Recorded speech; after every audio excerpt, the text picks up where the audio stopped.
4 days later, the little Taoist man was fully refined by Huang Xiaolong.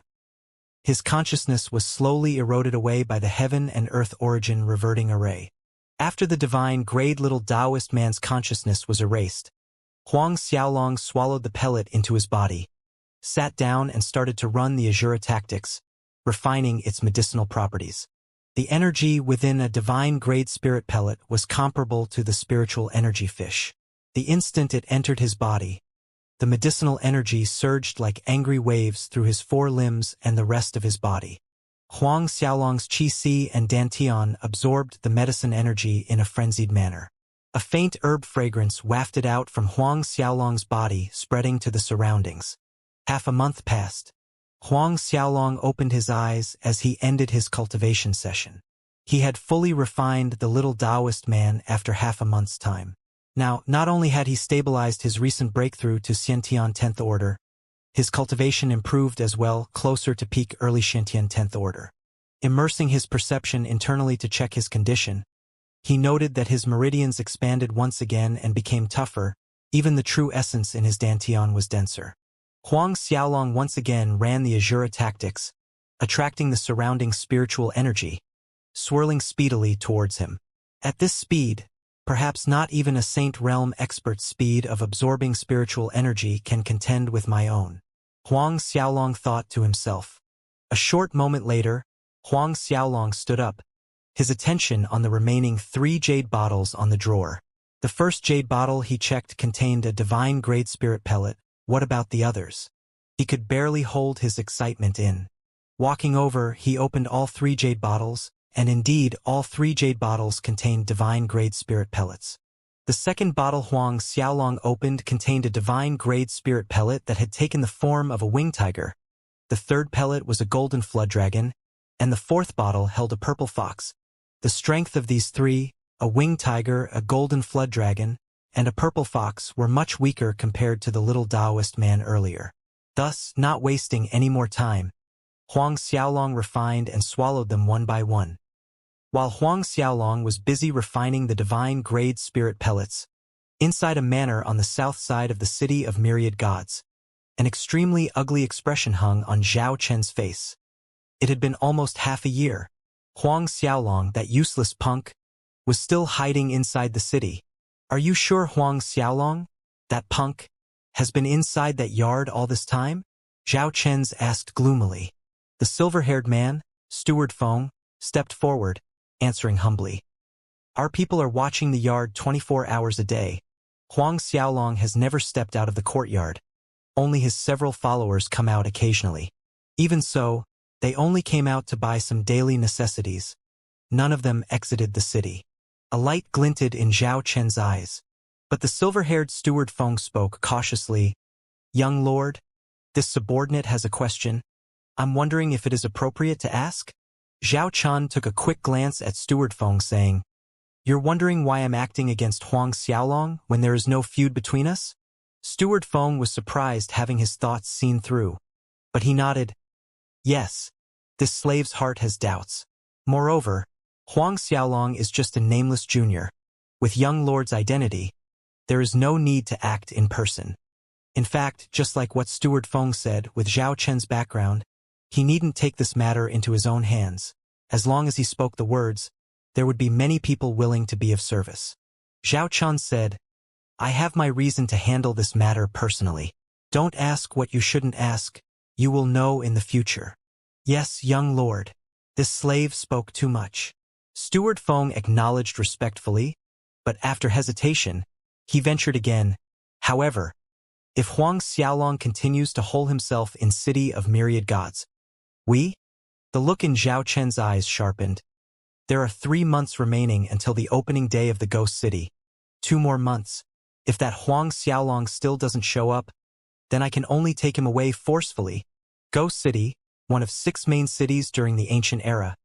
A monument left behind by one of the 6 ancient kings. The Ghost King, appearing once every 1,000 years. Days passed and it was over a month.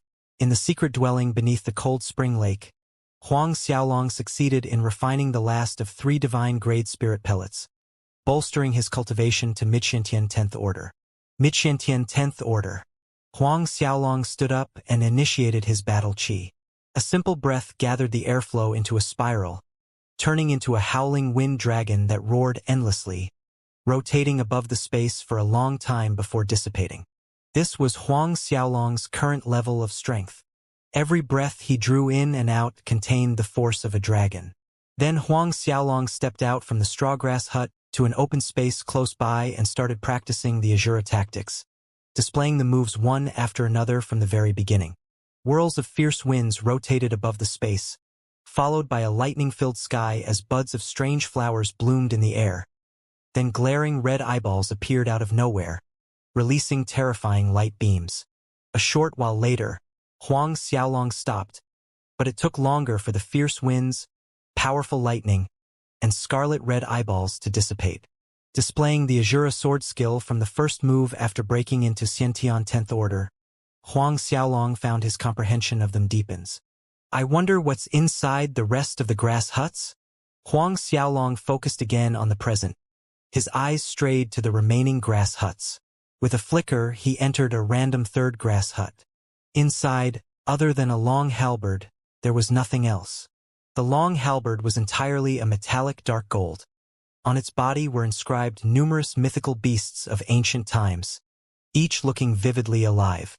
Trailing the length of the long halberd, Huang Xiaolong noticed dense ancient text at the bottom of the halberd. Eminent Holiness Halberd Sutra. Huang Xiaolong translated the words.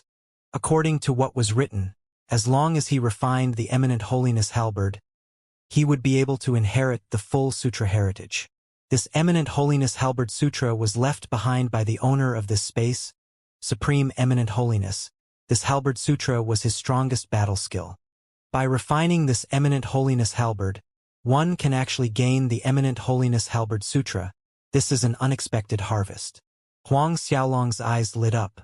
Although he wasn't lacking in terms of cultivation techniques and battle skills, these were things that no one would deem as having too much. Judging from the situation, this Eminent Holiness was a great master himself. Only those who had reached the God realm could inscribe their cultivation techniques or battle skills into non-living items so that it could remain for many years, a heritage. Thus, following the method of refining inscribed on the body of the Eminent Holiness halberd, Huang Xiaolong initiated his battle qi, slowly refining the halberd to become his own. A dozen hours later, when Huang Xiaolong finished refining the halberd, a scene suddenly appeared in his mind. In that scene, a person reaching 3 zhang tall stood high above a mountain peak. His halberd slashed down and the sea in front of him receded without resistance. Then, his halberd swung out, halberd intent reaching 10,000 miles cut right across the huge mountain through and through, straight in the middle. This giant person displayed one attack after another continuously, the Eminent Holiness Halberd Sutra. Witnessing the Eminent Holiness Halberd Sutra's power of shaking mountains and flipping seas, Huang Xiaolong was greatly shocked. Soon, the scene in his mind ended and vanished. There was a total of 9 moves in the Eminent Holiness Halberd Sutra. Every move was just as powerful and strong. I must find time to ask Zhao Shu and Zhang Fu about this supreme eminent holiness. He shouldn't be someone nameless. Huang Xiaolong made a note.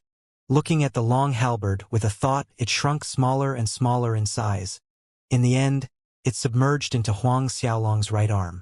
On Huang Xiaolong's right arm, the blades of Azura made their home there long ago. Now, beside the tattoos of the twin dark blades was a totem-like pattern of a golden halberd. Keeping the eminent holiness halberd in his body, Huang Xiaolong walked to the 4th grassy hut.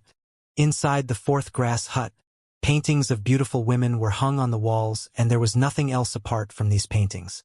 Huang Xiaolong looked around and counted a total of 16 paintings of beauties. 16 beauties, all different, unique, gentle, uninhibited, sweet and pure, alluring. And all 16 beauties were naked. Looking at the glamorous curves, proud peaks and luscious grassland below, even with Huang Xiaolong's strong will, he couldn't stop his heartbeat from quickening. It took Huang Xiaolong a while to suppress the rising desires in his heart. His eyes focused on the red thread that was wrapped around all 16 beauties' naked bodies. The loops and turns of the red thread on the beauties' paintings were different. Huang Xiaolong believed that this showed the energy flow of a cultivation technique.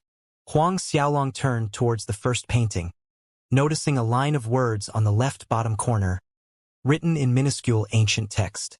7 Desires Magic Art. 7 Desires Magic Art?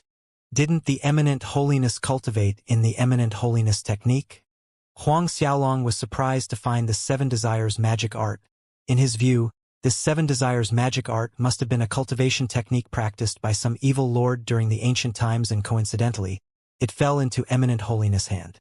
Huang Xiaolong didn't waste time being polite, and without hesitation, he moved all the paintings into the Azura ring. When he came to the 5th grass hut, it was actually empty, whereas in the 6th grass hut, there was a scepter placed within. At the head of the scepter was the carving of a celestial beast's head, eyes scarlet red, emanating the esteemed momentum of an ancient celestial beast. Seeing this, Huang Xiaolong picked up the scepter. Holding it in his hands, a warmth spread in his palm. Turning the scepter up and down and around as he tried to figure out the scepter's origin, he came to a nil. Although he could not figure out the origins of the scepter, Huang Xiaolong keenly felt that it was by no means simple, like the Azura ring and the blades of Azura. The scepter also went into the Azura ring.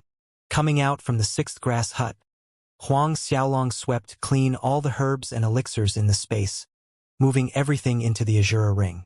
After emptying everything the eyes could see, Huang Xiaolong spread his spiritual sense out to every corner of the space, attempting to see if he could find the eminent holiness technique that divine grade spirit pellet little Taoist man mentioned.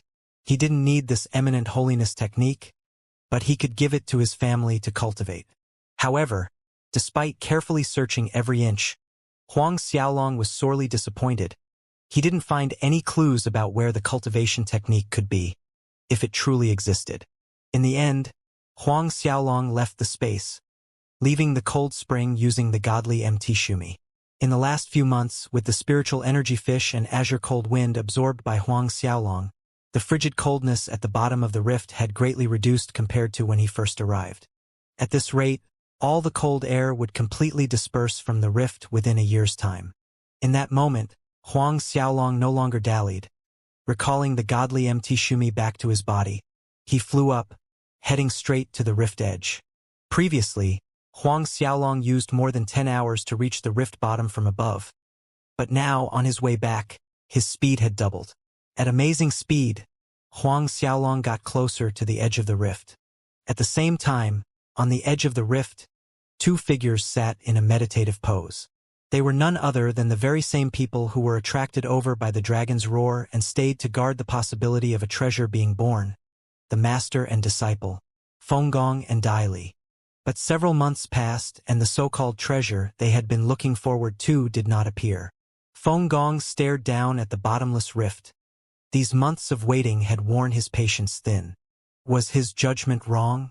If there was a treasure being born, it would have materialized long ago. Master, maybe we can try going down again? Dai Li asked. Fenggong nodded in agreement and stood up, resolved to go down the rift again. He was unwilling to simply leave like this. But, just as he prepared to leap off the edge, a sound of piercing wind came from below, startling the 2 people. In the next moment, they saw a silhouette flying up from the rift at rapid speed. When they realized it was a human, both Fenggong and Dai Li were stunned. In the months they have been here, they did not see anyone entering the rift. Therefore, the only reasonable conclusion was this person went down the rift before they arrived.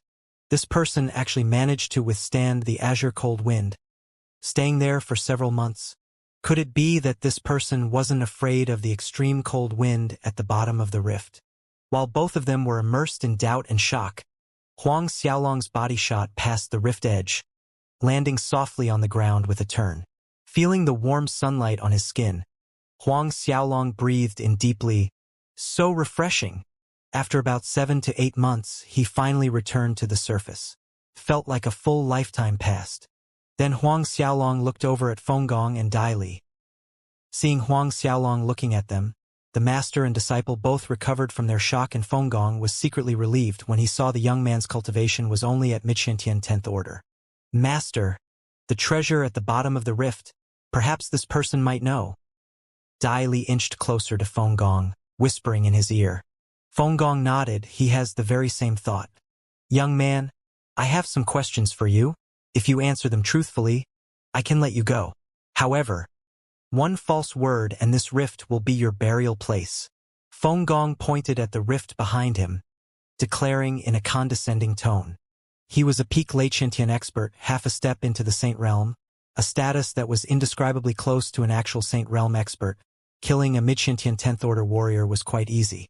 Since he descended to the rift bottom, Huang Xiaolong found the eminent holiness cultivation cave, swallowed the fiery red fruit, refined the spiritual energy fish, the divine grade spirit pellets, and his strength increased monumentally.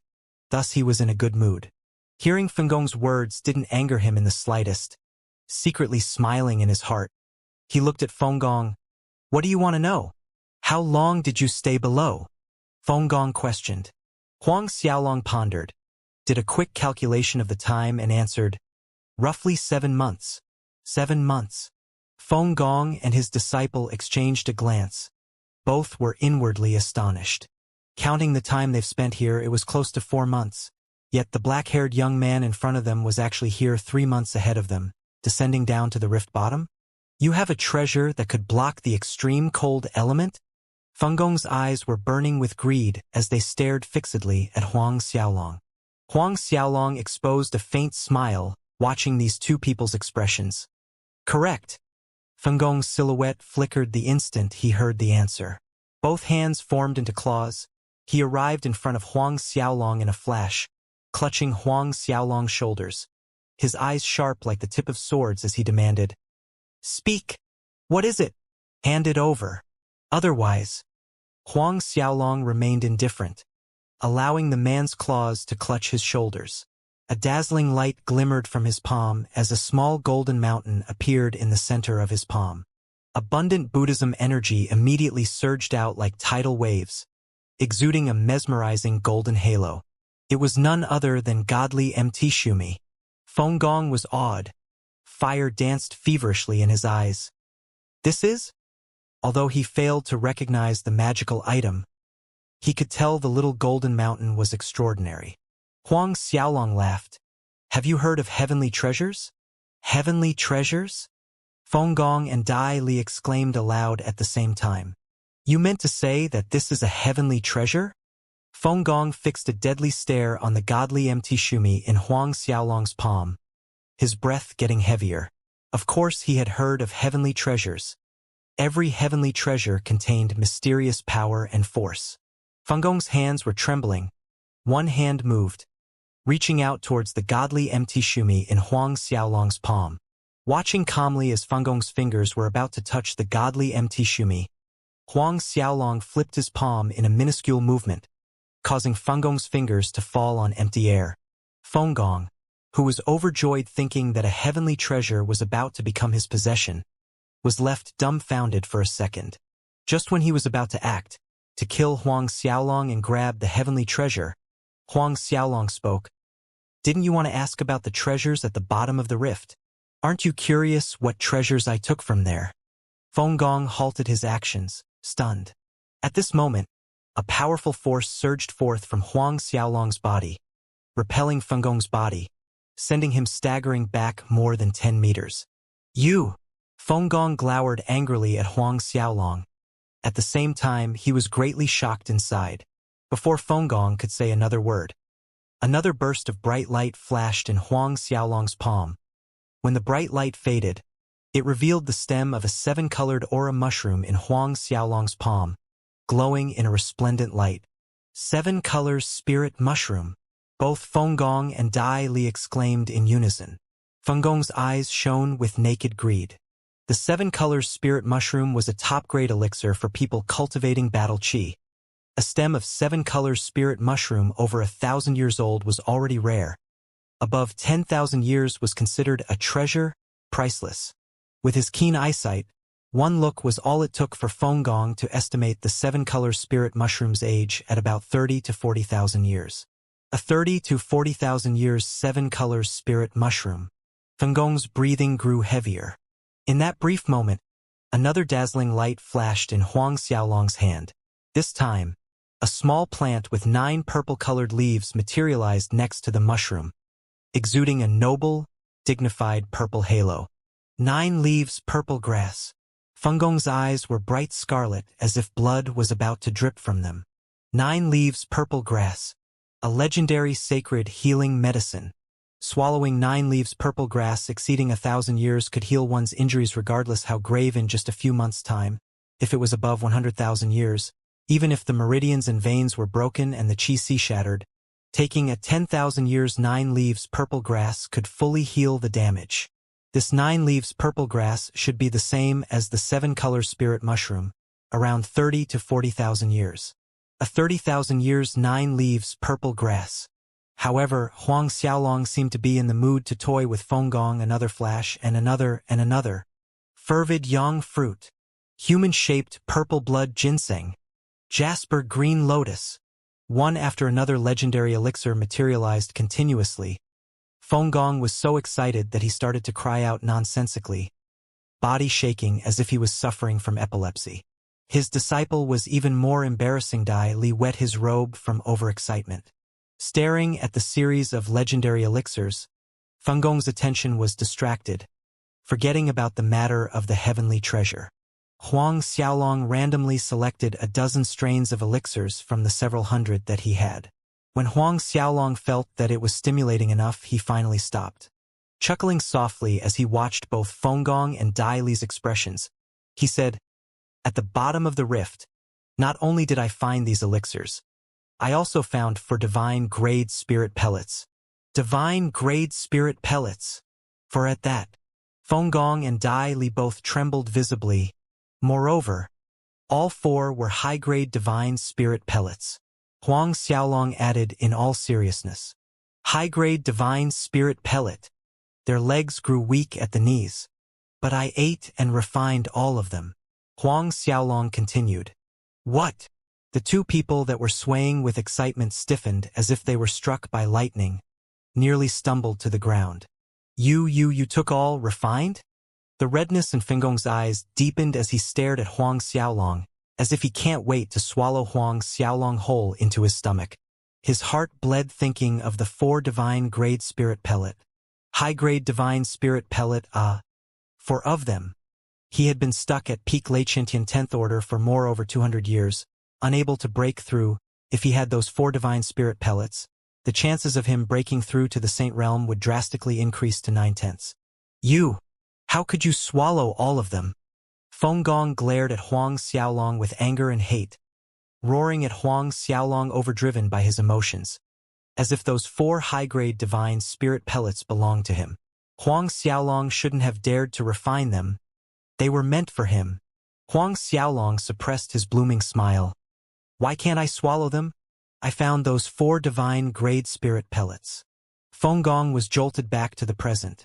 Indeed, those 4 divine grade spirit pellets were found by this young man. "Kid, obediently hand over that heavenly treasure, 7 colors spirit mushroom, 9 leaves purple grass and the rest of the elixirs."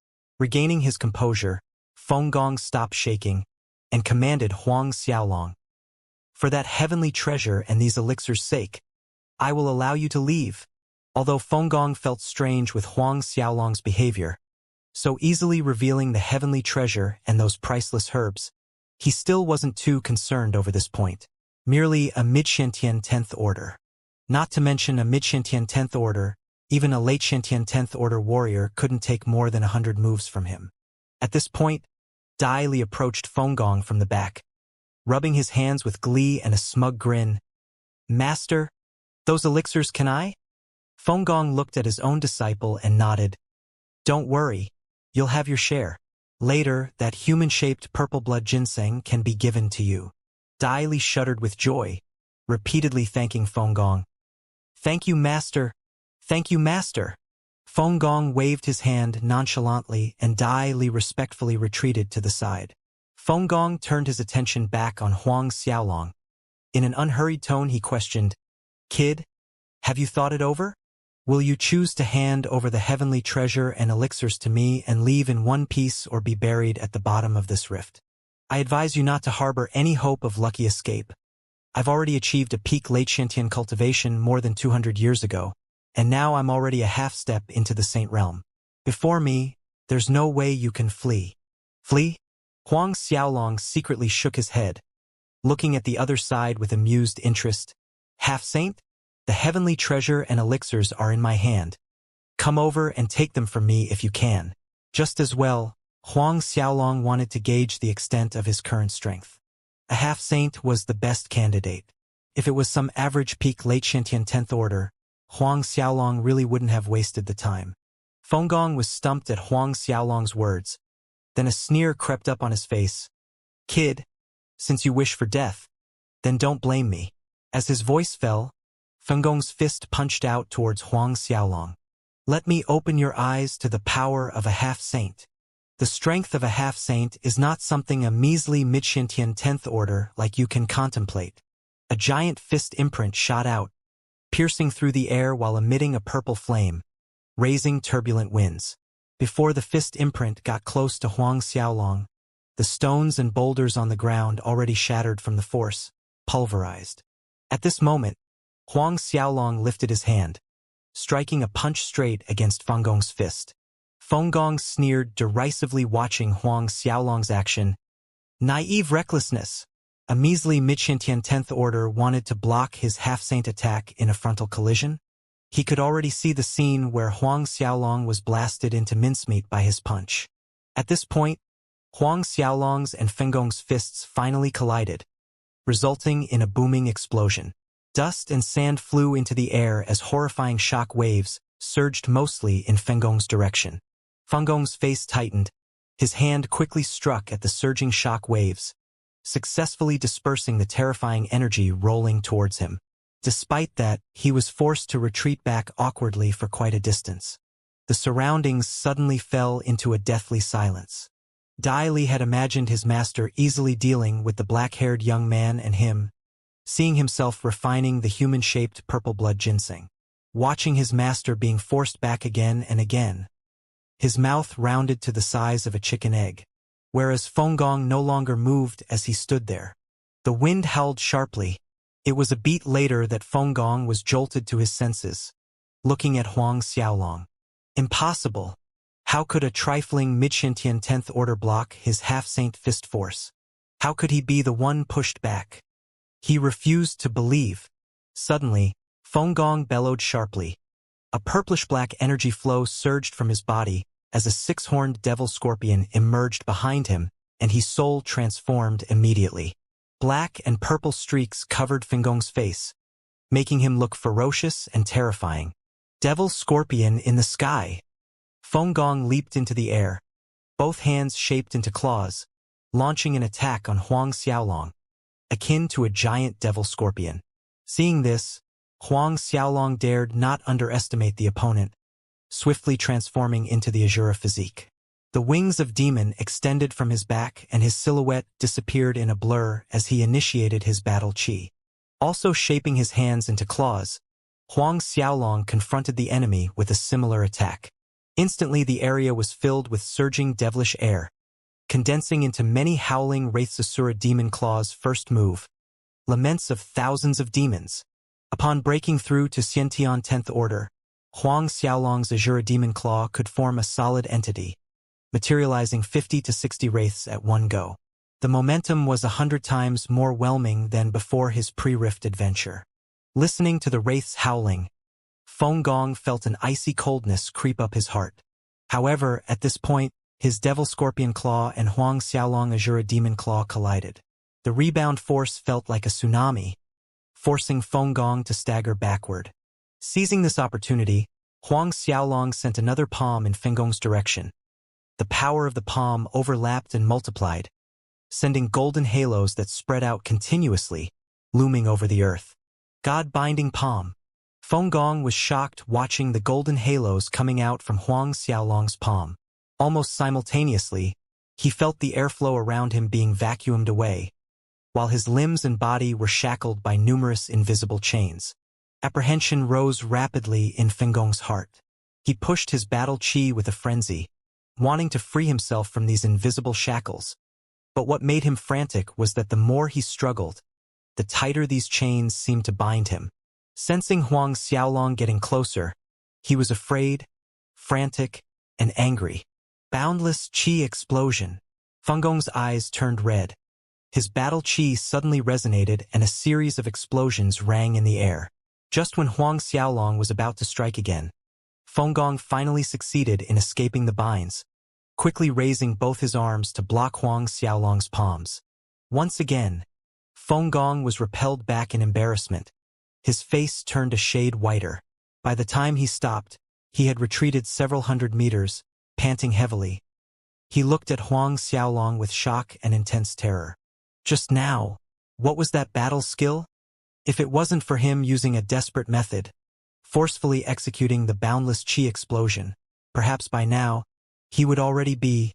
Huang Xiaolong was not surprised that Feng Gong managed to escape the God-binding palms restriction, because if a half-saint didn't have at least that much strength, then he couldn't be called a half-saint.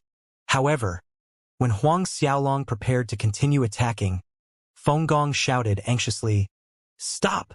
Feng Gong looked at Huang Xiaolong. Both of his arms were numbed with pain. Although the total time they actually exchanged moves was only several breaths, he was already afraid. A fear as if he was fighting an actual Saint Realm expert wrapped around his heart. But Huang Xiaolong acted like he did not hear anything. Leaping up, the force of both fists blasted out. Fists' imprints shielded the sky, intangible and surreal, extremely profound. The Great Void Divine Fist. This was the first time Huang Xiaolong used it against an enemy. Watching giant fists' imprints fill the sky, Feng Gong leaped back, dodging. At the same time, his palms struck out intermittently towards the sky. Blasts and explosions rang high up one after another. Even so, the Great Void Divine Fist still landed on Feng Gong's chest. Issuing a muffled grunt, blood spurted from Feng Gong's mouth in large amounts, while his body was thrown back like a broken kite. When he managed to crawl to a stand, he saw Huang Xiaolong holding a long halberd in his hands. With a shake, the long halberd stabbed at him, raising layers of big waves akin to seas flipping over. Failing to dodge, Feng Gong was pulled into the crashing waves of energy, blasting his robe into pieces. Before Feng Gong crashed to the ground, a long halberd appeared out of nowhere, piercing through his chest with the tip coming out from the back. A sharp pain burst from his chest. Feng Gong stared dumbly at the long halberd stuck in his chest. His eyes traveled along the halberd length to the other end, where Huang Xiaolong stood. Both of them landed the ground, and Huang Xiaolong pulled out the Eminent Holiness halberd. Feng Gong wobbled unsteadily more than a dozen steps, barely able to keep his body from swaying. Blood flowed endlessly from the hole in his chest even as his hands clutched at it. Feeling his own blood seeping out uncontrollably, Feng Gong suddenly smiled, a smile that held forlorn despair. "May I know in whose hands I fell?" Feng Gong looked at Huang Xiaolong. Each word wheezed out painfully. "Huang Xiaolong." Huang Xiaolong replied coldly. "Huang Xiaolong." Feng Gong's feeble voice repeated the name. At the end, his body fell the same time as his voice. "I forgot to tell you, I got this Eminent Holiness halberd from below too," Huang Xiaolong said, looking condescendingly at Feng Gong. Feng Gong's eyes gradually dimmed and closed. A half-saint died in the hands of a Midshantian 10th Order. In the distance, watching his master's demise, Dai Li was struck dumb. In truth, Huang Xiaolong's battle with Feng Gong, from the beginning to the end, lasted merely a dozen breaths' time. Everything happened so fast that Dai Li had a hard time processing what took place right before his eyes. Huang Xiaolong strode over in Dai Li's direction, jolting Dai Li awake from his shock to the gravity of his situation. "You!" There was only terror in his eyes other than terror. His feet moving backward woodenly, Dai Li was suddenly at a loss. While Dai Li was still in a daze, Huang Xiaolong's long halberd snaked to the front, piercing Dai Li's chest in one quick strike before being pulled out. It was exactly high noon at this time, and underneath the bright sunlight, the Eminent Holiness halberd glinted with a noble halo. There was not a drop of blood on the length of its blade. Huang Xiaolong returned the halberd to his arm after appreciating it briefly. A moment later, Huang Xiaolong had removed 2 spatial rings and burned the 2 bodies. Disappearing in a flicker, he headed towards the city of myriad gods. It's been 7 months. I don't know if Yao Fei, that scourge, is still in the city of myriad gods. A sharp light glinted in Huang Xiaolong's eyes at the thought of Yao Fei. Hopefully, Yao Fei hasn't left the city. There was also that Zhao Chun. However, Huang Xiaolong had doubts regarding Zhao Chun. He firmly believed that he didn't offend Zhao Chun before, thus there was no grudge to speak of. But why do Zhao Chun want to deal with him? Moreover, it was as if this Zhao Chun knew him. Huang Xiaolong sped through the air, appearing like a line of azure light cutting across space. 1 hour later, Huang Xiaolong arrived at the city of myriad gods. Back in the city of myriad gods, Huang Xiaolong first headed to the courtyard where Qin Yang and the rest were. The moment Huang Xiaolong appeared at the city of myriad gods city gates, within a manor on the south side, Zhao Chun was the first to receive news of Huang Xiaolong's appearance. Hearing his subordinates report, Zhao Chun looked icily at Steward Feng, stating, "Didn't you say we have people watching that courtyard 24 hours a day? That Huang Xiaolong did not take a step out from that yard. Now that he returned from outside the city, how do you explain this?" A film of cold sweat dotted Steward Feng's forehead, not knowing how to answer. Huang Xiaolong left the city of myriad gods. When was this? He truly did not know. Zhao Chun sneered. "I didn't expect that kid to return again after leaving. Since you dared to return, then this time around, you shouldn't even dream to leave the city of myriad gods ever again. After dealing with you, it's time to make that trip to Ghost City." Originally, Zhao Chun had decided to capture Huang Xiaolong in his residence courtyard. But now that Huang Xiaolong had returned, very good. Order down. Tell those trash not to alarm Huang Xiaolong at the moment. Wait till I'm there before making any move. Zhao Chun snapped an order at Steward Feng. Yes, young lord. Steward Feng hastened to appease Zhao Chun. A short while later, Zhao Chun led a group of expert subordinates heading out to Huang Xiaolong's courtyard. On the other side, Huang Xiaolong stepped inside the yard. Seeing Huang Xiaolong return, Qin Yang, Li Fei, Jie Dong, and Fan Enqing were in high spirits. All 4 quickly went up to greet Huang Xiaolong. Telling them to stand, Huang Xiaolong inquired about the general situation in this period of absence. Listening to Qin Yang's report, it appears Zhao Chen's men had been watching their every move all these months. Huang Xiaolong sneered inwardly. Spreading his spiritual sense, his body disappeared in a blur, and when he reappeared in the yard, Qin Yang saw his hands held for brocade-robed middle-aged men prisoner. With a casual flick, he threw the 4 people to a corner of the yard. Qin Yang, Li Fei, and the rest were wide-eyed as they looked at the 4 people Huang Xiaolong casually threw to a corner. They of course recognized the 4 people's faces being Zhao Chen's subordinate Tesmeriver. Each of them was a Xiantian 8th Order expert. It was merely a lapse of few breaths' time. Huang Xiaolong already captured 4 Xiantian 8th Order experts. Did this mean that their young lord found the dwelling left behind by that ancient god tribe master?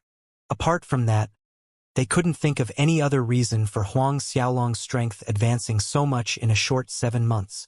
Young lord not only broke through Xiantian 8th Order, perhaps he reached late Xiantian 8th Order, maybe even peak late Xiantian 8th Order. Qin Yang secretly surmised. In his judgment, Huang Xiaolong could defeat a late Xiantian 8th Order when he was still a mid-Xiantian 7th Order. Now that he had broken through to late Xiantian 8th Order, dealing with several Xiantian 8th Order experts was nothing out of ordinary. Huang Xiaolong had no idea about the thoughts passing through his 4 subordinates' little minds. Looking at the 4 people on the ground, his cold voice sounded, "Speak. Why is Zhao Chun so keen on dealing with me?" Huang Xiaolong was really curious why someone he had no feud or grudges with was looking to trouble him. The 4 of them ignored Huang Xiaolong's questioning. All raised their head and glared at him. One of them snickered. "Punk, if you're wise. Let us go now, if not, you won't even be able to wish for death later." "That's right. Obediently release us right now. Our young lord might leave you with an intact corpse." Another man added with contempt. "Is that so?" Huang Xiaolong's expression was icy cold. His hand reached out and made a grasping motion, and the 2 people flew straight into Huang Xiaolong's hands. Their necks were tightly clutched in Huang Xiaolong's hands. His icy voice sounded, "Then I shall leave you with an intact corpse now."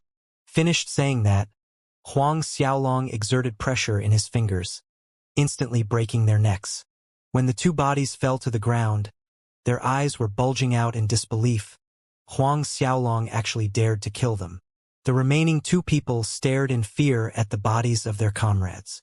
The proud arrogance earlier vanished without a trace, leaving only terror on their faces. Huang Xiaolong slowly approached them. "You, don't kill us."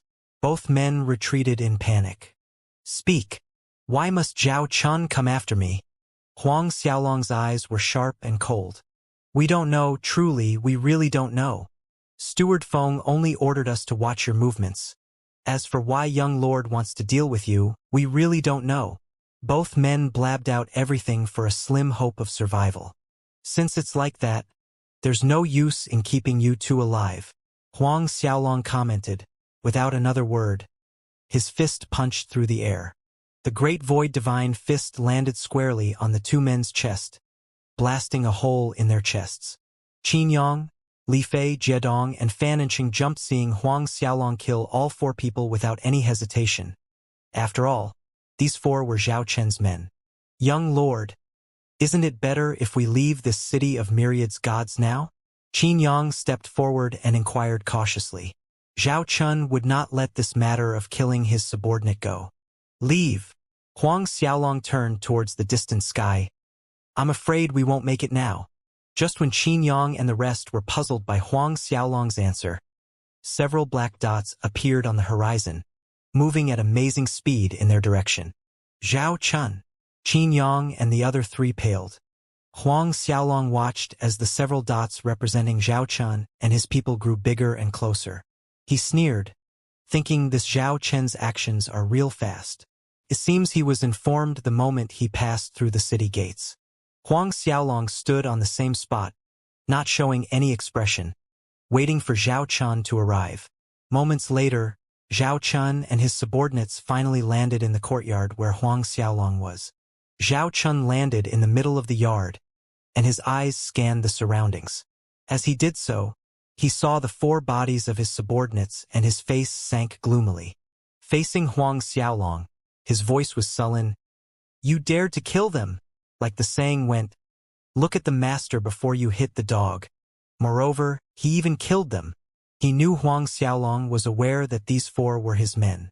Huang Xiaolong retorted indifferently, "Why wouldn't I dare?" Zhao Chun glared fiercely at Huang Xiaolong. A blue light flitted in his eyes and he suddenly burst into laughter. "Huang Xiaolong, you really think I won't dare to kill you just because that old fogey He Yunxiong is shielding you? Let me enlighten you. Anyone who offends me, no matter who it is, cannot live." A blue flame emerged from Zhao Chen's body, dancing wildly.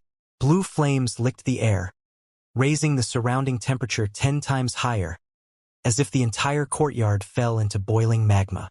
Qin Yang and the rest were astounded to see the water inside a big urn in the corner evaporating drop by drop, turning into strands of mist. Streams of hot waves wrapped around the four of them, causing a searing pain in their flesh. At this point, the silver-haired steward Feng stepped forward. "Young lord, please allow this slave to act. Killing a mere Xiantian warrior would dirty your hands." This steward Feng was also a Saint Realm expert. Hence he did not put Huang Xiaolong, a mere Xiantian warrior, in his eyes. "No need." Zhao Chun lifted one hand. Looking at Huang Xiaolong, a complacent sneer appeared on his face. "I will do it myself. I want to let He Yunxiong, that old fogey, know that the people I want to kill, no one can save." "Yes, young lord." Hearing this, Steward Feng and the other subordinates retreated to the side. Huang Xiaolong too indicated Qin Yang's group to stand aside. Zhao Chun looked at the calm Huang Xiaolong and an indifferent smile arched up the corner of his mouth. "This is my first time seeing someone at death's door still being able to maintain such calmness." Seeing Huang Xiaolong's lack of reaction, Zhao Chun was no longer in a hurry to kill him. To him, killing Huang Xiaolong was merely a matter of second and minute. "Are you so sure you can kill me?" Huang Xiaolong didn't mind Zhao Chen's words, showing a nonchalant expression. Zhao Chun was stumped momentarily at Huang Xiaolong's words, as he had just heard the world's funniest joke, and he couldn't help laughing aloud. Seeing this, Steward Feng and the rest of his subordinates also broke out in laughter. In their opinion, those words were indescribably silly and idiotic. A Saint Realm expert couldn't kill a small, measly Xiantian warrior? If a Saint Realm expert wanted to exterminate a Xiantian warrior, without a doubt, it was only a matter of squashing an ant. They had never heard of a Xiantian warrior having the ability to flee from a Saint Realm expert. Zhao Chun finally stopped laughing, but there was still mirth in his eyes as he looked at Huang Xiaolong. "You think you can run from me?" "Run? Why should I run?" Huang Xiaolong asked in return. Zhao Chun snickered. "You actually plan to battle me?" His tone was full of ridicule. Standing some distance away, Steward Feng and the rest of Zhao Chen's subordinates shook their heads hearing that Huang Xiaolong had no plans to escape. Has this kid's brain gone cuckoo? Does he really plan to battle our young lord? Zhao Chen's subordinates snickered amongst themselves. I think he's scared silly by our young lord. Perhaps he knew there's no chance of escaping. That's why he didn't plan to run. One of them laughed. Listening to his subordinates' discussion, Zhao Chun waved a hand at them, signaling them to stop, before turning back to Huang Xiaolong. Don't say I didn't give you a chance. Summon your martial spirit. I'll even give you 2 hands handicapped. If you can force me to retreat half a step, I will let you leave. Zhao Chun then stood with both his hands clasped at his back, anchored akin to empty tie.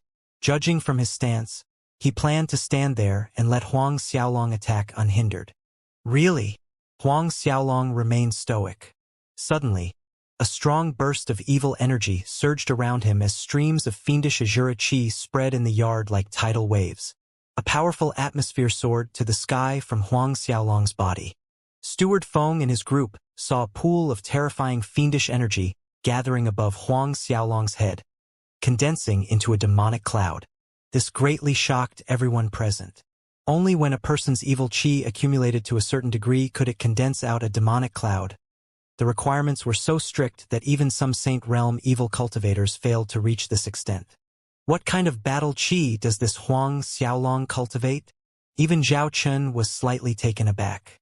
The wings of demon extended from Huang Xiaolong's back, mysterious runic patterns glimmering on their surface, emanating a biting chill. Well, at least you have something to look at. Zhao Chun looked at the demonic cloud above Huang Xiaolong, laughing in a carefree manner. I just wonder if your battle strength is as good. Although he sensed that the atmosphere from Huang Xiaolong wasn't weak, it wasn't enough for him to pay any real heed. Within a split second, Huang Xiaolong made his move-both of his hands shaped into claws and struck down on Zhao Chun. Terrifying evil qi transformed into wraiths, bearing sharp fangs and pointed claws, as the giant claw imprint pierced the air onto Zhao Chun. Before the claw imprint struck Zhao Chun, the furious draft wind caused Zhao Chen's robe to flutter madly. In the distance, other than Steward Feng, the rest of the subordinates could not withstand the violent energy and were forced to retreat. Merely the secondary force raised by the claw imprint contained such might. Zhao Chun was honestly shocked at the power of the claw imprint. The saint force surged from his body, creating an energy barrier around him. Just as the barrier formed, the Azura demon claw slammed onto the surface. A booming explosion rendered the air, splitting the eardrums of Zhao Chen's subordinates. Before the watchful eyes of Steward Feng and the rest, their young lord, who had his hands behind his back, shook and was pushed back. 1 step, 2 steps, 3 steps. Zhao Chun retreated a total of 3 steps before coming to a stop. At the same time, the Azura demon claw and the qi barrier dissipated, their energy exhausted. Zhao Chun looked at the 3 footprints he made on the ground in disbelief. These 3 footprints were left by him? He, a Saint Realm expert, was actually pushed back by a tiny, insignificant Xiantian. His subordinates drew in a sharp, cold breath seeing this result, especially the 4 half-saints amongst them. These 4 were shocked to the core. They knew very well the extent of a Saint Realm warrior's strength and defense. Even if Zhao Chun stood unmoving, allowing the 4 of them to attack together simultaneously or separately, Zhao Chun wouldn't move an inch. But now, Their stupefied gazes fell on Huang Xiaolong. Didn't this mean that Huang Xiaolong was far stronger than the four of them combined? Still, the black-haired young man standing in front of them was undeniably a mid-Shintian 10th order. By this point, Zhao Chun returned to his senses and had an ugly expression on his face, glowering at Huang Xiaolong. He was actually forced back by a Xiantian warrior. If word got out, he would be treated as the butt of a joke in the Bedlam lands. The longer he looked at Huang Xiaolong, the more intense the killing intent in his eyes grew. Never before had he ever felt such a strong urge to kill someone. Zhao Chun walked towards Huang Xiaolong step by step, the blue flames shrouding his body dancing wildly. What? Didn't you say you would give me a handicap of both hands? Watching Zhao Chun walking over with a ferocious expression, Huang Xiaolong taunted. Now you don't intend to give any more handicaps? Zhao Chun halted, his expression grim. Indeed, that was what he said earlier. Not only would he not use his hands, but if Huang Xiaolong could force him back half a step, he would let Huang Xiaolong go. As thick as his skin was, Zhao Chun couldn't help feeling a burning heat rising to his cheeks. However, surpassing all these was his killing intent towards Huang Xiaolong. Blue polar ice flame. Zhao Chun sprinted forward, his palm slapping down, aiming at Huang Xiaolong. Blue flames overcast the yard. But, just as the flames were about to engulf Huang Xiaolong, his silhouette vanished into thin air. The blue flames landed on the stone mountain where Huang Xiaolong stood previously, shattering it into powder. Seeing Huang Xiaolong escaping his attack once again, his face was extremely gloomy. Zhao Chun spread out his spiritual sense, wanting to find Huang Xiaolong, but was alarmed by the powerful energy fluctuations behind him. Without a second thought, Zhao Chun twirled around and struck his palm out. Despite his swift reaction, his palm attack still fell on empty air. Again, Huang Xiaolong's figure was nowhere to be seen. Breaking through to mid-Shintian 10th order, Huang Xiaolong was able to use his martial spirit's ability, space concealment, with ease, and the duration of the concealment in the space pocket had increased to slightly more than 1 minute. Fully utilizing his martial spirit's ability, Huang Xiaolong continued to conceal and attack repeatedly. In the eyes of Steward Feng's group, their young lord was indirectly turned into Huang Xiaolong's combat practice dummy, standing there and counterattacking only when Huang Xiaolong attacked.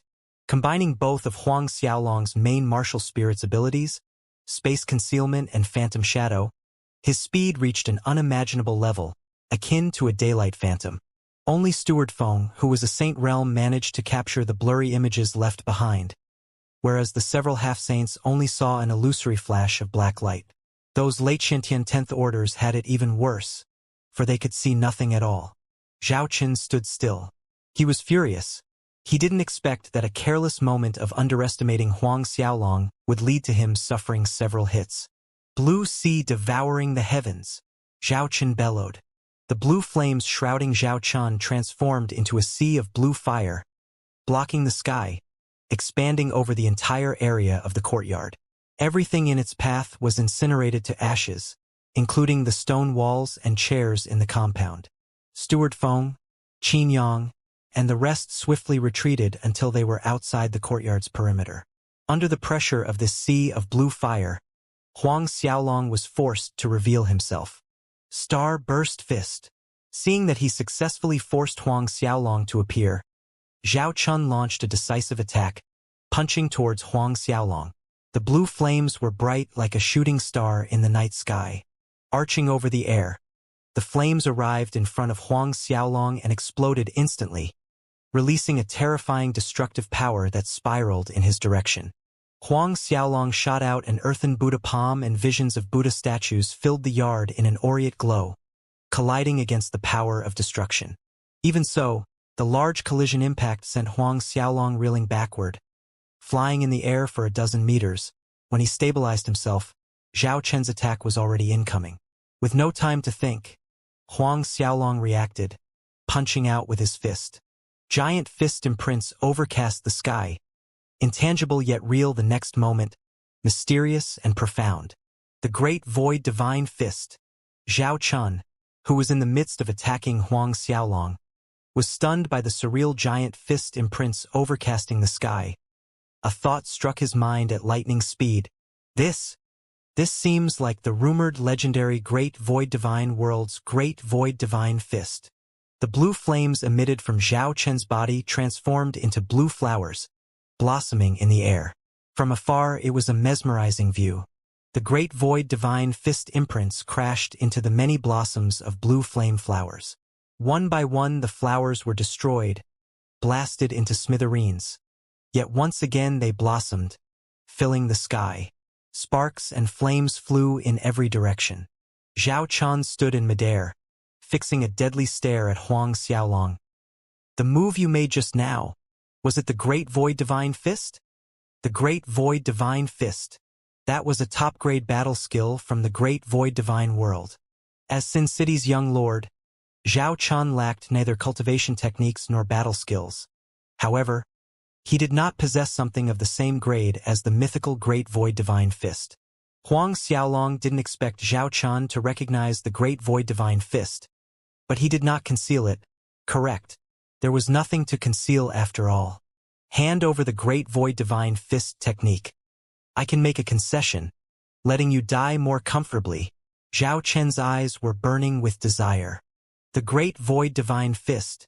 It was really the Great Void Divine Fist. Is that so?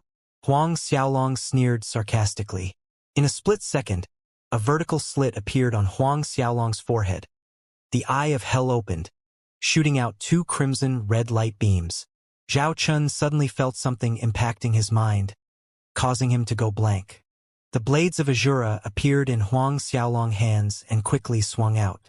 Two grand blade lights flew out, similar to volcano eruption awakened after a millennium of slumber. Like a stampede of a million beasts, a storm covering the nine heavens, arriving in front of Zhao Chen faster than the eye could blink. Azura sword skill's third move, Wrath of the Nether King. Zhao Chen's clarity recovered almost instantly. However, the wrath of the Nether King already penetrated through his blue flames, aiming for his heart. But before the blade lights could pierce his skin, a blinding light burst forth from Zhao Chen's body. A large blue-colored black hole emerged, blocking the attack. When the blade's lights fell into the black hole, it was no different from droplets of water swallowed by the vast sea. Huang Xiaolong's eyes narrowed. Saint Realm space. When one advanced into the Saint Realm, they were able to manipulate the laws of space, and an individual space would open in the Saint Realm warrior's chi si. Facing an enemy in battle, a Saint Realm expert could summon that space from the chi si into the real world, both for attack and defense. Zhao Chen looked at Huang Xiaolong with mockery in his eyes. Huang Xiaolong, with this level of attack you expect to penetrate through my defense? I'll open your eyes now to the real extent of the gap between a Saint Realm and a Xianxia. Exuberant battle chi surged profusely. The blue glow around the Saint Realm space before Zhao Chen shook the heavens, releasing a terrifying heat that enveloped Huang Xiaolong. Before the heat wave arrived, Huang Xiaolong felt like he was about to turn into ashes at any moment. Even with the toughness of his physical body, it was difficult for him to truly withstand the scorching heat. If he was really hit by this hot wave, he would very likely be turned into gray ashes. Huang Xiaolong did not dally or hesitate. With a leap, he vanished from the spot. At the same time that Huang Xiaolong vanished, Qin Yang, Li Fei, Jiedong, and Fenenqing also disappeared where they stood. Moments later, the sound of Zhao Chen's enraged roar reverberated in the entire city of myriad gods. Search. Get that kid in front of me, even if you have to flip over the whole Bedlam lands. Blue flames danced wildly, turning everything inside the courtyard to ashes. Half an hour later, on a small hill 100 miles outside the city of myriad gods, Huang Xiaolong's group of 5 appeared. Although he had broken through to Xiantian 10th Order, Huang Xiaolong knew that with his current level of strength, he was far from being able to defeat a Saint Realm expert. The previous battle with Zhao Chen was a mere test to gauge where he stood against an actual early Saint Realm expert. Comparatively, in terms of strength and defense, he was of a lower rung. Of course, Huang Xiaolong had the space concealment and phantom shadow martial abilities. Zhao Chen couldn't really harm him if he truly wanted to run. Furthermore, Huang Xiaolong did not display the godly Shumi art, soul transform with his twin dragon martial spirits, nor bring out the godly MT Shumi. He realized that he didn't have enough strength for self-preservation if rumors about him having the godly Shumi art and godly MT Shumi were made known. There's no other way but to break into the Saint Realm as soon as possible, Huang Xiaolong thought to himself. Once he broke through to the Saint Realm, defeating Zhao Chun was only a matter of a breath's time. While Huang Xiaolong was contemplating all these things, the four, Qin Yang, and the rest stood quietly behind him. But in truth, great waves of shock were hitting their hearts. Qin Yang initially assumed that, at most, Huang Xiaolong's cultivation would rise to peak late Shintian 8th Order from the last adventure. Never did he imagine that Huang Xiaolong could battle with an early Saint Realm expert like Zhao Chun and still retreat safely. Recalling the scenes of Huang Xiaolong battling Zhao Chun one after another, their emotions could hardly calm down even after a long time. This had far exceeded their scope of imagination. I asked you to investigate that Yao Fei. What's the result? At this point, Huang Xiaolong suddenly looked at them and asked. Before Huang Xiaolong left the city of myriad gods, he ordered the four to keep an eye on Yao Fei. Due to Zhao Chun and his men's interference earlier, Huang Xiaolong hadn't had the opportunity to ask until this moment. Qin Yang was pulled out of his trance, quickly stepping forward to answer. Young Lord, according to our investigation, that Yao Fei headed to the Ghost Domain. Ghost Domain? Huang Xiaolong's brows creased into furrows. What is this Yao Fei doing, going to the Ghost Domain? Huang Xiaolong knew of the Ghost Domain, being one of the largest forbidden lands in the Bedlams, mostly occupied by ghosts and evil spirits. The lower-level Xiantian warriors that entered the Ghost Domain would only end up as nourishment for those ghosts and evil spirits. Even some early Saint Realm experts needed to think twice before venturing deeper into the Ghost Domain. In the deeper parts of Ghost Domain lived demons that had been alive for several thousand years. These evil spirits had evolved into demons, each one had earth-shaking power, some even comparable to high levels of human Saint Realm experts. Replying to Young Lord, according to the rumors, a ghost city would appear above the Ghost Domain in the near future. This subordinate's guess is that Yao Fei's objective in the Ghost Domain might be the ghost city that is about to appear.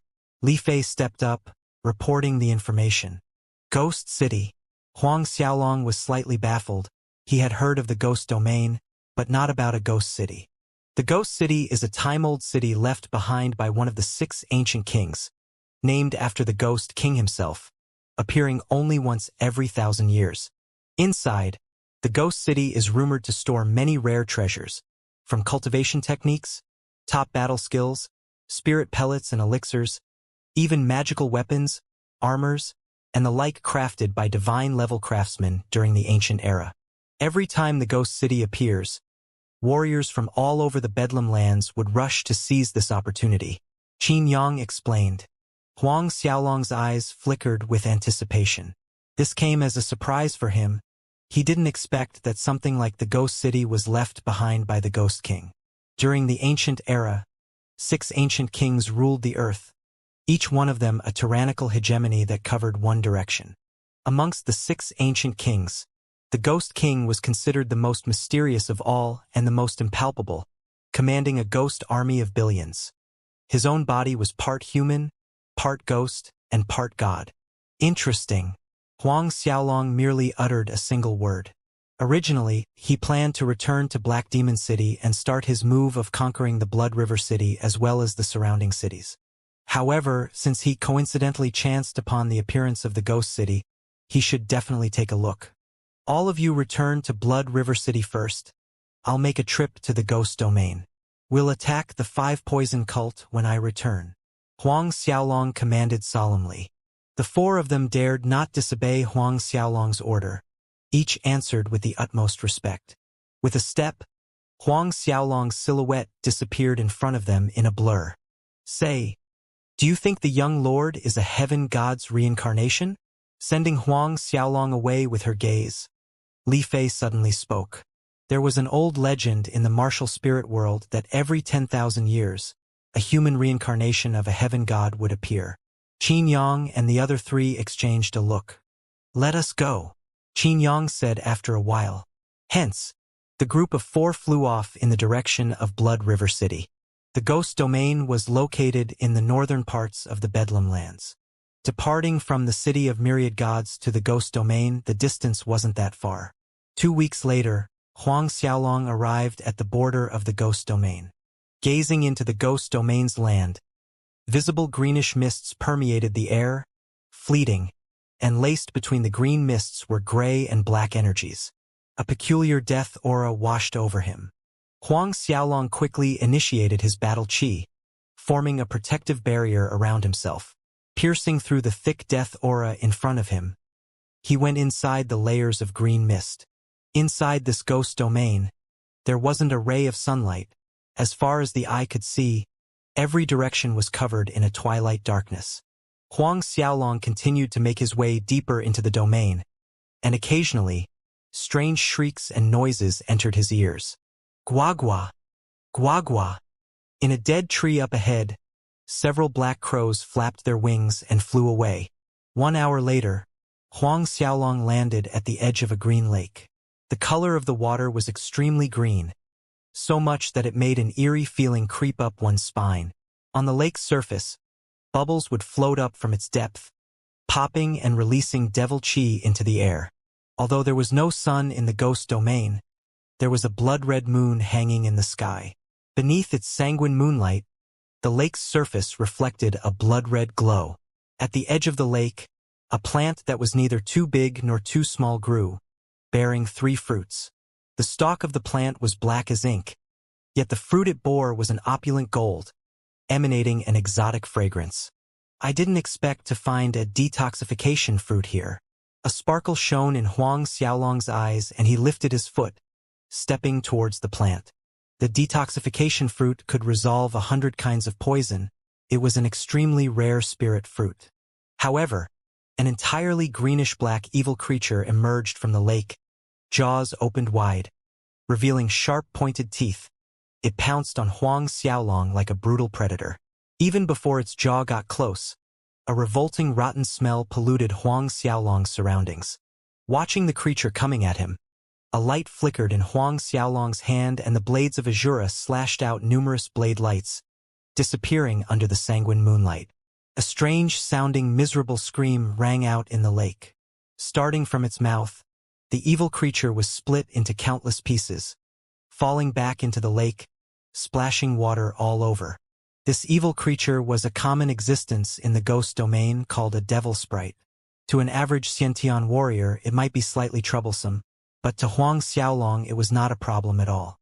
Picking the 3 detoxification fruits from the plant, Huang Xiaolong threw all 3 into the Azura ring and took out the detailed map he bought when he first arrived in the city of myriad gods. Every time the ghost city appeared, it would be located in close proximity to the Evil Spirits Mountain. Thus Huang Xiaolong planned to speed over. Evil Spirits Mountain. On the map, Huang Xiaolong managed to pinpoint its location quickly.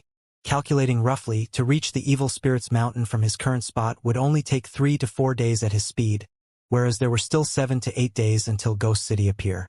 There was ample time and he was in no hurry. Therefore he decided to first rest before continuing onward. Surveying the area, Huang Xiaolong's flickered into a blur, appearing on a more veiled spot on top of an ancient tree and sat down. Huang Xiaolong took a few hours to finish refining the jasper lotus. Just moments after Huang Xiaolong opened his eyes, the wind whistled through the air. Turning over to look, Huang Xiaolong saw 2 middle-aged men in blue robes approaching closer from afar. This time, we really made a bountiful harvest on our trip to the ghost domain. Haha, you're right.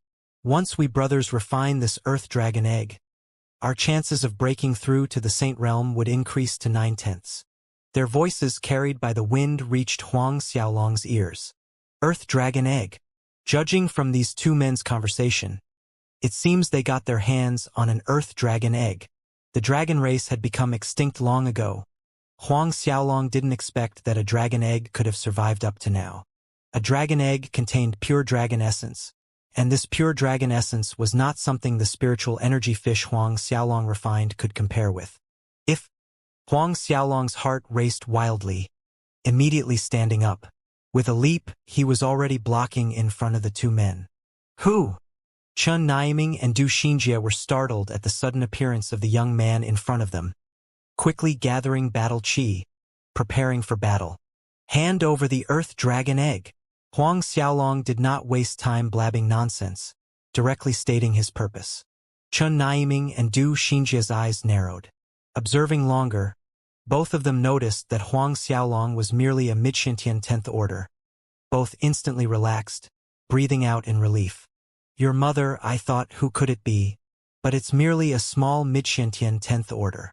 Chun Naiming laughed at Huang Xiaolong, but in the next moment, his expression turned grim.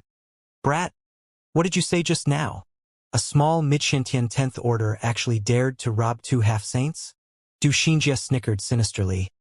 Just now this brat said he wants our Earth Dragon Egg. His voice was thick with ridicule. Both men once again burst out laughing. You're right, we indeed have an Earth Dragon Egg. Chun Naiming stared at Huang Xiaolong.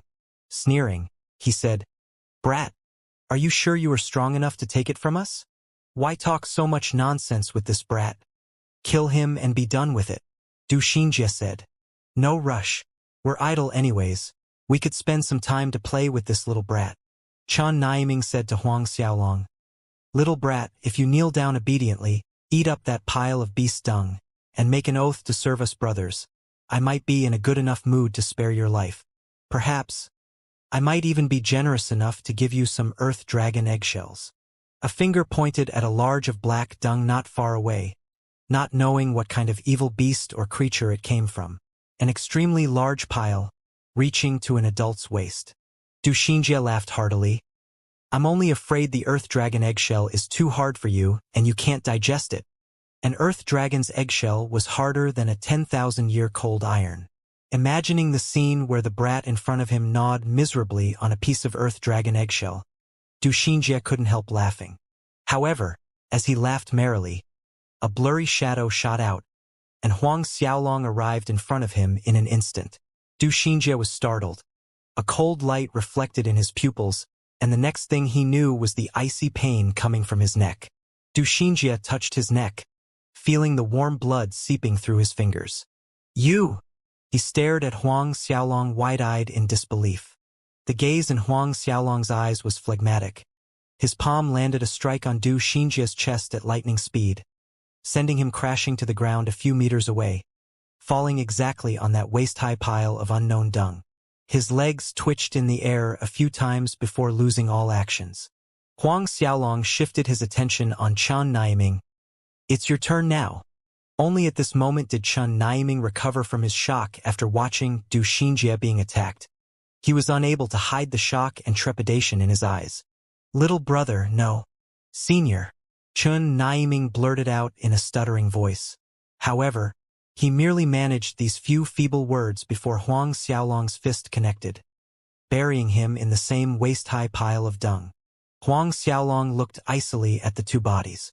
It didn't take long for Huang Xiaolong to find the spatial rings of the two men, and in Chun Naiming's spatial ring, there was a giant egg that was as tall as 2 people stacked head to feet. On the surface of the egg were rows and rows of dense, mysterious runic patterns. Huang Xiaolong sensed the terrifying energy contained inside the egg. Looking at the gigantic egg, Huang Xiaolong's eyes shone brightly. Without a doubt, this was the Earth Dragon Egg. Earth Dragon Egg? Ah, this was an egg that contained all the true essence of a dragon. Huang Xiaolong was excited. After refining the true dragon essence of this egg, there was a high chance he would break through to peak late Shintian 10th order, maybe even higher. Saint Realm. It took some time before Huang Xiaolong calmed down, and then a tiny regret set in. If he had thought of it earlier, he wouldn't have killed the 2 men so quickly. He could have asked them where they found this Earth Dragon Egg. If it was inside an ancient dragon's cave, there might be other good things lying around. A short while later, Huang Xiaolong left the area after dealing with the 2 bodies. Now, he needed a safe place to refine the true essence inside this Earth Dragon Egg. As for that so-called ghost city that was about to appear, it was thrown to the back of his mind. Every time the ghost city appears, it would stay open for 1 month's time before vanishing again. Making a move after he refined the dragon essence still wouldn't be too late. Moreover, Ghost City's appearance always triggered fierce and tragic competition for treasures. Therefore Huang Xiaolong was in no hurry to rush over. Half an hour later, Huang Xiaolong drilled into a giant tree bark hole halfway up a mountain. The diameter of the tree needed at least 10 people to fully hug it. Dense foliage and thick branches that conceals well the hole in the bark. Moreover, the hole was 20 meters above ground. Not so easy to see. Huang Xiaolong looked around. The natural tree hole was spacious enough to accommodate 15 people. There was an adult's height between the floor and the exit. Thus the people outside wouldn't notice anyone sitting inside. Inside the tree hole, Huang Xiaolong summoned the godly Mt Shumi, entered the Shumi temple hall and brought out the earth dragon egg. The shell of an earth dragon egg was harder than steel. To absorb its true essence through the eggshell was unbelievably difficult, not to mention extremely slow. However, this difficulty only applied to other people, not Huang Xiaolong, since he had the 1,000-beast cauldron inside the Linglong treasure pagoda.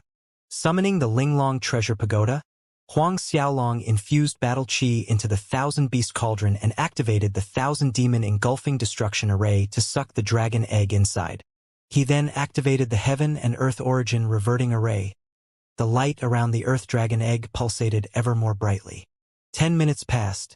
The bright yellow glow of the earth element seeped out from the gap of the 1,000-beast cauldron's lid and tiny strands of energy streamed out. Although these strands of energy were small, the energy contained in them was shocking. Huang Xiaolong was delighted seeing this. His palm slapped the cauldron lid and sucked in the essence of the earth dragon egg into his body, quickly running the Azura tactics to refine the abundant energy from the earth dragon egg.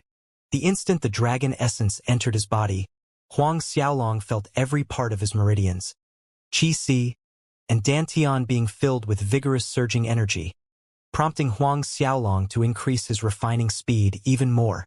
His Qi, meridians, and Dantian were filled over and over again, expanding in size every time they filled. To Huang Xiaolong, his Qi, meridians, and Dantian were akin to a dry desert, whereas the dragon essence was the vitality injected within. There had never been a moment where his Qi, meridians, and Dantian were full of spry vitality. 1 hour passed. 2 hours passed. The black and blue dragons hovered above Huang Xiaolong's head, roaring with excitement. The more Huang Xiaolong refined the dragon essence, the stronger the twin dragons' martial spirits became. They were even more solid and bigger. For the black and blue twin dragon martial spirits, the dragon essence from the egg was, without a doubt, the best nourishment. As Huang Xiaolong continued to refine the dragon essence, the black and blue dragon martial spirits reaped great benefits, growing stronger and more powerful. 1 day passed. A resplendent halo shrouded Huang Xiaolong's body. The atmosphere of dragon essence permeated the Shumi temple hall. Even the nameless fire tree brought into the Shumi temple by Huang Xiaolong was emitting a soft glow. If one took a closer look, they would notice that the faint dragon essence that lingered in the air was being slowly absorbed into the nameless fire tree. This nameless fire tree was also absorbing the dragon essence. Even so, it only absorbed the energy floating in the air, what was expelled by Huang Xiaolong. Thus it didn't affect the refinement of dragon essence inside Huang Xiaolong's body. When 3 days had passed, the nameless fire tree actually bore fruit. Fiery red fruits were hanging from the branches, glistening with a tantalizing luster. Time flowed and very soon 10 days passed. The resplendent halo around Huang Xiaolong grew stronger, lighting the Shumi temple in a prism of rainbow colors. While the nameless fire tree absorbed the dragon essence, it actually grew a circle bigger. Its lush foliage was like puffing fire clouds, shining a reddish gold. Huang Xiaolong sat in the center of the Ten Buddha formation, and coincidentally, in the area shrouded by the puffs of fire clouds. From afar, he looked like a sleeping fire dragon. Compared to 10 days ago, the atmosphere around Huang Xiaolong's body had more than doubled. Half a month passed. On this particular day, the dazzling lights that filled the hall vanished suddenly. The time in the spacious hall seemed to have stopped when an awe-inspiring energy of light burst forth from Huang Xiaolong's silhouette, shaking heaven and earth. Majestic dragon might flood into the hall, originating from Huang Xiaolong. When Huang Xiaolong opened his eyes, the The sky in the outside world above the giant tree was rapidly changing. Half a month. It took Huang Xiaolong half a month to finish refining the energy from the dragon egg.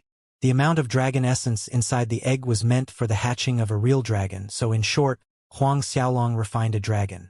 Now, every inch of Huang Xiaolong's body, qi, meridians, blood, and flesh contained the pure energy and essence of a dragon. The surging dragon might that filled the hall belonged to Huang Xiaolong himself, and not the black and blue twin dragon martial spirits. Submerging his spiritual senses within to check his physical condition, Huang Xiaolong found out that his meridians and veins expanded 5 to 6 times and were much tougher as well. Moreover, each vein was like a real dragon, devouring and absorbing spiritual energy at all time. In the space above Huang Xiaolong's dantian, true essence gathered like pieces of liquid crystal. This, Huang Xiaolong was surprised and ecstatic. His dantian's internal force had fully, completely, entirely turned into true essence. This liquid crystal form of true essence seemed to hold a stronger power than he had expected. With every complete cycle, he could feel his physical strength enhancing. Huang Xiaolong's battle chi cultivation reached peak late Xiantian 10th order. Although he was slightly disappointed that he did not advance into the Saint Realm, he was contented, because stepping into Saint Realm was never so easy. As heaven-defying as an Earth Dragon egg was, it was nearly impossible to enable a Xiantian to break through into the Saint Realm within the span of a month. It's time to make a visit to the Ghost City. Huang Xiaolong stood up, muttering to himself. A sharp light glinted in his eyes and his momentum came rolling if he come across Zhao Qian again. He was confident that he could battle on the same level without revealing the existence of the godly Shumi art. As for Yao Fei, if they met again, Huang Xiaolong had the confidence to squash him with ease. It would be no different than squashing an ant, crushing him into meat paste little by little between his fingers. Just as Huang Xiaolong was about to exit the Shumi temple and go to the outside world, he caught sight of the nameless fire tree and the numerous fiery fruits hanging on its branches. He also noticed that its trunk was wider, its branches thicker, and its leaves were denser and more vibrant. Huang Xiaolong stared slightly wide-eyed, dumbfounded. In the past few months, he had tried different methods, yet failed to make the nameless fire tree grow even a centimeter. Forget about making it bear fruit. But now, not only was it taller and bigger, it was even bearing fruit. 1, 2, 3. With a single glance, Huang Xiaolong counted 26 fiery fruits, exceeding the number of fruits that were in the tree when Huang Xiaolong first found it at the bottom of the rift. Pondering on the changes of the nameless fire tree, Huang Xiaolong guessed that its growth was related to the dragon essence. His fingers made a twirling motion and a red fruit flew to his hand. Then he opened his mouth and swallowed the entire fruit. Entering his body, the fire fruit melted into pure fire element energy, spreading out to his qi and meridians. Barely the time it took for an incense to burn, Huang Xiaolong had fully refined the fire fruit. His qi, meridians, veins, and flesh had reached a terrifying new height after refining the Earth Dragon egg. So much that Huang Xiaolong no longer needed to sit down and meditate to refine rare elixirs like the fire fruit. However, Huang Xiaolong shook his head after that.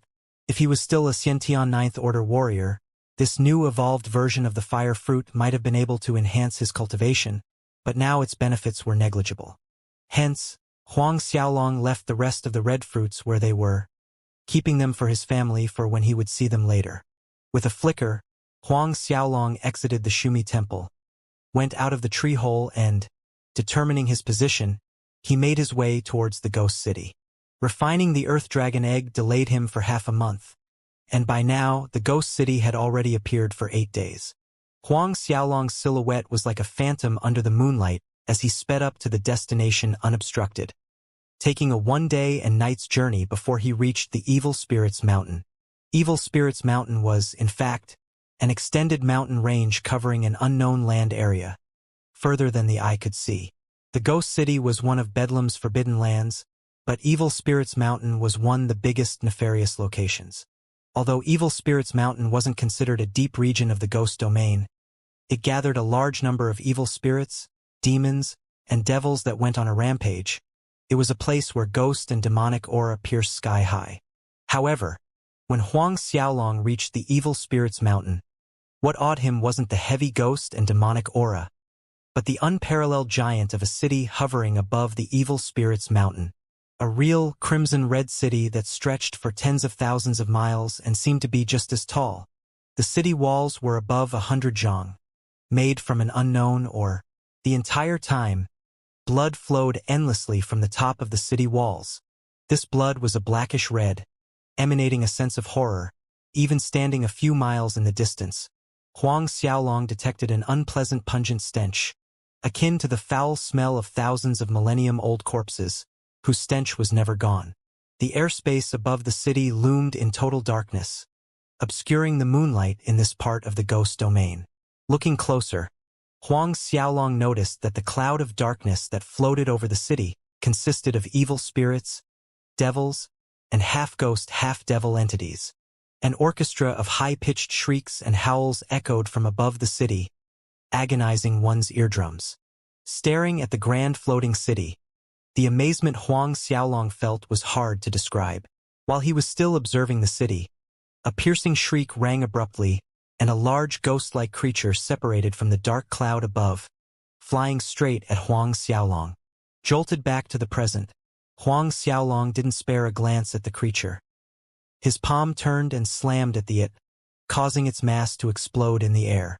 Then, he leaped up, flying towards the gigantic floating ghost city. But the gates leading into Ghost City were blocked by the swarm of countless evil spirits, devils, and half-ghost, half-devil creatures that wouldn't even let water trickle through. For Huang Xiaolong to enter the Ghost City, he had to kill his way in. Not far from the Ghost City gates, Huang Xiaolong saw 3 middle-aged men clad in certain sects' blue robes in the midst of slaughtering their way into the city. But before they could succeed, they were drowned by a swarm of evil spirits and devils, bitten off, torn apart and eaten alive. Huang Xiaolong watched as the 3 people had their flesh torn off by a group of hundreds of evil spirits and little devils, from the arms, thighs, to other parts. The brutal bloodiness caused Huang Xiaolong's brows to scrunch together. This horrifying scene was also witnessed by other warriors and sect disciples who had the same thought of slaughtering their way into the city and caused them to retreat in panic. Their faces turned a deadly white and a chill that wouldn't go away crept into their hearts. They could see that the group of 3 were all late Xianxia 10th orders. Look! Someone's trying to break into the ghost city again. At this point, one of the onlookers exclaimed, pointing at Huang Xiaolong. A peak late Xianxia 10th order? Another one is going to die, probably eaten by these evil spirits before he can even touch the city gates. An onlooker sneered. That's right. This is the 9th day of Ghost City's appearance. The number of evil spirits and devils plugging the entrance keeps increasing. There's no way to go into Ghost City without a Saint Realm expert leading. In the short lapse of time when the people around were talking, Huang Xiaolong leaped through the air, landing about 300 meters from the city gates. The evil spirits and devils crowding the entrance saw a new prey approaching, and all of them bared their sharp fang and claw in excitement, pouncing towards Huang Xiaolong. Watching this, Huang Xiaolong snorted. His hand raised up and struck an earthen Buddha palm frontward. In that moment, the world was filled with a myriad of Buddha statues. Holy Buddha luminescence lighted up the land. Harrowing cries came from the evil spirits and devils as they exploded, erased from the world. Buddhism energy flooded out from Huang Xiaolong's body like angry waves, spreading to his surrounding. The second swarm of black creatures that was about to join in pulled back hastily, as if they were facing the most appalling thing in the world. Some didn't stop in time, coming into contact with the Buddhism energy emanating from Huang Xiaolong's body, and tragic shrieks rendered the air, due to excruciating pain as dark green mist sizzled from these dark creatures' bodies. These evil spirits and devils retreated in haste out of Huang Xiaolong's path. The other sect disciples and warriors' jaws dropped to the ground watching this result, only managing to recover their senses when Huang Xiaolong's silhouette disappeared from sight behind the city gates. Who was that kid? How could he have such pure Buddhism energy? Is that a blessed Buddha Emperor's secret genius disciple? That palm attack just now, what kind of battle skill was that? Does the blessed Buddha Empire have such battle skill? Intertwined with everyone's shock was extreme regret. If they knew earlier, they would have followed right behind Huang Xiaolong, entering the ghost city. Huang Xiaolong looked back behind him after entering the city. Those evil spirits and devils were kept outside the city gates, 3 zhang away from them, unable to come even half an inch closer. There had to be some unique arrays around the city gates that kept those creatures out from the city. As for the massive number of creatures in the sky above the city, the same theory should apply. Huang Xiaolong strode in. Standing on one of the streets, a biting cold wind blew over. The howling sounds issued were enough to scare away most people. Huang Xiaolong looked around and all he could see was absolute desolateness and heavy solitude. On his left and right were collapsed structures, dilapidated ruins, and headless bodies that were strewn everywhere. Pieces of incomplete body parts and bloodstains decorated the scenery. Inside the ghost city, a very thick scent of blood lingered in the air. Signs of death and massacre appeared around every corner. Ghostly and evil aura rumbled outside the ghost city's perimeter, whereas inside the city itself, not a shred of these two could be detected. But Huang Xiaolong knew that this didn't mean that there were no evil spirits or devils here. More like they were detained, sealed in a certain place. Once this seal was broken, those evil auras would certainly be overwhelming. Huang Xiaolong's battle chi ran gently in his veins as he walked down the streets. He was cautious and ready for any sudden movement. Despite his strength having been greatly enhanced after refining the Earth Dragon Egg, advancing to the peak of late Xianxia 10th Order, this was the Ghost City, a place where even Saint Realm experts could fall at any moment. Huang Xiaolong continued in the same manner for more half an hour. The streets remained empty of other people.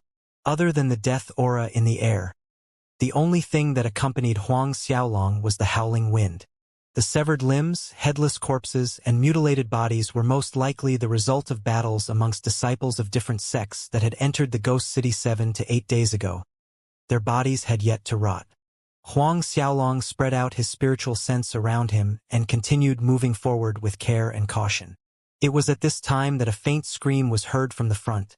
As soft it may be, Huang Xiaolong could still hear it. It was a human voice. Huang Xiaolong made a split-second decision and flew in the direction of the voice. He didn't see even one living person ever since he stepped into the city. This was an excellent opportunity to ask someone where the sect disciples that entered Ghost City days earlier had gone. Soon, following the sound of the voice, Huang Xiaolong reached the deserted ruins of a courtyard. In the middle of the yard, he came to the scene of a young woman that could be considered pretty, pleading fearfully at 2 brawny men holding sharp blades in their hands. "I beg you, let me go. As long as you let me go, I promise to do anything," the woman endlessly pleaded. "You would do anything for us to let you go?"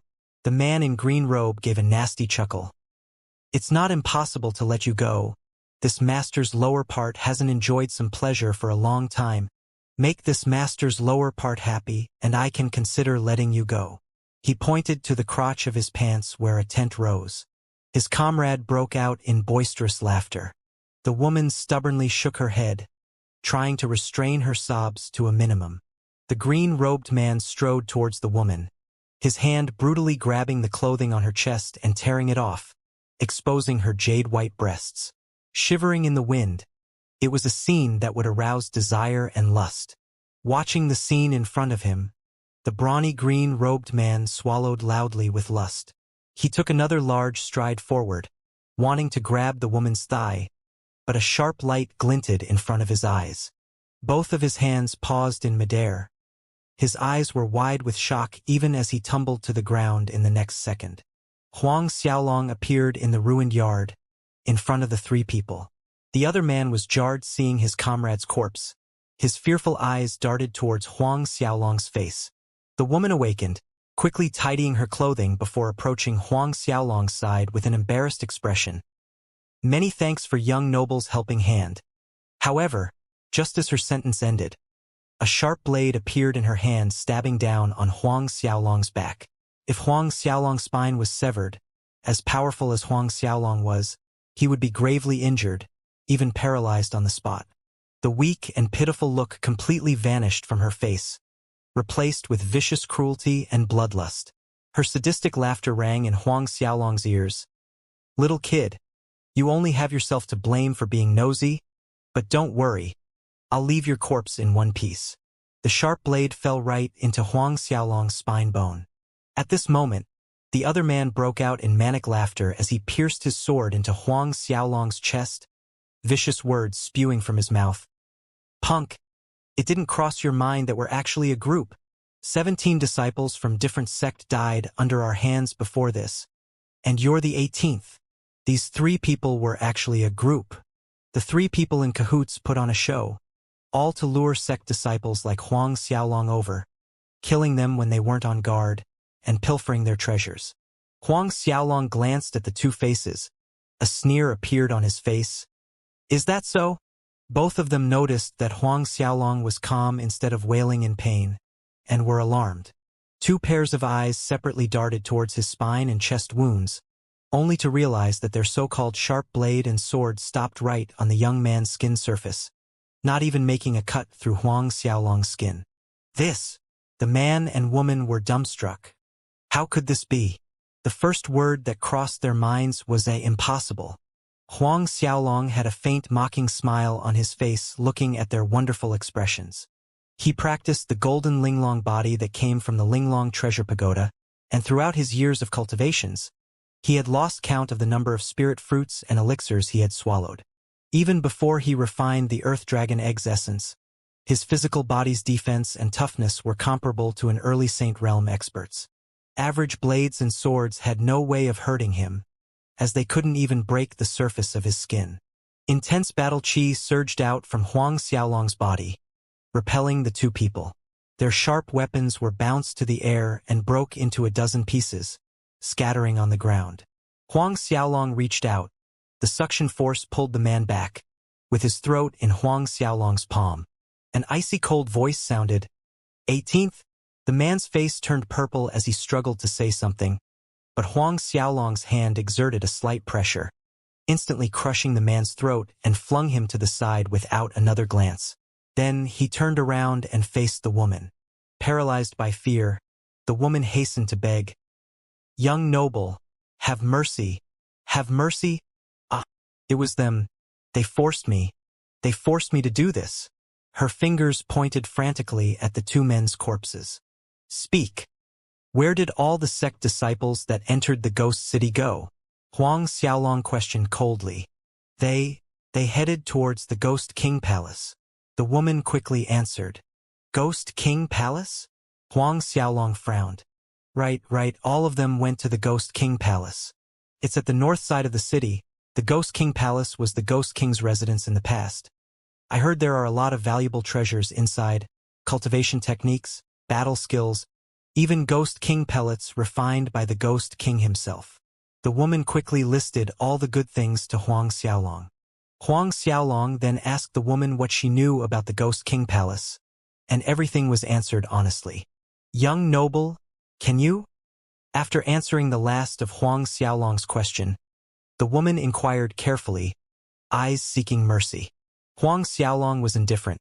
His hand lifted and a finger pointed directly at the center of the woman's eyebrows, piercing through her head with an absolute soul finger.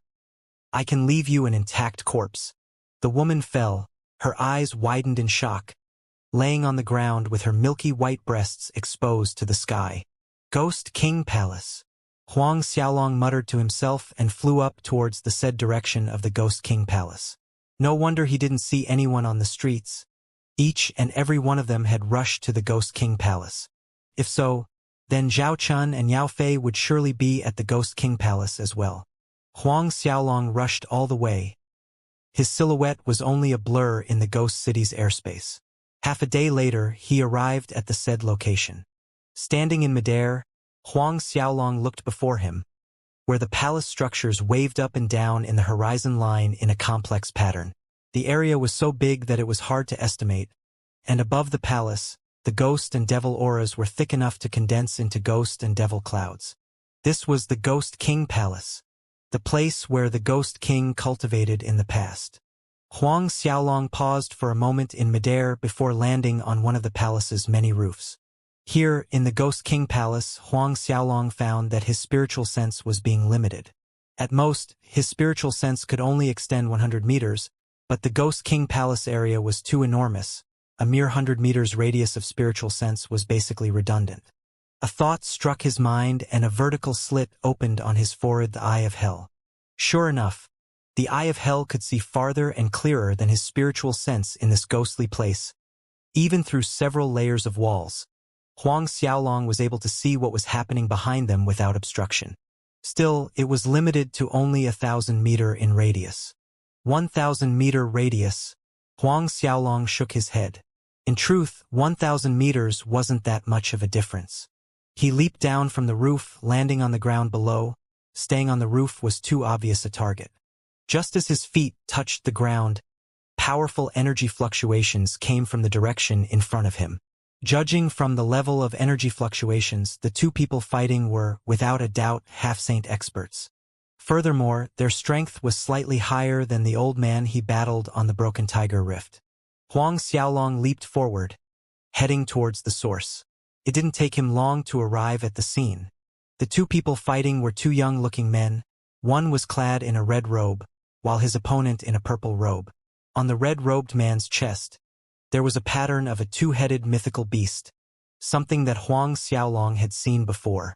In the city of myriad gods, he saw the same two-headed mythical beast on He Yunxiong's robe. Therefore, Huang Xiaolong surmised that this red-robed young man was someone from Millennium City, and chances were, he was He Yunxiong's disciple. Whereas the purple-robed young man, the emblem on his robe was an elephant. Elephant? It seems this other young man belongs to the city of myriad gods, Luo Wujuan's disciple. Luo Wujuan, the city of myriad gods castellan, also one of top 10 Bedlam lands experts. From observing these two people's battle, this Luo Wujuan disciple's strength was a bit better than He Yunxiong's disciple. Fists and palm imprints collided. The sound of exploding air resonated. All of a sudden, Luo Wujuan's disciple changed his movement midair, somersaulting over and slamming a palm strike squarely on He Yunxiong's disciple's back.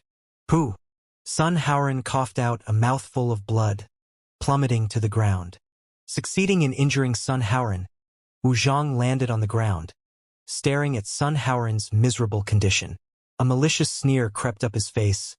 Sun Haoran, you didn't expect that you would die here, right? Sun Haoran wiped off the blood from the corner of his mouth, no fear in his eyes. If I die, Master will avenge me. Wu Zhang burst into laughter hearing this. Master? You think that old man He Yunxiong could leave this ghost city alive?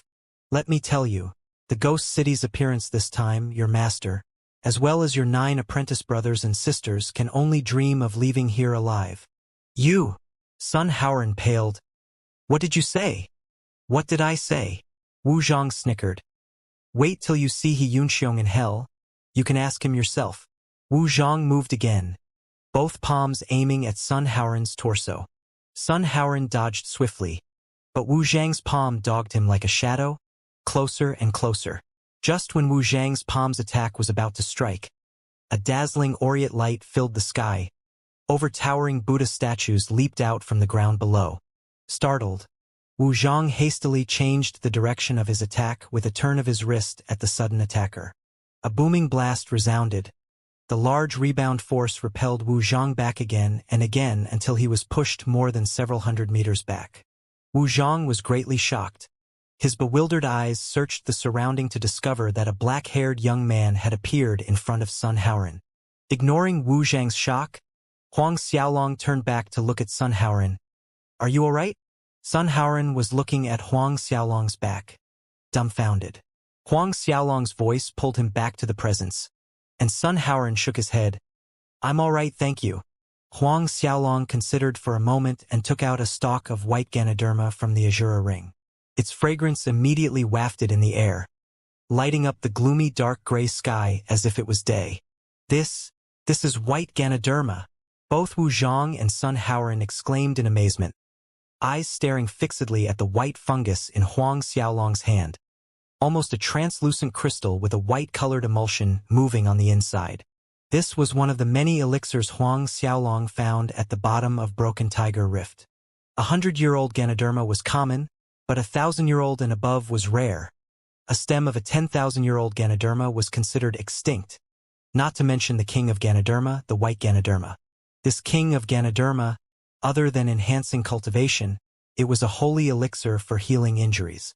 Before the two pairs of feverish eyes, Huang Xiaolong sent the white Ganoderma to Sun Haoran with a gentle flick. Here, swallow it. Sun Haoran looked dazedly at Huang Xiaolong in disbelief. Doubtful of what he had just heard, he asked, "Are you sure you want to let me swallow this white Ganoderma?" Huang Xiaolong nodded. "I owe Senior he a personal favor. That time in the city of myriad gods, he Yunxiong helped Huang Xiaolong out. Now he was just reciprocating the favor by saving his disciple. The white Ganoderma might be a rare elixir in others' eyes, but it wasn't that significant to Huang Xiaolong. In the pile of elixirs inside his Azura ring, this white Ganoderma ranked at the bottom. So, this brother knows master. Sun Haoran was relieved after clarifying this point, but still he refused. "But this is too much. Please keep it for yourself. My injuries are not that heavy." He moved to send the white Ganoderma back to Huang Xiaolong. In his opinion, Huang Xiaolong's repayment was slightly overboard. He was embarrassed to accept such a heavy gift. It was at this moment. A shadow flickered. Wu Shang's hand reached out to grab the white Ganoderma. However, before he could touch the white Ganoderma, a torrent of halberd shadows appeared, bringing a storm of violent winds that overlapped like layers of waves. Alarmed, Wu Zhang resolutely retreated. Big cutting palm. His arms gathered back and then slashed down vertically. A dozen knife-like palms slashed down on the violent winds created by the halberds. Boom! A thunderous explosion shook the space. The numerous halberd shadows dissipated. Wu Zhang succeeded in blocking the layers of violent winds, but despite that, his back was damp with cold sweat. He looked at Huang Xiaolong with trepidation, for only he truly understood how horrifying Huang Xiaolong's halberd attack was. What was this black-haired young man's background for a peak late Xianxia 10th order to possess such terrifying strength? Wu Zhang's throat felt parched. "Friend, this is a matter between our city of myriad gods and Millennium City. I advise you, it's better not to interfere unnecessarily." Huang Xiaolong was impassive. "So what if I interfere?" When he was in the city of myriad gods that time, Zhao Chen's subordinates blatantly attacked Huang Xiaolong without fear of repercussions, and the city guards were shamelessly siding with Zhao Chen's subordinates. These didn't help build any good impression on the city of myriad gods in Huang Xiaolong's mind. Hearing that, Wu Zhang shook his head. "This friend's strength is not bad, but still, it's better not to act recklessly. Otherwise you would be bringing a catastrophe to your family." Wu Zhang's words were not empty threats. Very little people in the Bedlam lands dared to interfere in the city of myriad gods' affairs. At this time, Sun Haoran persuaded, "Brother, go." He felt it was not necessary for Huang Xiaolong to offend the city of myriad gods because of Millennium City, regardless if Huang Xiaolong owed his master a favor or not. Seeing that Sun Haoran too persuaded him not to interfere, Huang Xiaolong shook his head, secretly thinking, as a man, what is fear? And what is there to be afraid of? He wasn't even afraid of deity's Templar. Would he bow to a mere city of myriad gods? When Wu Zhang saw Huang Xiaolong being silent, he immediately assumed that Huang Xiaolong feared the city of myriad gods' power and prepared to retreat, and he couldn't resist smiling. This friend could see the truth and make the wisest decision. To preserve oneself is the brightest road. His words trailed off here. His greedy eyes shifted towards the white Ganoderma with his hands extended out, his meaning evident in the gesture. But when his hand almost caught the elixir in his hand, halberd images rained down once again. This time, the power of destruction surpassed the last attack, scaring Wu Zhang and causing him to leap back in shock, striking out big cutting palms continuously in an attempt to block. Wu Zhang retreated again and again until he was several hundred meters back before stopping. A film of sweat trickled down his forehead. "You!" His expression distorted, glowering at Huang Xiaolong. Huang Xiaolong jeered. "Preservation before principle? When did I tell you that I'm leaving?" A gloomy light flickered in Wu Zhang's eyes. Friend really isn't afraid that the family you belong to would perish in calamity due to your folly? That depends if your city of myriad gods has the capability. Throwing that sentence, Huang Xiaolong no longer bothered to exchange more words. The eminent holiness halberd hummed, slashing down 1,000 zhang long golden black halberd light. Space shook as the long halberd pierced through the air, arriving instantaneously in front of Wu Zhang. The abrupt change made Wu Zhang's confidence wavered. Elusive dragon step. Without a second thought, Wu Zhang leaped high up from the ground as if he was a flood dragon, barely escaping the 1,000 zhang golden black halberd light. A booming sound reached his ears. Turning back, he saw that the palace building structure behind him was cut into 2 sections right in the middle. Crumbling down to the sides, extending past the structure, dust and sand obscured the view. Wu Zhang's face was ashen watching the result. Fortunately, he managed to dodge the attack fast enough. Otherwise, he'd be split in 2. While Wu Zhang was still immersed in his lucky escape, bright golden light cast over him. Turning to look, he saw Huang Xiaolong descending on him like a dragon god. In an upward motion, the long halberd executed another attack. Blinding halberd lights shot straight at him. Crimson blood palm. Terrified, Wu Zhang bellowed. His palms doubled in size, turning a blood crimson red, slamming down towards Huang Xiaolong. 2 blood crimson palm imprints crashed against countless halberd images. Shock waves and explosions reverberated in the air. The powerful impact sent Wu Zhang staggering back when a wayward halberd light flew towards him. Wu Zhang merely caught sight of a bright flash, and the next thing he knew, bursts of pain came from his chest area. He stared dazedly at his own torso where a halberd was sticking to his chest, penetrating him through and through, the tip coming out from his back. Huang Xiaolong's expression was cold as he pulled out the eminent holiness halberd before landing on the ground. Blood fell like rain to the ground from high altitude as Wu Zhang plummeted. Sun Haoran was bewildered as he watched Wu Zhang falling from the sky. At this point, he was well aware that Wu Zhang was at the end of his rope, his life not far from being extinguished. He was familiar with Wu Zhang's strength. He was a peak of half-saint, the city of myriad gods Castellan's second disciple. For centuries, there had never been an opponent that managed to defeat him or strong enough to be a rival. But now Wu Zhang actually died in the hands of a peak late Xianxia 10th Order. Moreover, it was only a matter of several strikes.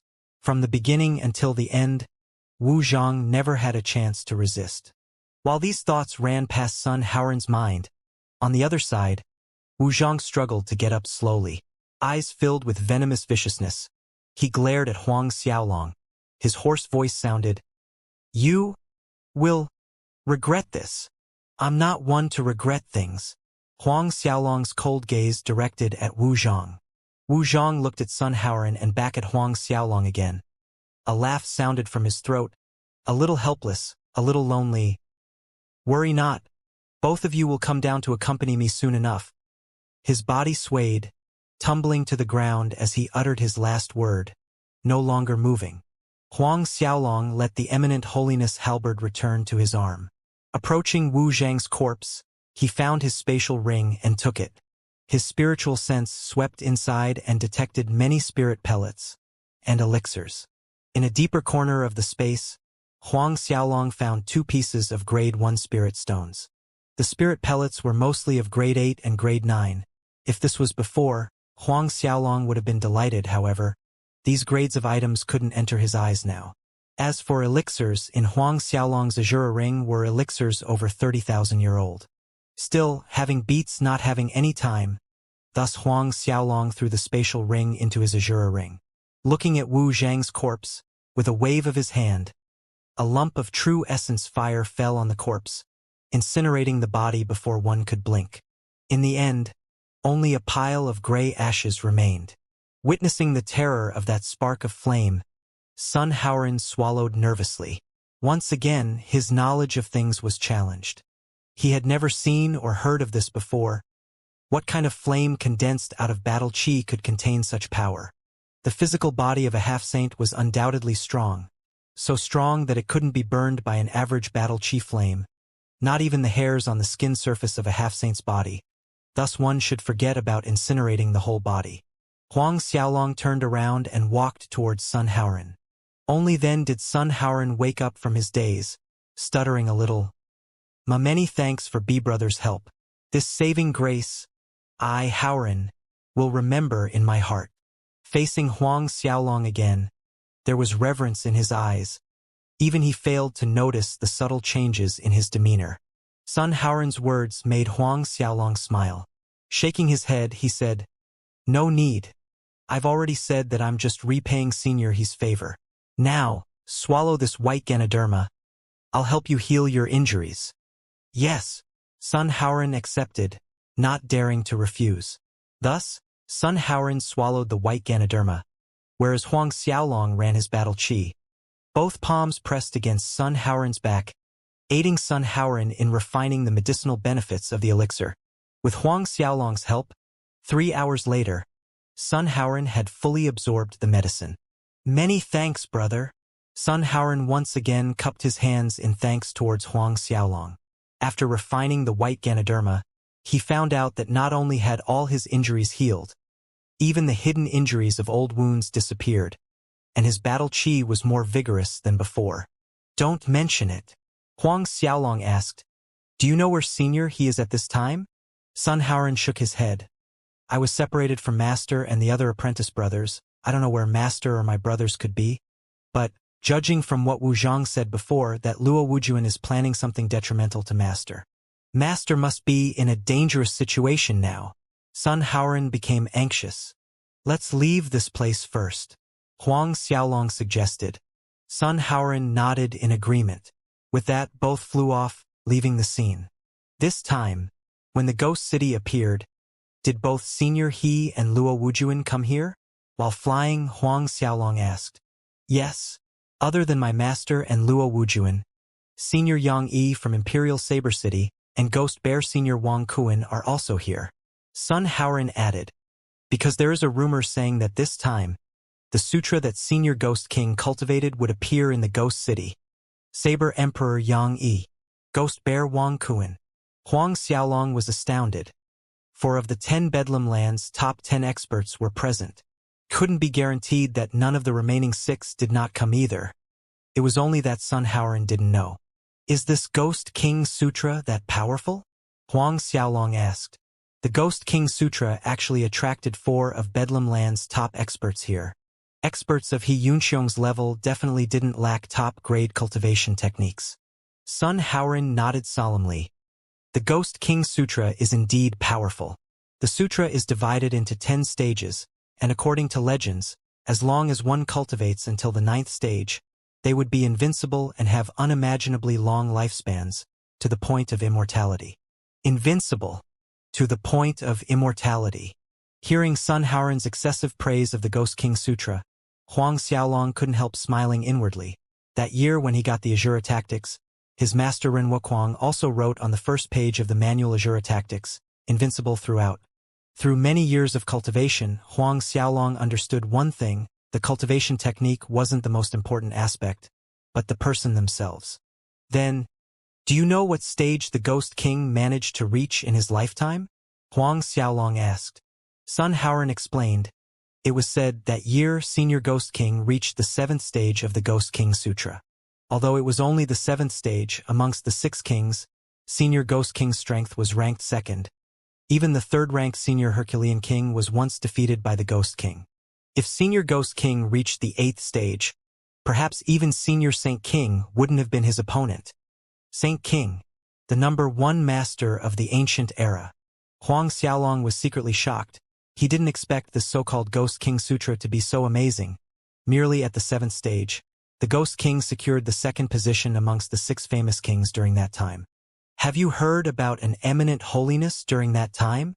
Suddenly a thought struck Huang Xiaolong. He asked Sun Haoran. Eminent holiness. Sun Haoran had an astonished expression on his face looking at Huang Xiaolong. I didn't expect that brother would know about eminent holiness. In fact, this eminent holiness was the Saint King's junior brother. Saint King's junior brother? It was Huang Xiaolong's turn to be surprised. The leader of the 6 kings, Saint King's junior brother. Huang Xiaolong did guess the Eminent Holiness would be a famous master in his own right. But the Eminent Holiness being the Saint King's junior brother seemed beyond his imagination. Sun Haoran nodded. That's right. The Eminent Holiness was indeed the Saint King's junior brother. It was by coincidence that I found this information, flipping through an old ancient record, because Eminent Holiness preferred to stay hidden in the mountains, rarely showing up in public. Thus, during the ancient time, not many people knew about him. Huang Xiaolong nodded, so it was like this. Still, as the junior brother of the Saint King, his strength should be quite strong as well. Sun Haoran added. Both conversed as they flew. However, Sun Haoran knew very little about Eminent Holiness and had no other information to offer to Huang Xiaolong. Along the way, both of them came across many scenes of sect disciples fighting for treasures, but they neither stop nor interfere in these battles. Inside the Ghost King Palace, killings and slaughters were everywhere. Even if they had the heart to care, it was an endless burden. Huang Xiaolong looked at the corpses littered on the streets along the way, shaking his head. Everyone in this world knew that life was more important than anything. Yet in this world, how many people could actually really see and understand? Birds die for food and humans die for wealth. Sun Haoran and Huang Xiaolong flew for 2 hours, but despite their speed, they didn't even cover a tenth of the vast Ghost King Palace.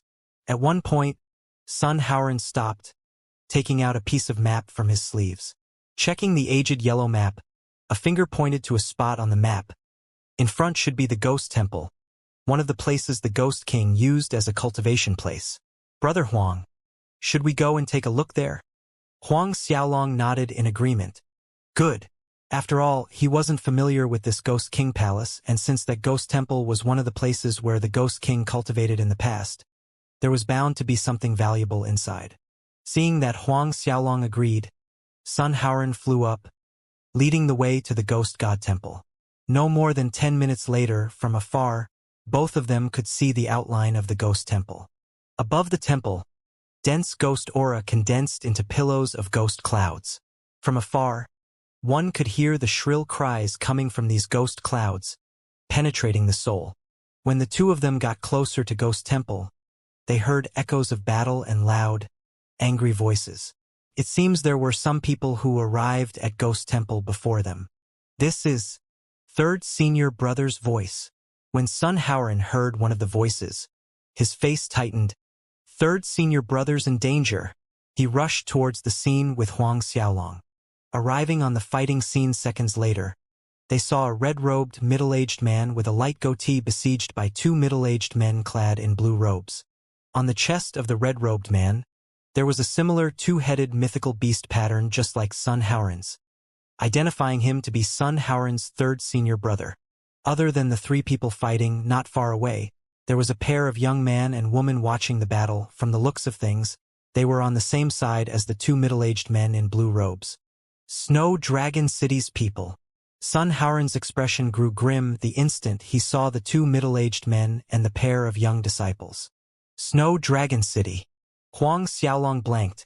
Looking carefully, he noticed the white dragon emblem on the 2 middle-aged men's sleeves. Snow Dragon City was one of the top 10 cities in the Bedlam lands, ranking above Millennium City. The city castellan, Silver Dragon Aogu, was quite formidable. That pair of young people must be Silver Dragon Aogu's disciples, Huang Xiaolong thought to himself, while those 2 middle-aged men were probably guards. At this point, Sun Haoran's third senior brother, Peng Feng, received a full-force punch to his shoulder. A low grunt escaped his mouth. His entire body was thrown back, blood flowing out the corner of his lips. Third senior brother, Sun Haoran cried out, jumping into the fray with a punch aimed at the same blue-robed, middle-aged man who attacked. Although he wasn't clear why his third senior brother had a conflict with the people from Snow Dragon City, at this kind of situation he couldn't bother with the smaller details. The power of Sun Haoran's punch forced the middle-aged man to retreat, while Peng Feng seized the opportunity to punch the other middle-aged man. Suddenly, the battle came to a standstill. Fourth junior brother, run quickly. However, Peng Feng felt no joy seeing Sun Haoran appear. Instead, he blurted out an anxious warning, looking extremely agitated. If it was his senior brother, perhaps both of them could retreat safely, but fourth junior brother's strength was slightly weaker than his. As for that black-haired young man with his fourth junior brother, although Peng Feng didn't know who the young man might be, he was still only a peak late Shintian 10th order and was of no help at all. Run? Since you're here, don't dream of leaving. The pair of young people approached and the young woman sneered. Huang Xiaolong's guess was right on the gold. This young man and woman pair were Snow Dragon City Castellan Silver Dragon Ao Gu's disciples. The young man was called Du Huagang and the young woman was Li Li. The two blue-robed middle-aged men were indeed their guards. Regardless, all four of them were powerful, all four were half-saints. Li Li walked over, her eyes taking a quick glance over Huang Xiaolong and Sun Haoran, not putting either one of them in her eyes. Sneering at Peng Feng, she said, "Peng Feng, in this time's Ghost City's appearance, your Millennium City should never have come." Shaking her head sorrowfully with a heartache expression, Li Li continued, "Pity, ah, 6 of you master disciples will all be buried here in Ghost City. 1 month later, Millennium City's name will be erased from the Bedlam lands. Forever." Sun Haoran paled at these words. The meaning of these words was Snow Dragon City plotting against Millennium City? Or were the city of myriad gods and Snow Dragon City working together in this? That Du Huagang spoke. "The two of you go and deal with the both of them. Leave that brat to me." "Yes." The two blue-robed middle-aged men answered respectfully, immediately launching attacks on Peng Feng and Sun Haoran, whereas Du Huagang was walking towards Huang Xiaolong, the one seemingly easiest to deal with. Du Huagang stopped before Huang Xiaolong, giving him a once-over glance from head to toe as he shook his head. "Brat, it wasn't easy for you to come this far. You being a peak late Shintian 10th order means that your talent is not bad. If you can follow a good master, you may have a bright future. But it's a pity you took cover under the wrong tree. Therefore you can only die here today."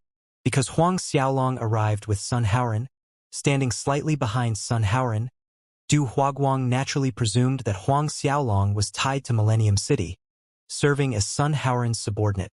Huang Xiaolong merely replied with a stoic word, "Really?" Du Huagang chuckled watching Huang Xiaolong's lack of expression. "Definitely, unless a miracle happens. Don't waste time with words. Swiftly take care of that brat." Beside Du Huagang, Li Li was getting impatient. "Then the 4 of us can deal with Peng Feng and Sun Haoran." Du Huagang nodded, wasting no more time with nonsense. His body flickered, arriving close to Huang Xiaolong in an instant. His palm struck out, aiming straight at Huang Xiaolong's heart. An opponent that dies with a single strike has no meaning.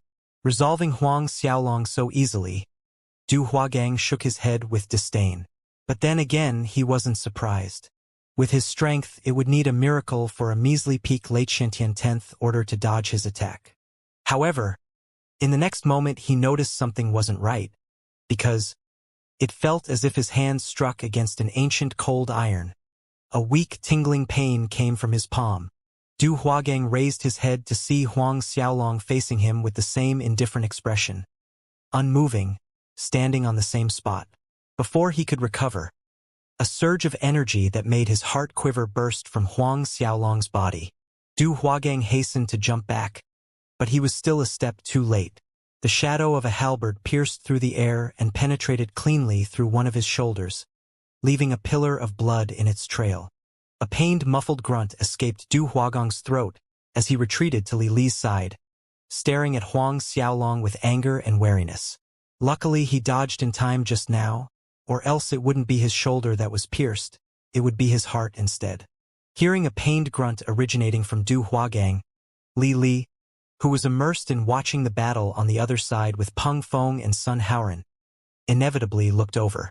Seeing the large wound on Du Huagang's shoulder, she was shocked. Even Peng Feng and Sun Haoran couldn't help risking a quick glance over to Huang Xiaolong's side. Other than Sun Haoran, the rest were flabbergasted. "Garbage. You can't even handle a peak late Shintian 10th order." When the shock receded, Li Li snapped at Du Huagang. Du Huagang's face flushed bright red, but he dared not lash out against Li Li, hence he could only excuse lamely, "This brat is very strong."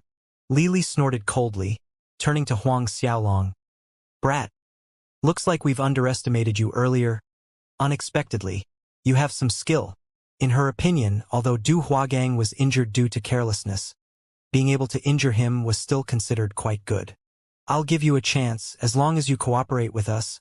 Kill both Peng Feng and Sun Haoren and submit to us to Snow Dragon City.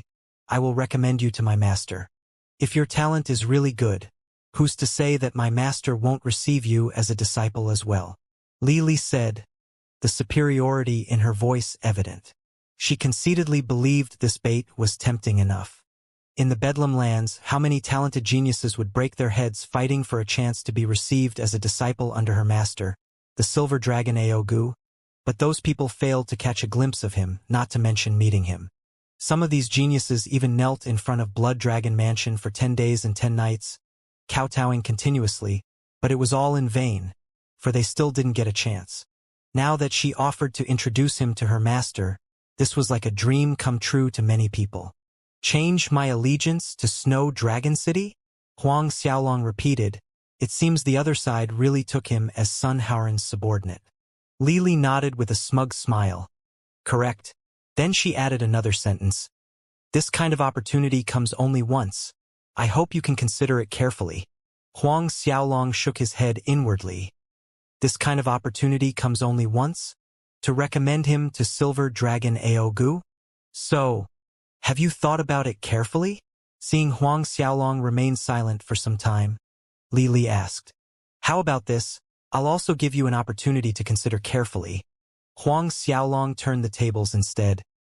This kind of opportunity only comes once. I hope you'll think it over. Li Li and Du Huagang were dumbfounded. For a moment, neither understood what Huang Xiaolong meant. Huang Xiaolong went on. Renounce Snow Dragon City. Submit to me and I can consider sparing your lives. Everyone felt as if they've been struck by lightning. Peng Feng was even looking at Huang Xiaolong with a weird expression on his face. Was this brat out of his mind? He turned to Sun Haoren, the look in his eyes obviously asking if there was something wrong with this brat's brain. Whereas anger erupted from Li Li and Du Huagang, akin to a volcano, flaring to the sky from the bottom of their hearts, especially Li Li. A terrifying killing intent exploded from her, and around her, a storm of black-colored snowflakes suddenly started to fall. What did you just said? Li Li's eyes were razor-sharp, penetrating as they focused on Huang Xiaolong. Each syllable hissed through her lips. She was Silver Dragon Aogu's most favored disciple, bearing a distinguished status in Snow Dragon City, with countless sect disciple geniuses wooing her, showering her with compliments. All she ever heard were beautiful words. In Snow Dragon City, she could call the wind and rain with a single word. But now, an ant-like existence of a peak late Xiantian 10th Order brat dared to tell her to forsake Snow Dragon City and submit to him, become his subordinate. In the crudest term, a slave. This was humiliation. Pure, naked humiliation. You didn't hear it clear enough? Huang Xiaolong ignored the killing intent spewing from the other side's eyes. There's only one chance. Have you thought it over carefully? Just as Huang Xiaolong's sentence ended, an indignant scream split the air. Li Li twirled around, amassing a violent windstorm with her at the center, akin to a wind dragon, spiraling towards Huang Xiaolong. Huang Xiaolong remained calm watching the mad attack. He transformed into a Jura physique and was ready for battle. Thick, dense slaughter aura gathered around him. Two giant ebony black wings extended out from his back, while the eminent holiness halberd in his hand stabbed out decisively. Shaking mountains, flipping seas. Halberd shadows numbered in the millions. A fierce gale gathered like a tsunami, colliding with Li Li's violent wind storm. The windstorm dissipated and Li Li's slender body spun with ease, like a dragon in the vast sea, narrowing the distance between them, her palms flat and straight like the edge of blades, stabbing towards Huang Xiaolong's chest. Dragon-breaking hand. Sun Haoren tensed up watching this move, blurting out anxiously, "Brother Huang, watch out! Dragon-breaking hand?" Huang Xiaolong's eyes grew icy, his hands shaped into claws, ripping towards the opponent. Thousands of demons howled. Devil aura overcast the sky. Azura Demon Claw. The moment the Azura Demon Claw appeared, The devils and ghosts hovering above the temple felt a pull, an attraction, flying towards the claw below, boosting the attack power. Watching the towering dark claw looming over her head, Li paled. She retreated back swiftly like a frightened little dragon, whereas Huang Xiaolong dashed forward, swinging the eminent holiness halberd in his hand. Halberd galaxy! Countless halberd shadows shot out, shining brightly like falling meteors in the twilight sky. Watching the countless halberd shadows raining down like meteors, fear suffused Li's eyes. Both of her hands struck out the dragon-breaking hand one after another endlessly. The dragon-breaking hand could terminate any attack midway, and it was the skill that Snow Dragon City's castellan, Ao Gu, was most proud of. Every time Li used it against her opponents, it worked 10 times out of 10. But this time, the skill seemed to have lost its prowess. She watched, eyes wide with apprehension and shock, as the halberd shadows pierced through the wall barrier of dragon-breaking hands like meteors over the sky, growing bigger in front of her eyes in an instant. Halberd shadows fell on her body like a torrential rain. Puff! Her body was thrown back after being hit by the great waves, crashing heavily to the floor with a boom. All surrounding noise and sound died with the crash. Peng Feng and Du Huagang looked dazedly at the spot Li crashed into. The dust settled, revealing her tragic appearance. Her body was filled with deep wounds, with blood flowing out constantly. Only after some time did Du Huagang react. Fifth senior sister. Crying out, he arrived beside Li in the blink of an eye. Only then were the two middle-aged men jolted back to their senses and hurried to Li's side with an apprehensive expression. Although Silver Dragon Aogu had more than a dozen disciples, Li was, without a doubt, his most favored disciple by far.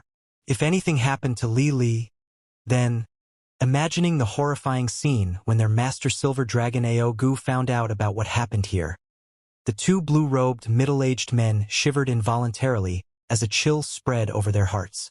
Li groaned from pain, wobbling unsteadily as she tried to get up from the floor, pushing away the three people surrounding her. Looking at Huang Xiaolong, the dread in her heart showed in her eyes, but even more was anger, indignity, embarrassment, and plain fury. She was a half-saint warrior. Her master was the Silver Dragon Ao Gu. At her level cultivation level, beneath Saint Realm, the number of half-saint realm warriors that could defeat her did not exceed 10. But despite that, a mere peak late Xiantian 10th Order insect managed to gravely injure her. Peak late Xiantian 10th Order. Li's eyes were spitting fire. Her venomous eyes fixed on Huang Xiaolong were filled with hatred. From childhood till now, no one dared to hurt me. No one. I want to kill you. I'm going to kill you. Scorching white flames flowed from her body, burning wildly, and a large phoenix emerged behind her. Top grade 12 martial spirit. White Phoenix. This was Li's martial spirit, and because of her martial spirit and talent, she was Silver Dragon Ao Gu's most favored disciple. The White Phoenix hovered above Li's head, letting out a ringing cry that sounded from the ancient era, shaking heaven and earth and traveling more than a dozen miles.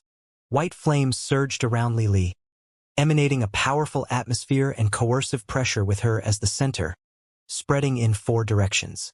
Peng Feng and the rest were astonished as they watched speechlessly. The many wounds caused by the eminent holiness halberd piercing into her flesh closed up at a speed visible to the naked eye, finally leaving no scar. Li floated up in midair, her cold and imposing eyes staring at Huang Xiaolong. Brat, you're very surprised that I have the top grade 12 martial spirit White Phoenix, aren't you? Let me tell you, the White Phoenix has the sacred white flame. No matter how serious my injuries are, I won't die. I'm going to let you know how foolish your actions of injuring me were. I will make you regret. Make you kneel down before me begging for mercy. The more Li spoke, the more turbulent her emotions became. Intense hatred ravaged her sanity. Compared to Peng Feng and Sun Haoran's shock after seeing Li's White Phoenix martial spirit, Huang Xiaolong was more composed. Not to mention a top grade 12 martial spirit. Even if a top grade 13 martial spirit materialized in front of him, he wouldn't blink an eye. That year, during the Duanren Imperial City battle, he battled Xia Puti, who possessed a first-rank grade 13 martial spirit, Black Flame Phoenix, but in the end, didn't he come out the winner? The Black Flame Phoenix was 2 grades higher than this White Phoenix. The anger in Li Li's heart escalated after seeing Huang Xiaolong's nonchalant attitude after she called out her White Phoenix. Godly White Phoenix Claw. Li Li bellowed, her body thrust forward in Huang Xiaolong's direction. The shadow of a large white claw imprint fell on Huang Xiaolong from above. Before the claw arrived, the dense slaughter aura gathered around Huang Xiaolong exploded in a salvo, thinning his imposing momentum. Just when Li Li's claw was about to tear Huang Xiaolong apart, Huang Xiaolong hollered under his breath. Before the astonished eyes of Peng Feng, Sun Haoran, Du Huagang, and the 2 blue-robed middle-aged men, a resounding dragon roar reverberated in the sky with the emergence of a giant black dragon above Huang Xiaolong's head. Primordial, divine black dragon, Peng Feng and Sun Haoran exclaimed out loud. It never crossed anyone's mind that Huang Xiaolong's martial spirit would be a primordial divine dragon, a top-grade 12 black dragon. Although they were both considered top-grade 12 martial spirits, dragons were deemed slightly stronger than phoenixes. Li Li stared blankly at the black dragon hovering above Huang Xiaolong, dumbfounded. In the next moment, she watched Huang Xiaolong leap up, his fist punching out at her White Phoenix's body. The fist imprint looked surreal, profound, and mysterious. It was the Great Void Divine Fist. Boom! A thunderous blast echoed miles away. A streak of white flame was seen flying back. The white claw imprint shattered into smithereens. Failing to withstand the powerful shockwave, Li Li staggered back until her feet touched the ground. Even so, it was a dozen steps later that she managed to steady herself. You! She could no longer conceal the overwhelming shock she was feeling as she looked at Huang Xiaolong. Huang Xiaolong stopped attacking and his feet landed back on the ground. His icy gaze fell on her. Peng Feng, Sun Haoran, and the others forgot to breathe watching the 2 people going against each other. 4th junior brother, he is? At this point, Peng Feng asked dazedly. The shock Huang Xiaolong gave him was ineffable. Since when did such a character appear in the Bedlam lands? Sun Haoran shook his head. I am also not sure of his identity. You also don't know? Peng Feng choked slightly at Sun Haoran's answer. He assumed that his 4th junior brother knew who Huang Xiaolong was, seeing that they arrived together. Sun Haoran nodded. Before coming here, I ran into Wu Zhang and nearly died in his hands. He was the one who killed Wu Zhang and saved me. Wu Zhang, he's dead? Peng Feng's eyes protruded in disbelief. Sun Haoran nodded again, emphasizing, he died. In 3 moves. 3 moves. Peng Feng stood in stupefied stillness on the spot.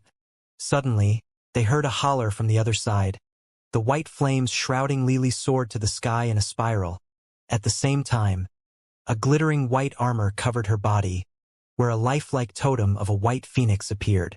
Huang Xiaolong forced her to the point of having to soul transform. When Li Li's soul transformed, Huang Xiaolong did the same. Black scales emerged on the surface of his skin, covering him like a full-bodied armor. Pointed sharp spikes lined the length of his arms. Reddish-black energy shrouded him, akin to a true-blood primordial divine dragon, a demon overlord. 2 powerful momenta clashing brought Peng Feng back to reality. Turning to look, he saw a soul-transformed Li Li whistled through the wind like a mythical phoenix soaring through the 9 heavens. A phoenix cry echoed in the sky. White phoenix flames overshadowed the earth, and it dived down on its prey. Sky-sundering phoenix. A giant white blade transformed from the white phoenix appeared above Huang Xiaolong's head, cutting down. As the white blade came closer and closer, Huang Xiaolong raised the eminent holiness halberd in his hands, and with a flick of his wrist, a windstorm of halberd shadows tunneled upward, like a whirlpool in the deep sea. Tossing heaven, moving earth. The white phoenix blade was right in the path of the abyssal whirlpool of halberd storm.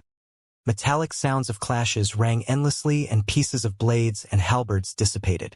In the center of the storm, a brilliant pillar of light erupted, soaring high up, The eminent holiness halberd was akin to a divine dragon bursting out from the deep sea, penetrating straight into Li Li's chest. An anguished scream split the air, accompanied by pearls of red blood, splattering over Peng Feng and the others' bodies.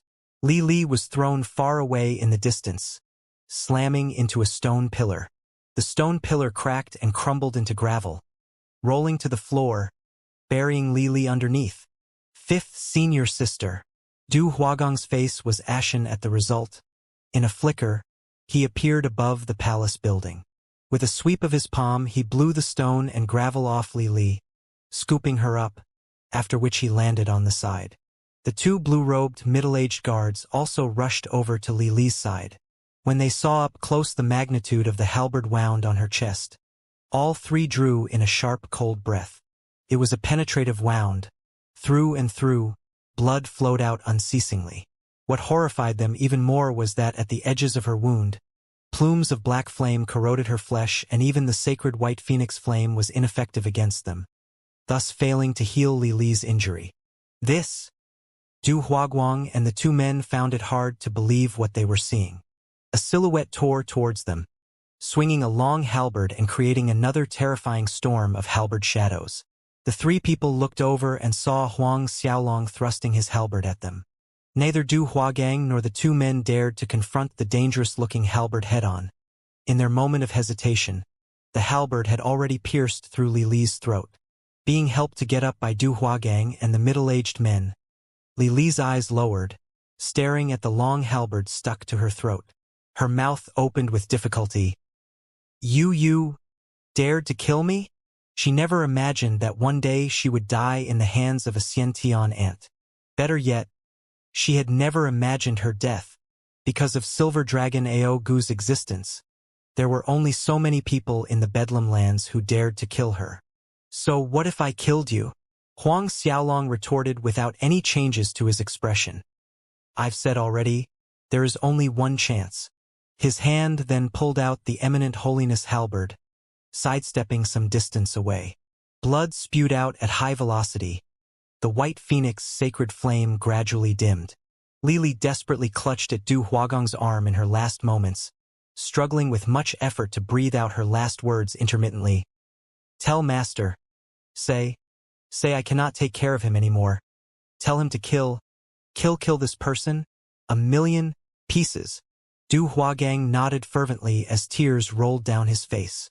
Finally, Li Li's lifeless body slumped down. Fifth senior sister. Du Huagang cried out. No answer came, but another noise of whistling wind sounded. Du Huagang turned back in alarm to see Huang Xiaolong's hands no longer held the long halberd. Instead, it was replaced by two black blades that emanated a frigid air, slashing down at him. Du Huagang's face was ashen. Panic and fear filled his eyes, but his hands shot out by reflex. Dragon's fetter! Abundant energy from his palm transformed into a rope that resembled dragon tendons, binding Huang Xiaolong. However, before these dragon tendons could come close to Huang Xiaolong, they were cut apart with a wave of his blades. Almost instantly, the blades of Azura slit his throat. Huang Xiaolong's assault continued without stopping, like a ghostly phantom. He appeared in close proximity to the two blue-robed middle-aged men. Once again, cold blade lights glinted in victory. By the time Huang Xiaolong's feet touched the ground again where he stood previously, Du Huaguang and the other two men tumbled to the floor. Peng Feng and Sun Haoran stared dumbstruck as three heads rolled off, separated from their bodies. For half-saints, all dead. The dumbstruck expression seemed carved forever on Peng Feng and Sun Haoran's faces as their gazes moved from the rolling heads on the floor to Huang Xiaolong. Sun Haoran remembered what his master He Yunxiong once said. If no accident happened, Li Li could very well break through to the Saint Realm within 10 years. But now, she was dead. Seeing that everything was done, the blades of Azura returned to Huang Xiaolong's arms, and he walked towards the four bodies, harvesting 4 spatial rings from each of them. Then, with a turn of his hand, sparks of true essence fire fell onto the 4 corpses, instantly incinerating everything into gray ashes. Sun Haoran had seen Huang Xiaolong doing the same thing before, With Wu Zhang's corpse, therefore, he wasn't so surprised this time. Peng Feng, however, inhaled sharply, watching Huang Xiaolong's familiar actions in dealing with Li Li and the other three bodies, turning them into ashes in an instant. A cold shiver ran down his back. After burning the four bodies, Huang Xiaolong walked over to Peng Feng and Sun Haoran, whose thoughts returned to the present after sensing Huang Xiaolong coming towards them. Watching Huang Xiaolong reaching closer, Peng Feng was nervous and a little apprehensive, not knowing how to act. Third senior brother. Let me introduce you. This is Brother Huang. Sun Haoran spoke and introduced Huang Xiaolong to Peng Feng. Then, turning to Huang Xiaolong, he said, Brother Huang, this is my third senior brother, Peng Feng. Peng Feng hurried forward. Brother Huang, many thanks for your saving grace. Huang Xiaolong smiled, replying, Don't mention it. Peng Feng replied courteously, feeling a little bit flattered. Third senior brother, do you know where master and eldest senior brother are? Sun Haoran asked Peng Feng, showing anxiety. Master and eldest senior brother could be in danger at this very moment. Peng Feng too looked worried. Half a day ago, I got separated from them, so I also don't know where they could be now. But the last time I saw eldest senior brother, he was heading towards the deeper area of Ghost King Palace. The deeper area of Ghost King Palace. Sun Haoran exclaimed, Let us head there now. As he said this, he looked at Huang Xiaolong, inquiring, Brother Huang, what are your plans? I'll tag along with you. Huang Xiaolong answered solemnly. According to Sun Haoran's explanation earlier, this time, the Ghost King Sutra was very likely to appear in the deeper parts of the Ghost King underground palace. Huang Xiaolong decided to tag along with them to check out the underground palace to see if he could get his hands on the Ghost King Sutra cultivation technique. Although he had no need for another cultivation technique, it would still be beneficial if he could gain some insights from it. The Ghost King Sutra, there was a chance that it contained the Ghost King's records and understanding of his years of cultivation. The best outcome would be obtaining the Ghost King Dan that the Ghost King refined himself. According to rumors, this Ghost King Dan would greatly benefit those wanting to break through to Saint Realm. Both Peng Feng and Sun Haoran were delighted that Huang Xiaolong would continue onward with them. Brother Huang, then shall we set off now? Sun Haoran inquired. Huang Xiaolong nodded. The treasures in the Ghost Temple were already plundered clean by Li Li's group, hence it wasn't necessary for them to explore the Ghost Temple further. After all four spatial rings were taken by Huang Xiaolong.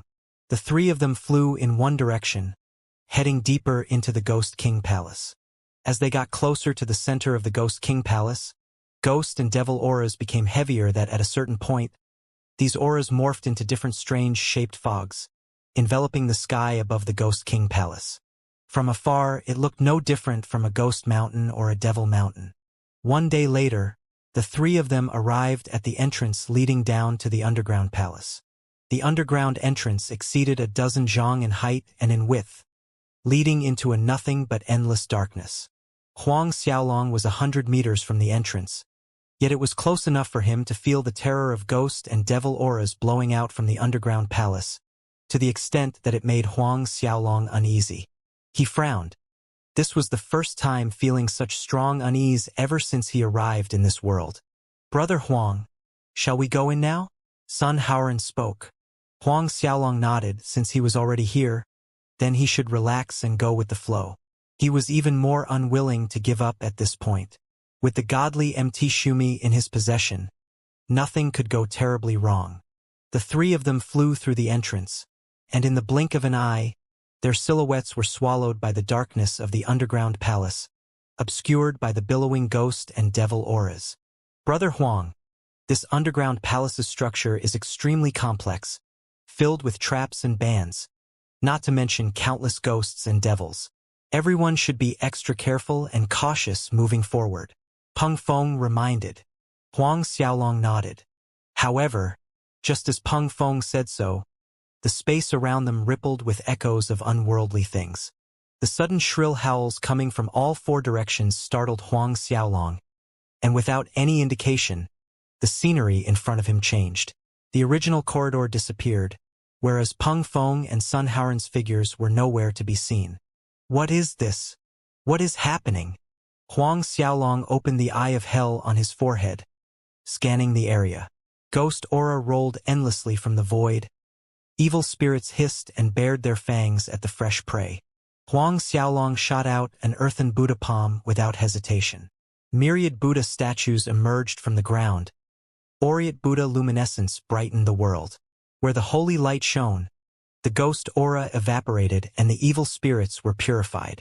The environment felt lighter and fresher in an instant. However, Huang Xiaolong had just cleared a small section when the ghost aura and evil spirits emerged once again from nearby, as if they were endless and couldn't be exterminated. This is an array formation trap. Watching new evil spirits being generated almost at the same time he vanquished them, Huang Xiaolong understood that they had stepped into some kind of array formation. A powerful ghost array formation at that. Now, the most crucial task was to locate the eye of the array formation. Huang Xiaolong quickly figured out a solution to the current situation. His silhouette flickered around in the array, killing the ever-increasing number of evil spirits while observing his surroundings, trying to locate the origin of the dense ghost aura and evil spirits. There! A short while later, Huang Xiaolong's eyes lit up as he stared at a spot on the left side. He leaped forward, heading straight to that point. The earthen Buddha palm was the arch-nemesis of these ghosts, evil spirits and devils. Therefore, along the way, Huang Xiaolong used solely the same attack to disperse all obstructions. Despite that, the closer he got to the center, the thicker the ghost aura became, gathering stronger and more powerful evil spirits. So many of them that there was hardly any place to move forward. Even with the earthen Buddha palm, Huang Xiaolong's speed gradually slowed down. Helplessly, Huang Xiaolong ran his battle chi at full force, releasing the Buddhism energy within his body. Resplendent Buddha luminescence pierced through the darkness, lighting up a large area. The evil spirits within the immediate proximity of Huang Xiaolong evaporated into nothingness. Huang Xiaolong picked up speed again, heading towards the array formation's eye. 20 minutes later, he reached a spacious hall. In the center of the spacious hall, a meter-high flag was stuck to the floor. The flag's surface was inscribed with hieroglyphs of evil spirits, whereas on the thin black flagstaff, strange talisman symbols were engraved. These talisman symbols bore similarities to ancient writings, yet at the same time they were not. Ghostly aura spewed out endlessly from the flag's surface. The evil spirits hovering in the surroundings were palpable, akin to endless rumbling clouds of wolves. If it wasn't for Huang Xiaolong's eye of hell, it would have been impossible for him to locate the flag amidst the darkness and the overwhelming number of evil spirits. Doubtlessly, this flag was the key to the large ghost array formation, the array formation's eye. But when Huang Xiaolong stepped up, wanting to pull the flag off the ground, a black light flickered in the spacious hall. A towering ghost figure landed right between Huang Xiaolong and the flag, blocking his path. This giant ghost was at least 4 meters tall. Glittering black snake-like scales covered its body like an armor. One of its hands was holding a 3-pronged spear decorated with skull knobs on each prong. The 3-pronged spear seemed to be dripping with blood. When the giant ghost appeared, it directly attacked Huang Xiaolong at amazing speed. It was much faster compared to Zhao Chen. Huang Xiaolong was startled. The eminent holiness halberd materialized, clashing with the opponent's 3-pronged blood spear. Clang! A sharp sound of metal clashing rang out. A numb feeling traveled up Huang Xiaolong's arm. His feet staggered from the impact and retreated a few steps back. But the giant ghost remained immovable, like a sturdy mountain. Such force! This giant ghost had most likely already shed its ghost form, advancing into the Saint Realm. When human warriors cultivated, breaking through to Saint Realm, they would shed their mortal physique, and the same principle applied for ghost cultivators. Breaking through the Saint Realm meant shedding off their ghost form, shaping a real body of flesh and blood. From every aspect, power, defense, and vitality, this newly shaped body would be far stronger than average human warriors. In short, it was bordering immortality. Even a Saint Realm expert would turn around and run when going against a ghost that had advanced into the Saint Realm. Huang Xiaolong wasted no time in summoning the Eminent Holiness Halberd and both black and blue dragon martial spirits, instantly soul transforming. Inside this ghost array formation, he need not worry about exposing his true strength. Hence, Huang Xiaolong went all out, no longer concealing his real strength. Black and blue dragon scales layered over Huang Xiaolong's body. In the time taken for Huang Xiaolong to soul transform, the giant ghost's three-pronged blood spear launched another attack. Flaming battle lust shone in Huang Xiaolong's eyes as he watched the three-pronged blood spear piercing toward him. Swinging the halberd out, noises of metal clashing rang out. When Huang Xiaolong was battling Zhao Chun in the City of Myriad Gods, he was still a mid-Shintian 10th Order. Moreover, they were fighting in public and he was concerned about having all his trump cards exposed, so Huang Xiaolong resorted to guerrilla warfare, hit and run. But the situation now was different. He had broken through to peak late Shintian 10th Order. This Saint Realm Ghost was the best opponent he could ask for to test out his real strength. Clang! Another loud clash hummed in the spacious hall. The surrounding ghost aura rippled violently.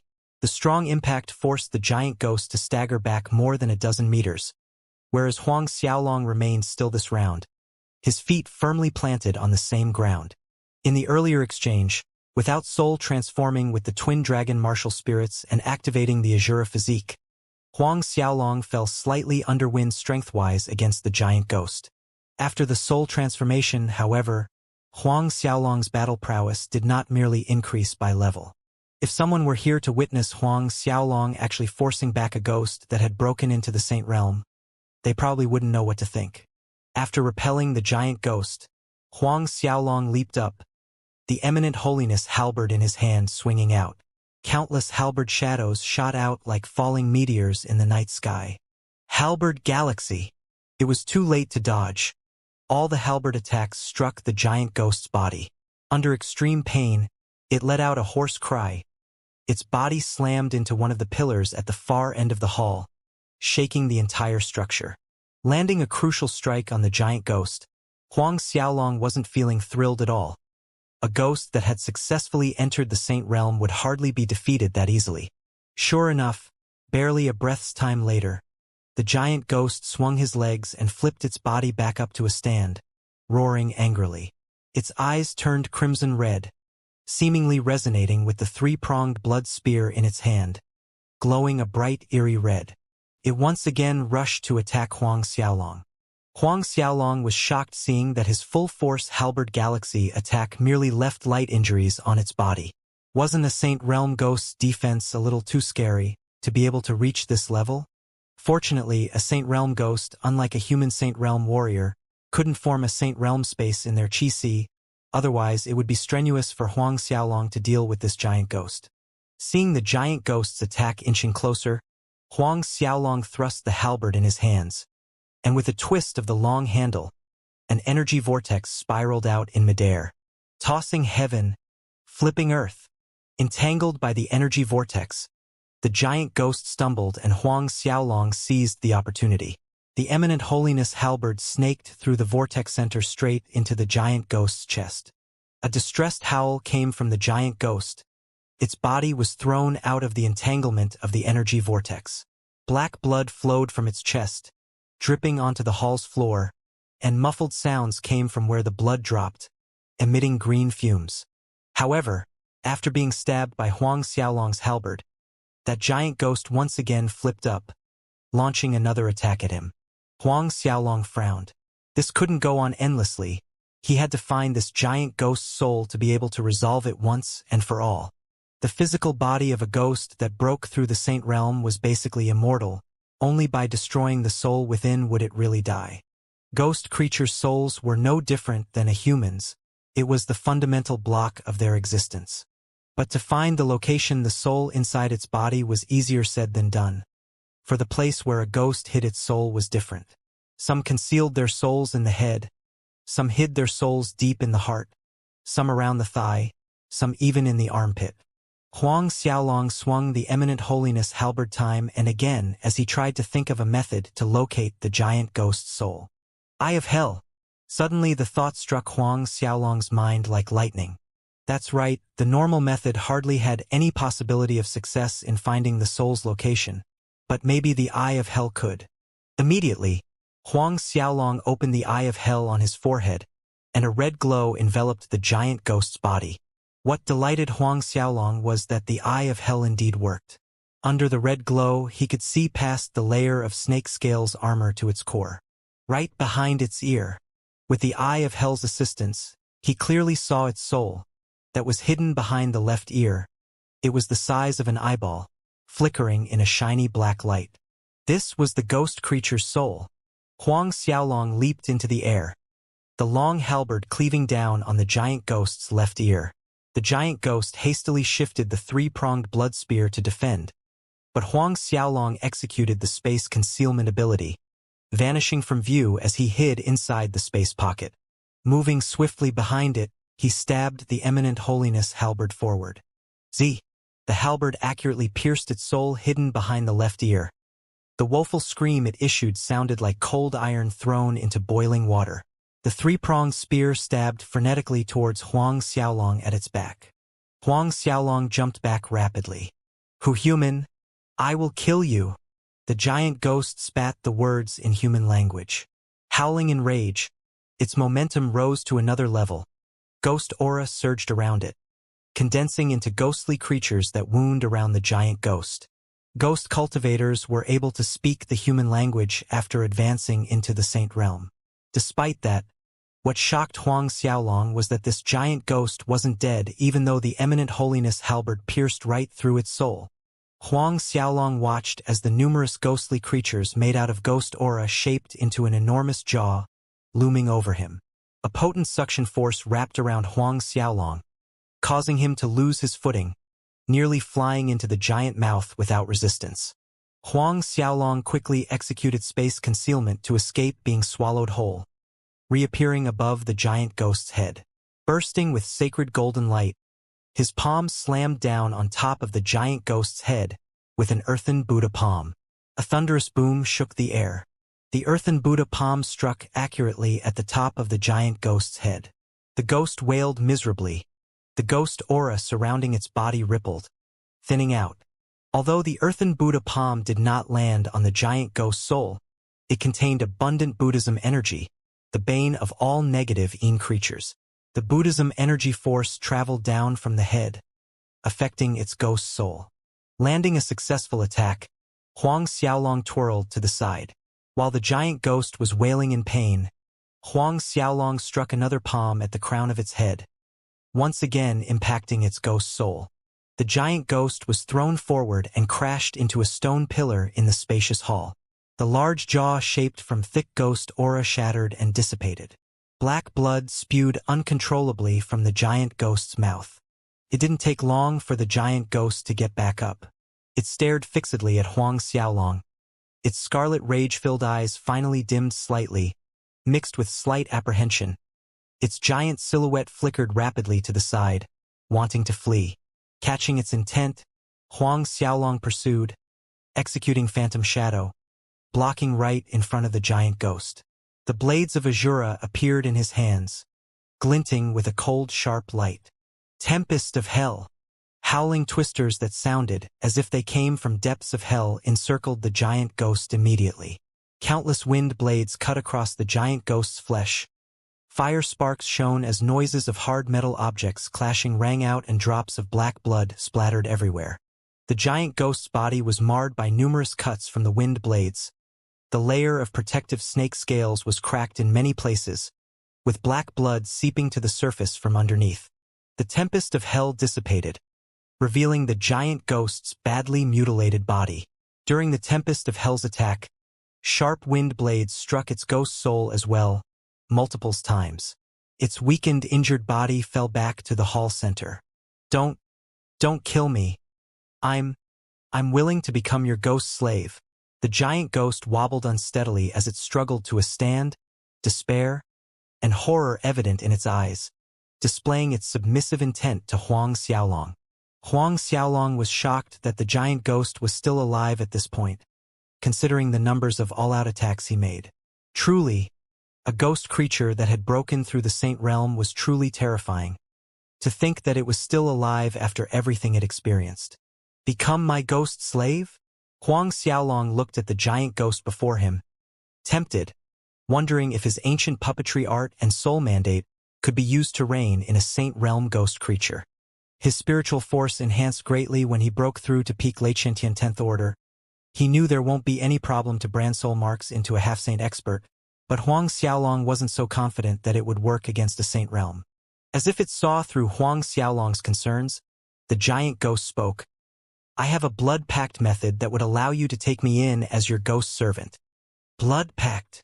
Huang Xiaolong looked at the giant ghost, waiting for it to explain further. That's right. The giant ghost creature nodded and then took out a piece of human skin diagram.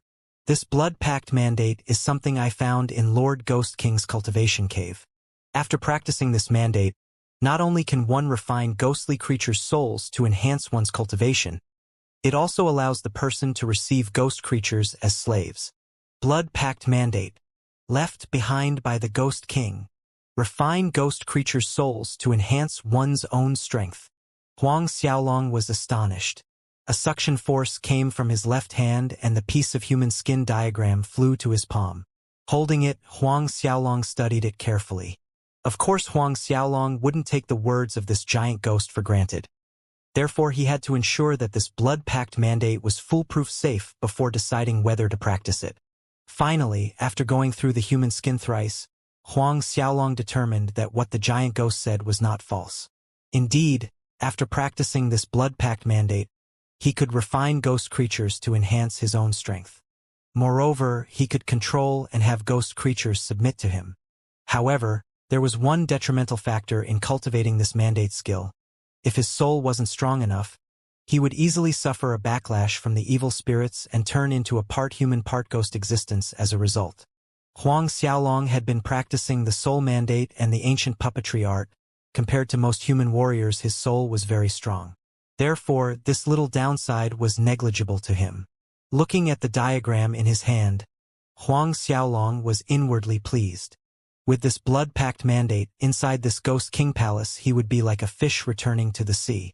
At first he was somewhat worried about the large number of ghost and evil spirits, but now, all of his worries vanished. Subsequently, Huang Xiaolong followed the method stated in the blood pact mandate and pricked his finger.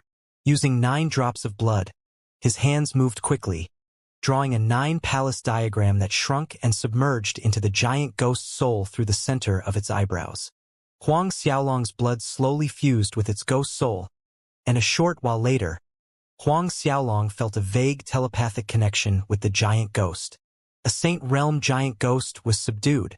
Even though the giant ghost had just advanced into the Saint Realm not long ago, to Huang Xiaolong, it was still a great force on his side. Moreover, this giant ghost would most likely be very familiar with the Ghost King Palace, since it had been living in it for many years. It was definitely a great assistance to Huang Xiaolong in his search for the Ghost King Sutra and the Ghost King Dan. After subduing the giant ghost, Huang Xiaolong took out a 9-leaves purple grass from the Azura ring and passed it to the giant ghost so that it could heal its injuries. The 9-leaves purple grass was indeed a panacea for healing injuries. It didn't take long for the giant ghost to heal the injuries it suffered. Even its ghost soul recovered fully. You mentioned that you found the blood pact mandate in one of the Ghost King's cultivation caves. Where is that? When the giant ghost's injuries have fully healed, Huang Xiaolong asked. Yes, owner. Giant Ghost went on. But Lord Ghost King's cultivation cave is set with heavy bands and traps. I only managed to reach the 2nd floor, but according to my knowledge, the Ghost King Sutra and Ghost King Dan are both at the same place, on the 5th floor. The Ghost King Sutra and Ghost King Dan are in the same cultivation cave, on the 5th floor. Huang Xiaolong was ecstatic at this piece of news. The Ghost King Palace was extremely vast. Searching by himself was akin to looking for a needle in a giant haystack. Now that he knew where the Ghost King Sutra and Ghost King Dan were located, things were much easier. Guide me to that place now, Huang Xiaolong said. He would think of a way to enter then. Yes, owner. Giant Ghost replied. However, before leaving, Huang Xiaolong removed the array flag and placed it into the Azura ring. Initially, Huang Xiaolong didn't know the exact method to deactivate the array. Thus he had planned to use violent force, but with the giant ghost there, he managed to break out of the array at the shortest time with a ghost flag booty to add to his collection. According to the giant ghost, the ghost array formation was called Sea of Devils and Ghosts Array. In the future, once Huang Xiaolong refined the devil and ghost flag, he could control and lay out the Sea of Devil and Ghosts Array against his enemies. Leaving the spacious hall, the giant ghost led Huang Xiaolong straight to the aforementioned Ghost King Cultivation Cave. On the way, Huang Xiaolong found out the giant ghost's name, Fengyang. The giant ghost, Fengyang, led Huang Xiaolong through the maze corridors of the Ghost King's palace. Due to his familiarity with the grounds, knowing where and how to avoid the traps and bans, neither of them stumbled into another trap along the way. Despite that, as they got closer to the cultivation cave, the bans and traps placed became more powerful, enough to trap even Saint Realm experts within for a long time. Hence, the closer they got, the slower their speed became. 3 days later. Owner, not far up front is the Lord Ghost King's cultivation cave that I mentioned. Giant Ghost Fengyang pointed. Huang Xiaolong nodded and exhaled deeply. They were finally there. Although they did not trigger any traps on the way, they came across numerous evil spirits and devils. Some of those evil spirits and devils were very strong, comparable to human 3rd order or 4th order Saint Realm experts, a level that Huang Xiaolong and the giant ghost Fengyang couldn't defeat even if they went 2 against 1. Fortunately, he had the godly MT Shumi, enabling him and Fengyang to escape from the hands of those devils and evil spirits' pursuit. Not all encounters were bad. Huang Xiaolong utilized the Blood Pact mandate to refine 7 half-saint ghost and devil souls. The soul was where their cultivation gathered. The energy inside them was enough to elevate his cultivation to half-saint. Soon, Huang Xiaolong saw a mountain up ahead. An enormous mountain was suspended in the sky, about several dozen miles in length and several hundred zhang tall. Flowing ghost clouds shrouded the ghost mountain. The ghost aura there was denser than anywhere else Huang Xiaolong had been. That is the Ghost King Mountain?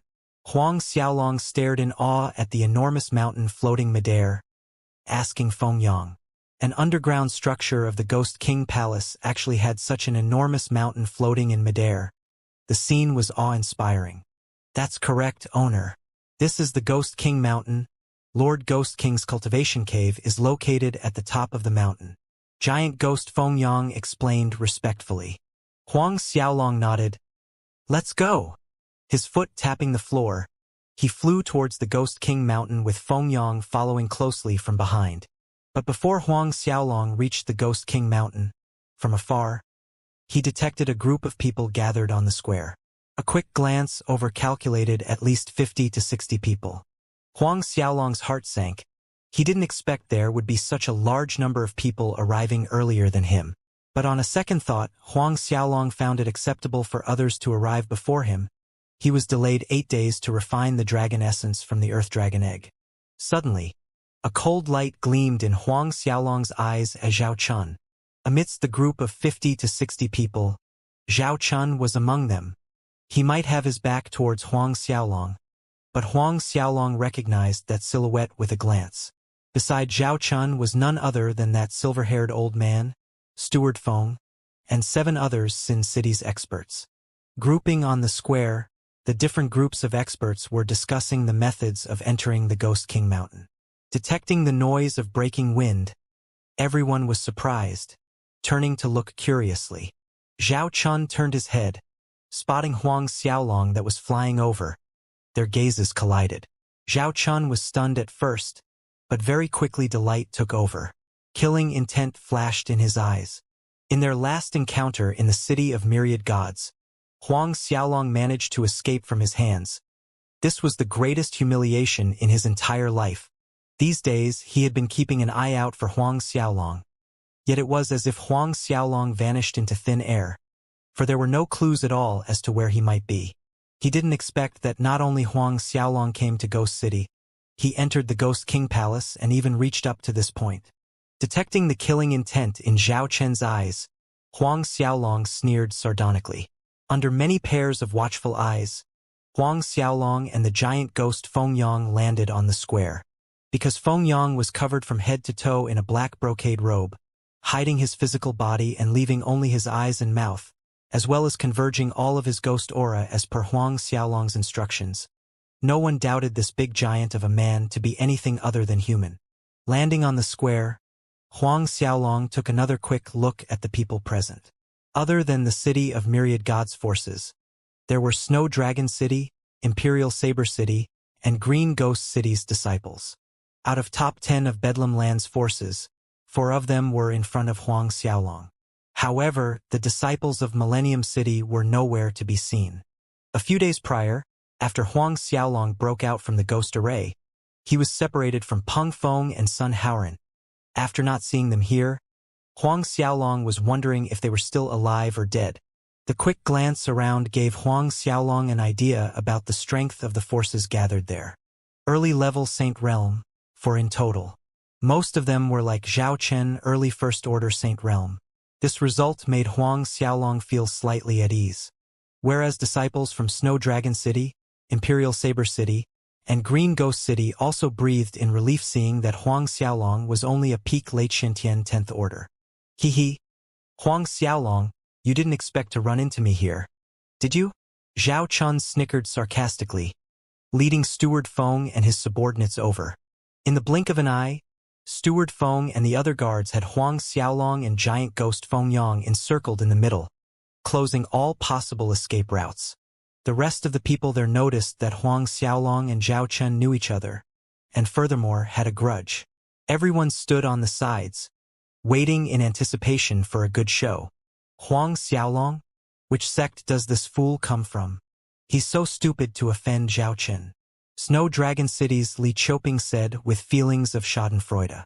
Li Qiuping was the second senior brother to Li Li and Du Huagang that Huang Xiaolong killed earlier at the Ghost Temple. At this time, Li Qiuping was still unaware of this fact. I wonder how Zhao Chun is going to end this kid later. A middle-aged man with big eyes and thick brows from Green Ghost City chuckled. This man was Green Ghost City's castellan, Ghost Bear Wang Kuan's eldest disciple, Guodehui. I say, Zhao Chun won't let this kid die so fast. He's probably going to play for a little while, and when he gets bored, that kid will die. A young woman, who was quite pretty, standing beside Li Qiuping spoke this time. This young woman was Li Qiuping's third junior sister, Wang Lin, third senior sister to Li Li and Du Huagang. Huang Xiaolong listened silently to Snow Dragon City's Li Qiuping and the others' sardonic comments in the distance with stoic manner. Whereas Zhao Chen's expression grew grim as he watched Huang Xiaolong, he didn't miss the remarks coming from Li Qiuping's side. He knew better than anyone here Huang Xiaolong's strength. He let Huang Xiaolong escape last time, so no matter what, he absolutely mustn't allow Huang Xiaolong to escape a second time. Otherwise, in front of Li Qiuping and the other geniuses, all his face would be lost clean. Zhao Chen's momentum increased as he narrowed the distance. A heavy pressure enveloped Huang Xiaolong. Li Qiuping, Wang Lin, and Guodehui, who were bantering amongst themselves, noticed there was something odd with the atmosphere. Their casual remarks trailed off, exchanging a look amongst themselves. Each saw their own puzzlement reflected back from others' expression. Obviously, none of them understood why Zhao Chen acted as if he was facing a great enemy. Isn't he just a little peak late Shintian 10th Order kid? Li Qiuping shook his head secretly. Does he need to look so serious? Just when Li Qiuping and the others thought that Zhao Chen was exaggerating, blue flames rose from Zhao Chen's body, dancing wildly as an enormous two-headed blue bird materialized above his head. This two-headed blue bird was Zhao Chen's top-grade 12 martial spirit, two-headed blue flame bird. Seeing that Zhao Chen actually summoned his martial spirit to deal with a peak late Shintian 10th Order, Li Qiuping, Wang Lin, Guodehui, and the rest on the square were greatly astonished. However, it did not end there. In the next moment, the blue flames shrouding Zhao Chen flashed brightly and layers of blue-colored plumage covered his body like an armor. On the sides of his arms, steel-like blue spike feathers stood on ends. Not only did Zhao Chen summon his martial spirit, he even soul transformed. Li Qiuping, Wang Lin, and Guodehui's eyes protruded in shock. Zhao Chen dealing with the kid personally was shocking enough for them. But now, even before Zhao Chen made the first move, he summoned his martial spirit and soul transformed? A Saint Realm expert killing a Xiantian warrior was a mere pinky-raising effort. When did it come up to having to soul transform? While the Snow Dragon City, Saber Imperial City, and Green Ghost City disciples were still in shock with Zhao Chen's actions, another burst of blinding light shone from Zhao Chen's body as a large blue abyssal-like cave appeared. Saint Realm space. Nearly everyone blurted out, flabbergasted. The look in their eyes shifted from inexplicable to disbelief. Zhao Chun even resorted to the Saint Realm space. If only they knew that Huang Xiaolong managed to flee from Zhao Chen's hand last time even after he called out his Saint Realm space, what would they think? Even so, none of them could figure out or understand why Zhao Chun was behaving so excessively to the point of calling out the Saint Realm space. All of them shifted their curious eyes to Huang Xiaolong, yet they could not see what was so special about this peak late Xiantian 10th order lanky young man that would push Zhao Chun to this extent. It was at this time that Zhao Chun launched this attack. Bellowing, his palm pushed the blue flame space and it shot up to the sky, emanating scorching heat waves that engulfed Huang Xiaolong. Huang Xiaolong, your death is here. Killing intent exploded in Zhao Chen's eyes. This time, he wanted to take Huang Xiaolong's life in a single attack to wash his shame. Like the previous time, before the scorching heat wave neared him, Huang Xiaolong already felt as if he was about to be burned into nothingness. However, this time, Huang Xiaolong did not dodge. The desire to battle danced brightly in his dark pupils like flames. He transformed into a Jura physique. The wings of demon extended out sharply. Without summoning his martial spirit nor soul transforming, both of Huang Xiaolong's palms struck forward. Earthen Buddha palm. One after another, Buddha statues emerged from the ground, flying skyward in dazzling Buddha luminescence. These Buddha statues were different from the past. Every Buddha statue was shrouded in powerful flames that seemed to overpower the blue flames from Zhao Chen's Saint Realm space. Shattering Zhao Chen's scorching heat waves, the Buddha statues surged forward towards Zhao Chen's blue flames. The flames shrouding the Buddha statues were Huang Xiaolong's true essence fire. Huang Xiaolong fused his true essence fire into the earthen Buddha palm, adding a cloak of flames around the statues, as if they were avatars of the fire Buddha. Boom! Huang Xiaolong's earthen Buddha palm collided with Zhao Chen's blue flames from his Saint Realm space. The air shook with a volley of blasts and even the square floor shook violently. Steward Feng and the other subordinates that encircled Huang Xiaolong were thrown back from the shockwave. Even giant ghost Feng Yang was forced to the side. Li Qiuping, Wang Lin, and the rest felt the glaring collision, and in the next second, they watched Huang Xiaolong attack with the earthen Buddha palm, the many fire Buddha statues breaking through the sea of blue flames and colliding with Zhao Chen's Saint Realm space. Zhao Chen felt as if a heavy mountain crashed against his Saint Realm space, causing it to shake intensely. The blue flames scattered as Zhao Chen was forcefully pushed back. The scorching heat waves spread out, lingering in the air for a long time. A deathly silence descended on the square. Li Qiuping, Wang Lin, and Guodehui's eyes nearly popped out of their sockets as they stared at Zhao Chen's Ho Chun was actually pushed back. Impossible. A Xiantian actually forced a Saint Realm expert back. A Saint Realm expert that resorted to using his Saint Realm space actually failed to kill a mere Xiantian. Bearing witness to such mystifying sequence, none present were able to react promptly. Despite repelling Zhao Chun successfully, Huang Xiaolong too staggered back from the impact. From the surface it may seem that both fought equally, neither gaining an advantage over the other, but all of them were aware deep down who was stronger and who was weaker. Not only did Zhao Chun soul transformed, he even used the Saint Realm Warrior's trump card, the Saint Realm space, whereby Huang Xiaolong did not soul transform. Li Qiuping, Wang Lin, and the rest retrieved their gazes from Zhao Chun, looking at Huang Xiaolong instead. Each of them secretly drew in a sharp intake of breath. What if Huang Xiaolong soul transformed? Didn't that indirectly show that Huang Xiaolong was stronger than Zhao Chun? A Xiantian warrior was more powerful than a Saint Realm expert. This was insanity. The world had gone mad. A Xiantian was stronger than a Saint Realm. You, actually. Zhao Chen's face warped with anger when he managed to steady himself. Mixed within his anger was an undeniable shock as he stared at Huang Xiaolong. In the exchange earlier, he found that Huang Xiaolong's current strength had enhanced a great deal compared to that time in the City of Myriad Gods. Huang Xiaolong didn't bother with Li Qiuping and others' expressions directed at him. He looked coldly at Zhao Chun.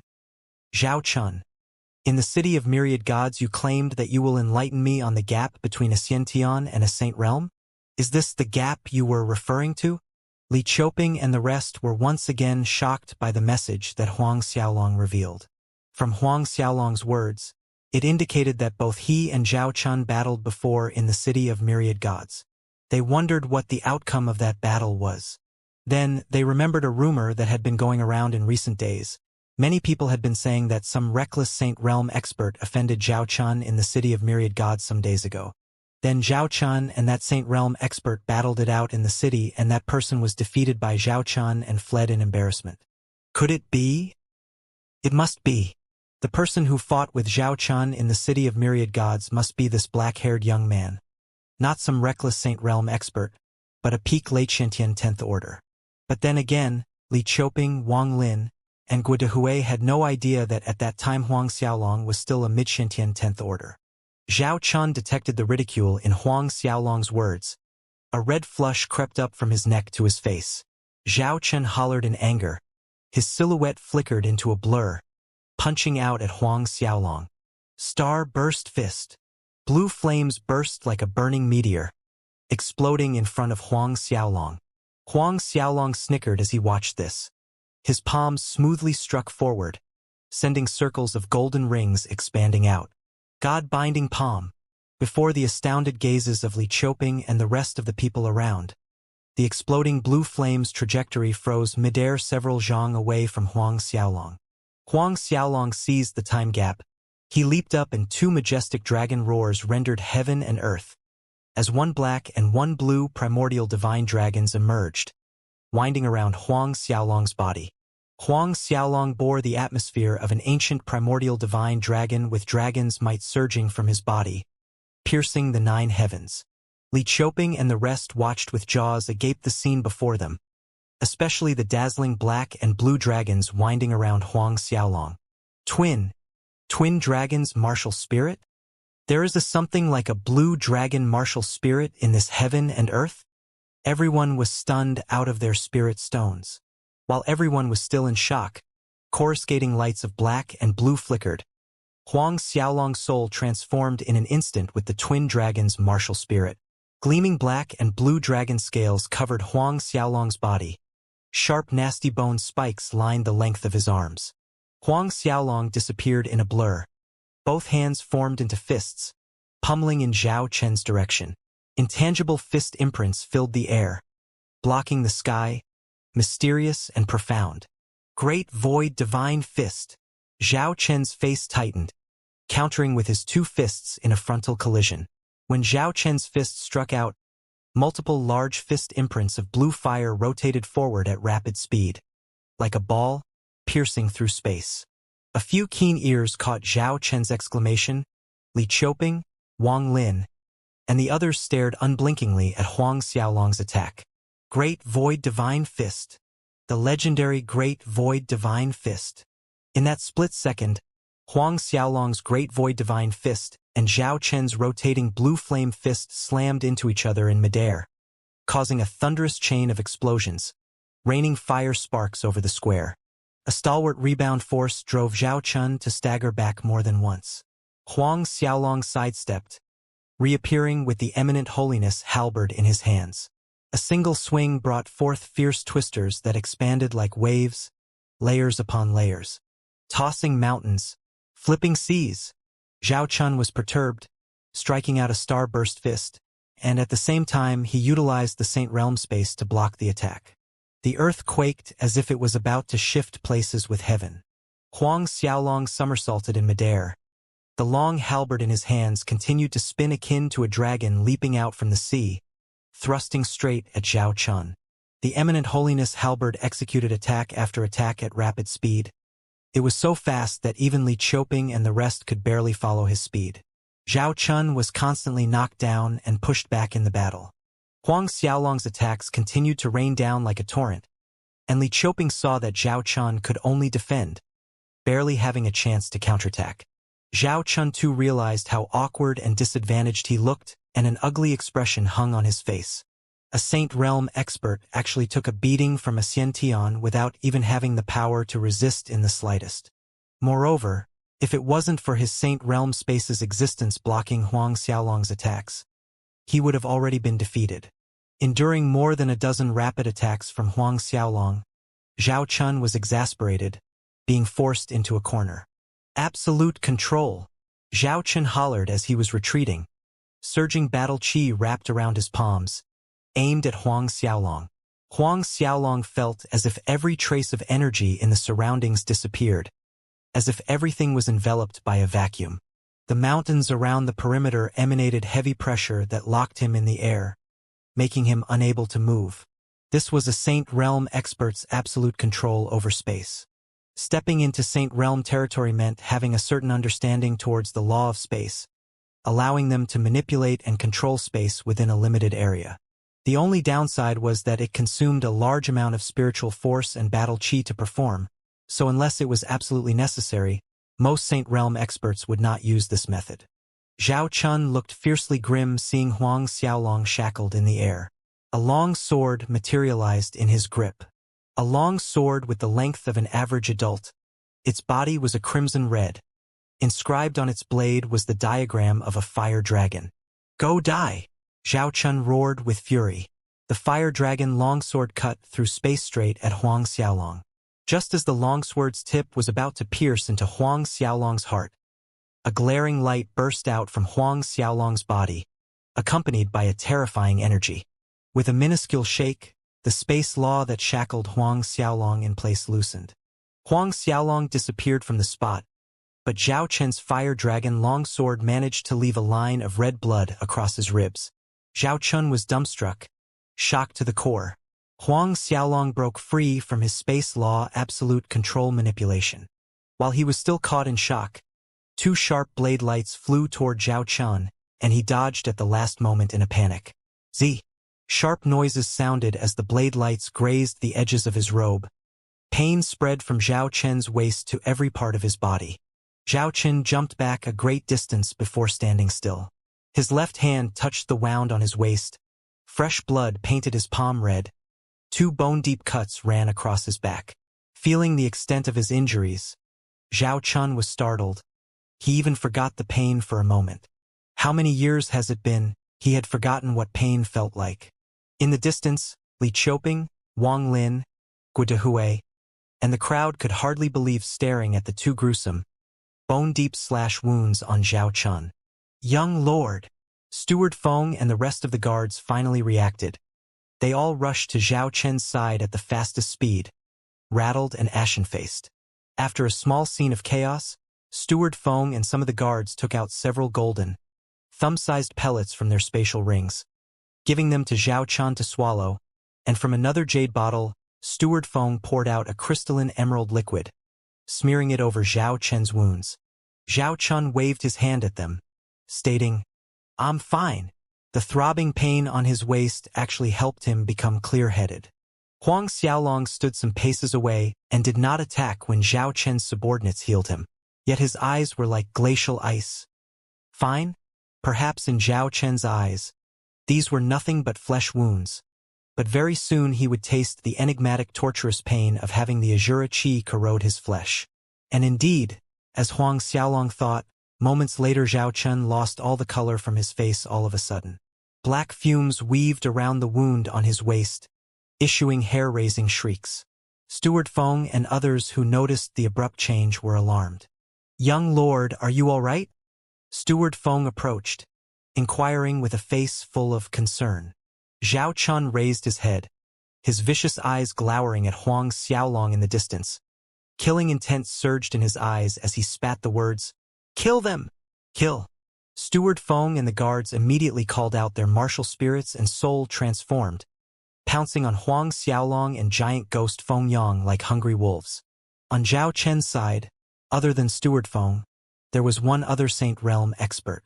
These two Saint Realm experts cooperated, targeting their attacks at Huang Xiaolong, whereas the 5 half-saints focused on giant ghost Fengyang. In the eyes of Steward Feng and the guards, the biggest threat was Huang Xiaolong. As long as they removed the variable Huang Xiaolong, everything would be within their control. As for the giant of man behind Huang Xiaolong, they were never concerned about him. Zhao Chun watched gloomily as the 5 half-saints sieged the giant man, ordering coldly, "Get it done quickly!" "Yes, young lord." The 5 half-saints answered in unison and went all out, each one executing their most powerful attack on Fengyang. In a split second, fists and palm imprints covered the area, and blinding lights lit up the space. Facing attacks from 5 different directions, giant ghost Fengyang threw his head back, issuing a strange ear-splitting roar at the sky. The people present were astounded to see the giant man, neither dodging nor avoiding, letting the 5 half-saints attack fall on his body. Zhang! Bang! Blasts and explosions rang out one after another. Yet Fengyang remained standing on the same spot. Everyone's eyes popped out in shock. When the glaring lights dimmed, giant ghost Fengyang raised his fist, sending a punch towards one of the opponents, and that half-saint lifted one hand, attempting to block giant ghost Fengyang's fist, but ended up being thrown back, screaming. His body exploded into pieces in the air, turning into blood mist. One punch shattered a half-saint, a peak half-saint at that. Then, Fengyang used both fists, landing punches on 2 half-saints' torsos. The heavy force penetrated through their flesh, coming out from their backs. The last 2 remaining half-saint lost all color from their faces. Just when they turned around wanting to run, gigantic hands clutched at their heads from above. 5 fingers pierced holes into their skulls. The screams from the 2 half-saints were abruptly cut short. Giant ghost Fengyang opened his mouth, swallowing the half-saints' souls into his body. Initially, Zhao Chen's focus was glued solely on Huang Xiaolong alone, but when he noticed his several half-saint subordinates being easily killed in barely a breath's time, and sensing the unreserved ghost aura flowing from the giant's body, the expression on his face became tensed. Ghost! Li Qiuping, Wang Lin, and the others who heard Zhao Chun inhaled sharply, staring fixedly at giant ghost Fengyang. Such a scary level of ghost aura it was only possible for Saint Realm. This man in front of them was a Saint Realm ghost cultivator. A Saint Realm ghost. Steward Feng and the other Saint Realm expert were working hand in hand against Huang Xiaolong when they heard continuous screams. Risking a glance over the other battle, both became ashen at the sight of the 5 half-saints' appalling ending. Fengyang let out a satisfied burp after swallowing the last 2 half-saints' souls, casually flinging the lifeless bodies to one side as the 3-pronged blood spear appeared in his hand. He then lunged forward, brandishing his 3-pronged blood spear at Zhao Chun, glowing an eerie blood red. Before the 3-pronged blood spear arrived, the death aura and rotten stench it emitted had enveloped Zhao Chun. Taken by surprise, Zhao Chun waved his arms hastily, summoning his Saint Realm space to counter the attack in front of him. An explosion thundered in the square and Zhao Chen's body flew back, straining his waist injury. He had to grit his teeth to keep himself from grunting out. In that short exchange, the Azura Chi that was previously being contained by his Saint Realm energy broke out, wreaking havoc internally. Suffering double injuries made Zhao Chen pale. Giant ghost Fengyang hollered at the sky. The 3-pronged blood spear thrust out another attack. Young lord! Seeing Zhao Chen's dire situation, Steward Feng and the other Saint Realm couldn't be bothered with Huang Xiaolong anymore. They changed their target to giant ghost Fengyang. However, just as the 2 of them prepared to aid Zhao Chun, a shadow flickered and a cloudburst of thousands of millions of blade lights hindered their path. That shadow was none other than Huang Xiaolong. Tempest of Hell. Tears of Azura. The blades of Azura in Huang Xiaolong's hands served attack after attack, not giving Steward Feng and the Saint Realm expert any breathing space, forcing them back, further away from Zhao Chun. On the other hand, Zhao Chun fared no better. He was pushed into a corner by giant ghosts Fengyang's 3-pronged blood spear. At the edge of the battle, Snow Dragon Cities, Saber Imperial Cities, and Green Ghost Cities disciples were watching, exchanging expressions of muted shock amongst themselves. None of them ever imagined this result. Second senior brother, should we lend a hand or? Wang Lin regained a shred of reason, looked over at Li Qiuping and asked. Regardless, Zhao Chun was Sin City Castellan's, Zhao Yi's son. Moreover, Zhao Chun was highly favored by Zhao Yi.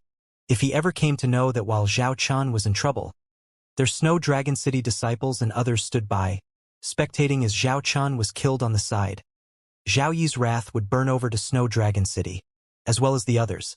Lend him a hand, Li Qiuping decided, his voice somber. Whether it was for the sake of Sin City's Castellan or the ally cooperation between Snow Dragon City and Sin City, he couldn't stand idle and watch Zhao Chun get killed. Wang Lin nodded at his decision. With a low bark, a long whip appeared in her hand. It was hard to tell what materials were used to make this long whip. The thong sections were actually segmented, with a total of 13 parts. With a flick, the long whip instantly bound giant ghost Feng Yang's body. Seeing Snow Dragon City's disciples make their moves, disciples from Saber Imperial City and Green Ghost City had no choice but join in as well. In a moment of confusion, giant ghost Feng Yang suffered a palm on his chest from Green Ghost City's Guodehui and was knocked back.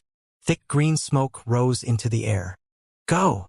Watching the sudden change, Huang Xiaolong shouted towards Feng Yang, launching a state of abundant lighting attack with the blades in his hands. A sky of rumbling lightning streaks drew a line between the attackers while Huang Xiaolong used space concealment to appear beside giant ghost Feng Yang. Huang Xiaolong placed his hand on his shoulder and both of them vanished from sight in the next instant.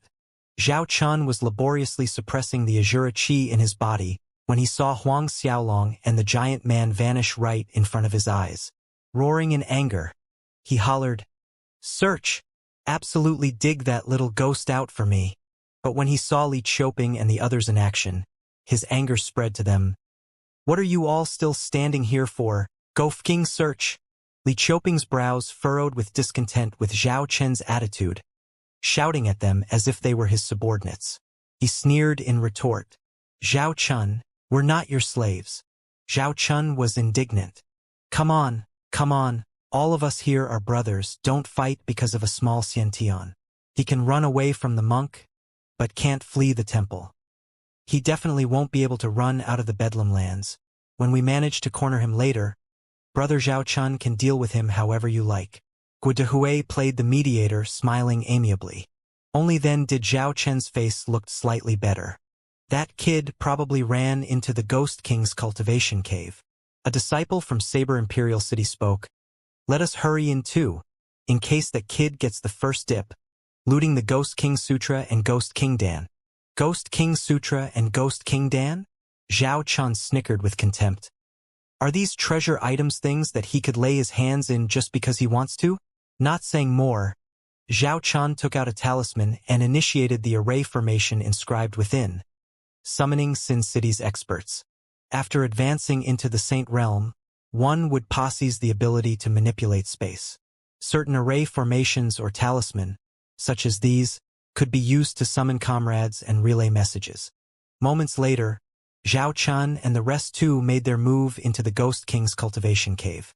Huang Xiaolong, on the other hand, quickly passed through the first floor of the Ghost King's cultivation cave to the second floor with giant ghost Feng Yang guiding the way.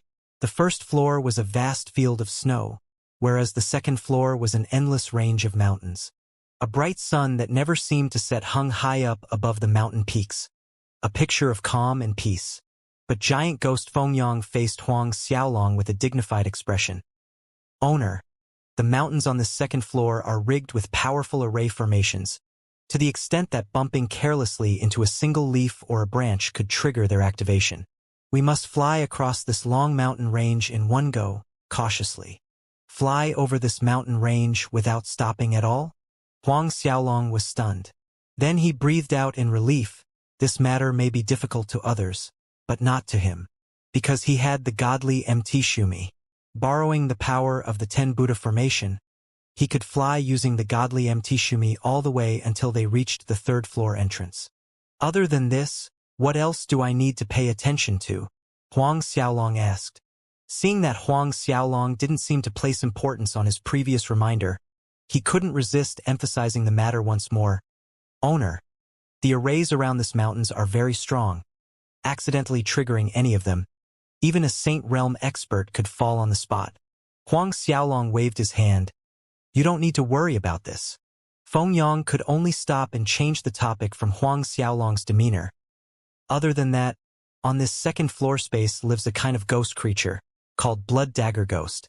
Although these Blood Dagger Ghosts are not strong, half-saint strength, or at most the peak of half-saint strength, the problem lies in their numbers. They are extremely tenacious and extremely difficult to kill. Blood Dagger Ghost? Huang Xiaolong was baffled. Didn't you say there are array formations everywhere? How come these Blood Dagger Ghosts aren't afraid of them? Giant Ghost Feng Yang shook his head helplessly. About this slave doesn't know the exact reason behind it. If the slave dared to make an assumption, then the reason why these Blood Dagger Ghosts aren't afraid or obstructed by the arrays on this floor would probably be because Lord Ghost King made some markings on the formation eye when he laid the arrays. Huang Xiaolong nodded in agreement. He didn't care much for these Blood Dagger Ghosts. Those who needed to fly across this mountain range need to watch out for the attacks coming from them. But Huang Xiaolong was free from this worry since he was using the godly MT Shumi. Not wasting more time, Huang Xiaolong brought up the godly MT Shumi. The moment the golden mountain appeared, Buddha luminescence and energy brightened up the space around them. Let's go. Before the rounded shocked eyes of giant ghost Feng Yang, the scene changed as he was brought into the Shumi temple.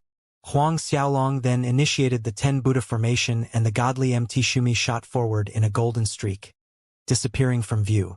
He can't run far.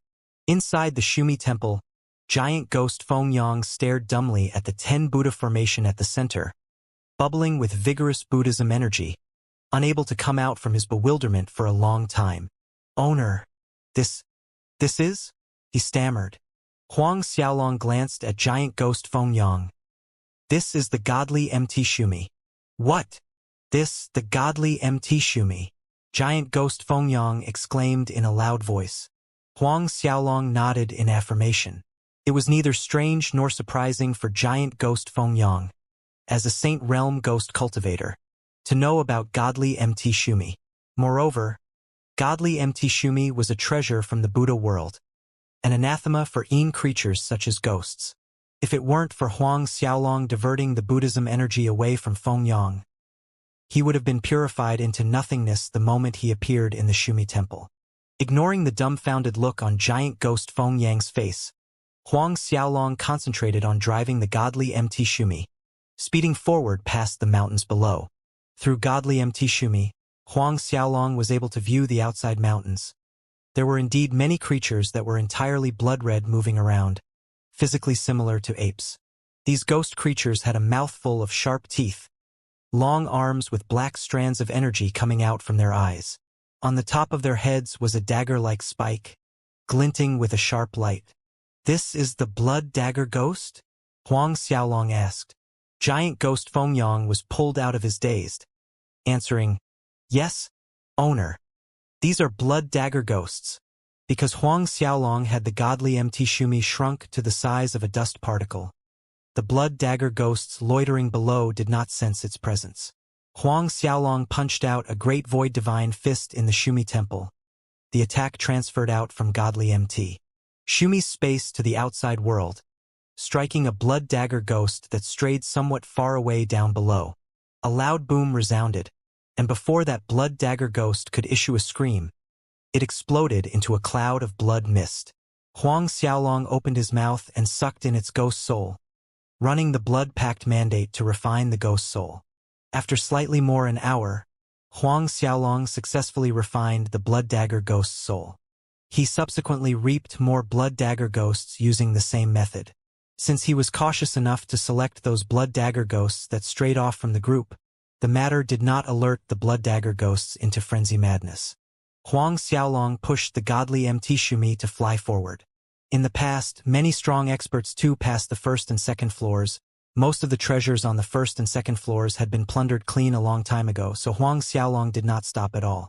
Still, the second floor of the Ghost King's cultivation cave consisted of a large area. Huang Xiaolong was able to refine more than a dozen blood dagger ghosts.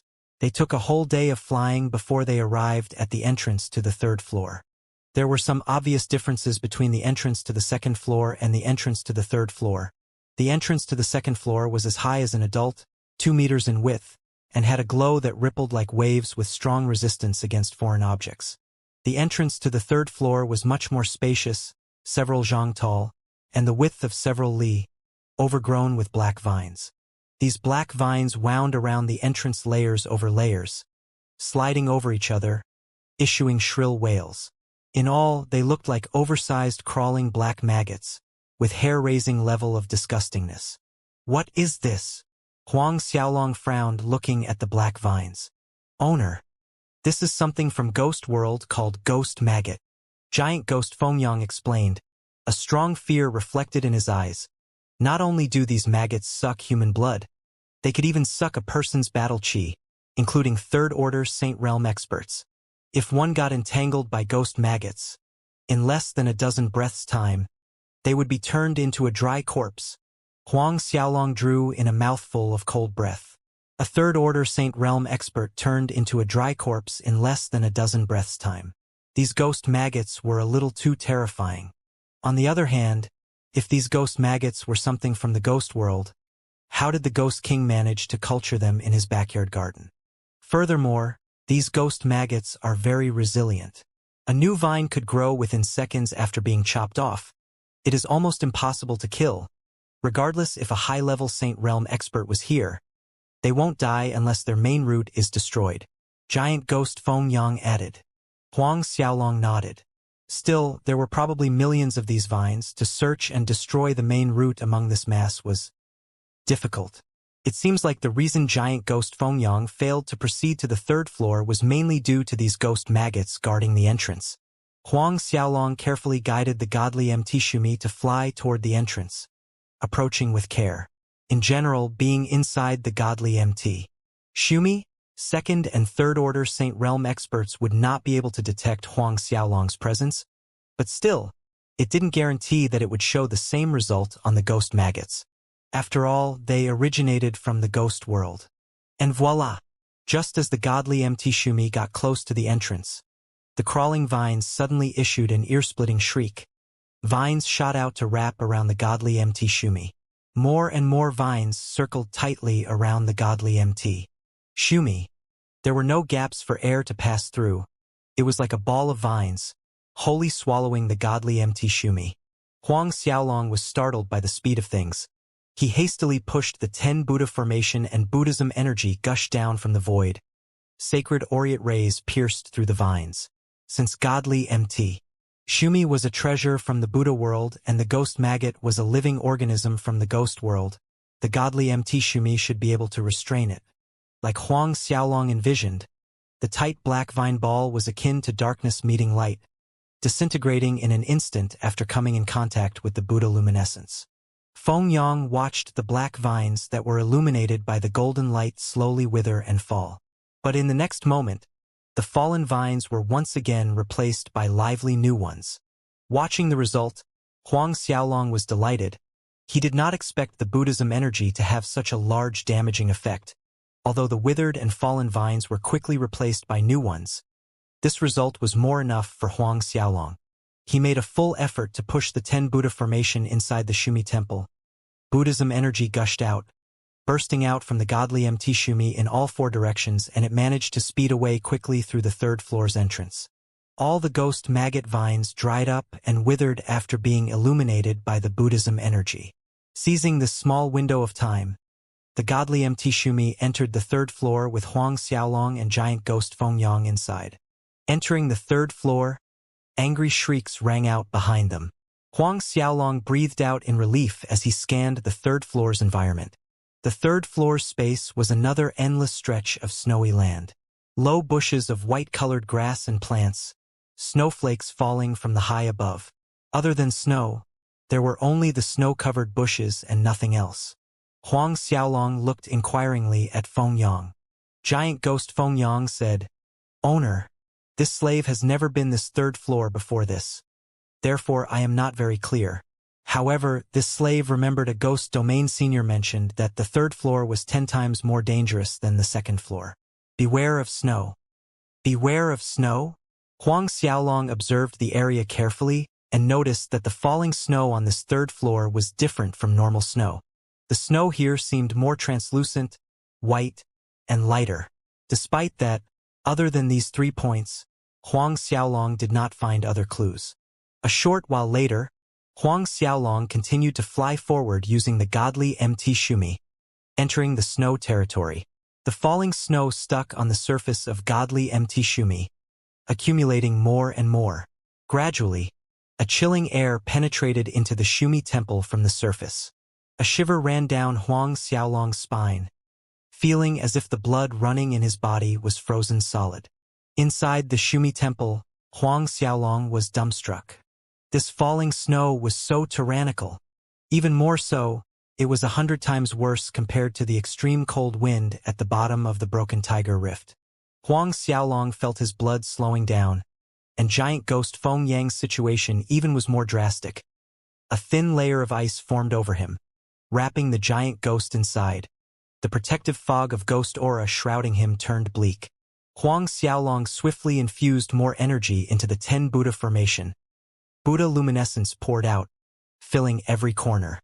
The nameless fire tree too was puffing billows of fiery ember glow, melting away the coldness spreading in the spacious temple hall. The frigid coldness might have dissipated, but Huang Xiaolong noticed that the layer of ice clothing over the godly MT Shumi's surface remained. Not only did it not melt, it actually increased in thickness as time passed.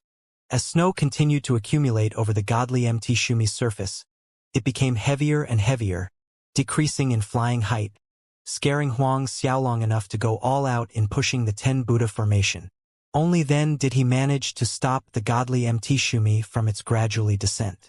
However, as more snow accumulated, even when using all his effort to push the Shumi temple formation, he merely slowed the rate and speed of the descent. This greatly troubled Huang Xiaolong.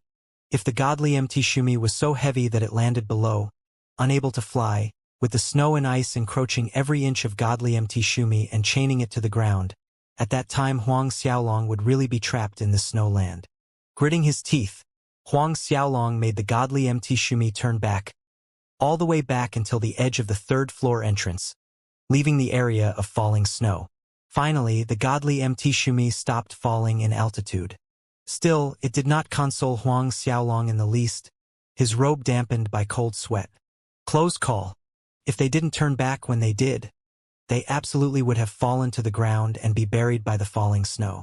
As a treasure from the Buddha world, the godly MT Shumi was formidable against unworldly dark creatures, but helpless against the snow on the third floor. It was fortunate enough there was the nameless fire tree in the Shumi temple. Otherwise, he would have turned into an icicle early on. Out of the falling snow area, Huang Xiaolong exited the Shumi temple. Observing the layer of snow covering the godly MT Shumi's surface, he frowned grimly. This snow, most likely even a third-order Saint Realm expert's flame could not melt it. Pondering the matter, the true essence in Huang Xiaolong's dantian churned, and the true essence fire danced cheerfully on his palms. If his true essence fire also couldn't melt this snow, he could only give up and leave this Ghost King's cultivation cave. Under Huang Xiaolong's nervous gaze, he moved his palm closer to the snow covering the godly MT Shumi, and to his delight, the snow slowly melted, turning into drops of ice-blue water. This strange snow actually melted under his true essence fire. Great! This meant that he could pass through the third floor. On this third floor, other than the scary strange snow, there was probably no other danger. A short while later, the snow-covered godly MT Shumi was freed and Huang Xiaolong collected all the drops of blue water into a jade bottle. The strange snow came from this ice-blue water, so it was obviously no ordinary water. It might come in handy in the future. Thus, delaying no further, Huang Xiaolong formed a barrier of true essence fire on the godly MT Shumi's surface. Then initiating the 10 Buddha formation, the godly MT Shumi once again flew forward at breakneck speed, entering the third floor space. Snow continued to fall flake by flake. But this time, when they fell on the godly MT Shumi's surface, Almost instantly they were melted by the true essence fire. Although it still slowed its speed, it didn't hinder the flight progress. They flew past the white snowland without stopping. Perhaps there were many of treasures on the third floor, but in Huang Xiaolong's opinion, the Ghost King Sutra and Ghost King Dan superseded everything he could find here. Therefore, he had to reach the fifth floor at the fastest speed. While Huang Xiaolong was rushing toward the fourth floor entrance, Zhao Chun, Li Qiuping, Wang Lin, and the others arrived at the entrance leading to the third floor. Although they had the numbers on their side, they faced more ordeals than Huang Xiaolong to reach this far.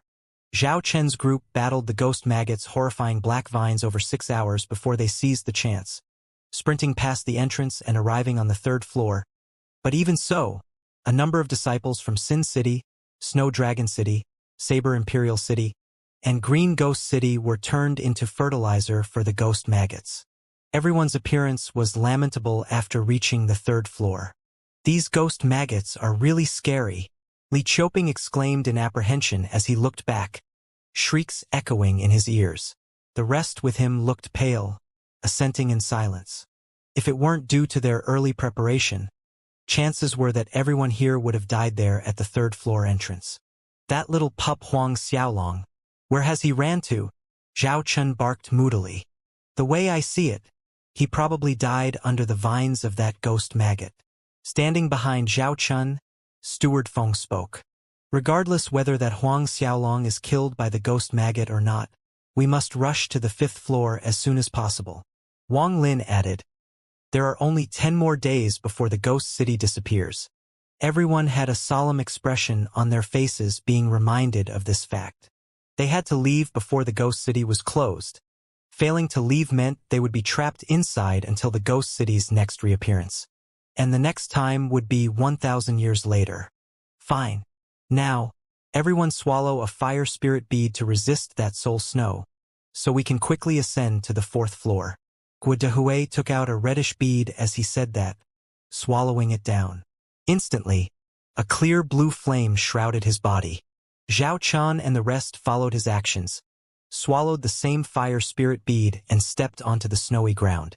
With the help of the fire spirit bead, Zhao Chen's group sped through the vast snowland, narrowing the distance between them and Huang Xiaolong at amazing speed. Whereas Huang Xiaolong carefully observed the surroundings on the lookout for any sudden circumstances, while control the godly MT Shumi, flying towards the fourth floor's entrance. Nothing jumped out and it was peaceful the entire way. One day later, Huang Xiaolong safely arrived at the entrance leading to the fourth floor. What surprised him was the fact that there was nothing at the fourth floor's entrance. Huang Xiaolong spread out his spiritual sense, even opening the eye of hell to scan the entrance's surroundings, but he detected nothing. 10 minutes later, Huang Xiaolong was still in a state of disbelief, even as he was passing through the entrance smoothly, until he reached the fourth floor. A moment later, Huang Xiaolong converged his thoughts, surveying the environment on the fourth floor. The scene in front of him reflected prism color fog everywhere. This fog glittered gorgeously, emitting a psychedelic light, floating with the occasional breeze, but other than that, Huang Xiaolong saw nothing of significance. However, giant ghost Feng Yang blurted in astonishment when he saw the prism-colored fog. 7-color ghost fog. 7-color ghost fog? Huang Xiaolong repeated in bafflement. "Owner, this 7-color ghost fog is the nastiest type of ghost fog one can find in Ghost Domain. It is extremely toxic, a small breath, and not even a high-level Saint Realm expert could escape from its death clutch, dying from rotting flesh. Similar ghost-type creatures like us are no exception," giant ghost Feng Yang explained. Huang Xiaolong was truly shocked. It never crossed his mind that this colorful fog would be so poisonous that a high-level Saint Realm could die after inhaling tiny wisps. But Huang Xiaolong calmed down very quickly. Deadly as this multicolored fog was, it probably could not enter godly MT Shumi's space. Despite his confidence, Huang Xiaolong took out 2 Jasper Lotus elixirs from the Azura ring, giving one to Feng Yang. They each swallowed 1 Jasper Lotus. This Jasper Lotus was one of the many elixirs he found at the bottom of the Broken Tiger Rift in the Eminent Holiness secret space. It was able to solve hundreds of the world's toxic poisons. After both had swallowed the jasper lotus elixir, Huang Xiaolong once again guided the godly MT Shumi into the sea of colorful ghost fog with caution. But Huang Xiaolong's extra precaution was proved to be superfluous. Traveling in the sea of ghost fog, nary a wisp managed to seep inside the godly MT Shumi. Half an hour later, Huang Xiaolong breathed out in relief. Inside the ghost fog, Huang Xiaolong's sharp eyesight could only determine the situation in an area less than 100 zhang, stretching the distance slightly up to 1,000 zhang with the eye of hell. The godly MT Shumi flew across the ghost fog without any surprises other than the occasional strange cries from unknown sources far away, raising goosebumps down the neck. Huang Xiaolong was surprised that something actually lived within the seven-color ghost fog. He asked giant ghost Feng Yang about it, but the giant ghost shook his head, ignorant of what it could be. Though they continued to hear strange cries throughout the flight, they did not meet with any attack. The entire crossing was calm and peaceful. In half a day's time, Huang Xiaolong and giant ghost Feng Yang reached the doorway to the 5th floor. Like the entrance of the 4th floor, there was nothing guarding the entrance towards the 5th floor. Thus Huang Xiaolong passed through the entrance without any surprises onto the 5th floor. On the 5th floor, the magnificent splendor of a palace came into sight, towering above a mountain peak.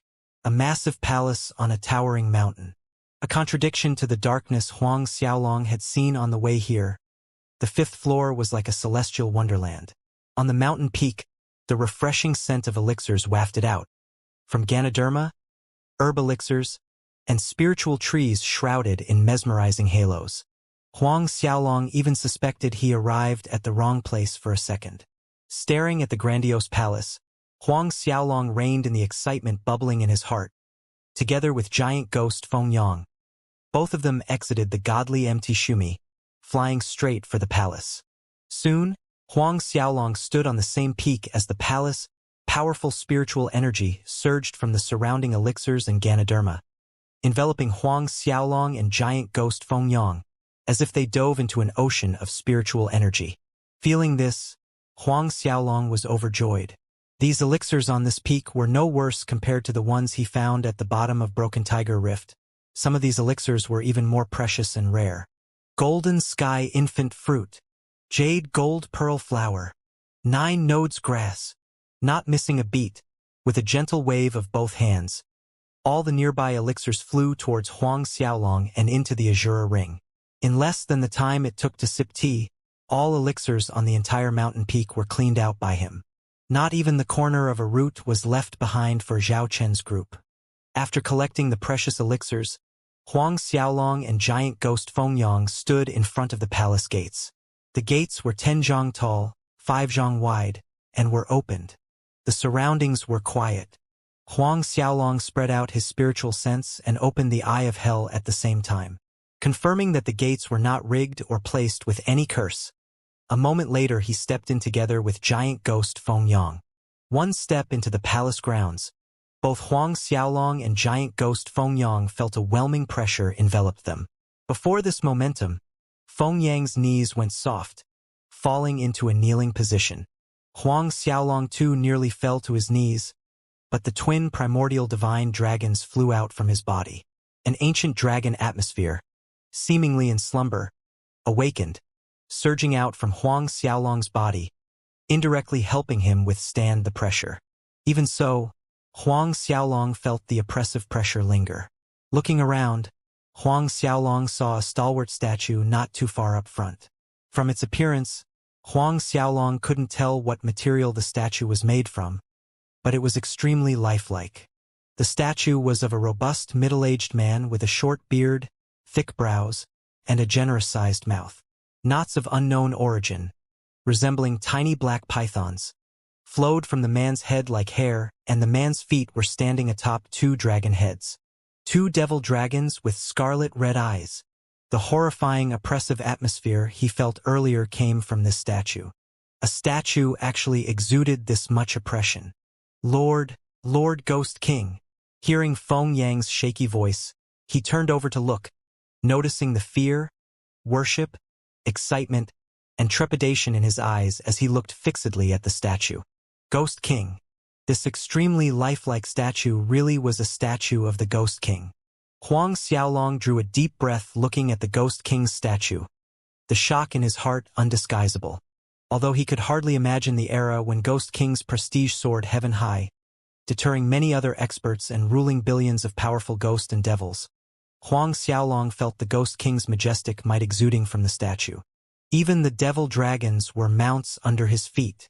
It was some time later that Huang Xiaolong managed to suppress the sudden reverence, turning to check out the large hall. There were 4 main stone pillars in the hall.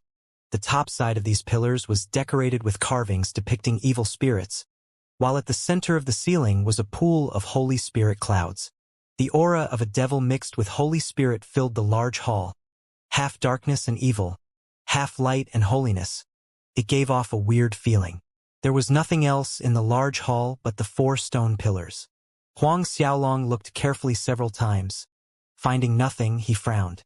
It was a single-floor hall, no second, third, or fourth floor, nor did it have an inner or outer hall. Just one open large hall. Then, where could the legendary Ghost King Sutra and Ghost King Dan be? All of a sudden, Huang Xiaolong's eyes looked over to the Ghost King statue, falling on the ring on the Ghost King's finger. Spatial ring. This spatial ring blended well with the statue. If it weren't for Huang Xiaolong observing the statue in detail, he wouldn't have found any difference. Huang Xiaolong's heart throbbed wildly. It seems like the Ghost King Sutra and Ghost King Dan were most likely in that spatial ring. Huang Xiaolong lifted his hand and a strong suction force pulled the spatial ring off the Ghost King's hand, falling into his palm. The Ghost King's spatial ring was very different from the Azura ring, purple in color and almost translucent, with 2 devil dragons carved on its body, closely resembling the 2 devil dragons under the Ghost King's feet. They were baring their fangs and claws, looking intimidating. Running his battle chi, Huang Xiaolong tried to open the Ghost King's spatial ring, but just as he was about to infuse the spatial ring with battle chi, a monstrous swarm of evil spirits broke out from within, howling and wailing. An intense ghost aura engulfed Huang Xiaolong. Alarmed, Huang Xiaolong quickly released the Buddhism energy inside his body, gradually suppressing the mad group of evil spirits. There was such an unnerving ban on the Ghost King's ring. Huang Xiaolong once again looked at the Ghost King's spatial ring in his hand, recalling the monstrosity coming at him just seconds ago. The lingering fear in Huang Xiaolong's heart had yet to subside. Luckily, he reacted in a timely manner, and most of all, he was lucky to have been imparted with Buddhism energy. Otherwise, he wouldn't be standing there safely now. Still, this level of curse on the Ghost King's spatial ring was not something he could break at this moment. Looks like I need to figure out a way, but first, I have to leave this place, Huang Xiaolong thought to himself, putting away the Ghost King ring into the Azura ring. Then, Huang Xiaolong circled the hall to confirm that he did not miss any treasures lying around before leaving the hall with giant ghost Feng Yang. Once they were out of the hall, Huang Xiaolong returned using the same route. At this time, there were merely 6 to 7 days left before the ghost city disappeared. Therefore, he had to hurry back to the first floor, exit the Ghost King Palace, and leave the ghost city. When he reached the 5th floor's entrance, Huang Xiaolong once again brought out the godly Mt. Shumi, bringing giant ghost Feng Yang with him, both entering the Shumi temple. Passing through the doorway, godly Mt. Shumi disappeared into the ghost fog. Being familiar with the route, Huang Xiaolong took only 2 days to exit the Ghost King's cultivation cave and continued onward to the ghost city's main gates without stopping. Since the Ghost King Sutra and Ghost King Dan were already in his hands, he had no interest in exploring other areas of the city. Before long, Huang Xiaolong passed through the ghost city gates, leaving the city behind. Huang Xiaolong felt a sense of relief when he exited the ghost city. His current strength was sufficient to deal with Zhao Chun, but it was still quite troublesome if they ran into each other for now. Especially if Zhao Chen's group realized that the Ghost King Sutra and Ghost King Dan fell into someone else's hands and Huang Xiaolong seemingly walked out safely from the Ghost King's cultivation cave. They would be able to connect 2 and 2 together. If the news ever leaked out, he would be targeted throughout the Bedlam lands. Strength. Huang Xiaolong urgently needed to increase his strength. Regardless if he could go against an early Saint Realm expert such as Zhao Chan at his current peak late Xianxia 10th Order strength. Even against some mid-First Order Saint Realm, it was far from sufficient. He would be powerless to do anything if he came across a Second Order Saint Realm. The same thought once again emerged in Huang Xiaolong's heart: break through to the Saint Realm as soon as possible. Not to mention that there was only slightly more than a year's time left until Deity's Templar's disciple selection. He had to break through to Saint Realm before that. Every ounce of strength was crucial, increasing his chances of rescuing Li Lu. Huang Xiaolong checked the directions and then sped away southward with Giant Ghost Feng Yang, all the way without stopping. Huang Xiaolong and Giant Ghost Feng Yang flew for 3 hours, landing in a quiet, secluded valley. Leaving Giant Ghost Feng Yang as a lookout on the outside, Huang Xiaolong entered the valley, brought out the godly MT Shumi and entered the Shumi temple. Even though he knew that refining the Ghost King's ring would be hard at this current strength, Huang Xiaolong was determined to give it another try. He was not someone who was willing to give up that easily. As long as he could refine the ring and obtain the Ghost King Dan within, he had a high chance of breaking through to Saint Realm in the next few months. Breaking through to Saint Realm could not be achieved by merely swallowing some 10 or 100,000 year elixirs. Otherwise, why would there be so many half-saints stuck at that stage for 100 years or so, unable to pierce through that slim barrier? And divine-grade spirit pellets, such as the Ghost King Dan, were highly beneficial in aiding the process of stepping into the Saint Realm. It was said the Ghost King spent many years and effort to refine the Ghost King Dan using more than 100 precious elixirs, all for the sake of breaking into the God Realm. Taking out the Ghost King ring, Huang Xiaolong observed for a moment the ring floating in front of him, glimmering in a soft purple glow. He sat down cross-legged in the center of the 10 Buddha formation, fully releasing the Buddhism energy from his body. Only then did he cautiously ran his battle chi, infusing it into the ring in an attempt to refine it. Just like the first time, the moment Huang Xiaolong's battle chi came in contact with the ring, the howling cries of evil spirits rang out and a monstrous ghost aura enveloped Huang Xiaolong. This time it was even more powerful than before. The intense ghost aura clashed against the Buddhism energy within the temple, raising an endless volley of explosions echoing throughout the Shumi temple. A short while later, the monstrous ghost aura was suppressed by the Buddhism energy within the 10 Buddha formation. Nevertheless, Huang Xiaolong's back dampened with cold sweat at the sight. Fortunately, he prepared in advance or the result would have been devastating, especially because the second retaliation was more powerful than the first. Huang Xiaolong's brows furrowed deeply. Must he really give up here? Moments later, Huang Xiaolong directed the true essence fire from his dantian, forming a protective barrier over his body. At the same time, he initiated the 10 Buddha formation, combining the Buddhism energy from the array formation with his own, creating a vigor barrier out of Buddhism energy before infusing his battle chi into the Ghost King ring again. The same thing happened just like the previous 2 times. When Huang Xiaolong sent his battle chi into the ring, the ban inside was triggered. A soaring ghost aura rushed out from the ring, colliding with the Buddhism energy a second time. In the spacious hall, a scrimmage between the rumbling ghost aura and the sacred Buddha luminescence took place. It took some time before the Buddhism energy managed to suppress the ghost aura, taking a longer time than the first time. The process repeated again and again until Huang Xiaolong's 5th attempt to refine the Ghost King ring. The ghost aura inside suddenly rushed out like an endless raging tsunami, shattering the vigor barrier erected from the 10 Buddha formation, shooting straight towards Huang Xiaolong. When it rammed into the true essence fire shield burning around Huang Xiaolong, it reacted like water over boiling. Black fumes of smoke filled the temple hall, lasting until the end. The true essence fire barely succeeded in burning away all the ghost aura that aimed at him, but Huang Xiaolong's face paled considerably. Although his true essence fire burned away all the ghost aura, he was overdrawing the true essence in his dantian at the same time. Focusing his thoughts, Huang Xiaolong executed his 3rd martial spirit ability, Instant Recovery. Mottled blue lights spread up beginning from his feet, returning the ruddiness to his face. But it took several hours for the true essence in his dantian to recover. Having recovered from his true essence exhaustion, Huang Xiaolong breathed out turbid qi from his mouth. He stared at the Ghost King ring before him and sighed helplessly. It seems that relying on his current level of strength, it was simply insufficient to refine the Ghost King ring. Even considering the help of an early Saint Realm giant Ghost Fengyang's assistance, the task had a very low chance of success. A light flickered as thoughts ran through his mind swiftly. Then, the only option was to make a trip back to Duanren Empire. Zhao Shu and Zhang Fu were both high-level Saint Realm. With their help, the possibility of refining the Ghost King ring was much higher. Huang Xiaolong contemplated. Once Huang Xiaolong made his decision, he exited the Shumi Temple and called giant Ghost Fengyang over.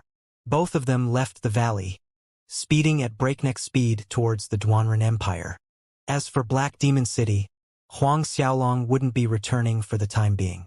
The most crucial matter now was to refine the Ghost King ring so that he could refine the Ghost King Dan and break through to Saint Realm.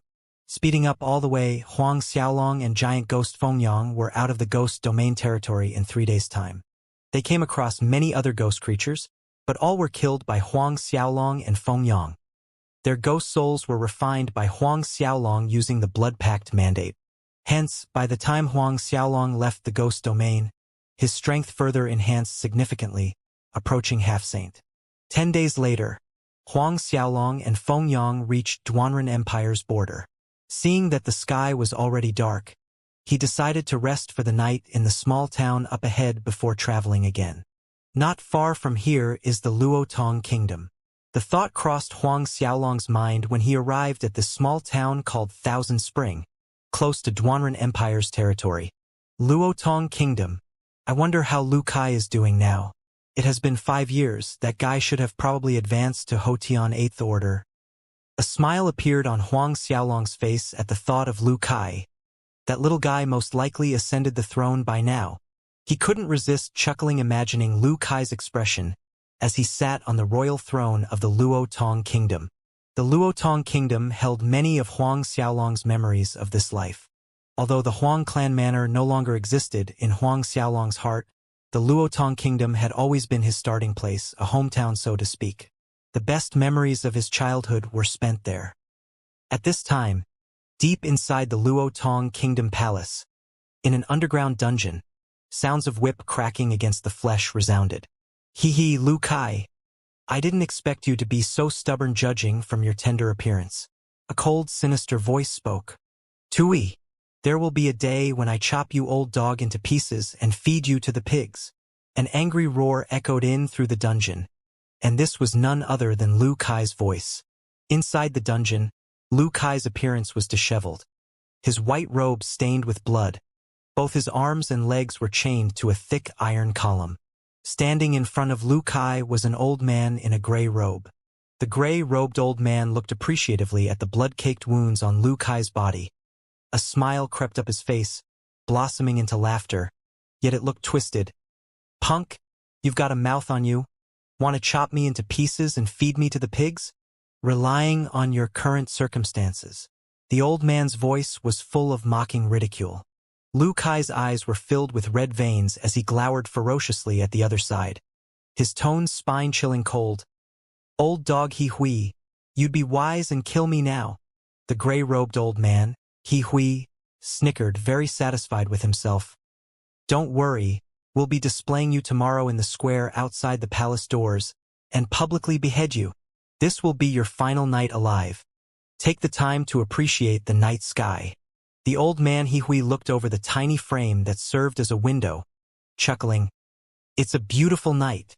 Hazy moonlight shone into the dungeon cell through the small opening, pulling a blurry veil over the dungeon, adding a surreal effect. At this time, someone opened the dungeon door. A young man in brocade dragon robes stepped into the cell, followed closely behind by 4 palace guards. The facial features of this young man bore some resemblance to Lu Kai. Watching the young man enter the cell, the murderous look in Lu Kai's eyes intensified. If eyes could kill, if his eyes could murder, then this newly arrived young man would have been flesh-flayed by 1,000,000 daggers many times over. The young man entered unperturbed, even as he noticed the burning hatred and killing intent in Lu Kai's eyes. Walking towards the gray-robed old man, he greeted, "Senior brother He." He Hui merely nodded. Only then did the young man turn towards Lu Kai, speaking in a detached manner. "Big brother, have you been well in here for the past few days?" He glanced around the dungeon cell, noting the different torture instruments heaped in a pile at the corners, covered in dried blood and other stuff, emanating an indistinct, unpleasant stench. "Big brother." Lu Kai threw his head back and laughed a dolent laugh. His eyes were blood-red as he stared at the young man. "Who is your big brother?" "Lu Jing. You think you will be able to ascend the kingdom's throne with me out of the way?" This young man that bore similar features to Lu Kai was his younger brother, Lu Jing. Lu Jing laughed. "Your prince status has been revoked. I am the Luotong Kingdom's prince now. In a few more years I would be able to ascend the throne. But pity, you won't be able to witness that moment." He waved a hand at the 4 guards behind. One of them stepped forward, presenting a tiffin box in front of Lu Jing respectfully.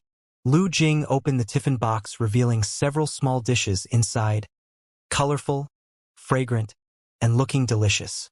Together with the dishes on the side, there was a jug of wine. Lu Jing spoke. "Don't say I didn't perform my brotherly duties. These are all your favorite dishes and your beloved snow moon wine. But then again, you should know that this is your final supper in this world." Lu Kai looked at his so-called brother Lu Jing. "So I should thank you instead?" Lu Jing was nonchalant. "No need for thanks. We're real brothers after all. No need to be so polite." Then Lu Jing ordered the guards standing behind him, "Unchain him." The same guard answered respectfully, went up to Lu Kai and released the lock to his chains. "Don't even think of running away. It would save you some unnecessary bitterness." Lu Jing said, "Just enjoy your last meal. Senior brother, let's leave." With that, Lu Jing left, bringing the guards as well. Hui glanced at Lu Kai before leaving the dungeon cell after Lu Jing, shutting the door behind him. Hands and feet released from the chains, Lu Kai slumped to the floor in a sitting position, staring numbly at the spread of dishes and wine before his eyes. A light chuckle escaped his throat and a blur obscured his sight, mumbling, "Brother Xiaolong, it seems like we won't be able to meet again in this lifetime." As Luotong Kingdom's prince, he spent most of his time practicing. Therefore, he didn't have many trustworthy friends around him. Could be said that Huang Xiaolong was his only true friend. He slowly walked up, grabbed the wine jug and took a large mouthful. The night slowly faded, relinquishing the sky to the morning sun. Inside an inn at the Thousand Spring Town, the morning sunlight streamed into the room through the window, falling on Huang Xiaolong's body. Huang Xiaolong walked over to the window, taking a deep breath of the crisp morning air, stretching out. He walked out of the room moments later.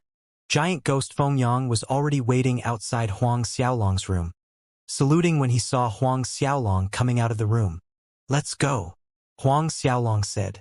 Settling the payment for the accommodation, Huang Xiaolong and Giant Ghost Fengyang left the small Thousand Spring town, flying rapidly in the direction of the Luotong Kingdom. Since he was nearby, Huang Xiaolong decided to make a quick trip to the Luotong Kingdom to visit that guy, Lu Kai. He hadn't seen Lu Kai for many years. The sunlight shone brilliantly. Although Huang Xiaolong and Fengyang were flying at breakneck speed, they did not arouse anyone's attention. At their level of strength, even a peak late Sentian 10th order couldn't grasp the edge of their shadows, not to mention those of lower cultivation. It was even more impossible for the commoners to see them.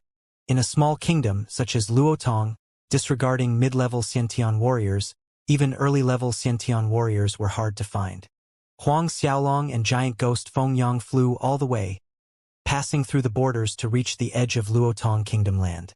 Entering the Luotong Kingdom, Huang Xiaolong first stopped where the Huang clan manor used to stand. That year, the Huang clan manor was uprooted by the Baolong Kingdom's Big Sword sect. Now, the place was empty and abandoned. Overgrown weeds had taken over the place amongst crumbled walls and ruins. Most of the buildings had collapsed to the ground. Standing in the air as he looked at the ruin of a once huge manor, Huang Xiaolong lamented in his heart. In a flicker, he appeared in the small courtyard where he used to live. In the small yard, that same tree was still there, and in a corner there was a slightly crumbled large boulder. Seeing the small handprints on it, Huang Xiaolong couldn't resist smiling, recalling how he tested his strength using that stone boulder every time he had a small breakthrough in cultivation. Those handprints were left by him in those years. Walking to his room, Huang Xiaolong pushed the door open. Thick dust danced in the air. Sliding a finger over the frame of his bed, inch-thick dust stuck to his finger. Well, time to hire some people to repair Huang Clan Manor, Huang Xiaolong thought. That year, in order to avoid the people from Big Sword Sect, he brought his parents and siblings away from the Huang Clan Manor. Then, in order to avoid the deity's Templar, he moved them again to Duanren Empire Imperial City. In the future, after he destroyed deity's Templar, he would send someone to repair the manor. Huang Xiaolong knew that his parents had always missed this place. Come on, Huang Xiaolong said as he walked out of the room, leaving the Huang Clan Manor behind, heading to the Luotong Royal City. A little more than an hour later, both of them arrived at the Luotong Royal City.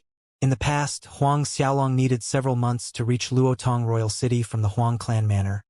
But now it was a matter of only a couple of hours. Standing before the Luotong Royal City gates, watching the commoners coming and going, another wave of nostalgia washed over Huang Xiaolong. Stopping only for the briefest moment, he entered the city with giant ghost Feng Yang.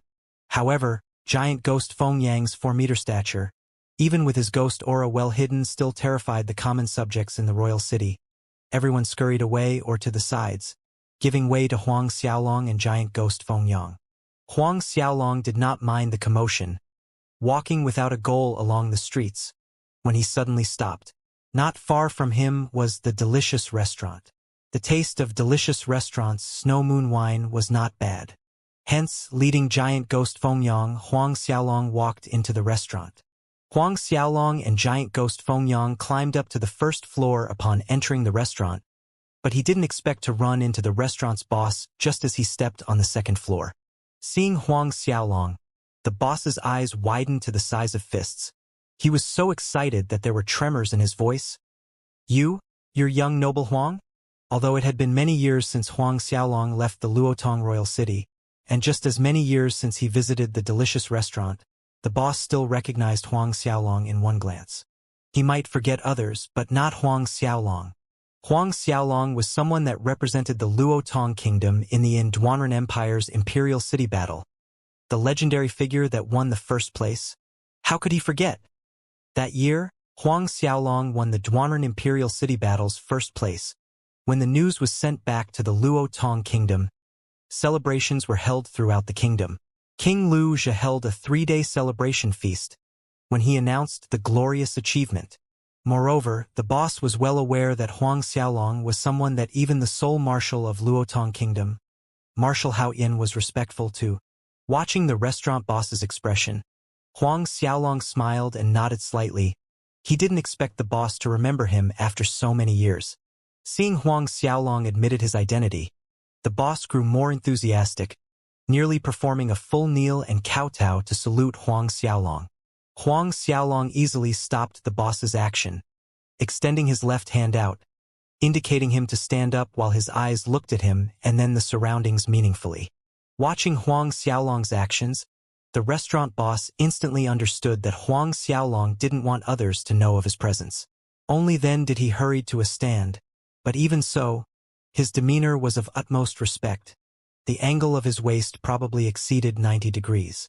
He personally led Huang Xiaolong to a secluded section and took Huang Xiaolong's orders. Other customers noticed the complacent attitude of the restaurant boss before Huang Xiaolong. Most were shocked and curious. A short while later, the boss excused himself respectfully. While waiting for the dishes to arrive, the sudden loud commotion on the streets attracted Huang Xiaolong's attention. Huang Xiaolong looked outside through the restaurant's window and saw the common subjects moving in small and large groups heading in one direction. At this time, discussions on tables nearby reached his ears. Quickly eat. After we finish eating, we're rushing over to the square across the palace doors to watch a good show. One customer said. Life is really strange. Ah, who would have thought that? As a prince, Lu Kai would end up so tragically. Another person commented. Lu Kai. Huang Xiaolong was stunned hearing Lu Kai's name being mentioned. What is happening? "Young noble Huang, your dishes are here." At this point, the restaurant boss returned, personally bringing Huang Xiaolong his dishes. As he put the plates one by one on Huang Xiaolong's table, Huang Xiaolong questioned, "About Lu Kai? What's that all about?" The restaurant boss action lagged for a second, not knowing what to say. It was known to many people in the royal city that Huang Xiaolong and Prince Lu Kai were good friends back in the day. Thus he also knew. "Speak!" Huang Xiaolong's face sank, exuding a powerful momentum that enveloped the entire restaurant. The noisy restaurant instantly fell into a dead silence. The customers all around were filled with apprehension, whereas the restaurant boss was so scared that he fell to his knees. "Huang, young noble Huang." Ashen face and cold sweat, he looked at Huang Xiaolong with awe. Watching the restaurant boss' reaction, Huang Xiaolong converged the terrifying pressure he released, slightly adjusting his expression as he said, "First, stand up." Not daring to delay, the restaurant boss hurried to his feet, respectfully recounting the matter from the beginning to Huang Xiaolong in a trembling voice. The more Huang Xiaolong listened, the gloomier the expression on his face became. Until the end, the restaurant boss noticed the hot dishes he just served moment ago with steam still curling were now covered with layers of white ice. They were in the peak of spring. Where did this ice come from? Finished telling the matter, the restaurant boss felt his throat feel dry and itchy as he stood there, not daring to move. In plain words, Lu Kai's younger brother, Lu Jing, in order to seize the kingdom's throne, joined a sect that called themselves Wind God Cult, worshipping the sect leader as master, working hand in glove on a conspiracy. Controlling King Lu Jia, they forced him to renounce Lu Kai's prince status and throw him into the dungeon. They even announced that Lu Kai will be brought to the square opposite the palace doors for public beheading. How much time till the execution? A moment of silence later, Huang Xiaolong looked at the restaurant boss. The restaurant boss looked at the sky outside, answering, "Around 1 hour's time." 1 hour. Huang Xiaolong stood up, preparing to leave with giant ghost Feng Yang. Guessing what Huang Xiaolong wanted to do, the restaurant boss courageously stepped in. "Young noble Huang, I know you want to rescue Prince Lu Kai, but with just the two of you, it's impossible to cope with the tens of thousands of palace guards. At that time, not only will you fail to rescue Prince Lu Kai, you might even lose your life in this gamble." That year, when Huang Xiaolong relocated his family to Duanren Imperial City, Marshal Haoyan also went, following beside the Huang family. Thus, Huang Xiaolong had no reinforcement in Luotong Royal City anymore. If he planned to rescue Prince Lu Kai with a mere 2 people, in the restaurant boss' opinion, it was a hopeless feat, regardless if Huang Xiaolong was the champion of Duanren Imperial City battle and had already broken through to Xianxia. Huang Xiaolong looked at the restaurant boss and smiled. Lose my life in this gamble? He was not angry, for he understood that the restaurant boss reminded him out of good intentions.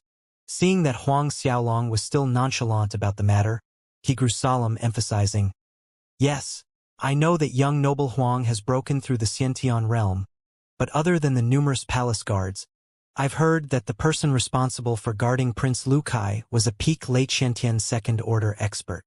Peak late Xiantian Second Order? Huang Xiaolong was dumbfounded. A small kingdom such as Luotong Kingdom has a peak late Xiantian Second Order. The restaurant boss nodded gravely. "That's right, an expert from the Wind God Cult. Also Lu Jing's eldest senior brother, named He Hui." "So, someone from Wind God Cult?" Huang Xiaolong mused. "But where did this Wind God Cult pop out from? Even the restaurant boss doesn't know.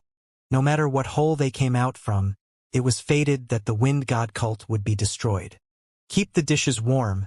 After I rescue my brother, I'll come drink with him," Huang Xiaolong said to the restaurant boss laughingly. A finger casually pointed at the table of food. The restaurant boss blanked momentarily before he understood the meaning of Huang Xiaolong's words. Huang Xiaolong and giant ghost Feng Yang's silhouettes had vanished from his sight. The restaurant boss looked dazedly at the spot where Huang Xiaolong and the giant man stood earlier. Now it was empty and airy. A long time passed before he shook his head, muttering to himself, I hope that the heavens bless young noble Huang so that he can escape from this disaster. He didn't think that Huang Xiaolong and his friend had any chances of rescuing Lu Kai. At this time, the palace's main doors slowly opened. Lu Kai, with his 4 limbs chained down to an iron column, escorted out by a group of palace guards, all the way to the square center. Lines of palace guards barricaded the square's perimeter tightly. Commoners that came to watch a lively show crowded the square some distance away, pointing fingers and shaking heads, some with pity, some gloated. Hihui glared at Lu Kai at the center of the square and barked, "On your knees!" Lu Kai stood upright, looking coldly at the old man.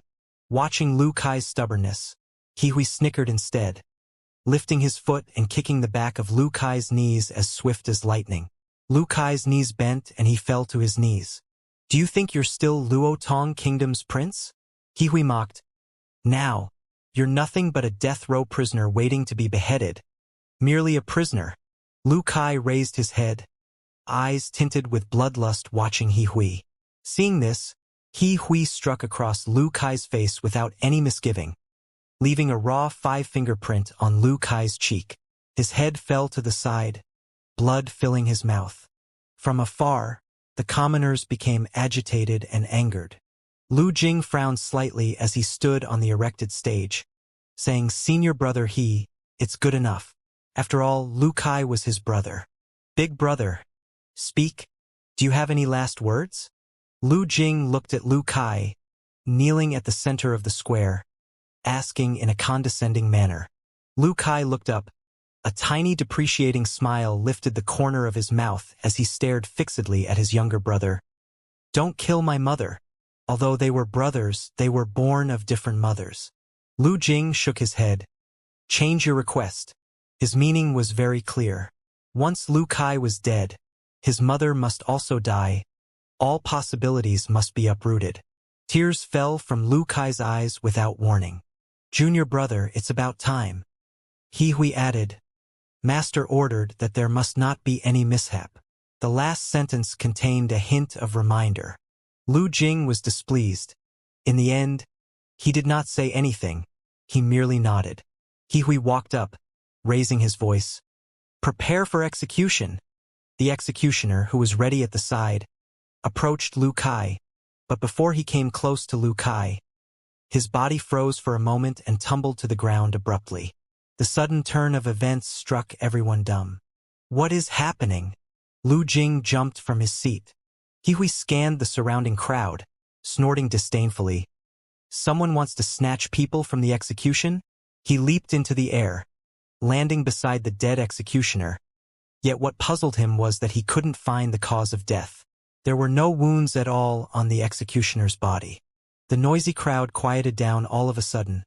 All of them turned their heads towards a certain direction where a black-haired young man and a 4-meter-tall giant man covered entirely in a black cloak were slowly walking towards the square center. Hihui and Lu Jing inevitably also turned to look. When Lu Kai saw the young man's face, his body shook, eyes wide with disbelief. A joy rushed from his heart and even his lips quivered. As Huang Xiaolong and giant ghost Fengyang moved forward, the crowd opened a small berth for them. The palace guards barricading the perimeter shouted a warning, motioning the guards to execute the 2 trespassers on the spot. But shockingly, before the palace guards took more than 10 steps, their bodies were pushed back without reason, no matter how many of them went up. Witnessing this scene, all the commoners on the square were dumbstruck, eyes larger than the size of a gold coin. They clearly saw that neither one of the 2 people made any attack. Hihui's brows wrinkled slightly because he did not see any of the 2 people making a move either. Or should he say, with his sight, he was unable to determine these 2 people's attack? But then he shook his head, thinking that the probability was too absurd. According to his knowledge, in this tiny Luotong kingdom, a Xiantian 3rd order did not exist. The strongest cultivation was only a mid-Xiantian 2nd order. Huang Xiaolong and Fengyang finally arrived at the execution stage. Lu Kai stood up, filled with excitement looking at Huang Xiaolong. They merely looked at each other like that. "Brother, I am late." Huang Xiaolong spoke first. Lu Kai shook his head, tears streaming down his face, unsure if they were tears of joy or grief. He never imagined that Huang Xiaolong would appear here. Didn't Hao Yan's letter a few months ago say that Huang Xiaolong traveled to the Bedlam lands? I heard Marshal Hao Yan mention some months ago that you went off to the Bedlam lands? Lu Kai asked. Huang Xiaolong grinned. And I stayed there for some time. Just came back. And on the way, I thought of having a drink with you. Have a drink? Lu Kai laughed through his tears. Can I ask, in the Bedlam lands, are there a lot of beauties? Huang Xiaolong was stumped, speechless. This fella nearly had his head chopped off, and now he was standing there inquiring about beauties? A cold voice cut into their conversation. Drink wine? Beauties? Humph, when you go to hell, you can reunite there and enjoy yourselves. It was He Hui's voice. He Hui's heart was on fire. These two people broke into the execution stage, yet they dared stand there conversing idly. They were not putting him in their eyes at all. He marched towards Huang Xiaolong and giant ghost Feng Yang. Battle Chi flame burst out from his body, exuding a terrifying atmosphere. Lu Kai's heart tightened, quickly looked at Huang Xiaolong. Brother, this old fogey is a peak late Xintian second order? Do you have any confidence? Although he understood Huang Xiaolong, knew that this brother of his wouldn't do things he has no grasp in, Lu Kai still worried. After all, when Huang Xiaolong left the Luotong kingdom, he has yet to break through Xiantian realm. Huang Xiaolong shrugged nonchalantly. What do you think? Hearing this, Lu Kai relaxed, completely reassured. He Hui heard Huang Xiaolong's words and he glared at him. Vainglorious boast. Little brat, I want to see what capability you have to rescue people from under my watch. He Hui prepared to attack at the end of his words. However, precisely at the same time, amongst the crowd, someone suddenly exclaimed out loud. That one looks like Huang Xiaolong. Huang Xiaolong. Huang Xiaolong? A few years back, the same Huang Xiaolong that brought glory to our Luotong kingdom, winning the first place at the Duanren Imperial City battle. Yes, that's him. Huang Xiaolong. Our Luotong kingdom's legendary genius. The crowd's excitement was incited. The voices around became louder. Everyone speaking and shouting at once, turning into a trend. Finally, someone recognized Huang Xiaolong. The news spread 1 to 10, 10 to 100. He Hui was stunned at first, before it turned into a cold sneer. Duanren Imperial City battles number 1 several years ago? No wonder you're so arrogant. But do you think that winning whatever Imperial City number 1 makes you invincible in the world? Today, I will show you that there is a heaven beyond the heavens, mountains beyond mountains. With that, He Hui aimed a punch at Huang Xiaolong, fist imprint breaking the wind, distorting airflow and space. God-killing fist. He Hui hollered as if beneath his fist, even God would be annihilated. Huang Xiaolong was calm as ever, watching the other side's fist coming at him. Standing there, waiting, unmoving, as if he has no intention to counter. Lu Kai became nervous only to see the giant man beside Huang Xiaolong reach out. With a single pat and an eerie cry, He Hui was struck down, embedded into the square floor. Lu Kai's mouth was agape with shock, fixed at the jaw, his eyeballs almost popping out, staring at He Hui's half-buried body. The crowd that was excited because of Huang Xiaolong's appearance also went silent in a daze, including Lu Jing and the surrounding palace guards. Ignoring the expressions around him, Huang Xiaolong slowly approached He Hui. Huang Xiaolong's feet stopped a few meters away from He Hui. A single hand raised and a powerful suction force extracted He Hui from the ground. Looking at He Hui coldly, Huang Xiaolong repeated slowly, Heavens beyond heavens? Mountains beyond mountains? Earlier, he had ordered Feng Yang to hold back a little, hence, He Hui did not die on the spot. But then again, he was not far from death. He Hui struggled weakly to open his eyes as he let out a low snicker. His hoarse voice sounded, Little brat, you're dead. Our wind god cult is under Deity's Templar. Do you know Deity's Templar? Deity's Templar is the strongest force in our martial spirit world. To destroy you and every member of your family clan is as simple as blowing dust. The wind god cult was one of the weaker dependent forces that Deity's Templar netted, and He Hui was just an insignificant character. Therefore, He had no knowledge of the intense friction between Huang Xiaolong and Deity's Templar. He Hui thought that Huang Xiaolong didn't have any idea about the transcendent existence of Deity's Templar, which was why he purposely exaggerated its terrifying force at the end. Huang Xiaolong chuckled at He Hui's words, but still, he didn't expect this wind god cult to be a branched-out part of Deity's Templar. Oh, destroying my family and clan is no different than blowing dust to them? Huang Xiaolong laughed. He Hui's attitude turned haughty. I know that perhaps you don't believe it, but... His voice stuck here, stopping abruptly. His eyes lowered to see his chest exploding with one palm strike from Huang Xiaolong. Huang Xiaolong simply flung He Hui's body aside, falling to a corner of the execution area, and then proceeded to walk towards Lu Kai while ignoring the flabbergasted look on his face. Battle Chi wrapped around his palm, straight like a blade, chopping the chains tying Lu Kai's hands and feet into a dozen sections. Then Huang Xiaolong took out from the Azura ring a soul-replenishing fruit he collected from the Ghost King's cultivation cave and told Lu Kai to open his mouth, swallow, and refine it. Lu Kai's crippled Qi and meridians did not escape Huang Xiaolong's eyes. The benefits of this soul-replenishing fruit was slightly better than 9 leaves purple grass. Very soon, vigor and ruddiness returned to the pale-faced, weak-atmosphered Lu Kai. His strength returned and even continued rising, becoming stronger. Lu Kai was greatly shocked at the result of the fruit. He dared not believe what was happening. Astonishment was written all over his face as he felt his Qi and meridians recover fully.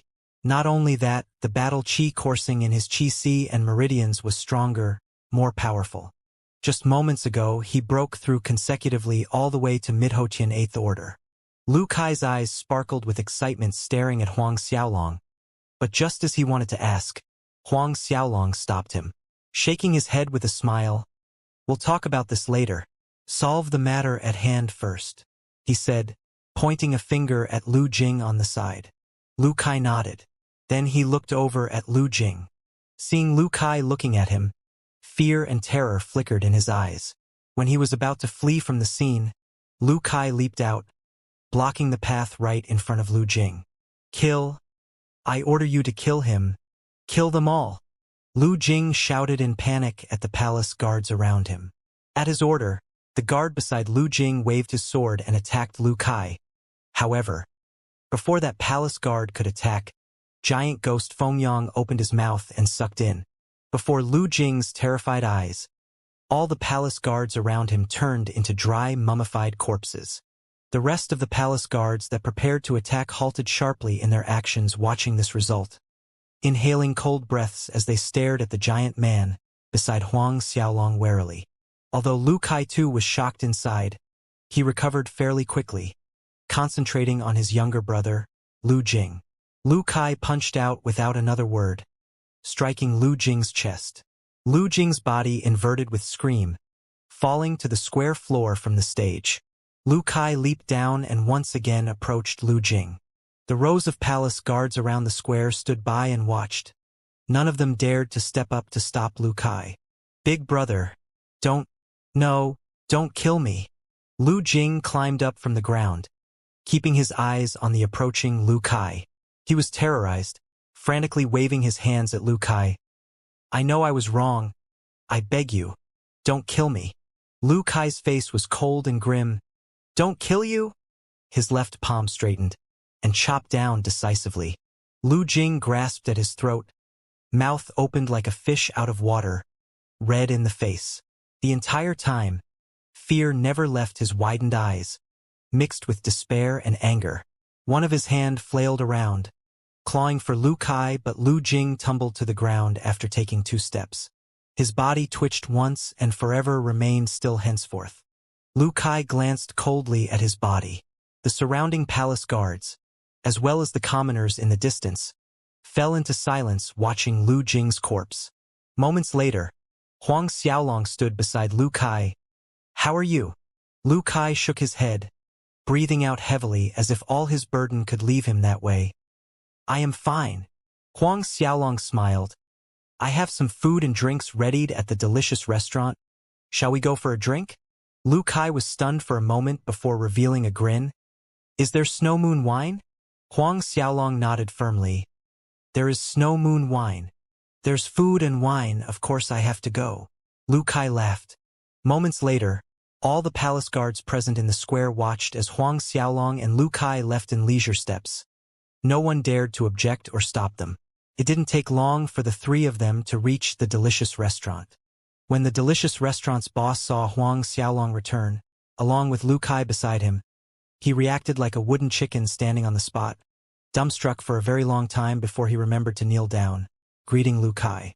After the restaurant boss stood up, Huang Xiaolong led the way up to the first floor while asking, "Boss, the dishes, did you warm them?" Before Huang Xiaolong left earlier, he specifically instructed them to warm the dishes. The restaurant boss had an awkward expression on his face, not knowing how to answer Huang Xiaolong, for he didn't believe for a second that Huang Xiaolong would be able to rescue Lu Kai, even more so returning here to eat if he, by some miracle, succeeded. Therefore, he did not keep the dishes warm. How could Huang Xiaolong not understand watching the restaurant boss' interesting expression? He didn't blame or admonish the matter, walking to the same table as before with Lu Kai. Although the restaurant boss didn't keep Huang Xiaolong's dishes warm, he also did not allow others to use the table or take away the food served. After sitting down, with a turn of his hand, a small kindle of true essence fire floated on Huang Xiaolong's palm. With a quick sweep over the wine and dishes, curling wisps of steam instantly filled the air with enticing fragrance. The restaurant boss was stunned. He hesitated before speaking up. "Young noble Huang, Prince Lu Kai, the pursuing guards might reach here very soon. Shouldn't you?" To him, since Huang Xiaolong succeeded in rescuing Prince Lu Kai, he and Prince Lu Kai should flee far away from Luotong Royal City as soon as possible. The further the better. Yet, these two people were in the mood to just sit here drinking wine and enjoying meat. Later, when the wind god cult and the palace guards chased them here, what would they do? Both Huang Xiaolong and Lu Kai chuckled hearing that, making the restaurant boss feel lost and baffled. Huang Xiaolong stopped laughing and said, "Well, boss, you go down first. We'll call for you if there's anything we need." Seeing this, the restaurant boss didn't dare to broach the subject anymore. Saluting respectfully, he excused himself. "Come, let us drink." Watching the restaurant boss disappear from view, Huang Xiaolong raised his cup and clinked it against Lu Kai's. Needless to say, the snow moon wine reheated using true essence fire tasted better than usual. The wine was smooth down the throat, with a hint of warmth after the initial iciness, intoxicating to the soul. Calling it ambrosia of the gods was befitting. But in this world, probably only Huang Xiaolong was profligate enough to use true essence fire to reheat dishes and wine. While Huang Xiaolong and Lu Kai were enjoying themselves with food and wine at the delicious restaurant, 100 miles outside Luotong Royal City, on a small mountain range, stood the structures of several palaces. These palaces were Wind God Cult's main headquarters built in the Luotong Kingdom. At this time, Wind God Cult's leader was standing below the dais in a respectful manner, whereas on the main seat in the hall sat a young man in a white robe with icy blue eyes. There was an obvious golden runic pattern on his forehead. This young man was the very same person who took Li Lu away in Duanren Imperial City together with Li Molin, Deities Templars Ao Baishue. That time several years ago, Ao Baishue had revealed his Saint Realm strength and injured Huang Xiaolong with it. Ao Baishue sat on the throne seat in the hall, his fingers caressing the emeralds decorating the sides. The atmosphere in the great hall grew smothering. Fan Yiming had his head lowered, not daring to breathe loudly. No news yet from the Luotong Kingdom side? A while later, Ao Baishue finally spoke. His majestic tone shattered the suffocating silence. Fan Yiming trembled, but he swiftly stepped forward to answer, replying to Elder Ao. "Most likely there will not be any unanticipated accident. I've sent my eldest disciple He Hui to supervise the matter.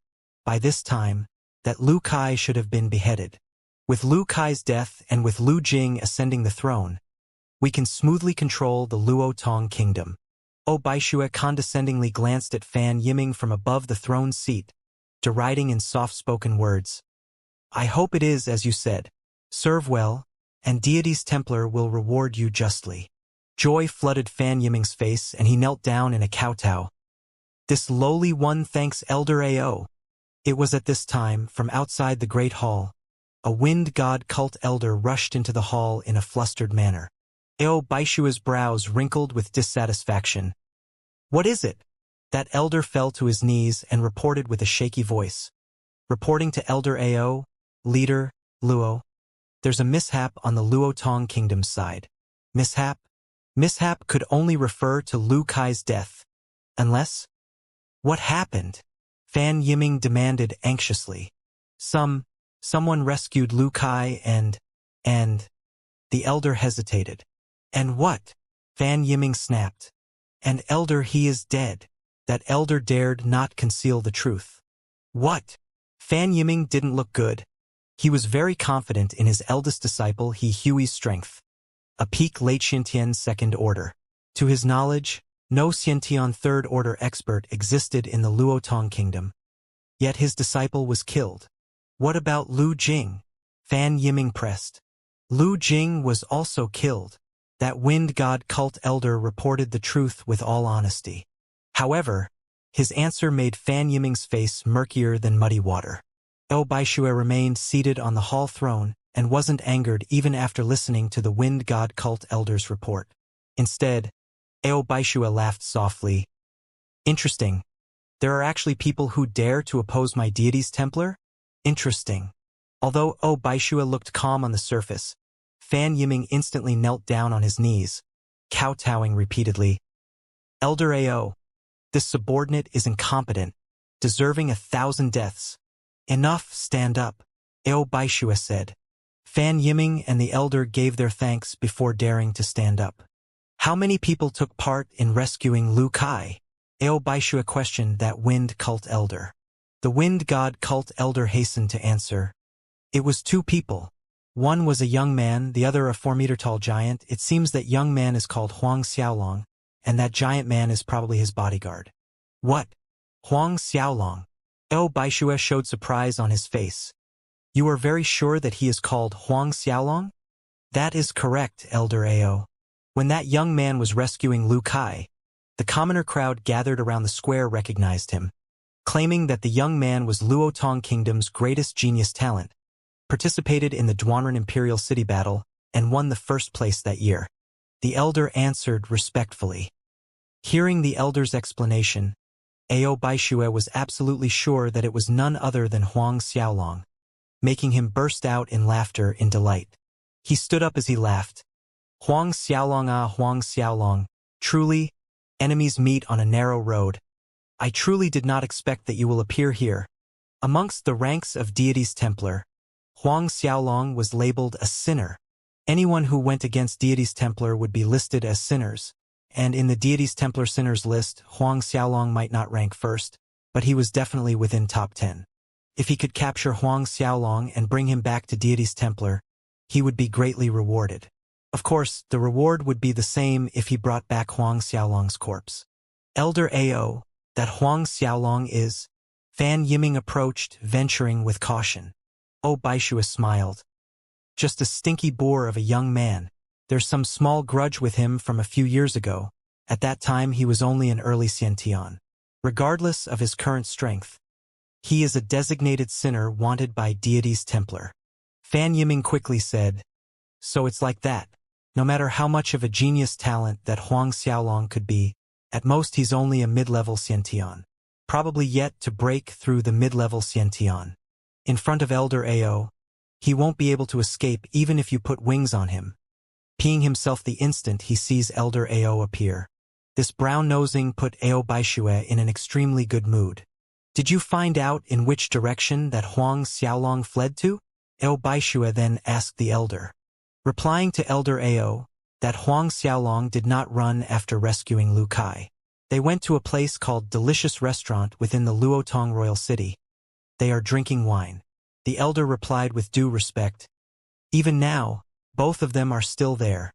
Ao Baishue was stunned. They did not run? Then he inquired about the characteristics of the giant man who was with Huang Xiaolong. After confirming that it was neither Zhao Shu nor Zhang Fu, he was totally at ease. As long as it wasn't Zhao Shu or Zhang Fu, the matter would be easy to handle. At Huang Xiaolong's side, the only high-grade Saint Realm experts were Zhao Shu and Zhang Fu, whereas those miscellaneous people like Yu Ming, Hao Yin, Fei Ho, and whatnot, taking care of them was only a matter of snapping his fingers. Huang Xiaolong, I want to see how you're going to escape my hands this time, Ao Baishue declared coldly. He turned around to instruct Fan Yiming, order down the lockdown of the entire Luotong royal city. You make a trip there with me. Yes, Elder Ao. Not delaying further, Ao Baishue flew out of the Great Hall, leading Fan Yiming and some others in the direction of Luotong royal city. With Ao Baishue's Saint Realm speed, 100 li was a matter of only half an incense stick's burning time. Before long, Ao Baishue sighted the Luotong royal city in front of him. Watching the city structures growing bigger and closer, excitement gleamed in his eyes. He was now a mid-first order Saint Realm. This time, if he could capture Huang Xiaolong alive and bring him back to the deity's Templar headquarters, with the reward from the Temple Preceptor he could definitely advance to late First Order Saint Realm in the shortest time. While Ao Baishue and his group narrowed the distance to Luotong Royal City, Huang Xiaolong and Lu Kai were still clinking cups in the delicious restaurant. It had been a few years since they last saw each other. Words were bound to be many. Talking about the Cosmic Star Academy and the days they spent there, each side with nostalgia. When the topic came to the annual Academy Year competition, Lu Kai laughed. You kid, shouldn't you have let me hit you once or twice those years? Those years, whenever Huang Xiaolong met Lu Kai on the stage, he barely showed any mercy. Huang Xiaolong too laughed. I cannot cheat. Speaking of this, Huang Xiaolong recalled someone. That Jiang Tang. How is he now? Jiang Tang was Huang Xiaolong's classmate in his first year. Also the only student with superb talent martial spirit apart from Huang Xiaolong. Principal Sun Zhang and Vice Principal Xiong Chu placed high importance on him. Now, Jiang Tang is already a mid-ninth order, Lu Kai said. The ninth order Lu Kai referred to was, of course, Mid-Hotian ninth order. Huang Xiaolong nodded. Jiang Tang was both Sun Zhang and Xiong Chu's disciple at the same time. With his grade 11 superb talent martial spirit and the two elders' guidance, it was no wonder Jiang Tang had this achievement. Mentioning Jiang Tang, Lu Kai couldn't resist asking, Brother, tell me frankly, what is your strength now? He had an itching curiosity about Huang Xiaolong's strength. Huang Xiaolong showed a faint smile hearing Lu Kai asking about his current strength. In your opinion, what's my current strength? Lu Kai kept mum for a moment, then said, You little bastard cannot be judged using normal logic. That year when you participated in the Duanren Imperial City battle, you had just broken through the Xiantian realm. By now, you probably advanced till Xiantian 4th Order, right? Lu Kai squinted his eyes as he fixed a stare on Huang Xiaolong's face for his reaction. Xiantian 4th Order. Thinking about what a Xiantian 4th Order represented, Lu Kai couldn't help but tremble secretly. Xiantian 4th Order, a mid-level Xiantian realm. Not one person in the entire Luotong Kingdom could contend with that kind of strength. Forget the Luotong Kingdom. Even several neighboring kingdoms didn't have a Xiantian 4th Order expert. How old was Huang Xiaolong? No more than 23, right? Watching Lu Kai staring at him wide-eyed, Huang Xiaolong shook his head a little helplessly. Huang Xiaolong's response stunned Lu Kai, and he subsequently breathed out in relieved, grinning, See, didn't I say, no matter how much of a monster genius you are, how could you break through mid-level Xiantian so fast? Huang Xiaolong was speechless at his friend. So, are you a peak late Xiantian 3rd Order now? Lu Kai was relentless. Peak late Xiantian 3rd Order? Huang Xiaolong smiled bitterly, shaking his head. Seeing this, Lu Kai continued, Late Xiantian 3rd Order? Huang Xiaolong shook his head again. Peak mid-Xiantian 3rd Order? Lu Kai tried again. He got the same response from Huang Xiaolong. Lu Kai's face was full of doubt. Cannot be, then mid-Xiantian 3rd Order? With the speed of your cultivation, it's impossible for you to be only a mid-Xiantian 3rd Order. Huang Xiaolong laughed. I am really not a mid-Xiantian 3rd Order. Not a mid-Xiantian 3rd Order? Lu Kai blanked for a moment, then a shocking thought struck him. Could it be? Above Xiantian Fourth Order? Huang Xiaolong nodded. Lu Kai laughed as he said, You kid. Really a freak. You actually broke through Xiantian Fourth Order so fast. Hearing Huang Xiaolong confirmed he had broken through Xiantian Fourth Order, Lu Kai was truly happy for his friend. Then you're now mid or late Xiantian Fourth Order? Lu Kai asked. Huang Xiaolong pondered his answer. Can be considered as a high-level Xiantian realm. Though Huang Xiaolong could defeat the Saint Realm Zhaochan, he was still a peak late Xiantian 10th Order, therefore, he was considered as a high-level Xiantian realm. Lu Kai was totally dumbstruck at Huang Xiaolong's blasé answer. His eyeballs rounded like they were about to fall off. That look was no different than looking at an unknown strange creature. Can be considered as high-level Xiantian realm. Lu Kai drew a sharp breath. He had assumed that regardless how talented Huang Xiaolong was, in a short few years span, it was already beyond normal to advance into Xiantian Fourth Order.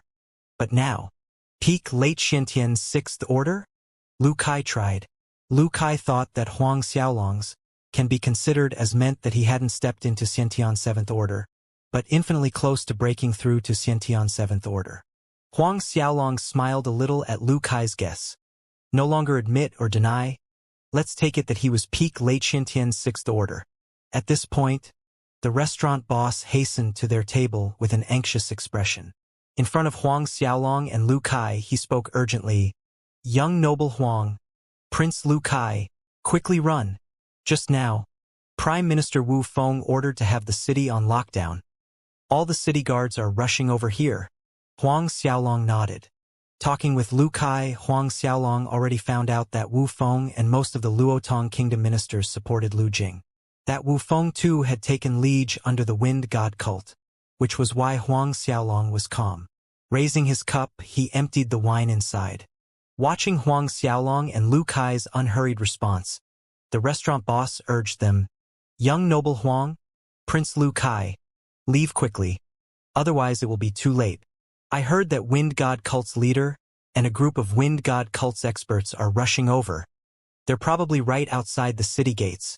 Just as the restaurant boss voice ended, an overwhelming momentum enveloped the entire Luotong royal city like a flood of divine retribution from heaven. Not an inch of land was spared. The commoners living in the city were terrified, feeling fear and despair at the sudden unknown calamity. Even the initially calm Lu Kai was affected. Trepidation flickered in his eyes that went all the way to his core. It felt like an insurmountable mountain was pressuring his soul, making it hard to breathe. Whereas Huang Xiaolong was surprised. Saint Realm. Well, this was unexpected. Running into a Saint Realm in this small place. Someone from the Wind God cult? Not likely. A small sect like Wind God cult could hardly have such an existence. Then it could only be the people from Deity's Templar. At the same time outside, Ao Baishua, who released his Saint Realm aura, flew straight toward the delicious restaurant at breaking wind speed. In the blink of an eye, Ao Baishua, Fan Yiming, and the Wind God cult experts stopped right above the delicious restaurant. Greetings, Elder Ao, Leader Fan. Prime Minister Wu Feng, who had brought the city guards over to surround the delicious restaurant early on, hurried forward to salute Ao Baishua and Fan Yiming together with other Luotong Kingdom's ministers. On their knees, Ao Baishua nodded, permitting them to rise.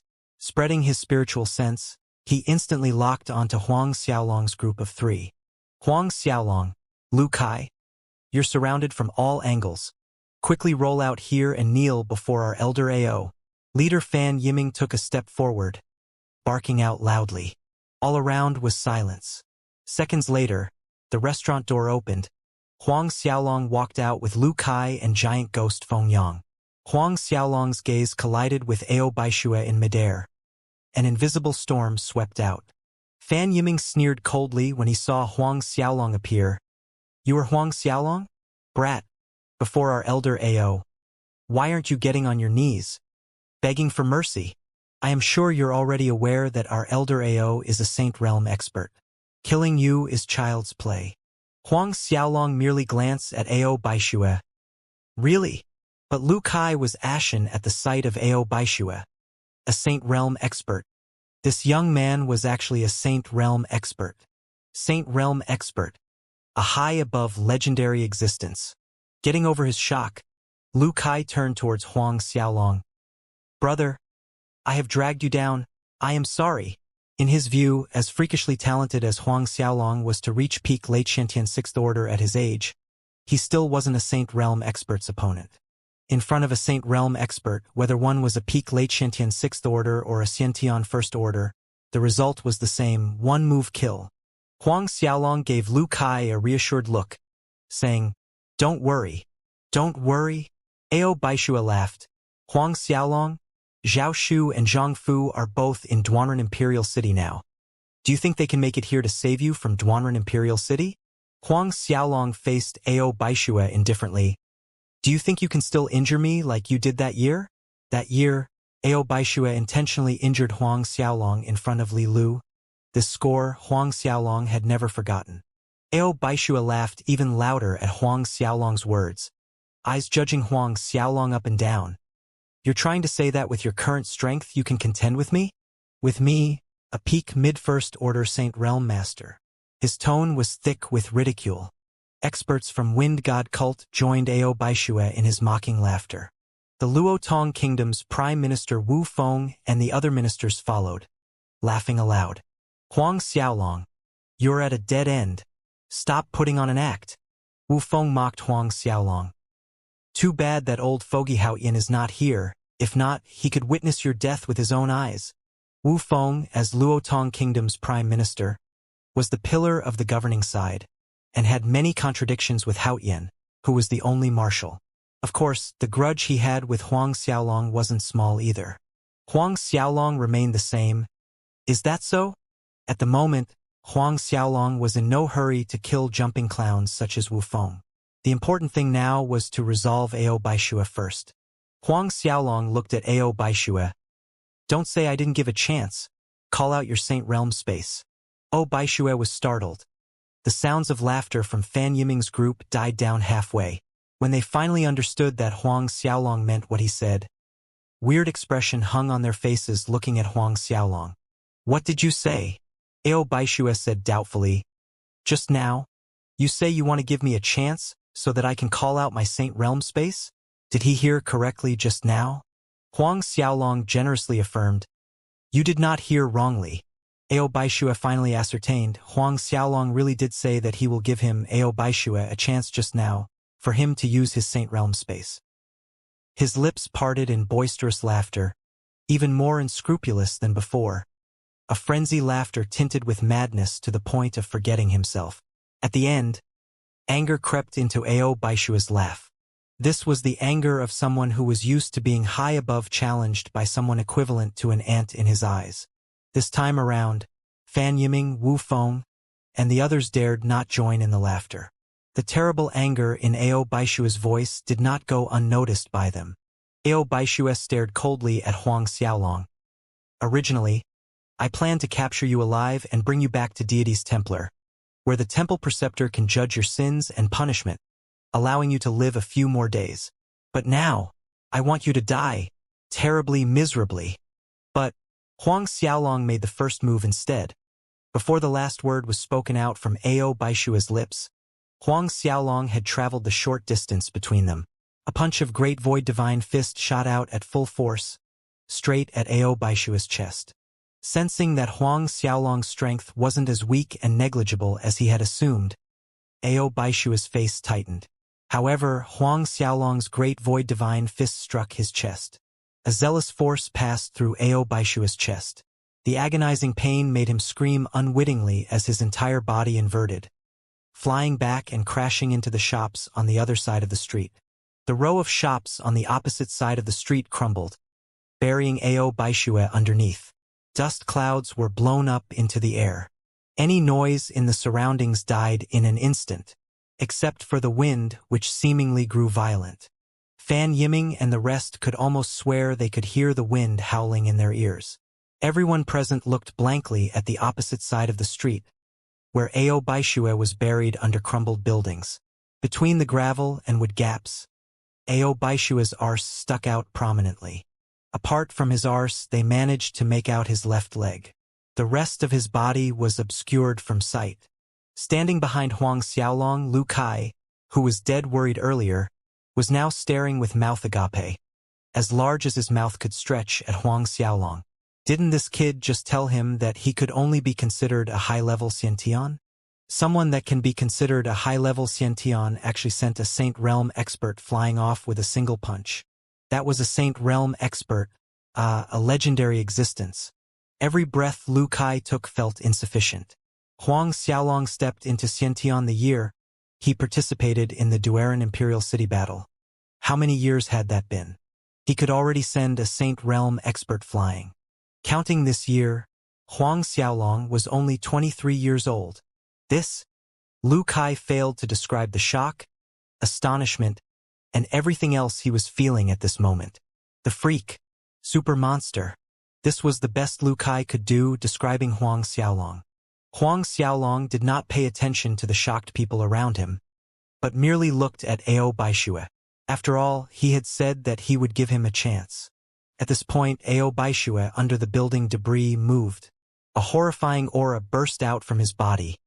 The gravel and wood pieces above him exploded, blasted into the air. Ao Baishue's robe fluttered vigorously in the absence of wind. He looked over at Huang Xiaolong, eyes scarlet with murderous intent soaring sky-high. Humiliation. For him, this was a humiliation that could not be forgiven. Huang Xiaolong die. White-colored flames burned around Ao Baishue. His momentum continued to rise higher. His fingers spread, instantly locking the space around Huang Xiaolong. Space manipulation. At the same time, Ao Baishue's fist aimed at Huang Xiaolong's chest. He wanted to blast Huang Xiaolong to death with a single punch, to wash away the humiliation just now. When Ao Baishue's fist was close to striking its target, a golden mountain shone bright and brilliant. With a shake, it shattered the space lock that the other side placed around Huang Xiaolong. Then, his body veered to the side and Ao Baishue's fist brushed past him, less than an inch from Huang Xiaolong's body. Ao Baishue was stunned. His attack landed on empty air. But very quickly, his face warped. A howl came from his throat, his back bending forward like a cooked shrimp. After dodging Ao Baishue's attack, Huang Xiaolong countered with a heavy punch deep into Ao Baishue's stomach. Ao Baishue only felt a strong tremor, and his intestines were shattered into countless pieces by Huang Xiaolong, and was sent flying once more, crashing through another row of shops. Several hundred meters back, he was buried beneath an even bigger pile of rubble and broken wood. This time, they couldn't even see Ao Baishue's arse anymore. He was fully buried underneath. Fan Yiming, Wu Feng, Lu Kai, and everyone else watched on dumbly. If they could excuse that the first time was because Huang Xiaolong made a sneak attack, then what about this time? The wind seemed to have grown fiercer. Fan Yiming and Wu Feng's group felt that today's weather was sunny and bright just moments earlier, but somehow the sun seemed cruel and harsh at this moment. The gazes they looked at Huang Xiaolong with were filled with horror, intense, boundless fear. But no one dared to run, no one even dared. They already realized they wouldn't be able to outrun Huang Xiaolong. Thus, all their hopes were pinned on Ao Baishue. Watching the mound of rubble, Huang Xiaolong scoffed. This Ao Baishue failed to judge the situation clearly earlier. Did he really think that he was the same Huang Xiaolong that he could pinch with his fingers easily? If Ao Baishue summoned his martial spirit and Saint Space Realm, he wouldn't fall to this tragic point so fast. Huang Xiaolong's current strength was much stronger than the time he entered the Ghost King's cultivation cave. That time, Zhao Chun was unable to endure Huang Xiaolong full force punch, not to mention now. Ao Baishue? Humph. A while later, Ao Baishue emerged from underneath the rubble, standing up slowly. With a vav, blood came spewing out from his mouth. Due to his stomach injury, he was unable to stand up straight for the time being. Huang Xiaolong wasn't shocked watching Ao Baishue stand up again. A Saint Realm expert's physical defense was tough, possessing strong vitality. They wouldn't die so easily even if all their internal organs were shattered. Therefore, Huang Xiaolong never expected to kill Ao Baishue easily. Ao Baishue stood up once again. Although his eyes were still scarlet with rage, The losses he ate the last 2 times finally cleared his head. Now, he was not in a hurry to attack Huang Xiaolong. Little pup Huang. Good, very good.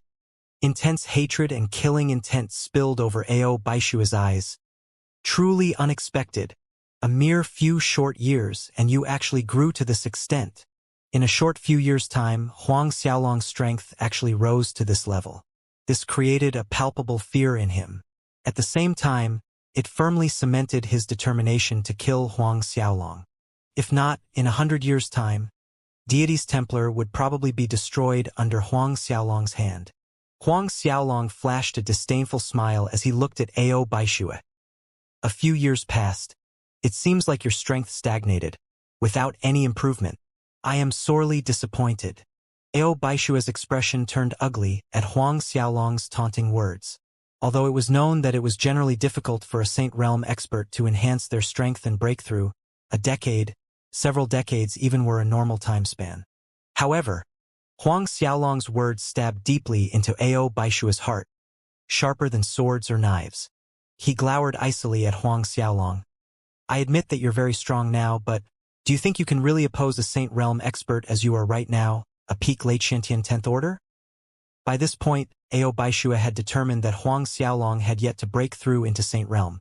Therefore, he still did not place Huang Xiaolong in his eyes much, despite being injured consecutively in the previous 2 attacks. Before a Saint Realm expert, even if it was a half-saint, there was only one result, death. What more, a mere peak late Xianxian 10th Order. He refused to believe that Huang Xiaolong could smash this eternal law that existed since ancient times. Subsequently, Ao Baishue no longer held his strength back, releasing his full momentum out. Above his head, an eagle appeared, white as pure snow, with powerful wings that seemed to extend for miles. The sharp claws on its legs looked as if they were coated with white silver, glinting sharp and dangerous in the sunlight. Ao Baishue's martial spirit, Snow Eagle. Ao Baishue's soul transformed the moment his martial spirit emerged. As he did so, a layer of thick sparkling white armor covered him from head to toe. Even his blue irises turned pure white. The nails on his fingers elongated, emulating the white-silver sharpness of the Snow Eagle. The momentum of a Saint Realm soared to the sky, overwhelming like a bombogenesis. Engulfed by this terrifying atmosphere, all the commoners of Luo Tong Royal City were down on their knees in prayers, trembling, absolute terror evident in their eyes. In his next move, Ao Baishue called out his Saint Realm space. Its appearance differed from Zhao Chen's Saint Realm space. Zhao Chen's Saint Realm space took the form of a blue flame sea, whereas Ao Baishue's was snow-white in color. In the Saint Realm space proximity, glittering snowflakes fall softly. By this time, Fan Yiming and the rest had retreated far back to safety. Their gazes held fear and burning reverence staring at Ao Baishue. There was the whelming might of a Saint Realm expert. When Ao Baishu summoned his martial spirit, soul transformed, and prepared his Saint Realm space. Huang Xiaolong did not remain idle, transforming into the Azura physique. He too summoned his martial spirits. Both Black Dragon and Blue Dragon emerged above him, soul transforming with the twin dragon martial spirits before the shocked eyes of everyone present. The mighty atmosphere of ancient dragons emanated from Huang Xiaolong's body, flooding the area, showing signs of suppressing Ao Baishue's Saint Realm momentum. Falling Sun Almighty Fist. Ao Baishue made a sudden attack at full power towards Huang Xiaolong, shattering the space with a swing of his fists. Violent energy spread over a large area influenced by Ao Baishue's fists, forming 2 spheres of wind, and in the middle of the wind spheres were a dozen groups of flames, burning brilliantly. 2 spheres of burning wind resembled 2 falling suns, emanating their last shining rays at the end of the day. Twirled within the terrifying energy was the desolate allure of a sunset. This falling sun almighty fist was a secret skill belonging to Deity's Templar. According to rumors, it was a very high-grade battle skill originating from the divine world. However, Huang Xiaolong made a frontal assault instead of retreating. Even after seeing this, both of his fists punched out at the same time. 2 intangible giant fist imprints flew out, mysterious and profound, ever-changing. The Great Void Divine Fist. Boom! A thunderous collision rendered the air as the falling sun and Great Void meshed. A tyrannical shockwave blasted outward in all four directions. The destructive power crushed all nearby shops and building into ruins. The pavement that lined the street was forcefully uplifted and pulverized into dust. The delicious restaurant had been reduced to splinters and gravel in the first blast. The restaurant building no longer existed. Fan Yiming, Wu Feng, and the others watched fearfully as the horrifying shock waves were raging in their direction and had long since fled for their lives with ashen faces. Some wind god cult elders were too late. Their bodies made an arch high in the air after being hit by the shock waves, and by the time they crashed to the ground they were already dead. Witnessing the end of wind god cult's elders that were struck by the shock waves, Fan Yiming's pale face turned a shade paler. Fortunately for him, the shockwave's energy lost its power not far from him, stopping dead in its tracks. On another side, Lu Kai paled as he watched woodenly the surging shockwave. However, just as he was about to be swept away, giant ghost Feng Yang's palm slammed outward, dissipating the energy coming at him. Watching this scene, Lu Kai, who was drenched in cold sweat, was once again stunned agape staring at giant ghost Feng Yang. Up in the air, Ao Baixue and Huang Xiaolong's bodies shook and simultaneously staggered back. But Huang Xiaolong's silhouette vanished from view the moment he staggered back. When he appeared again, he was within an arm's length from Ao Baixue, shrouded in Buddhism energy. In close proximity, Ao Baixue received the full force blow from an earthen Buddha palm attack. Ao Baixue was flustered and shocked. Knight of the fallen sun. He hastened to counter in panic, both fists punching out. When his two fist imprints materialized, the surroundings instantly fell into darkness, whereas Ao Baixue conveniently concealed himself in that darkness. This was one of the moves within the almighty falling sun fist used for defense and was one of the more difficult moves to master, for one must have a deep understanding of the connection and fusion between day and night before achieving any success. If one could cultivate this move until perfection, once displayed, it was powerful enough to instantly turn daylight into night in a large area. Of course, this battle skill was only possible for Saint Realm experts, who had a certain understanding of the space laws. With Ao Baixue concealed in the darkness, Huang Xiaolong's earthen Buddha palm missed its target, but Huang Xiaolong merely sneered. The eye of hell opened on his forehead, almost immediately locking onto Ao Baixue's silhouette. A finger imprint flew out, shattering the darkness created by night of the fallen sun, penetrating Ao Baixue's body. Ao Baixue grunted in pain, falling out from the cover of darkness, his face totally void of color. You actually can see me? He stared at Huang Xiaolong, refusing to accept the fact. He was very confident in the Night of the Fallen Sun that he cast. In general, not even second-order Saint Realm could tell his position when concealed within the darkness. Earlier, if it weren't for his Saint Realm space acting as a barrier and absorbing half of the power of Huang Xiaolong's attack, that seemingly insignificant finger attack from Huang Xiaolong would have reaped his life away, piercing through his heart. Huang Xiaolong remained coldly silent. Two bright lights flickered in his palms, revealing the blades of Azura. The blades of Azura slashed out.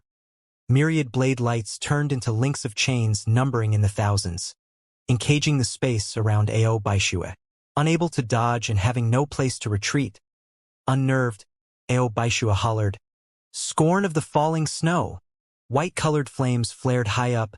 Flaming snowflakes could be seen falling from the sky above like flakes of icy burning snow, spiraling to the earth, forming a protective barrier around Ao Baixue. Countless death gods' chains wrapped him layer upon layer, deadly locking down space all around Ao Baixue, imprisoning him. In a rapid flicker, Huang Xiaolong's body blurred, appearing above Ao Baixiu's head. The blades of Azura slashed down on him. Streaks of angry lightning bolts exploded, piercing through his flaming snow protective barrier. Losing his protective barrier, Ao Baixue's body was shredded and torn apart by the many streaks of lightning, regardless of the Saint Realm space shielding him. The pain he suffered was no less than being flayed by millions of swords and knives. Heart-wrenching screams reverberated in the air. Losing strength, Ao Baishue plummeted to the ground. Huang Xiaolong slowly returned to the ground, landing in front of Ao Baishue, showing a deadpanned expression. Looking at the blade made blood-stained marks on Ao Baishu. Lightning smokes curled to the air. Though a Saint Realm expert could use the Saint Realm space to protect their body, it was not invincible, merely a sturdier defense. As long as the attack exceeded a certain power, the Saint Realm space could be broken just the same. Ao Baishue scrambled to get up from the ground. Despite his miserable appearance, he flashed Huang Xiaolong a brilliant smile. I never imagined that I, Ao Baishue, would die in the hands of a Xiantan. His words paused here slightly, his smile grew bigger. But, Huang Xiaolong, even if I die, Deity's Templar will still send others to kill you, and I believe that one day you will die in the hands of our Holy Maiden. Holy Maiden? Looking at Huang Xiaolong's expression, Ao Baishue said, I forgot to tell you. Li Lu is already our Deity's Templar's Holy Maiden. Deity's Templar's Holy Maiden? A frown creased Huang Xiaolong's forehead looking at Ao Baishue. His instinct told him that Ao Baishue wasn't lying.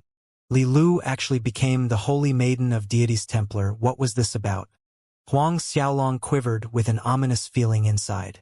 Ao Baishue's sudden holler cut into Huang Xiaolong's thoughts. Turning over, he saw Ao Baishue's Saint Realm space shoot up, hovering above Huang Xiaolong's head, where numerous flaming snowflakes fell like an avalanche, burying Huang Xiaolong underneath. Even a second-order Saint Realm expert would avoid coming in close contact with this flaming snow. Any Xiantian realm would be melted into nothing with the slightest touch. Ao Baishue glared at Huang Xiaolong, his eyes shining with hatred and sharp killing intent. Die! He refused to believe that a miracle would happen twice. A Xiantian realm absolutely could not survive being buried under his flaming snow. Just as the snow avalanche began rumbling down, Huang Xiaolong raised his head, and before Ao Baishue could react, a golden ember fire burst out from Huang Xiaolong's body, taking shape in the form of a golden-red fire dragon, spiraling upwards. Ao Baishue watched stupefied as his flaming snow was swallowed clean by the golden-red fire dragon.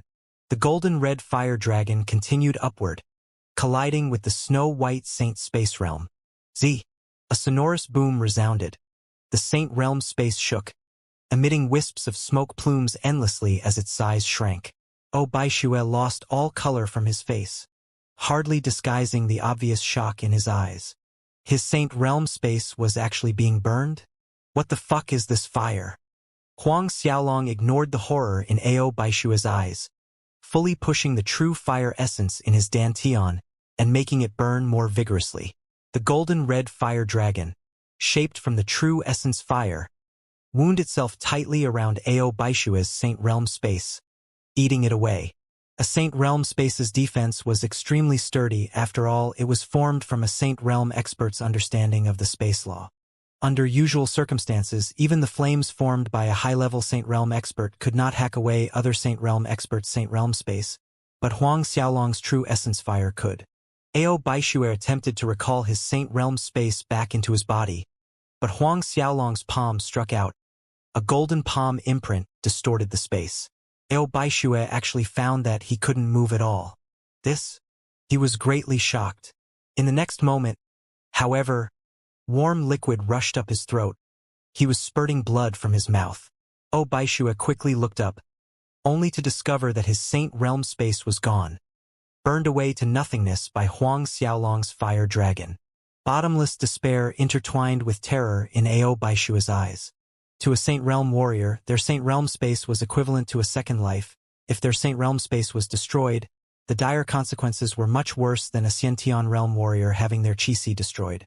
Even with the help of another Saint Realm expert, it was impossible to rebuild the Saint Realm space, as they lacked the capability to assist. In short, if Ao Baishue managed to survive, his cultivation would suffer a severe setback and have no hope of promotion ever again in his entire lifetime. After burning away Ao Baishue's Saint Realm space, Huang Xiaolong's silhouette blurred in a flicker, arriving in front of Ao Baishue. The blades of Azura appeared in his hands and silently slit across Ao Baishue's throat. Blood dyed the ground below red. Ao Baishue clutched his throat, but Huang Xiaolong's blades already penetrated his chest. The blades shook a little before Huang Xiaolong pulled them out again. Ao Baishue wobbled unsteadily and staggered backwards even as he tried to steady himself. Still, with his throat slit and heart cut into halves, Ao Baishue was somehow still alive. Furthermore, Huang Xiaolong sensed a strong vitality, desperately healing Ao Baishue's wounds in his throat and heart. Saint Realm warriors, not only was their physical defense formidable, their healing ability wasn't far behind. Seeing this result, Huang Xiaolong leaped up, his palm enshrouded in true essence fire, slamming down on top of Ao Baishue's head. The true essence fire spread from the head down to Ao Baishue's body. Tragic shrieks came from Ao Baishue's throat, but it ended just as quickly. A short while later, his body slumped to the ground. All signs of life vanished. To totally kill a Saint Realm warrior, the only way was to destroy the soul, otherwise, no matter how grave their bodily injuries were, they would still not die. Just like giant ghost Feng Yang, it would only die if its ghost soul was destroyed.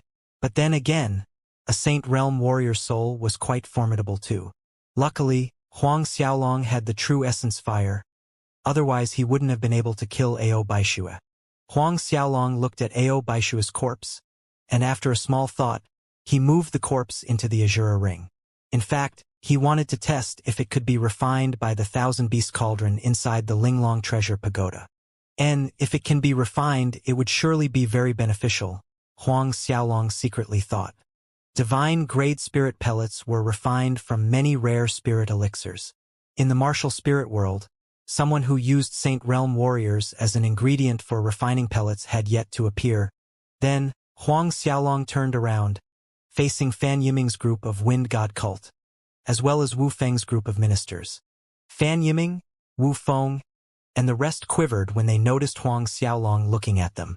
The legs that could shatter a large boulder with a single kick now felt weak and jittery, refusing to stand up no matter how hard they tried, as if their legs were permanently cramped. Huang Xiaolong sneered.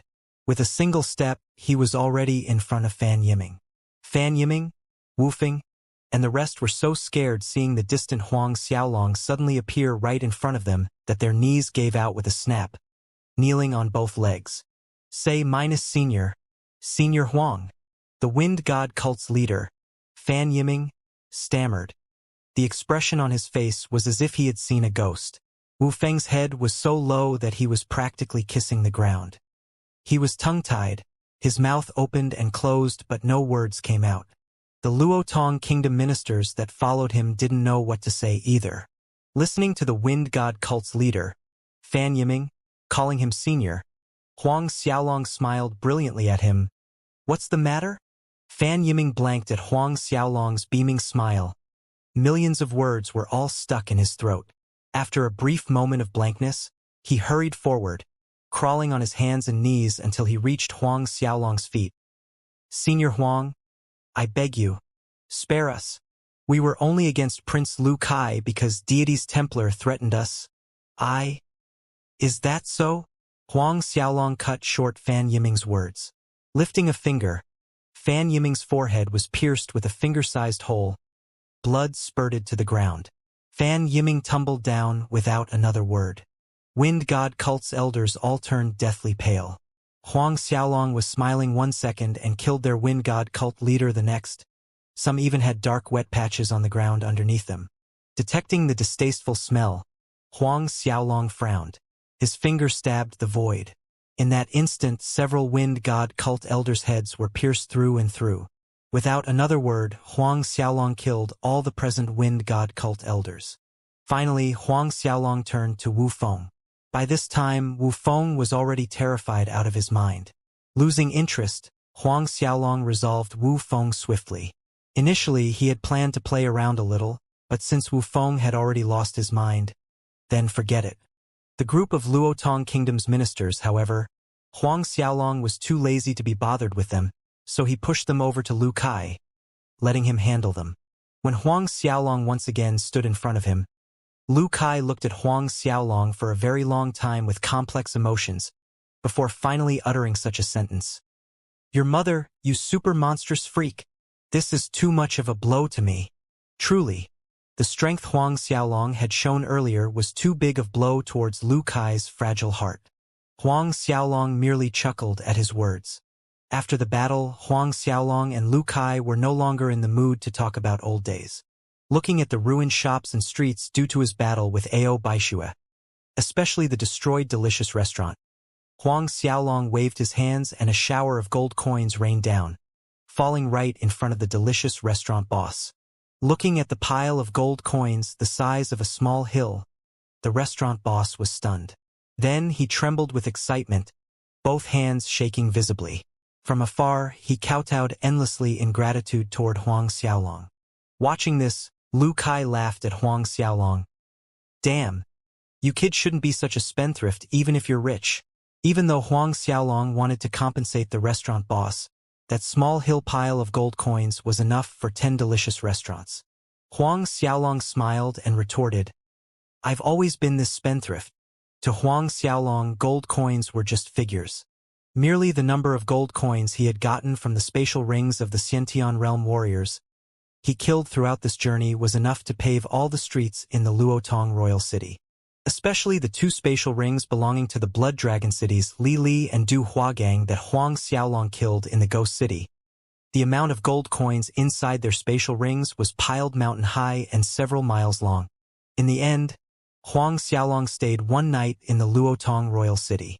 The next day, Huang Xiaolong and Feng Yang moved separately to clean out all the wind god cult remnants around the royal city. When that matter was settled, he regrouped with giant ghost Feng Yang and continued on their way back to Duanren Imperial City. On the way, Huang Xiaolong decided to check Ao Baishua's spatial ring. Inside, other than mountains of gold coins, there were a lot of grade 8, grade 9, and even grade 10 spirit pellets.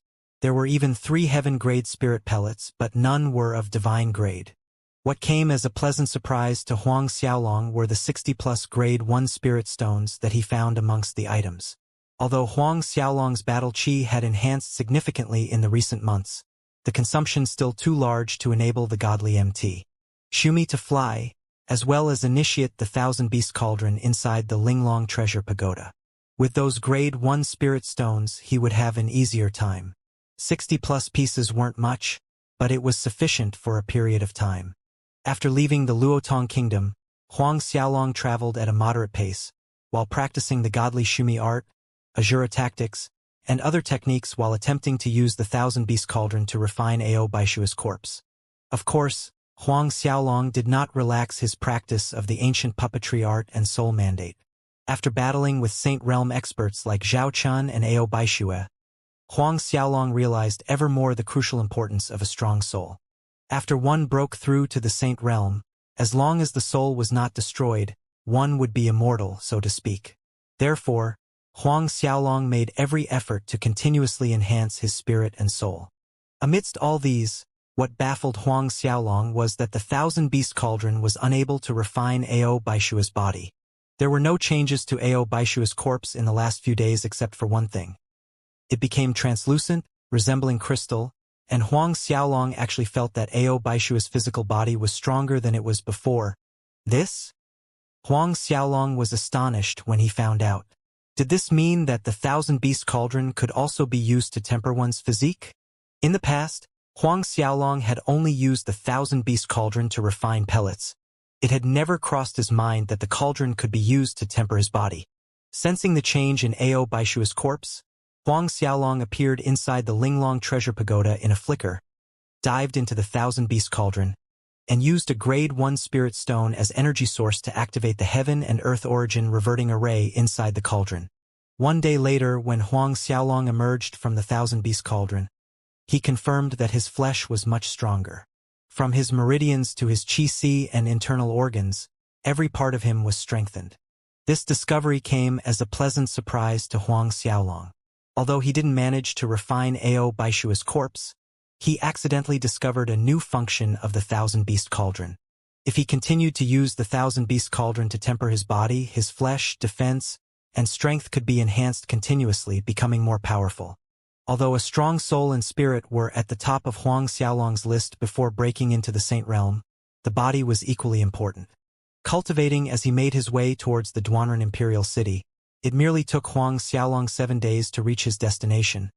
Otherwise, with his speed, he would barely need 3 days to travel the distance. 7 days later, Huang Xiaolong stood before the gates of Duanren Imperial City. A wash of nostalgia tugged at his heart looking at the grand city gates. A while later, Huang Xiaolong passed through the gates with giant ghost Fengyang and led him to the southern hill estate. It had been close to 2 years since he left home. Time flowed by so quickly, he felt as it was only yesterday when he left Duanren Imperial City.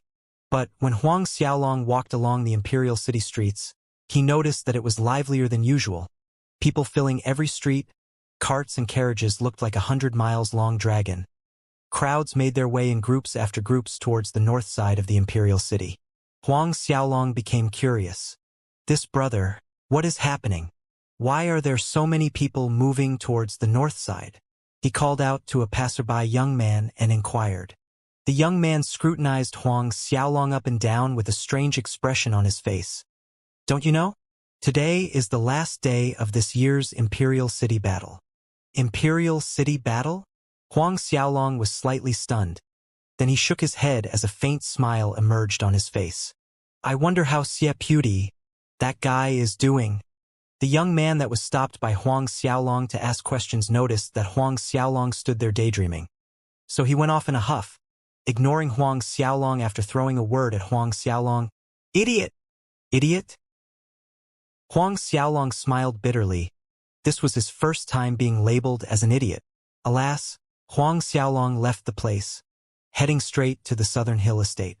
Very soon, Huang Xiaolong and giant ghost Fengyang stood in front of the doors of the southern hill estate. The main entrance of the southern hill estate was twice as big compared to the time he left 2 years ago. Most likely it was renovated after Huang Xiaolong left. The 2 lion statues on each side of the gates looked imposing and domineering. It's young master. It's the eldest young master. Eldest young master is back.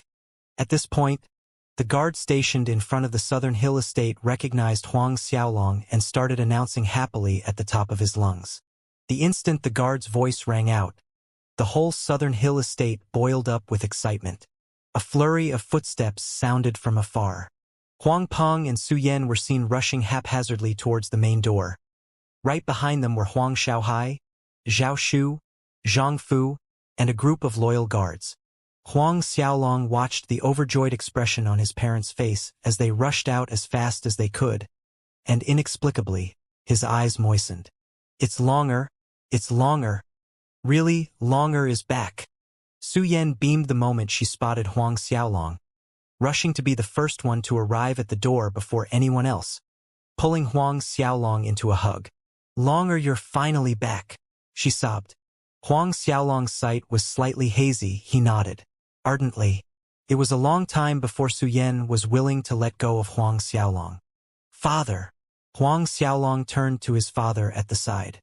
Huang Peng's eyes were slightly moist and red. It's good you're back. Big brother. Huang Shaohai stepped up, calling out. Huang Xiaolong patted his younger brother's shoulder. His younger brother had grown much taller. Young lord.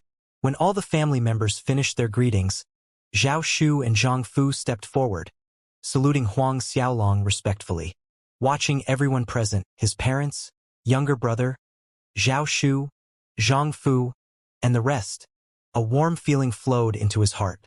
Let's go back to the manor, Huang Xiaolong said to the present people. Thus, his parents, Huang Peng and Su Yan, as well as the others, walked back inside. Zhao Shu and Zhang Fu followed behind, whereas Fengyang trailed close to Huang Xiaolong. It was only at this moment that Huang Peng, Su Yan, Zhao Shu, and Zhang Fu became aware of Fengyang's presence among them. When everyone was seated in the grand hall, Su Yan was the first to ask, Longer, this is?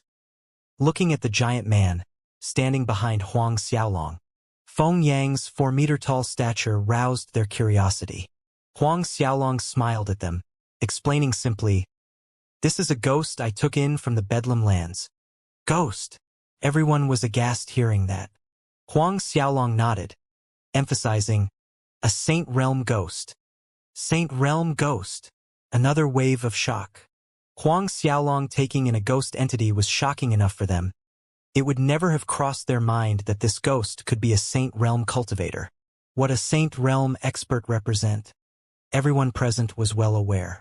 In the current Dueran Empire, how many Saint Realm experts were there? They could be counted on one hand. Huang Xiaolong went on to add, "He's called Feng Yang." Then he turned to Feng Yang. "Feng Yang, greet house master and mistress," introducing Huang Peng and Su Yan both to him. Entirely covered in a large black cloak, Feng Yang nodded in understanding. Then he stepped forward to give Huang Peng and Su Yan a proper salute. Panicking slightly, not knowing what to do, Huang Peng and Su Yan quickly told him to rise. Although in recent years both Huang Peng and Su Yan had seen quite a few large occasions, this was still the first time either of them received a salute from a Saint Realm ghost. Getting up, Feng Yang once again returned, standing in the same spot behind Huang Xiaolong in a respectful manner. Everyone was amazed watching this, wondering how Huang Xiaolong had managed to take in a Saint Realm ghost as a slave. "Longer, have you been well these 2 years in the Bedlam lands?" A while later Su Yan asked. Huang Xiaolong did not conceal the events in the Bedlam lands, roughly describing the situation of the 2 years he spent there. Hearing how Huang Xiaolong managed to take control of the Sky Magi sect, Blood Swallow School, and finally Black Demon City, Huang Peng and Su Yan's hearts tensed up, yet they were happy for their son at the same time. Then it came to the part in the City of Myriad Gods where he had a conflict with Zhao Chun, where Zhao Chen's subordinates tried to attack Huang Xiaolong. Everyone listening had their hearts hanging in the air. At the mention of how Xianxia, one of the top 10 Bedlam Lands experts, helped him solve the immediate crisis, everyone sighed in relief, happy that Huang Xiaolong managed to avoid unnecessary problems.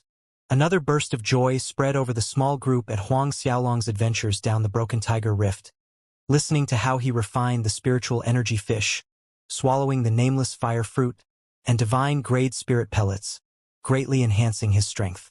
However, when it came to the Ghost City and Ghost King Palace, Huang Xiaolong glazed over the details, without recounting the matter of his second battle with Zhao Chun, merely saying that he entered the Ghost King Cultivation Cave and managed to find the Ghost King's ring. Everyone in the hall were people that Huang Xiaolong trusted. Thus he did not conceal the fact that he got the Ghost King ring from them, and wasn't worried that the matter would leak out. After recounting his experience in the Bedlam Lands, Huang Xiaolong asked his parents about their lives, the Southern Hill Estate's current situation, and also about his younger sister, Huang Min's well-being. Huang Xiaolong breathed in relief knowing that nothing much happened to the Southern Hill Estate for the past 2 years. His sister Huang Min was doing well after marrying over to the Guo family, and would frequently come back to visit them. His parents also told him that his sister Huang Min gave birth to a chubby baby boy, which already knew how to walk. Huang Xiaolong was very happy for his sister. Then Huang Xiaolong took out the rare elixirs he found at the bottom of Broken Tiger Rift, dividing them between his parents, younger brother, even Zhao Shu, Zhang Fu, Yu Ming, Hao Yin, and Fei Ho. Though his parents' talent was limited, the chances of them stepping into Xiantian realm being slim, these elixirs could change a person's flesh and body. At the very least, for the time being, his parents could live up to 100, maybe even surpassing a century.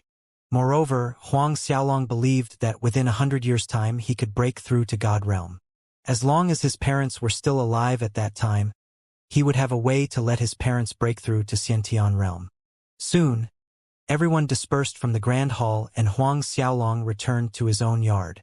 There, he called for Zhao Shu and Zhang Fu to assist him in refining the Ghost King ring. When both of them arrived, Huang Xiaolong brought them into the godly MT Shumi space and took out the Ghost King ring. Looking at the translucent ring, emitting a soft purplish glow, both Zhao Shu and Zhang Fu had a dignified expression on their faces.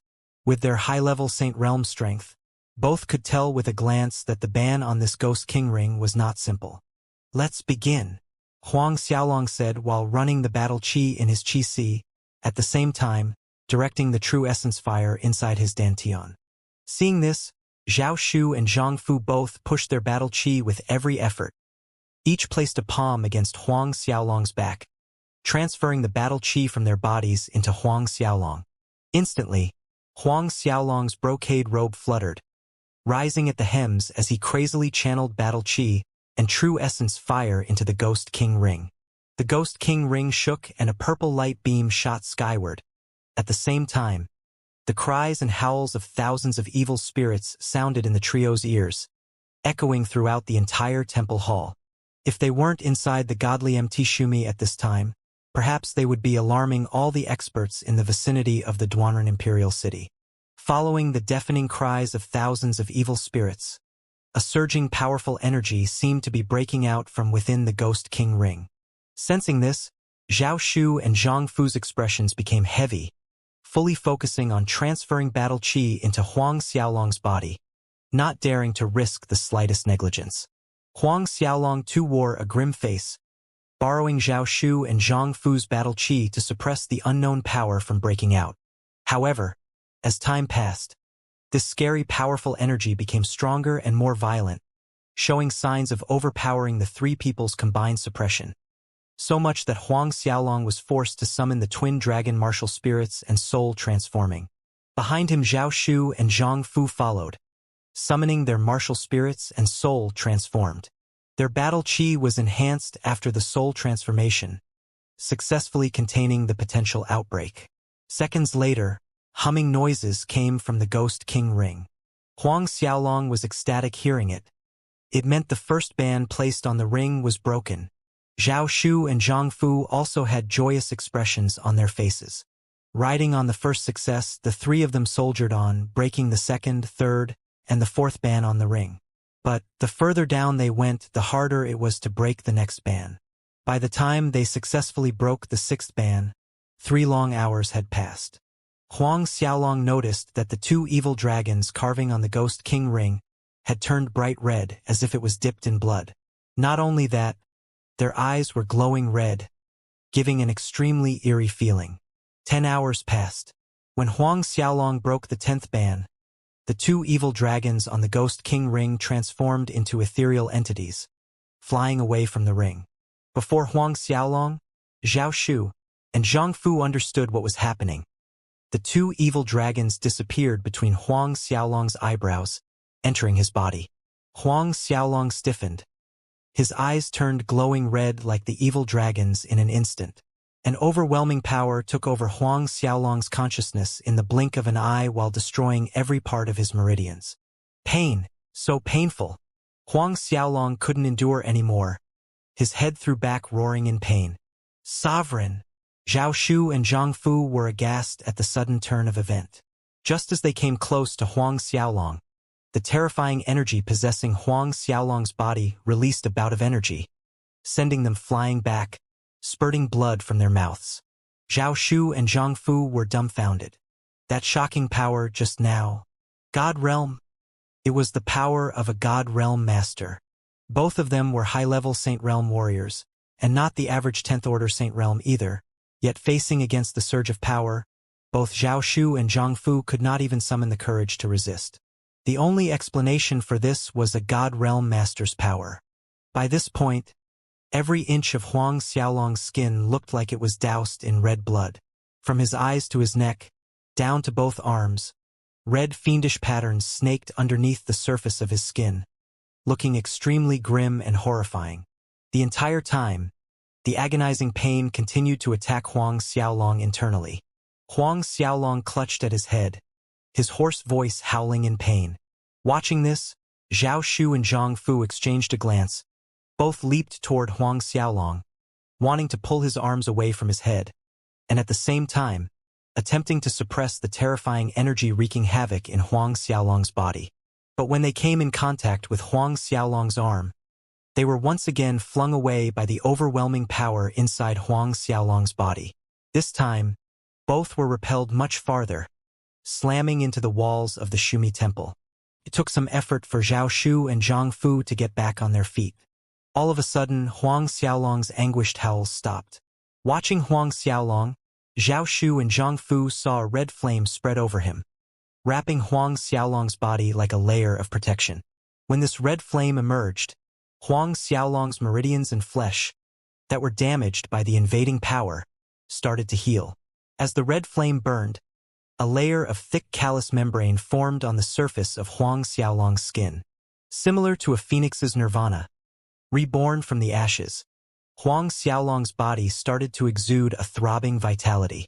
The glaring red devil patterns under his skin gradually receded and dissipated. Zhao Shu and Zhang Fu looked at each other with shock at the baffling change happening before their eyes. But before they could relax, the red devil patterns resurfaced, accompanied by the scary power's return. Huang Xiaolong started to howl from pain, clutching his head. A short while later, the burst of vitality appeared once more. The red devil patterns disappeared. The process repeated for a total of 10 times. After the 10th time, the red devil patterns truly subsided, while the vitality continued to radiate from Huang Xiaolong's body, vigorous, abundant, so powerful that both Zhao Shu and Zhang Fu lacked the vocabulary to describe the atmosphere. Although he was standing there, Huang Xiaolong gave off the feeling that he was a different person altogether. Zhao Shu and Zhang Fu exchanged another doubtful glance, cautiously moving closer to Huang Xiaolong. "Sovereign, are you all right?" Zhao Shu asked, observing carefully Huang Xiaolong's expression and movements. Huang Xiaolong looked over. Those scarlet eyes looking at them actually caused Zhao Shu and Zhang Fu to shudder when meeting them. However, very quickly, the scarlet redness in Huang Xiaolong's eyes receded. "I am fine." Huang Xiaolong shook his head. He endured it. Recalling the purgatory torture he experienced, a cold shiver ran through Huang Xiaolong involuntarily. In the last hours, his meridians were ravaged, shattered, and then healed time and again. This was more horrendous and harrowing than being skinned alive. "Sovereign, are you really all right?" Zhang Fu stepped up beside Zhao Shu, asking for confirmation once more. Noticing the concern in Zhao Shu and Zhang Fu's eyes, he smiled. "I'm all right, what could happen to me?" Not only there was no problem with his body, it felt even better than it had ever been. Coming out from that ordeal, he noticed two things. His battle chi cultivation broke through to the peak of half-saint, and second, the true essence in his dantian enhanced by leaps and bounds. His overall physical defense greatly surpassed the level of an average Saint Realm warrior. Seeing Huang Xiaolong's expression that carried a resemblance to his normal self, both Zhao Shu and Zhang Fu's hanging hearts finally relaxed. "Sovereign, that power earlier?" Zhao Shu asked. "Most likely a vestige of power that the Ghost King imbued into the ring when he refined it." Huang Xiaolong pondered the question and replied Zhao Shu. Although it was merely a weakened strand of power left behind by the Ghost King, it nearly obliterated Huang Xiaolong. If it weren't for his strong willpower and passable spiritual force, with both black and blue dragons protecting his soul, he would have lost himself in the pain, dying in the process. The Ghost King's strength actually reached such a terrifying level. Zhang Fu lamented with envy. A small amount of power that the Ghost King imbued into the Ghost King ring many hundreds of thousands of years ago was enough to gravely injure them both. They could only try to imagine the extent of the Ghost King's true strength. If it weren't for the fact that a long time had passed, lessening the power, just now Zhao Shu and Zhang Fu would have ended up with more than simple grave injuries. Subsequently, Huang Xiaolong gave each of them a drop of geocentric Buddha elixir. Zhao Shu and Zhang Fu expressed their thanks and Huang Xiaolong sent both of them out of the godly MT Shumi. Taking their leave, both went into closed-door practice to heal. After both had left, Huang Xiaolong began to look through the items inside the Ghost King ring. Spreading his spiritual sense inside, what he found was a blood ocean. Hovering above the blood ocean were a number of ghosts. But the strange thing was, instead of an intense ghost aura, these ghosts emitted a peaceful golden radiance. From those ghosts' bodies, Huang Xiaolong caught whiffs of vague fragrance. The fragrance of spirit pellets.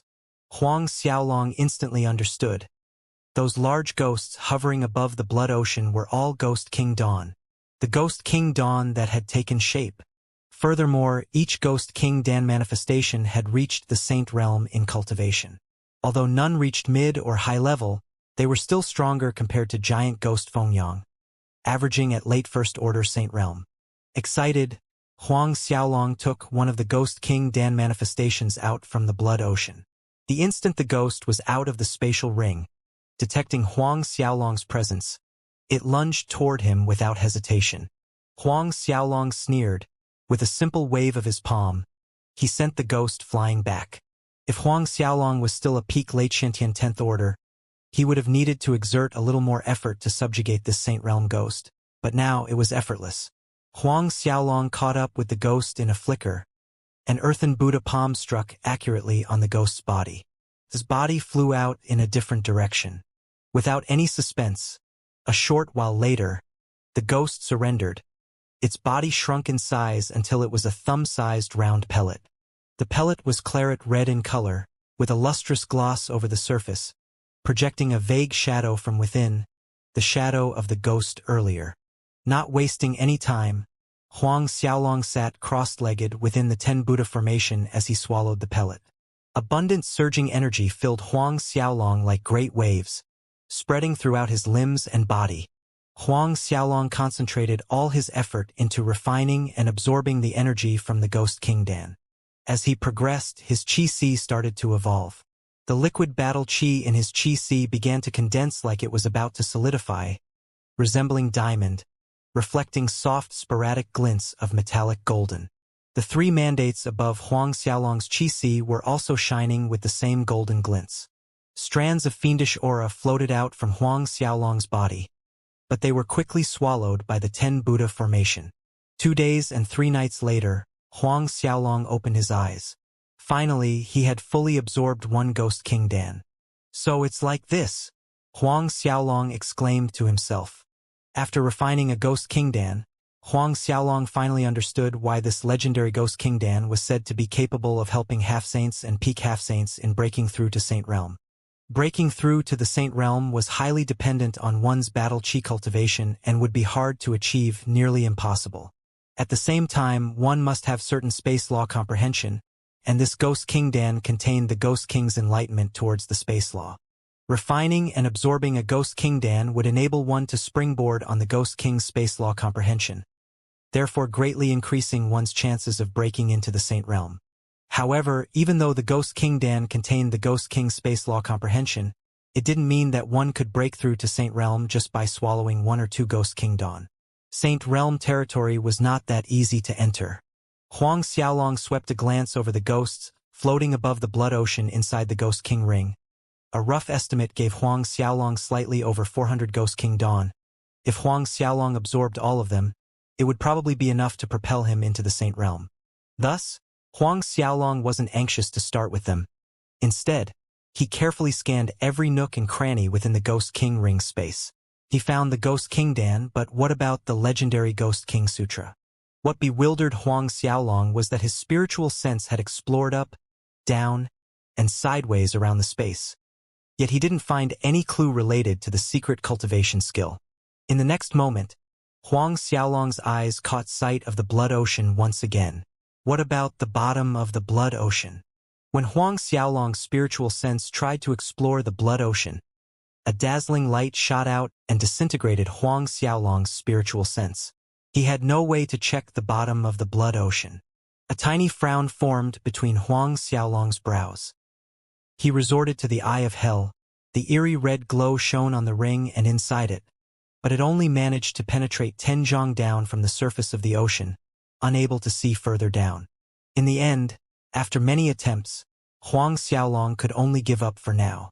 It seems like I need to try after breaking into the Saint Realm, Huang Xiaolong speculated in his mind. He then put away the Ghost King ring and took out the supreme ghost flag he got when he defeated Fengyang on his way to the Ghost King's cultivation cave. On the journey back, Huang Xiaolong focused on improving his godly Shumi art, Azura tactics, as well as having a good time, which indirectly caused him to neglect the supreme ghost flag. After refining the supreme ghost flag and using it as the core to arrange the sea of devils and ghosts array, not only could it trap the enemies, it could also eliminate them. Huang Xiaolong stood in the center of the Ten Buddha formation after taking out the supreme ghost flag.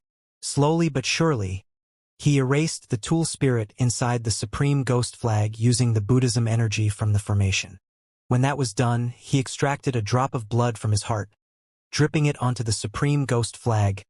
Instantly, the thousands of devils and ghosts inside the flag came alive. Shrill shrieks and howls echoed faintly from the flag. At the same time, The mysterious runes on the flagstaff glimmered in a dazzling light. According to the method Feng Yang told him beforehand, Huang Xiaolong swiftly suppressed the ghost aura boiling from the ghost flag while he branded his own soul mark on the flag. One day passed. Suddenly, a bright light shone from the ghost flag, lighting up the entire temple hall. As the light dimmed, the sinister-looking inscriptions of devils and ghosts slowly quieted down. Seeing this, Huang Xiaolong breathed out in relief.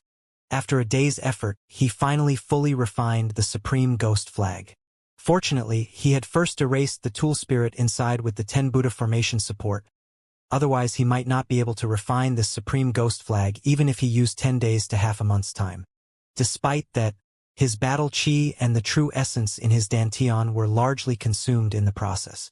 Hence, Huang Xiaolong swallowed a drop of geocentric Buddha elixir and executed the instant recovery martial ability.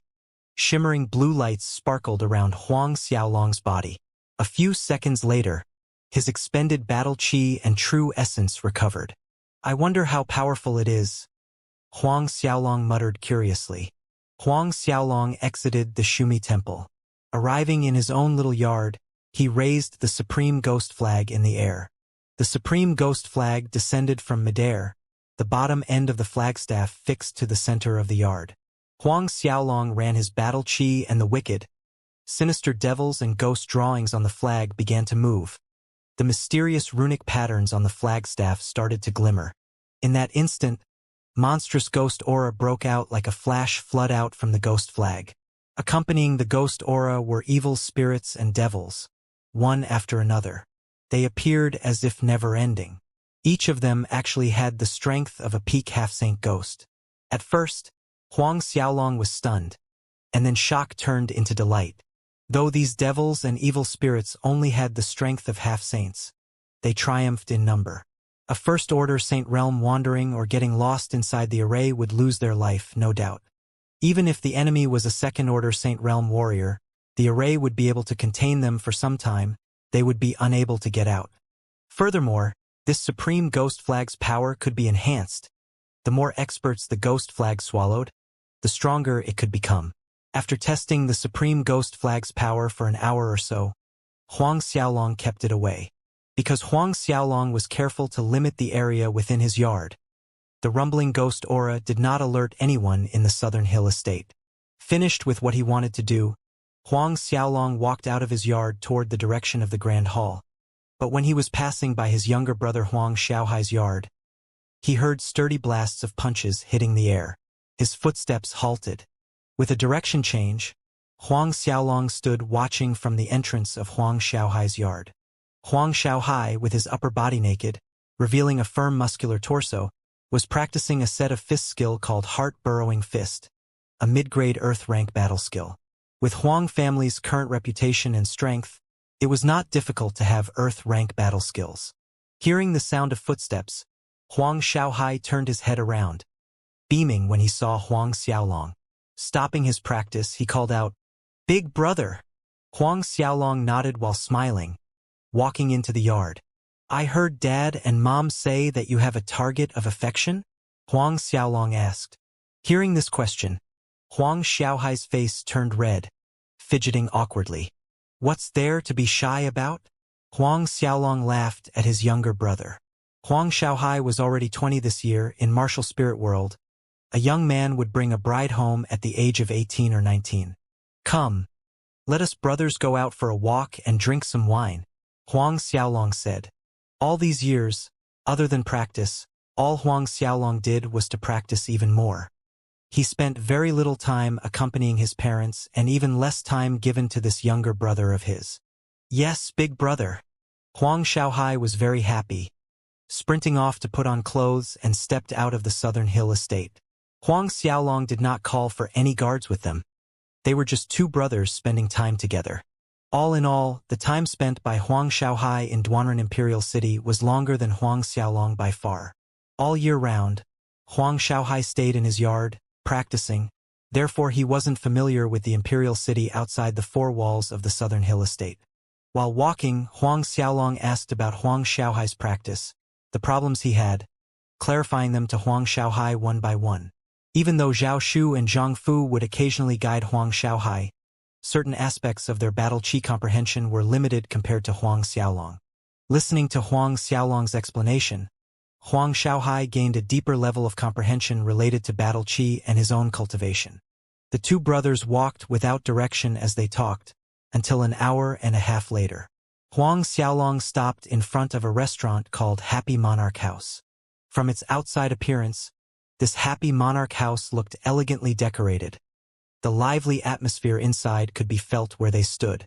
How about this Happy Monarch restaurant? Huang Xiaolong looked at his younger brother. The only two places he had been to in the past were the Unforgettable Intoxication restaurant, where they had the Beauty Allure wine, which he thought was not bad, and the other one was the Sapidity Wine House, which he visited with Xiaputi to drink sapidity wine. I heard that this Happy Monarch's hometown wine is quite good, Huang Xiaohai said. Hometown wine? Huang Xiaolong added another question. You were here before? Huang Xiaohai shook his head. I just randomly heard some of the estate guards speak about it. Huang Xiaolong nodded. Come on, let's go in. The brothers walked in, went up to the first floor, searched for a table closer to the window and sat down. Calling the waiter over, they ordered some dishes and 2 jugs of hometown wine to see if it really was as good as the guards said. Soon, the waiter brought their orders, filling the table with fragrant dishes and 2 jugs of wine. Just when Huang Xiaolong wanted to uncork the wine, they heard loud noises of discussion from the next table. Did you hear? This year's Imperial City Battle's first-place winner was a young man named Huaping. This Huaping's martial spirit is a top-grade 13 white bear. Just a young'un, 22-year-old and already a Xiantian second order.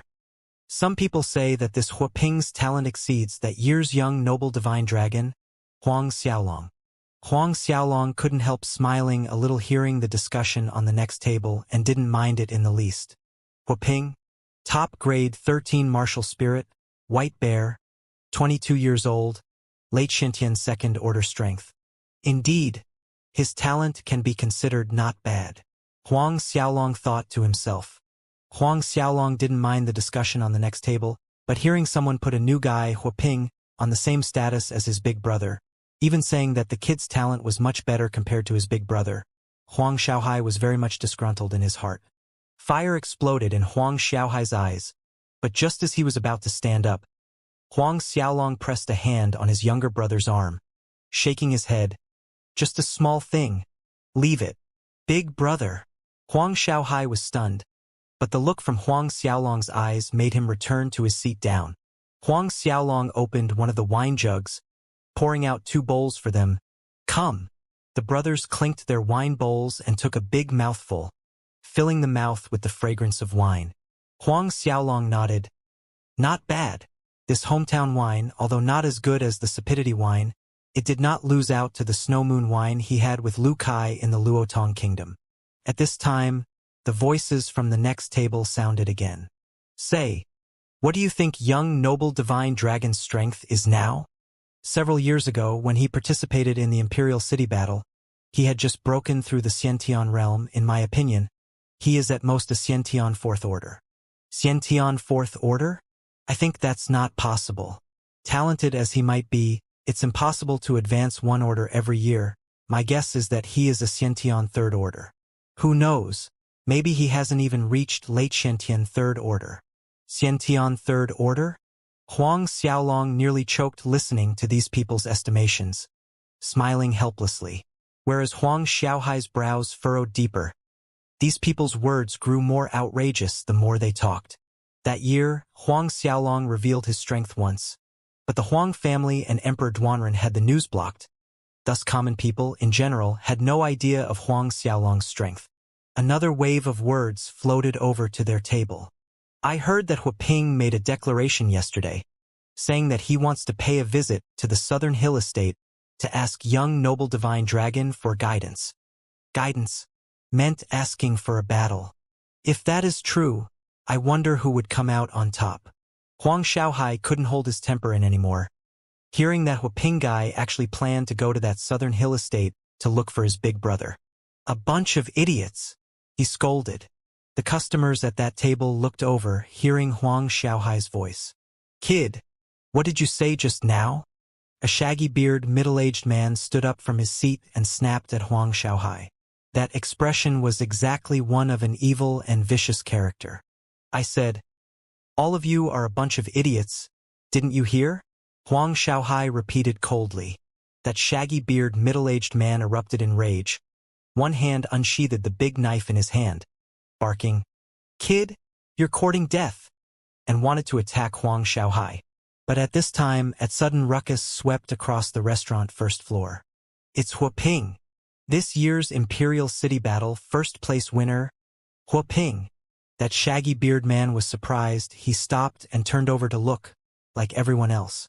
Not far from the main streets below, there was a young man wearing a short-sleeved blue robe with an accompanying treasure sword hanging from his waist. Handsome features, in his early 20s, and he was crossing the crowd below, walking toward the Happy Monarch house with a group of bodyguards tagging behind him. From the beginning, this young man wore a proud, lofty expression on his face. Well, it was inevitable for any young man to look a little proud after winning the Imperial City Battle, at the same time possessing an amazing talent, top-grade 13 superb talent martial spirit. Everywhere Huaping walked past, the street was packed with disciples from big families, young men and women, cheering at Huaping.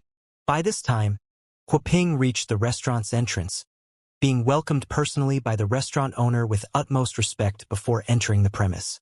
Huang Xiaolong retrieved his gaze from the window, shaking his head. Merely from the short observation just now, Huaping gave him a bad impression. Seconds passed and Huaping and his group of bodyguards came up to the first floor. The present guests all stood up, smiling in a complacent manner and smartly moved to the sides.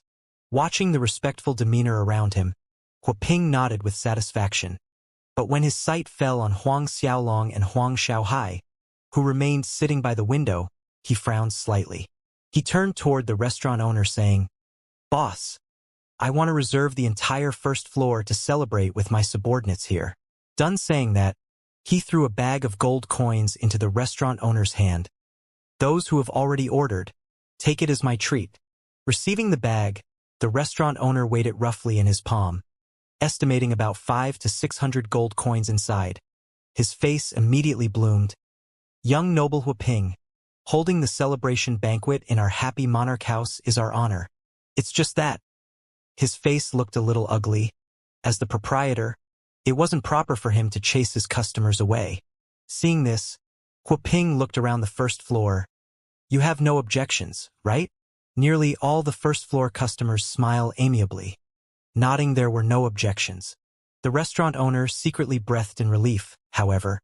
Noticing that two people were still sitting by the window table, he hesitated for a moment before approaching Huang Xiaolong and Huang Xiaohai with a smile he deemed friendly. "These two brothers, young noble Huaping wants to reserve the entire first floor. How about I arrange another table for the two guests on the ground floor?" The restaurant owner's demeanor was considered polite. At this point, Huang Xiaohai took out a bag of gold coins, pouring out everything inside. It probably contained 1 to 2,000 gold coins. Then said, "Since it's like this, then us brothers are reserving the whole first floor. Those who have already ordered, consider it as our treat."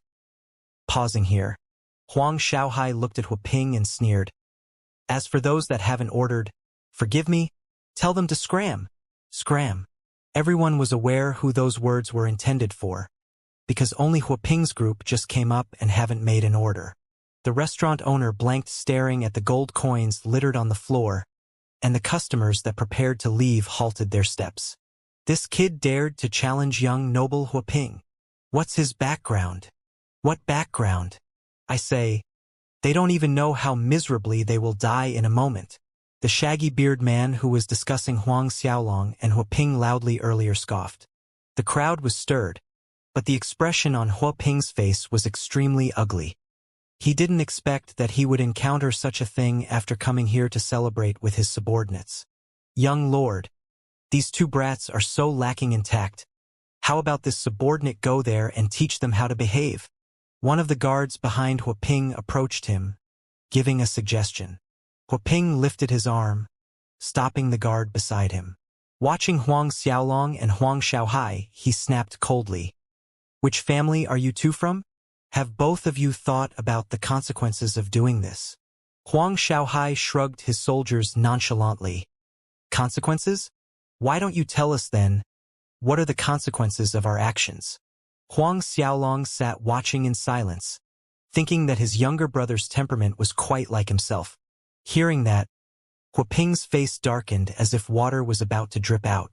The restaurant owner stepped forward to persuade Huang Xiaolong and Huang Xiaohai. These two brothers, in my opinion, it's better if you go down to the ground floor. In fact, ground floor or first floor is just the same. In his eyes, this was for Huang Xiaolong and Huang Xiaohai's benefit. It was not necessary to offend Huaping, who had a strong background, merely for a table. Ground floor or first floor are just the same. Huang Xiaohai looked at the restaurant boss impassively. It seems that you failed to understand my meaning? Huang Xiaohai had clearly stated his intent earlier. They two brothers reserved the entire first floor. Those who had ordered, the payment was on them. Those who haven't ordered, scram. The restaurant owner put on a difficult face looking at Huaping. Those who came were customers. Since those two men were unwilling to leave, they couldn't use force to throw people out. He could tell that those two young men had certain status, otherwise no one would dare to challenge young noble Huaping in public. Huaping's face grew gloomier by the second. He glared icily at the Huang Xiaolong and Huang Xiaohai. Today, I don't care who you are. I'm giving you a last chance to roll out. If not, Huang Xiaolong calmly interjected. If not, what then? If not, I will break your dog legs and then throw you out of the first floor through the windows. Huaping laughed coldly. Being insulted to this level, if he still acted benevolently, how would others see him? How would he gain a foothold in this Duanren imperial city? I really want to see how you will break our dog legs and throw us off the first floor. Huang Xiaohai snorted. Huaping nodded to the guard behind him. That clever guard understood, answering respectfully, and proceeded to stride towards Huang Xiaolong's table. You two should be grateful to our young lord. He merely want your dog legs crippled. If this was any other normal day, you'd be dead. That guard sneered. Then in an abrupt action, he attacked, striking his palm at Huang Xiaohai. This guard was an early Hotian Ninth Order. His palm moved at breaking wind, emitting a wave of heat. The other customers on the first floor swiftly backed away to avoid being pulled in as collateral damage. Catching on the guard's intention, Huang Xiaohai harumphed, jumped to his feet, and punched his fist out heart-burrowing fist. A fist imprint whistled across the air, rotating like a step drill, boring through the guard's heat wave to reach right in front of him. The guard's face was ashen, but it was too late for him to dodge or retreat. Huang Xiaohai's punch hit his chest. A muffled grunt escaped the guard. His body flew back, crashing into the many tables and chairs around. Plates and dishes flipped over, wine jugs and cups crashed on the floor. An eaten piece of beef bone accurately fell into the guard's open mouth. The people watching were genuinely shocked. None of them thought that Huang Xiaohai had this much strength, including Huaping. But then again, it was merely unexpected for him. In a mocking sneer, he said, Mid-Ninth Order? So there's some skill. Huaping's eyes signaled two early 10th Orders amongst his guards, indicating them to attack with a gesture. Both early Hotian 10th Order guards nodded. In a quick flicker and without a single word, both launched their attacks on Huang Xiaohai. These years, Huang Xiaohai had consumed many rare treasures and spirit pellets. Coupled with his hard work, he managed to reach mid-ninth order, possessing attack and defense stronger than same-level warriors, even able to defeat peak late Hotian 9th Order. Still, he could barely fend off 1/10th Order, not to mention two of them together. Thus, under the joint attack of the two guards, Huang Xiaohai was forced to retreat again and again, mostly dodging, unable to attack. Seeing this result, Huaping spoke, "Break their dog legs. Waste their qi for me as well." Initially, he planned to settle the matter just by breaking these two people's legs. But now, his anger would only be pacified by destroying their qi. Acknowledging their young lord's order, one of the guards aimed at Huang Xiaohai's chest with a fatal palm. However, when his attack was about to land, a whelming force bounced them off. The 10th Order guard's eyes widened in surprise. Before he could register what happened, He felt as if a heavy mountain slammed into his body, knocking him off from the first floor. The guard shuttled through the broken window, crashing into another restaurant on the other side of the street. The same fate befell the other early Hotion 10th Order guard. Everyone was stunned agape watching the two guards jumping off the building inexplicably. No one knew what happened. It was evident that Huang Xiaohai was not in a situation to attack at that time. Huaping too was secretly taken aback, unable to put his finger in it. He turned to scan the surroundings. It seems he thought it was some expert hiding amongst the customers who secretly lent a hand to Huang Xiaohai. Despite that, he found nothing. So you have some expert protecting you too in the dark. No wonder you're so arrogant here. A moment later, Huaping retrieved his gaze and turned to Huang Xiaohai. Malicious light and hatred shone in the depth of Huaping's pupils. Very well, I will temporarily let you off this time. Then he waved his hand, ordering the guards behind him. Let's go! He had decided to make his move in the future after finding out these two men's background. Seeing Huaping prepared to leave, the restaurant owner was inwardly relieved. If both parties continued to fight, his little restaurant couldn't withstand that level of tossing. The patrons that were waiting to watch a good show were disappointed with the way things ended. Just when everyone present thought the matter was done for the day, Huang Xiaolong's voice sounded, "Go! Who allowed you to go? Did I say you can leave?" Everyone's action lagged on the spot. Huaping, who decided to swallow today's anger temporarily until he investigated Huang Xiaolong and Huang Xiaohai's background before exerting his revenge, halted his steps and turned around. Huaping fixed a deadly glare on Huang Xiaolong, his voice frigid. "What did you just said?" Everyone who was about to leave had their attention fully on Huang Xiaolong, including the restaurant owner. Huang Xiaolong raised the wine bowl in his hand, taking a leisured sip, filling his mouth with fragrant wine. "Break your own legs, then roll down from the first floor." Huang Xiaolong continued calmly as if he was talking about today's weather. All eyes widened akin to seeing ghosts. That person told Huaping to break his own two legs and then roll down from the first floor. Had this black-haired young man gone insane? Nearly all the people on the first floor had the same thought flashing through their minds. But the individual himself, Huaping, laughed out loud instead, murderous aura tipping over in his eyes. "Punk, are you sure?" Huang Xiaolong remained impassive. "Break your own legs before I change my mind. If I were to change my mind, forcing me to act, then you wouldn't merely end up with broken legs." The arrogant sentence drew weird faces from the people around. "Not merely just broken legs?" Huaping broke out in a hearty laughter. "So what, you want to break my chi-si too?" Before, he had ordered his guards to break Huang Xiaolong and Huang Xiaohai's legs and destroy their chi-sis too. Throwing down his jeering question, Huaping's atmosphere rose. An enormous white bear materialized above his head. Unprecedented anger, rage, and wrath that he had never experienced in his entire life erupted violently in Huaping's heart. Shock and envious gazes were cast toward the white bear hovering above Huaping's head. There was also awe and worship. After all, that was a top-grade 13 martial spirit. Huaping immediately soul transformed after summoning his martial spirit. His physical body expanded twice his original size. His arms and fingers grew thick, sharp claws, akin to a giant bear's paw. "I really want to see how you're going to cripple both my legs and my chi-si." Viciousness filled Huaping's eyes. He roared, and before one could blink, Huaping was already in front of Huang Xiaolong, both palms swinging ferociously at him. Die! This was the only thought that existed inside Huaping's mind. Shred this bastard to pieces. Everyone saw both of Huaping's palms solidly strike Huang Xiaolong's torso. This kid still dared to say that he would break young noble Huaping's legs and break his chi-si. Truly overestimating himself, the shaggy-beard man mocked. Each onlooker had their own thoughts watching Huaping's palm aim accurately at Huang Xiaolong. Of course, the majority had the same thoughts as the shaggy-beard middle-aged man, thinking that Huang Xiaolong greatly overestimated himself. Even the restaurant owner was shaking his head. He tried to persuade Huang Xiaolong earlier. Huaping was this year's Imperial City Battle Champion, a late Xintian second-order expert. Huang Xiaolong looked about 22 or 23 years old to him. How could he be more powerful than Huaping? Young noble Huaping had a top-grade 13 martial spirit talent. It was hard for the restaurant owner to believe that the young man would have a martial spirit of a higher grade than Huaping.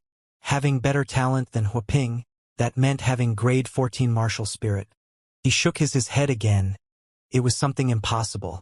Now, he only hoped that the hidden expert protecting Huang Xiaolong could save the two young men. While everyone was immersed in their own thoughts, still sitting down, Huang Xiaolong's hands sped out just as Huaping's attack was about to hit, grasping Huaping's hands in his palms. Grasped. All the energy contained in Huaping's palms dissipated. The audience blanked, then their eyes widened, nearly dropping out of their sockets with disbelief, staring at Huaping's palms being halted in place by Huang Xiaolong's hands. He actually pinned them midair. Before this scene, many possible endings crossed the minds of the people present. Some thought that Huang Xiaolong would be sent flying by Huaping's palms, some imagined Huang Xiaolong's chest exploding from the impact, and a variety of tragic scenes, mostly on Huang Xiaolong's part, yet this was the only outcome no one thought of. Huaping looked with an astonished expression at Huang Xiaolong's hands over his own, eyes sluggish. You! But Huang Xiaolong's gaze turned sharp as he increased the strength in his hands, causing Huaping to scream loudly in pain. The scream jolted everyone from their daze. Looking at the other side of the floor, they noticed in that split moment just now that Huaping's 10 fingers were twisted broken by Huang Xiaolong. The fingers linked directly to one's heart. Having all 10 fingers broken, one could hardly imagine the agonizing pain. Thinking of it, everyone shivered, feeling a chill down their spine. After breaking Huaping's 10 fingers, with a fluid flick, his left hand formed a straight palm. The force of the impact bore through the qi in Huaping's chest. A second scream rendered the air. That heart-wrenching scream sent another chill down the spine. However, in the next second, Huang Xiaolong's palm moved again, like a sharp blade, slashing horizontally across Huaping's thighs. The miserable screams rose again. Huaping was sent flying to the back, clutching his legs. The audience all drew a sharp intake of cold breath, watching in trepidation. A talented late Xintian second-order warrior was crippled just like that. Qi destroyed. Both legs crippled. Even all 10 fingers were broken. Young Lord! Young Lord! All of Huaping's guards cried out with ashen faces as they hastened to Huaping's side. My qi, my hands, my legs! Huaping snarled in anger and pain. Witnessing Huaping's appalling end, the way the others looked at Huang Xiaolong underwent change, especially the initial shaggy beard man. All color drained from his face with bead-sized drops of sweat forming endlessly on his forehead. Coincidentally, at this precise moment, Huang Xiaolong's eyes looked in his direction. That simple gaze scared the shaggy bead man's legs go soft, causing him to fall limply to the floor. Kill that fucking piece of shit. Huaping pointed at Huang Xiaolong. A mad feral expression distorted his face, roaring at his guards. The pain from having his qi destroyed, all 10 fingers were broken and both legs crippled, pushed him to the verge of losing consciousness due to the pain. At Huaping's order, the guards turned to look at Huang Xiaolong, still sitting there with a calm face, unaffected, but Huaping's guards were spooked to the core. Not one of them dared to make a move. Kill! I ordered you to kill him! Huaping roared again. If not, I will kill all of you. Huaping's subordinate guards trembled. Only then did they stand up one by one, attacking Huang Xiaolong.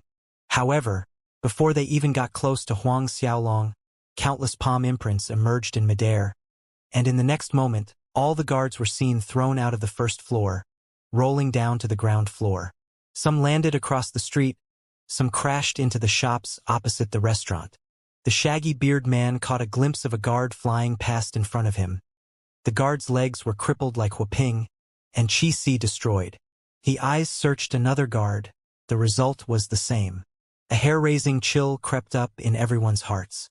One move solved more than 20 Hotian 9th and 10th order guards, even Xiantian 1st and 2nd order warriors, all with the same injuries, both legs and qi broken. This had gone far beyond the comprehension ability of the people present. "Boss," Huang Xiaolong suddenly spoke.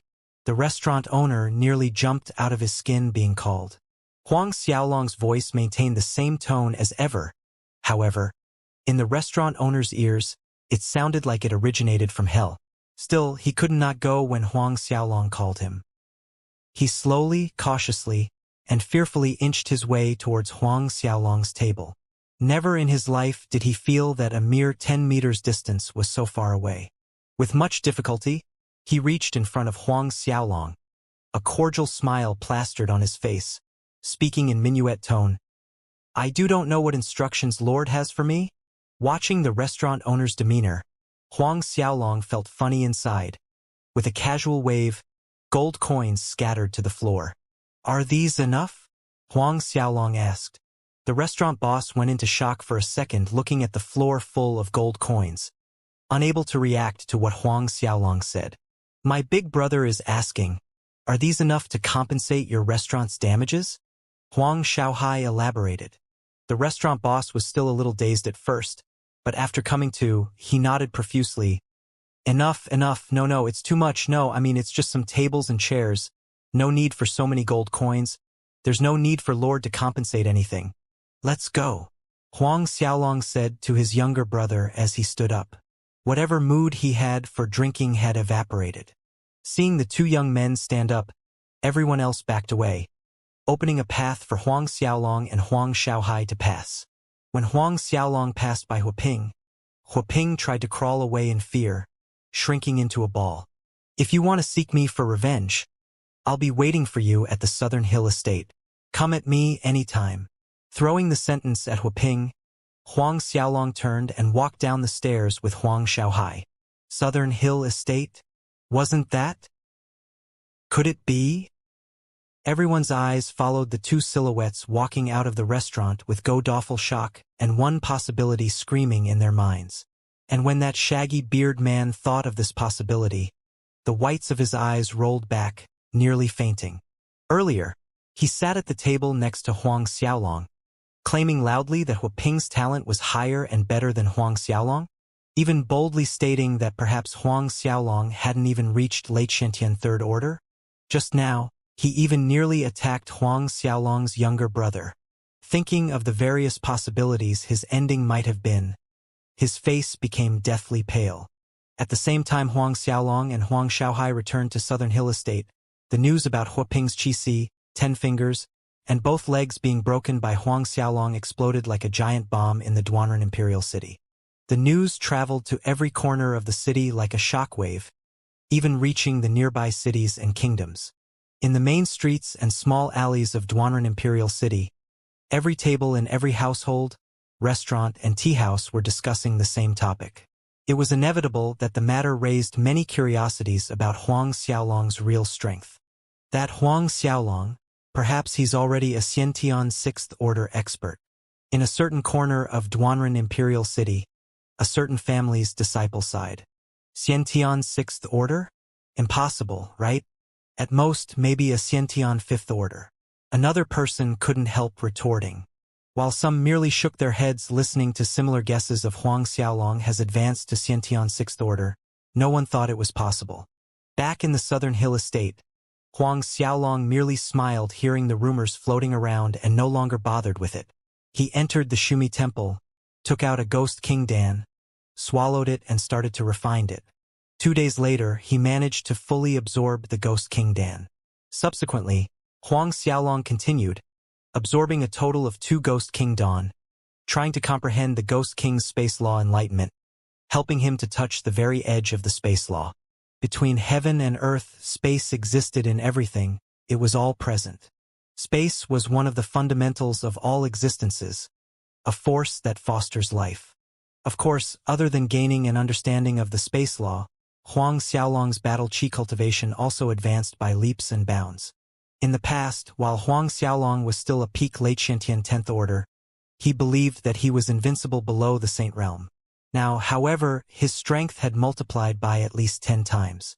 After he was done absorbing the second Ghost King Dan, Huang Xiaolong did not continue further and exited the Shumi Temple. Just as he appeared in the courtyard, Zhao Shu came to inform him that Xia Puti came to visit. If it was anyone else, Zhao Shu wouldn't have taken the trouble to report to Huang Xiaolong, but he knew that Huang Xiaolong and Xia Puti were considered good friends. When Huang Xiaolong walked into the grand hall, Xia Puti stood up from his chair, walked up to Huang Xiaolong, and gave him a bear hug while grinning silly. "You kid, being so high profile the moment you come back, you have always been conspicuous." Huang Xiaolong knew Xia Puti was referring to the incident in the restaurant, where he crippled that Huaping. "I have always maintained a very low profile," Huang Xiaolong rebuked with a grin, causing Xia Puti to laugh. "If you're low profile, then I have no profile at all." Both sat down as they talked, and Zhao Shu left the hall quietly. After taking a seat, Xia Puti said, "In fact, that Huaping was displeasing to my eyes from the start. This is great, turning him into a waste the moment you return." Huang Xiaolong chuckled. "In that case, you should thank me instead." Xia Puti grinned. "Aren't I here with Sapidity wine, see?" As Xia Puti said that, he brought out the Sapidity wine he had prepared early on from his spatial ring. More than 100 jugs. Huang Xiaolong laughed happily.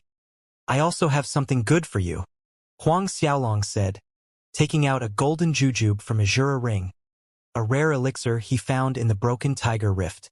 The grand hall was instantly filled with a refreshing fragrance. Seeing the golden jujube in Huang Xiaolong's hand, Xia Puti's eyes lit up brightly, evidently astonished. "This is golden jujube?" Huang Xiaolong nodded in affirmation. "More accurately, it is a 30 to 40,000-year-old golden jujube," he clarified, making it hover in front of Xia Puti. Xia Puti cupped with both his hands, staring at the golden jujube that shone softly a golden light, swallowing nervously. 30 to 40,000-year-old golden jujube. Even his voice trembled slightly. Although he was Xia family's most talented disciple in 1,000 years, most favored by the old ancestor, and the spirit pellets and rare elixirs he had eaten were countless, he had yet to touch a golden jujube of such grade. He was very much aware how precious a 30 to 40,000-year-old golden jujube was. It was definitely not something that gold coins or spirit stones could buy. "Bro, this..." Xia Puti looked at Huang Xiaolong, wanting to decline the heavy gift. It was too precious after all. Huang Xiaolong smiled, shaking his head. "This golden jujube, take it. There's a lot more still in my spatial ring." "A lot more?" Xia Puti was flabbergasted and speechless. Laughing, he said, "Since it's like that, then this bro will not be polite with you. I'm taking this with thanks." Thus, Xia Puti took it without guilt, keeping it in his spatial ring. It had been some time since his strength reached a bottleneck at peak late Xiantian Third Order. He did indeed need this golden jujube. Xia Puti looked at Huang Xiaolong. "It's really frustrating comparing people. Why does it seem like every good thing under the sun falls into your hand? This golden jujube, it's so rare and priceless. But you actually have a lot." Huang Xiaolong grinned. "It's just that my luck was not bad, and I managed to find a secret dwelling left behind by an ancient god tribe master in the Bedlam lands." Secret dwelling left behind by an ancient god tribe master. Xia Puti was even more speechless, nearly hitting his chest with frustration as he lamented woefully skyward. "Heavens!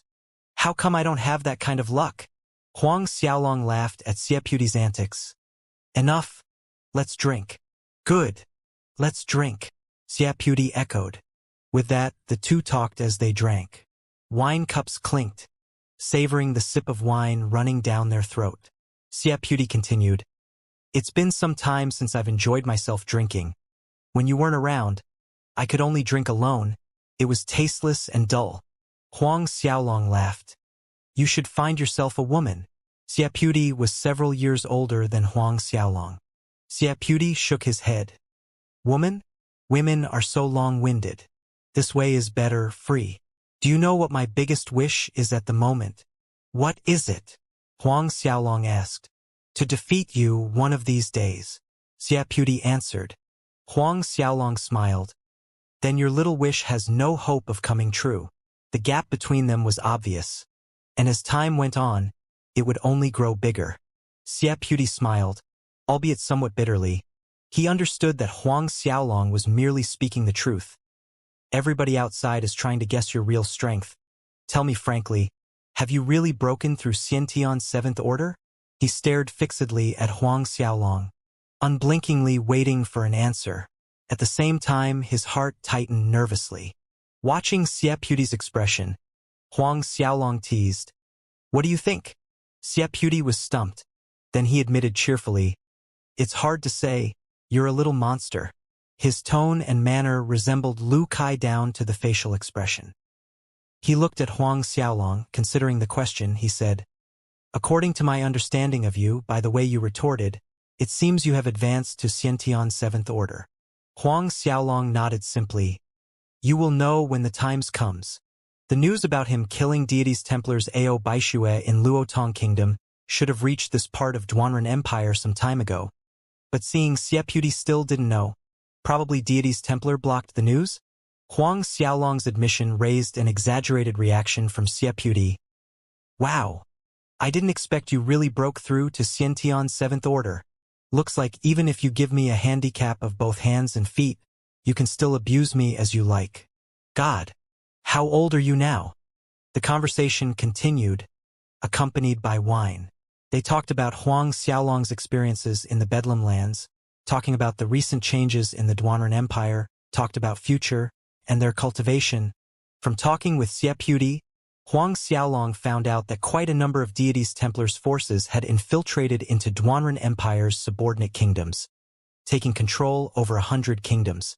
Although these 100 over kingdoms weren't powerful, if the trend continued in this manner, the Duanren Empire would sooner or later be eroded to the core and destroyed by deities Templar. Xie Puti looked somewhat worried at the situation. His Xie family's roots were founded in Duanren Empire.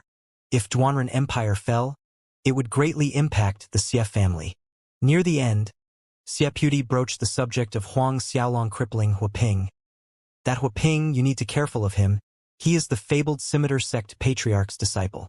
The fabled Scimitar sect was the strongest from Duanren Empire's neighboring empire, Spring Fawn, to the extent that every Spring Fawn emperor was personally selected by the fabled Scimitar sect patriarch.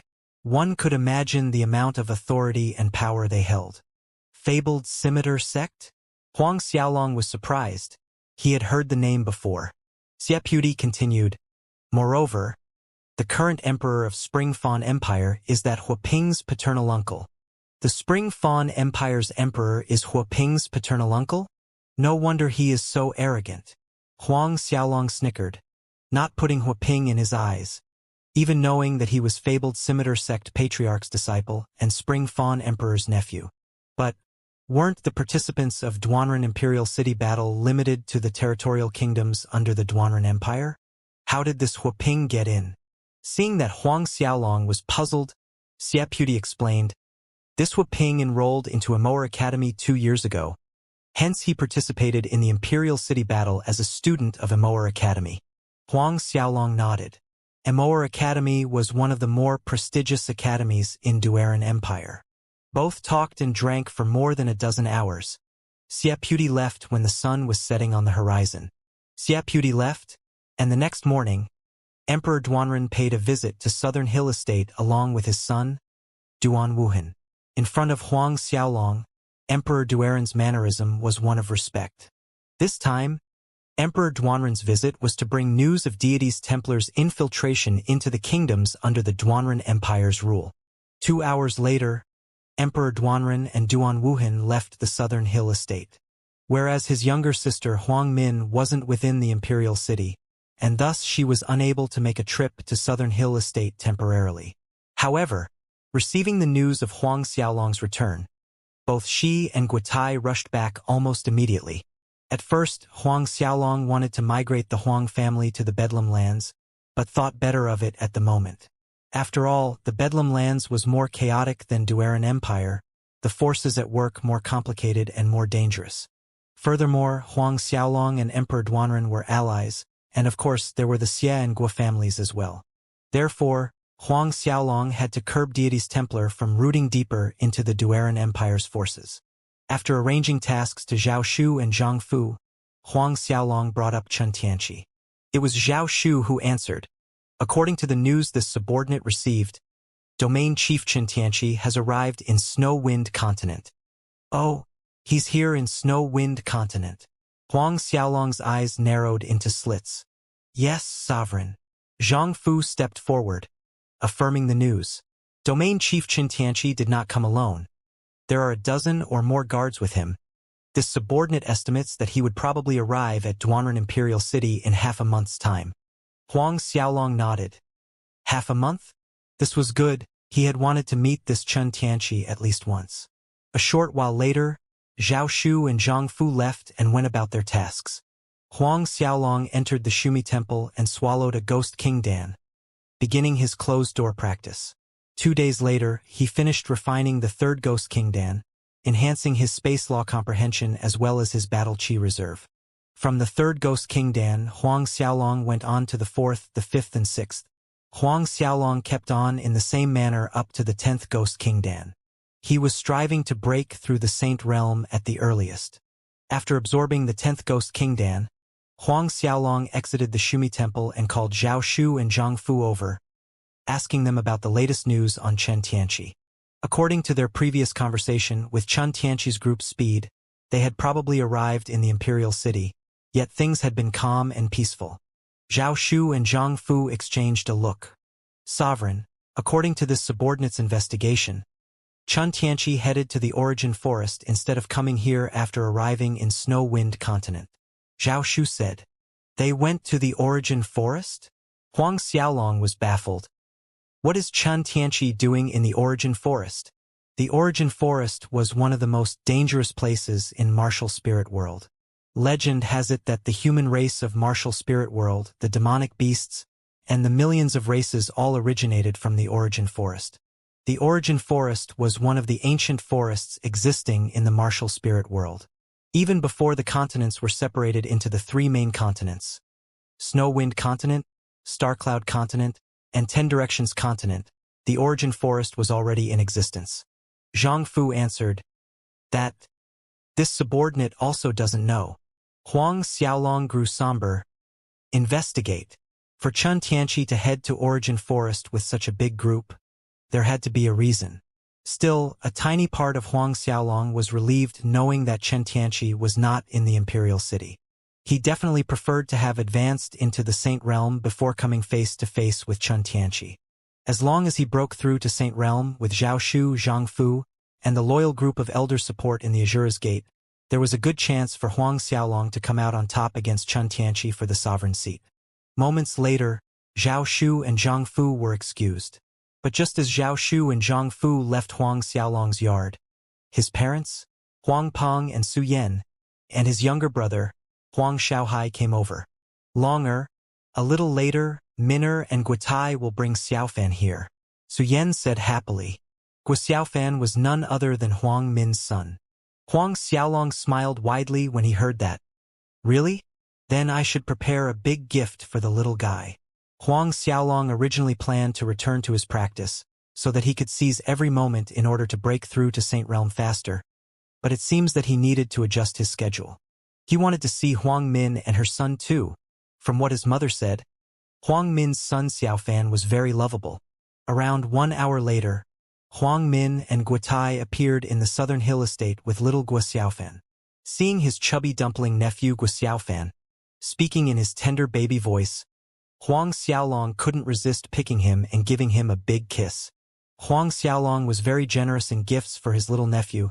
Other than geocentric Buddha elixir, there were many thousand-year-old elixirs, even using his true essence to help Guo Xiaofan open up all the meridians in his body. When dinner time came that night, merry laughter sounded endlessly through the manor. The family dinner lasted a little over an hour, and when it ended, Huang Xiaolong returned to his own courtyard. Standing in his yard, he looked at the shining moon in the clear night sky, inevitably thinking about Li Lu. El Baishua's dying words played many times in Huang Xiaolong's head since then. Deities Templars Holy Maiden? In the days he returned to Southern Hill Estate, from Zhao Shu and Zhang Fu's mouth, he found out that the status of a Holy Maiden was very high within the Deities Templar hierarchy, with authority surpassing most elders. a successor candidate to inherit the temple preceptor's position. Huang Xiaolong sighed heavily inside. He wondered how Li Lu was really faring. What was it with the holy maiden position? An unease had been growing in his heart in recent days. Just like that, Huang Xiaolong spent the hour standing in the yard before he pulled himself together, entered the Shumi temple, swallowed a ghost king Dan, and continued practicing. As Huang Xiaolong entered closed-door practice for the second time in the short time frame, the message about Huang Xiaolong killing deities Templars Elder Ao Baishue finally hit every corner of Duanren Empire like a hurricane. Deities Templars Elder Ao Baishue was killed by Huang Xiaolong. This news shook the top and bottom of Duanren Empire's subjects. Xia Manor.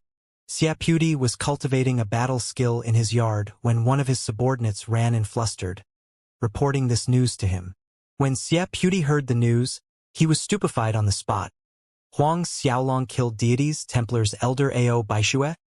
He alone killed a Saint Realm expert? The big sword in Xia Puti's hand fell, stabbing his own left foot. Xia Puti screamed in pain as he jumped around in the yard holding one foot. Bearing a similar reaction to Xia Puti was Emperor Duanren. Deep inside a secret chamber within the palace grounds, Emperor Duanren was stupefied on the spot getting the news. Killed a Saint Realm. Saint Realm. A Saint Realm warrior's life force was extremely resilient. To actually kill a Saint Realm warrior was an arduous toil. Close to 2,000 years since Emperor Duanren built his empire, he had yet to hear of fallen a Saint Realm expert. But now it happened. After the shock subsided, gratification washed over Emperor Duanren, glad that he had chosen to stand on Huang Xiaolong's side at that time. If not at this time, what truly terrified Emperor Duanren was Huang Xiaolong's meager age. Estimating the speed of Huang Xiaolong's cultivation speed, didn't that mean that within 100 years' time, he could kill even high-level Saint Realm warriors? Within the Gua Manor, a film of sweat appeared on Ancestor Gua's forehead when he received the message, mumbling repeatedly, "Fortunately, fortunately. Fortunately, he saved the marriage alliance with the Huang family." Gua family's patriarch, Gua Sherwin, laughed. "Ancestor, this is excellent news. With Xiaolong's cultivation speed, in 100 years, he would probably be Martial Spirit World's unrivaled force." Gua Chen too was overjoyed, but his face sank in the next moment, snapping at Gua Sherwin. "Xiaolong? Is Xiaolong a name you can call? Remember to greet him as Senior Huang in the future." Reasonably, after Gua Tai, as his nephew, married Huang Min, Gua Sherwin could be considered as half an elder to Huang Xiaolong. Thus he wasn't at fault for calling Huang Xiaolong by name. Being admonished by the ancestor, Gua Sherwin was dumbstruck, quickly nodding profusely. "Yes, yes, it is as ancestor says." Only then did Gua Chen's expression loosen. A beaming smile appeared on his face. "Where's Minner?" The Minner in his mouth of course referred to Huang Min. Gua Sherwin hurried to reply. "Minner and Gua Tai brought Xiaofan to Southern Hill Estate." Gua Chen's smile widened. Right, that's the way it should be. Let Minner visit Southern Hill Estate more. Also, whatever request Minner and Gua Tai have in the future, you must agree." Gua Sherwin stiffened. "Other than that, they can enter the Gua Manor's treasure room without needing permission. And they can come see me any time they want," Gua Chen added. Gua Sherwin was totally flabbergasted. Even as Gua family's patriarch, it wasn't easy for him to have an audience with Ancestor unless something major happened that he needed to report to Gua Chen. But Huang Min and Gua Tai could see Gua Chen anytime they want. Furthermore, Gua family's treasure vault, again even as the Gua family's patriarch, he still needed prior permission from Gua Chen before being allowed in. However, Huang Min and Gua Tai were free to enter as they please. Located several hundred miles outside of Spring Fawn's imperial city was a grandiose palace-like structure where the fabled Scimitar sect built their headquarters.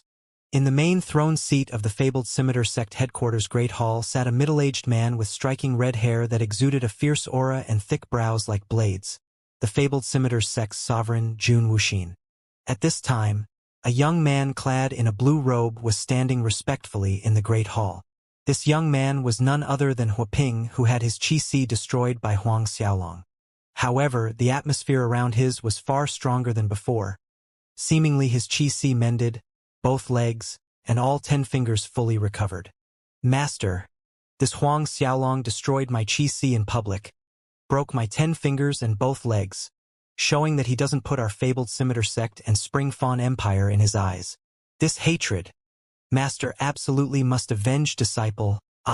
Huaping stepped forward, pleading to his master. At the mention of Huang Xiaolong's name, the hatred burned in Huaping's eyes. Jun Wuxin answered with a soft "n."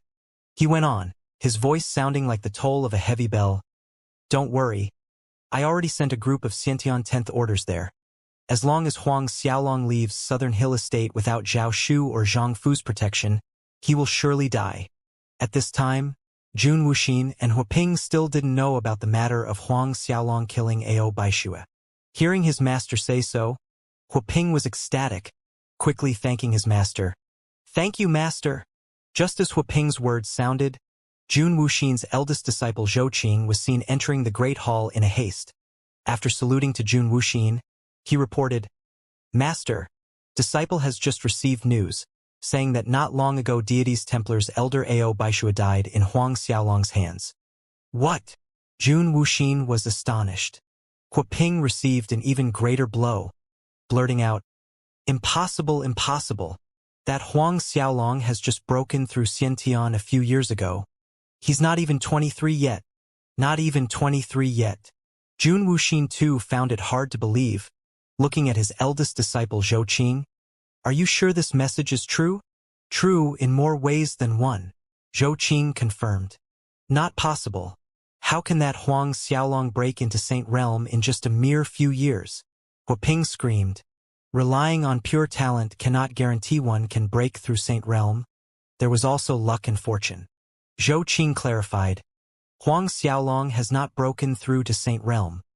He did not break through Saint Realm? This point jarred Jun Wuxin.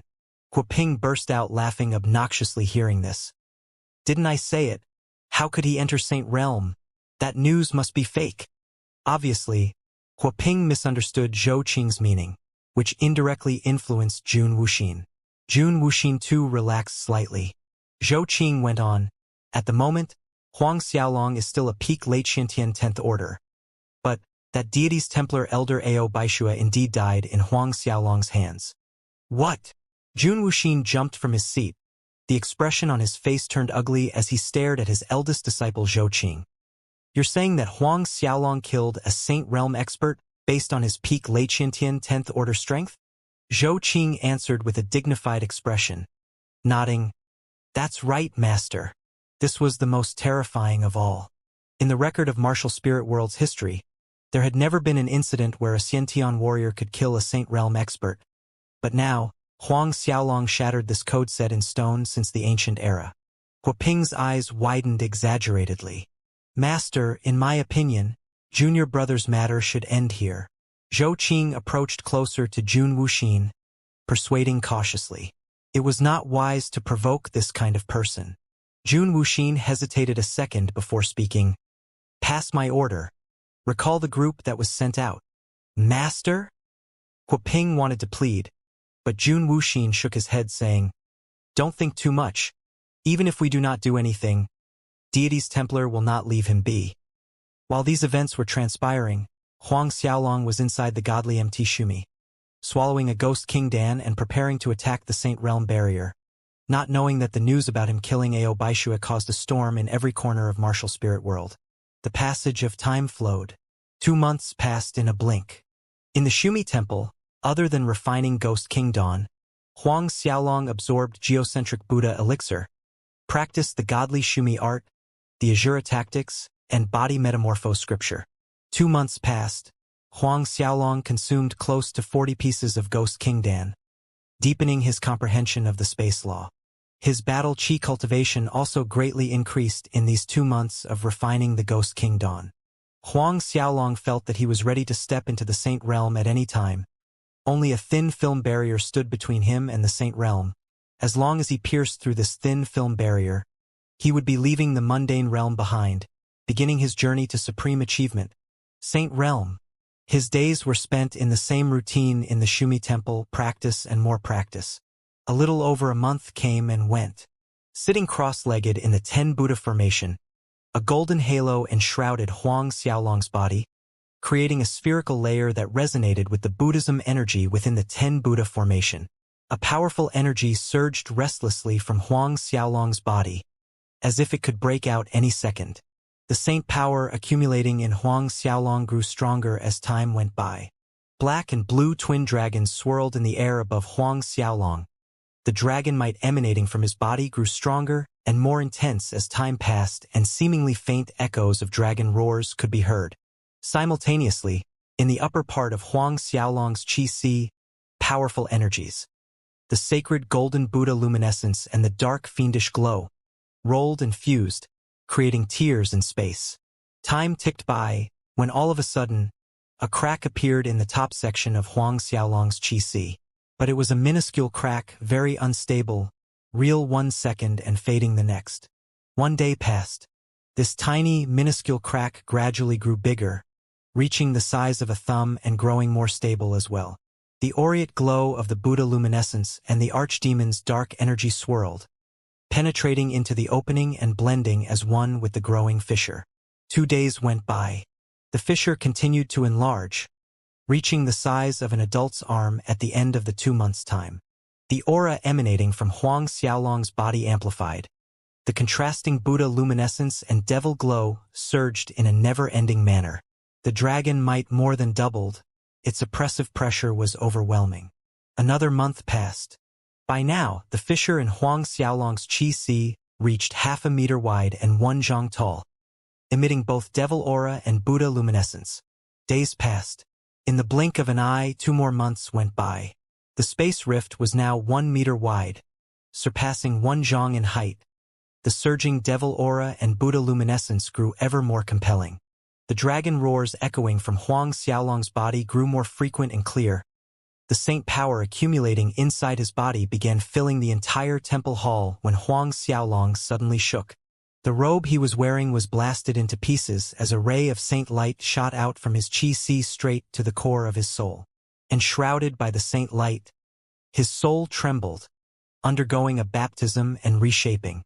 A long time later, the bright light cocooning Huang Xiaolong dissipated. The dark devil aura and Buddha luminescence also vanished from the temple hall. But opening his eyes, both lights were present in the deep end of his eyes in the form of a golden Buddha statue and an archdemon statue. A vigorous saint power bubbled forth. I finally broke through to the saint realm.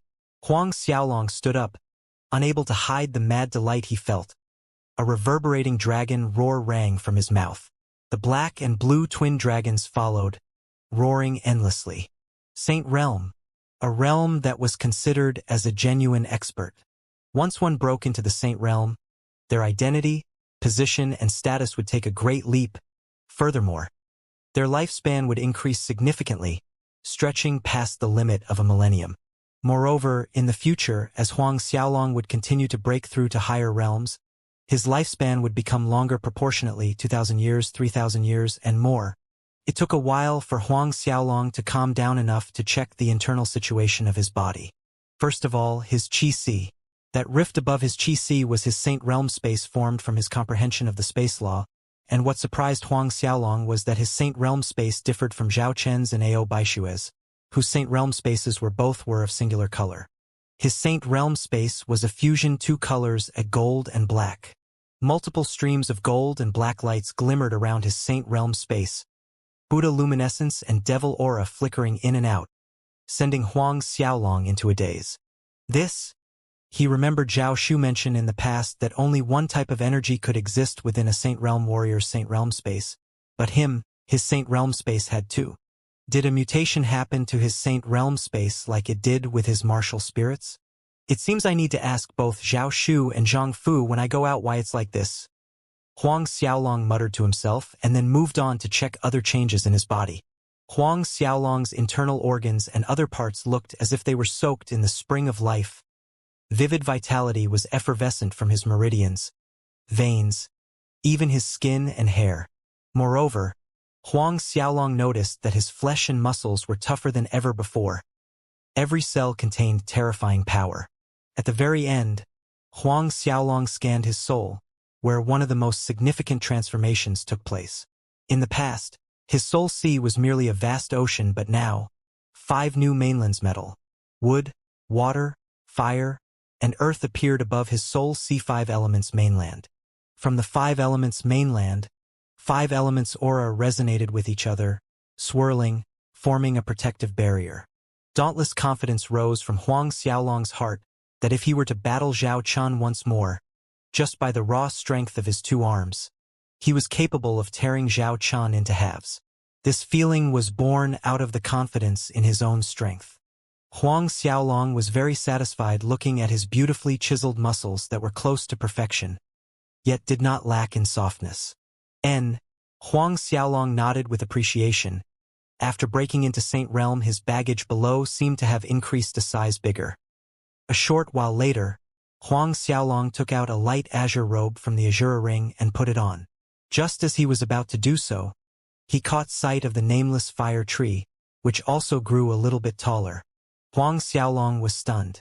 Could it be that while he was in the midst of breaking through the Saint Realm, the saint power released from his body was beneficial to this nameless fire tree? Pondering, Huang Xiaolong lifted a hand and sucked a red fruit off a branch, swallowing it down. A stream of warm energy spread inside Huang Xiaolong's body, comfortable and delicious to boot. After swallowing the red fruit, Huang Xiaolong discovered that the energy inside the fruit was more abundant than the time he first discovered them at the Broken Tiger Rift. The difference was obvious. Half an hour later, Huang Xiaolong exited the godly MT Shumi. When he walked into the grand hall, his parents, Huang Peng and Su Yan, younger brother Huang Shaohai, as well as both Zhao Shu and Zhang Fu were there. His sister Huang Min and brother-in-law Gui Tai had already returned to the Gua Manor together with the little one, Gua Xiaofan. "What are you all talking about? Being so lively?" Huang Xiaolong asked, smiling. "Longer, you're out from practice." Seeing Huang Xiaolong appeared, joy filled Su Yan's face as she stood.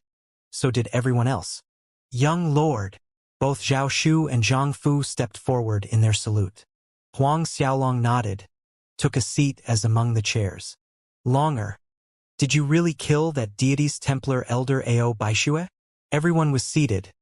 Huang Peng couldn't resist his curiosity any longer, asking Huang Xiaolong.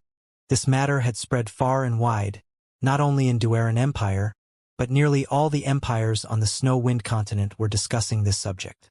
To say that every inch of land on Snow Wind continent was talking about this was far from an exaggeration. Hearing Huang Peng ask the crucial question, all eyes in the hall turned to Huang Xiaolong. All of them knew that when Huang Xiaolong first returned, there was giant ghost Fengyang by his side. Perhaps Huang Xiaolong and Fengyang killed Ao Baishue together? Looking at the expressions around him, Huang Xiaolong smiled. "I killed him." Huang Xiaolong's words clearly confirmed the rumors flying outside. Huang Shaohai interjected with enthusiastic excitement. "Big bro. Now all the empires on Snow Wind continent are talking about this. You've already become the most legendary figure to come out of the Snow Wind continent, even surpassing our Emperor Duanren." "Most legendary figure?" Huang Xiaolong chuckled hearing this term. "Longer. The rumors outside say you're already a peak late Xiantian 10th Order?" Su Yan asked. Although she was Huang Xiaolong's mother, like everyone else, she found it hard to believe that Huang Xiaolong had reached such heights in cultivation. Due to the uniqueness of Huang Xiaolong's cultivation technique, concealing the traces of his aura, not even Zhao Shu and Zhang Fu could determine Huang Xiaolong's actual strength. Huang Xiaolong shook his head. "I just broke through today." Broke through. Huang Peng, Su Yan, Zhao Shu, and Zhang Fu blanked with shock, and then joy descended. "Young lord, you're now a half-saint?" Zhao Shu tried to determine with expectations in his voice. An order above peak late Xiantian 10th Order was half-saint realm. Huang Xiaolong smiled bitterly inside. Before everyone's eyes, Huang Xiaolong stopped concealing his aura. The released power surged out like a tsunami, shaking the heavens. Huang Xiaolong's aura spread out like the waves of an endless sea, rolling and splashing, drowning everything. Everyone in the grand hall choked at the whelming pressure. Zhao Shu and Zhang Fu were both shocked, They swiftly projected their own battle chi out to cast a protective barrier over Huang Peng, Su Yan, and the others to keep them from being affected too much. Saint Realm. At the same time, Zhao Shu and Zhang Fu blurted out in unison. Saint Realm. Zhao Shu and Zhang Fu's exclamation echoed in Huang Peng, Su Yan, Huang Xiaohai, and the others' ears, sending a shiver down their backs. Eyes widened a second later, staring at Huang Xiaolong as their mind registered the meaning of those two words. Saint Realm? The whelming pressure merely lasted a second before it receded faster than the evening tide, converged inside Huang Xiaolong's body. The atmosphere returned to its previous serenity, causing everyone to feel like that split-second pressure they experienced was nothing but an illusion. The instant Huang Xiaolong converged his aura, in Guo Manor's secret chamber, Guo Chan suddenly opened his eyes. In a flicker he appeared high above the Guo Manor, his alert eyes scanning all directions. Strange. I definitely felt a Saint Realm warrior's aura just now. How did it disappear without a trace? Guo Chun muttered to himself. That aura absolutely doesn't belong to Duanren or that several old fellas. Could it be that some other unknown Saint Realm expert has arrived in Duanren Imperial City? The same time Guo Chun was exploring the situation above the Guo Manor, above the Duanren Imperial Palace, Emperor Duanren was performing precisely the same actions, scanning the area with his spiritual sense, but just like Guo Chun, it was fruitless. In the end, Emperor Duanren flew back into the palace feeling puzzled.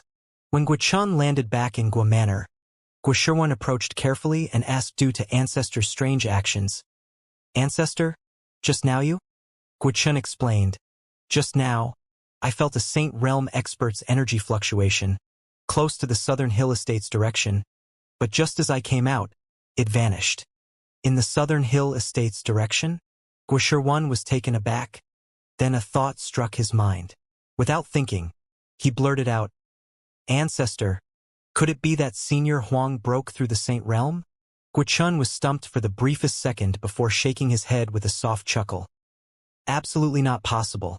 It is too difficult to break into the Saint Realm. I know from experience. As heaven-defying as Huang Xiaolong's talent is, there's no way he could advance into the Saint Realm so fast. Guo Shiwen pondered his ancestor's words. The ancestor had cultivated for several hundred years, only managing to break through to Saint Realm a few years ago after many hardships. Indeed, no matter how gifted Huang Xiaolong was, breaking into the Saint Realm at this speed was a fantasy. Ancestor, in your opinion, according to Senior Huang's cultivation speed, how long will it take him to step into the Saint Realm? Guo Shiwen asked. Guo Chun thought for a moment, answering, within 5 years' time he probably could. In Guo Chen's mind, Huang Xiaolong needed at least 5 years' time to reach that point.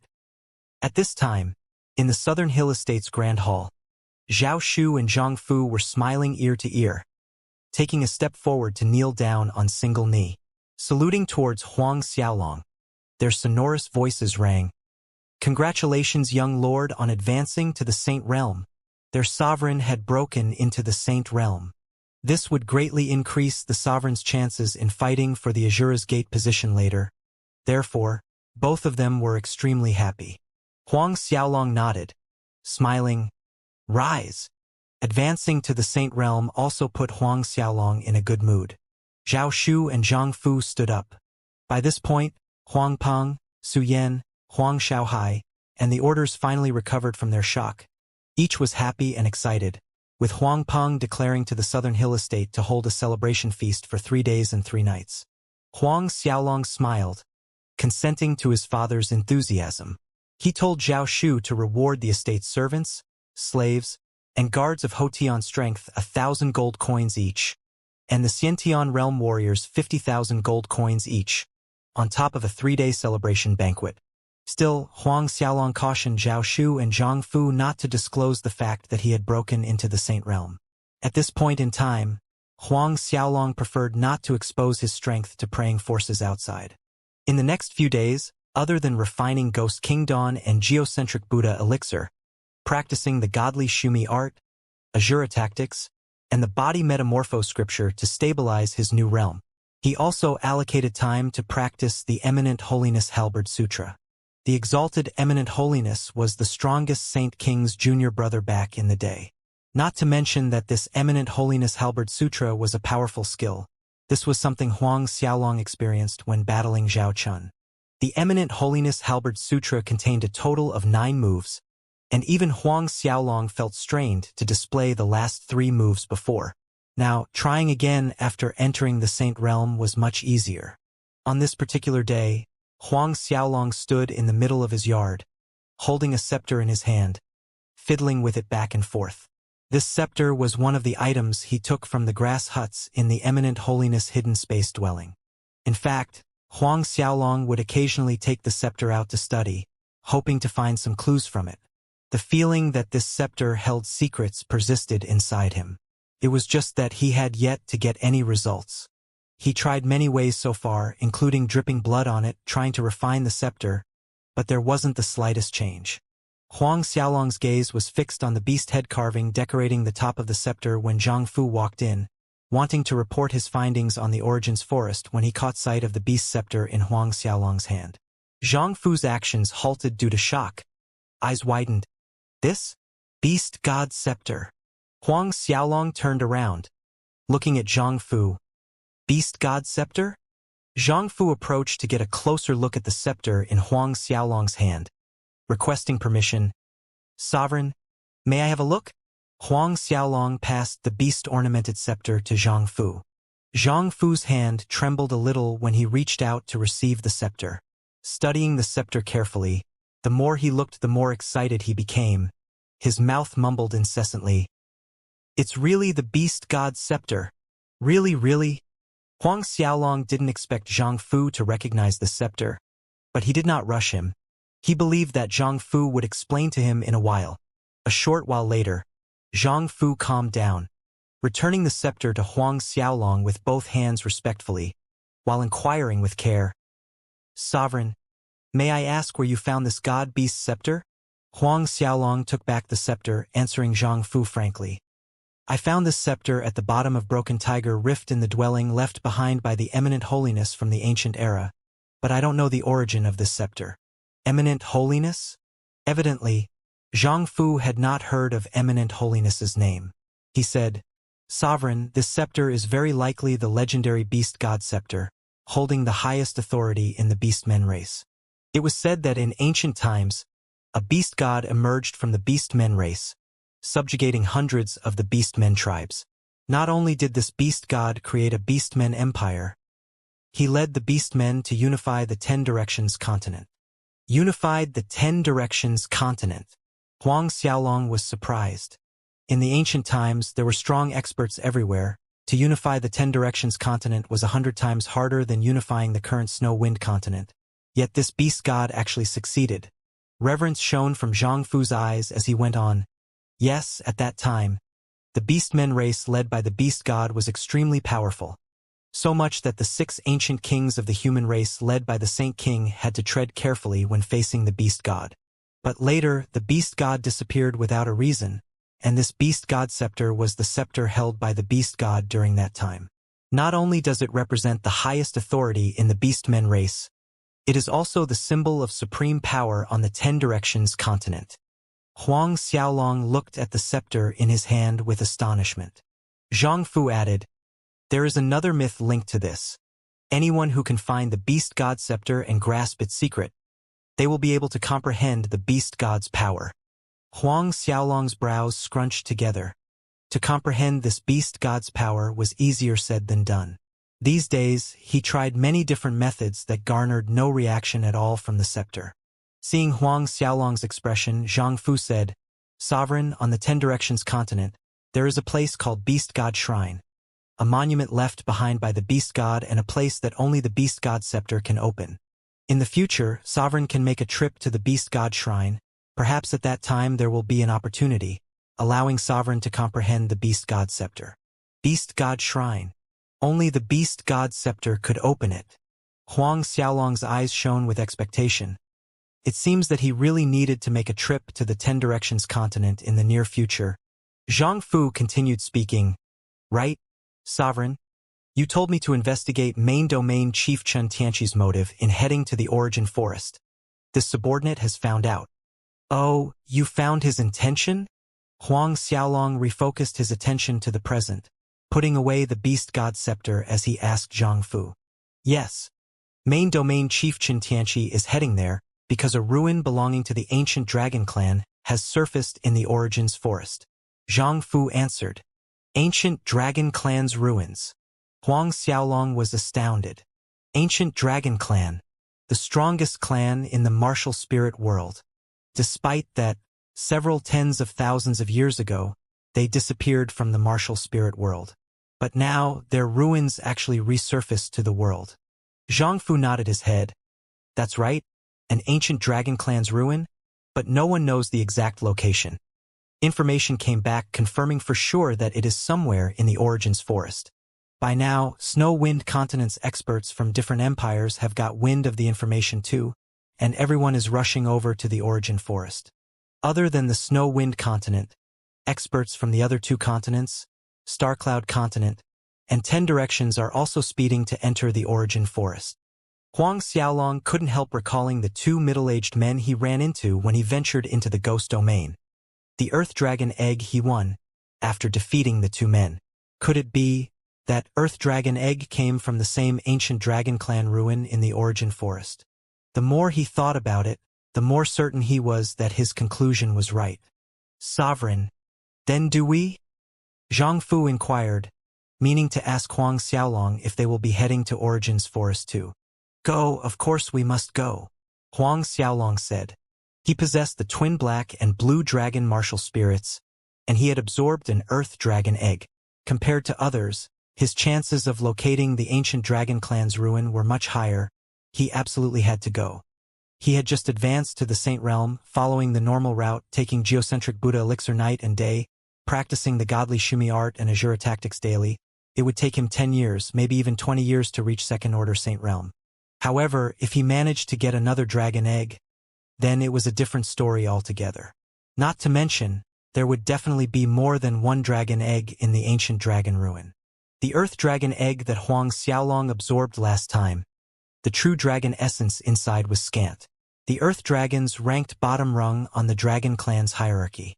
If he could find a golden dragon's dragon egg, the amount of true dragon essence would be several times, even several hundred times more abundant compared to the earth dragon egg. At this point, Zhao Shu entered the yard from outside to report.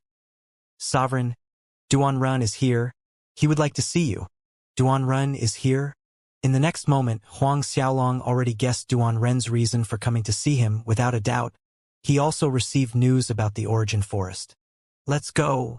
Let us go meet him, Huang Xiaolong said. The 3 of them arrived at the Grand Hall a moment later. Waiting in the Grand Hall, other than Duan Ren, were Duan Wuhan and 2 old men clad in golden battle gear. Huang Xiaolong had seen these 2 old men before inside the Duanren Institute. Both were part of the 5 Honorable Saint Masters, guardians of Duanren Institute. Seeing that Huang Xiaolong, Zhao Shu, and Zhang Fu arrived, the 4 people in the hall stood up. Young noble Huang, Mr. Zhao. Duanren took a few steps forward in greeting. Duan Wuhan and the 2 old men behind followed Duan Ren, greeting respectfully. Huang Xiaolong nodded, indicating everyone to take a seat, doing the same himself. Young noble Huang, have you heard about the ancient dragon clan ruins in the Origin forest? Once seated, Emperor Duanren broached the subject with a frank and honest stance. Indeed, Emperor Duanren made this visit for this sole purpose. Huang Xiaolong smiled. I have just found out a moment ago, and was just planning to make a trip over to the Origin forest. Emperor Duanren's face lit up at Huang Xiaolong's answer. Laughing, he said, before coming here, I was thinking about joining forces with young noble Huang and Mr. Zhao. We were also planning to head to the Origin forest. Good. Huang Xiaolong nodded in agreement. Earlier, when Huang Xiaolong guessed Emperor Duanren's purpose for meeting him, he already made a decision. Thus, when Duanren spoke of the matter frankly, Huang Xiaolong agreed to an alliance with no deliberation. After all, this time there would be empire-level experts from all 3 continents. When it came down to a fight, it was kill or be killed. As such, it was always good to have more strength and power. Subsequently, both mentioned some terms in regards to the alliance. When facing enemies, both sides would join hands to deal with the enemy, advancing and retreating in the same breath. Treasures belonged to whoever found them. When all was agreed upon, Huang Xiaolong said, "Since things are settled, everyone should get ready to depart in 2 hours towards the origin forest." Agreed. Emperor Duanren stood up, bid farewell to Huang Xiaolong, Zhao Shu, and Zhang Fu, leaving the southern hill estate back to Duanren Palace with Duan Wuhan and the 2 old men behind him to prepare the necessary things, and assembled in southern hill estate in 2 hours' time.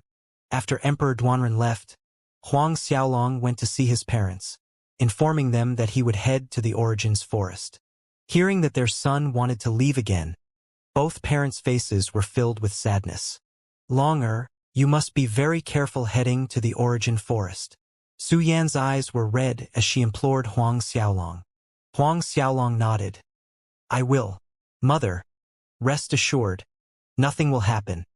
Your son is now a Saint Realm expert." Listening to her son, Su Yan wiped away her tears with a smile. "It's just that. My heart feels uneasy." This unease inevitably made her worried. She looked over to Zhao Shu. "Mr. Zhao, I leave young lord's safety in your hands." Zhao Shu took a step forward, respectfully saying, "Please rest assured, madam." 2 hours later, Duan Ren's group of 3 returned to Southern Hill Estate to convene with Huang Xiaolong. Sent off with Huang Peng and Su Yan's teary faces, Huang Xiaolong and his group made their way out of Duanren Imperial City.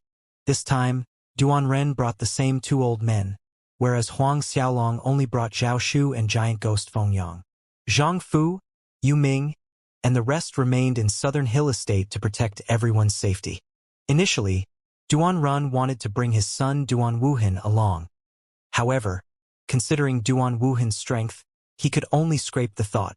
All 6 people in the group were Saint Realm experts. Rushing all the way at fast speed in half a month's time, they cut through Spring Fawn Empire, entering High Sun Empire's domain. As long as they passed through High Sun Empire, they would arrive at the Origin Forest. Night, hazy moonlight shone down the foggy darkness. Their vision only went as far as the 5 fingers with their arms extended out. The 6 people stopped in a barren hill slope in High Sun Empire. "Why don't we rest here for the night and continue tomorrow?" Huang Xiaolong suggested. Emperor Duanren has no opinion. Hence all 6 people landed on the small hill peak. Initiating the true essence fire in his dantian. With a wave of his hand, a spark of flame fell on the ground. Huang Xiaolong already built fire for the night, stunning Emperor Duanren and the others, as Huang Xiaolong's true essence fire need not rely on wood to burn. When the fire fell on the ground, it burned with great brightness, lighting the peak like it was daylight. Zhao Shu had seen too many unbelievable things in the years he stayed with Huang Xiaolong. Now, not many things related to Huang Xiaolong could surprise him as they did before, but Duan Ren and the other 2 old men were shocked. Exchanging glances amongst themselves, they saw their own shock mirrored in each other's eyes. Everyone gathered around the fire to rest for the night. When Duan Ren sat down, he couldn't resist casting a quick glance at Feng Yang behind Huang Xiaolong, his large body hidden wholly under a large black hooded cloak. The days they had been traveling, Feng Yang did not utter a word, but there was a generous atmosphere coming from Feng Yang that made Duan Ren feel slightly uncomfortable. This atmosphere was something innate, which made Duan Ren wonder about the background of Huang Xiaolong's bodyguard. However, Huang Xiaolong did not say anything, and it wasn't Duan Ren's place to ask. Like Duan Ren, the 2 old guardians of Duanren Institute were also curious about Feng Yang's identity, but regardless of the many possibilities that crossed the 3 people's minds, they never would have imagined that Feng Yang was actually an otherworldly creature, a ghost. In the martial spirit world's long history, only the Ghost King of that era was able to subjugate ghosts. The night passed in silence, without any words. The morning sun rose from the eastern horizon, its bright rays dispersing the morning fog. What shocked Duan Ren was that the true essence fire burned throughout the night without requiring any burning fuel, unchanging. When everyone stood up, preparing to continue their journey for the day, Huang Xiaolong retrieved the true essence fire with a casual hand flick, keeping it back in his dantian. This bizarre scene once again caused Duan Ren and the two old men's eyes to go round in wonder. Duanren looked at Huang Xiaolong, the sword-shaped brows and bright clear eyes, the face that was slightly too charming. He increasingly felt that he couldn't see through the youth in front of him. "Let's go," Huang Xiaolong said after retrieving the true essence fire into his body. He was the first to fly off. Only then did Duanren recover from his gaffe. The rest quickly caught up to Huang Xiaolong. The group continued to accumulate miles at high speed. 5 days later, the group arrived at the northernmost point of High Sun Empire, the Rising Sun City. It was a day with harsh sun and strong wind. Huang Xiaolong stood some distance from the Rising Sun City's gates, observing the endless line of carts and horse carriages. Then he said solemnly, "We'll enter the city for a short break. We should take this chance to understand the Origin Forest's current situation." "Very well," Duanren agreed. He was thinking along the same line. They already reached the Rising Sun City. There was no hurry to rush into the Origin Forest blindly. Hence, the group made their way into the Rising Sun City. Although the Rising Sun City wasn't High Sun Empire's imperial city, it was one of the Empire's bigger cities. With its strategic location being close to the Origin Forest, its prosperity and liveliness didn't lose out to Duanren Imperial City in any way. Huang Xiaolong also noticed that Xiantian Realm warriors were a common sight here. One could even see high-level Xiantian Realm warriors here and there. For some kingdoms, Xiantian Realm warriors were the pillars of strength, but here Xiantian warriors weren't worth much, to the point that the majority of the shopkeepers here were Xiantian Realm warriors. Zhao Shu, Duanren, and the rest were also surprised seeing so many Xiantian Realm warriors. In Duanren Imperial City, there was a probability of 1 in 10,000 people for a Xiantian to appear. In this Rising Sun City, however, the ratio was closer to 1 Xiantian Realm warrior in 100 people. The group walked the streets, following the flow. A while later, they stopped in front of a building called Smooth Voyage Inn. The layout and ornamentation of Smooth Voyage Inn were glorious and impressive to the extent that the unforgettable intoxication restaurant in Duanren Imperial City seemed paltry in comparison. The Smooth Voyage Inn's business was booming, with an endless stream of patrons walking in and out of the establishment, each clad in various styles of clothing. Judging from the looks, most of the warriors had rushed over for the same reason as them, the ancient dragon clan's ruin in Origin Forest. Huang Xiaolong and his group stepped into the inn. For information gathering, eating places like this that gathered all kinds of people were the best. Huang Xiaolong scanned the ground floor. Nearly all of the over 100 tables arranged were occupied. At this point, a small waiter came up to welcome Huang Xiaolong's group. His main purpose was to collect information, so instead of going up to the first or second floor, Huang Xiaolong simply picked an empty table on the ground floor. Taking a seat, Huang Xiaolong asked the small waiter, "What's the best wine you have here?" No matter where Huang Xiaolong went, he rarely lacked good wine. The small waiter grinned, "Young noble, our highest quality wine is the Origin wine, brewed from 100 kinds of herbs and fruits collected from the Origin Forest. But the price isn't low. Every jug is 200,000 gold coins." "Oh, 200,000 gold coins?" Huang Xiaolong was astonished. The most expensive wine Huang Xiaolong tasted was the Sapidity wine in Duanren Institute that only cost him 10,000 gold coins a jug.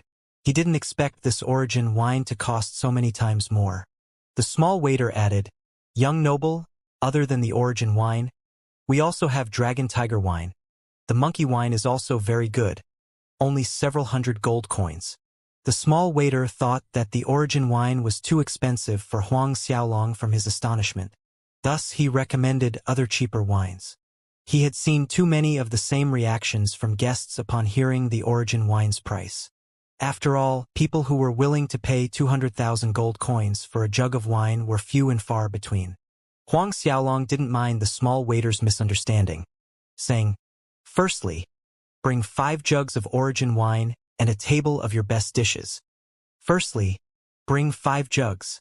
The small waiter looked dumbfounded. "Young noble, are you sure you want to order Origin wine? 5 jugs, that was 1,000,000 gold coins." Huang Xiaolong nodded. He took out a spatial ring, opened the restrictions on it, and placed it on the table, allowing the small waiter to clearly see the piles upon piles of mountain-high gold coins in the space inside. This spatial ring once belonged to Blood Dragon City's Lili before it became Huang Xiaolong's property after killing her. Looking at the numerous mountain-high gold coins inside the spatial ring, the small waiter trembled, unsure if it was from fright or excitement. In the next second, the small waiter's attitude turned 180 degrees, nodding profusely, displaying his utmost respect, telling Huang Xiaolong to wait for a moment while he scurried off in a jiffy to have the orders prepared. Very soon, the small waiter returned with 5 jugs of origin wine and served a table full of fragrant dishes. After serving the wine and dishes, the small waiter did not leave. Instead, he waited close to Huang Xiaolong in a complacent manner, in case Huang Xiaolong had more orders.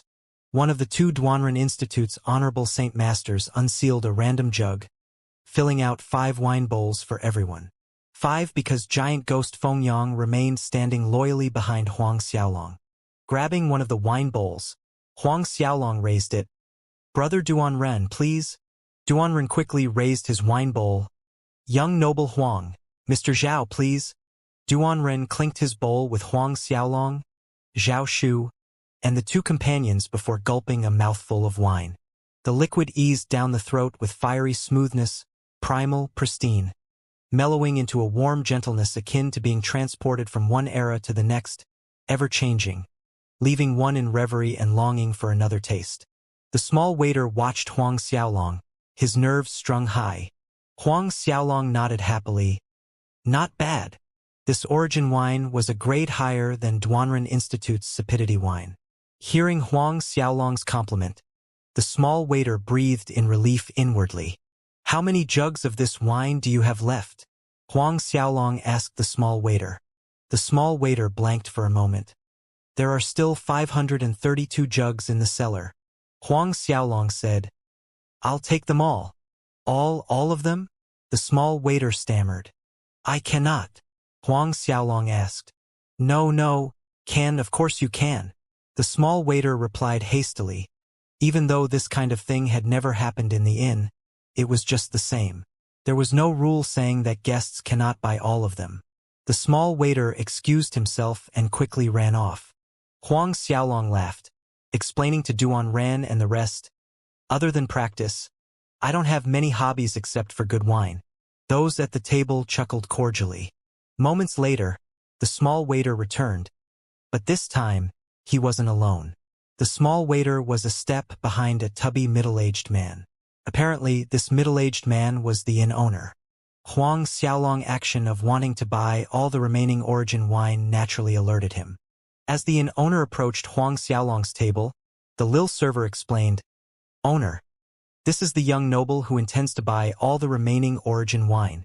The inn owner was full of smiles speaking to Huang Xiaolong. "I heard that young noble wants to buy all the remaining origin wine. Honestly, our inn has no rule saying that guests cannot buy all of them. But considering the guests coming in later, can I offer young noble 500 jugs?" The inn owner was extremely cordial. 500 jugs? Huang Xiaolong nodded. "You can." It wasn't like he absolutely had to buy all the wine. The inn owner's tension left his body seeing Huang Xiaolong agreeing so readily. Then, Huang Xiaolong paid 100 million gold coins to the inn owner. The latter left to prepare the origin wine for Huang Xiaolong after receiving payment, requesting Huang Xiaolong to wait momentarily. Huang Xiaolong and the rest continued to talk and drink, while paying attention to the discussions happening around them as the inn owner left to make preparation. "We don't even know if this rumored ancient dragon ruin is real. It has already been half a year, yet there hasn't been anyone who found its location. It's probably real, but whether real or fake, it has nothing to do with us. We're just here to add some liveliness." "That's right. Even if we're lucky enough to get a dragon egg, we probably won't live long enough." Several people at a table nearby talked amongst themselves. At the same time, at another table, someone else spoke. "I heard that Deity's Templar also sent someone here this time. Who says there's only Deity's Templar? Even Starcloud Continent's Azura's Gate Sovereign Xianxia is here, as well as 10 Directions Continent's Beastmen King, Xianxia." Azura's Gate Sovereign Xianxia? Huang Xiaolong's brows furrowed. This Xianxia actually dared to proclaim himself as Azura's Gate Sovereign. since people were recounting the matter as if it was fact. Then there was no doubt about it. Whereas Zhao Shu issued a disdainful snort hearing that sentence. Mr. Zhao, you're? Noticing the change in Zhao Shu's face, Duan Ren inquired. It's nothing. Zhao Shu shook his head. At this time, the inn owner returned. However, there was a bearded thin man following behind him. The inn owner stood in front of Huang Xiaolong with a chagrined face. Young noble, my apologies. That origin wine. We can only sell 10 jugs to you. 10 jugs. Huang Xiaolong maintained a calm expression, waiting for the inn owner to continue. The inn owner went on. Just now, our Rising Sun City's Castellan Manor steward Chun bought the rest of the origin wine, therefore. Words spoke until this point, the meaning was clearer than daylight. He pointed to the thin, bearded man behind him, introducing, This is our Castellan Manor's steward Chun. That steward Chun nodded with a slight uppity attitude. Our Castellan's original intent was to buy all the remaining origin wine. However, in order to give face to the inn owner, we acquiesced to give 10 jugs to you. Listening to what he said, it sounded as if the inn owner did not plead for Huang Xiaolong. He wouldn't be able to buy even 1 jug. Emperor Duanren, Zhao Shu, and everyone at the table were frowning. Is that so? Huang Xiaolong sounded apathetic. That steward Chun chuckled in a menacing manner. Brat, let me tell you this time, the reason our Castellan bought all the origin wine is to treat several deities Templars elders at the Castellan Manor. An undisguised, complacent expression plastered on Steward Chen's face. In his opinion, Huang Xiaolong would be pissing in his pants at the mention of deities Templar. Obviously, being chosen to host deities Templars elders at the Castellan Manor was a glory, something countless sects and renowned families could only dream of. While Steward Chun reveled in his importance, Huang Xiaolong instructed Feng Yang, who stood behind him, Kill! Yes, owner. Giant ghost Feng Yang acknowledged with respect. Before Steward Chun understood what was happening, Feng Yang's silhouette arrived in front of him in a speedy blur. Then, 5 fingers shaped into claws that grabbed the crown of Steward Chen's head.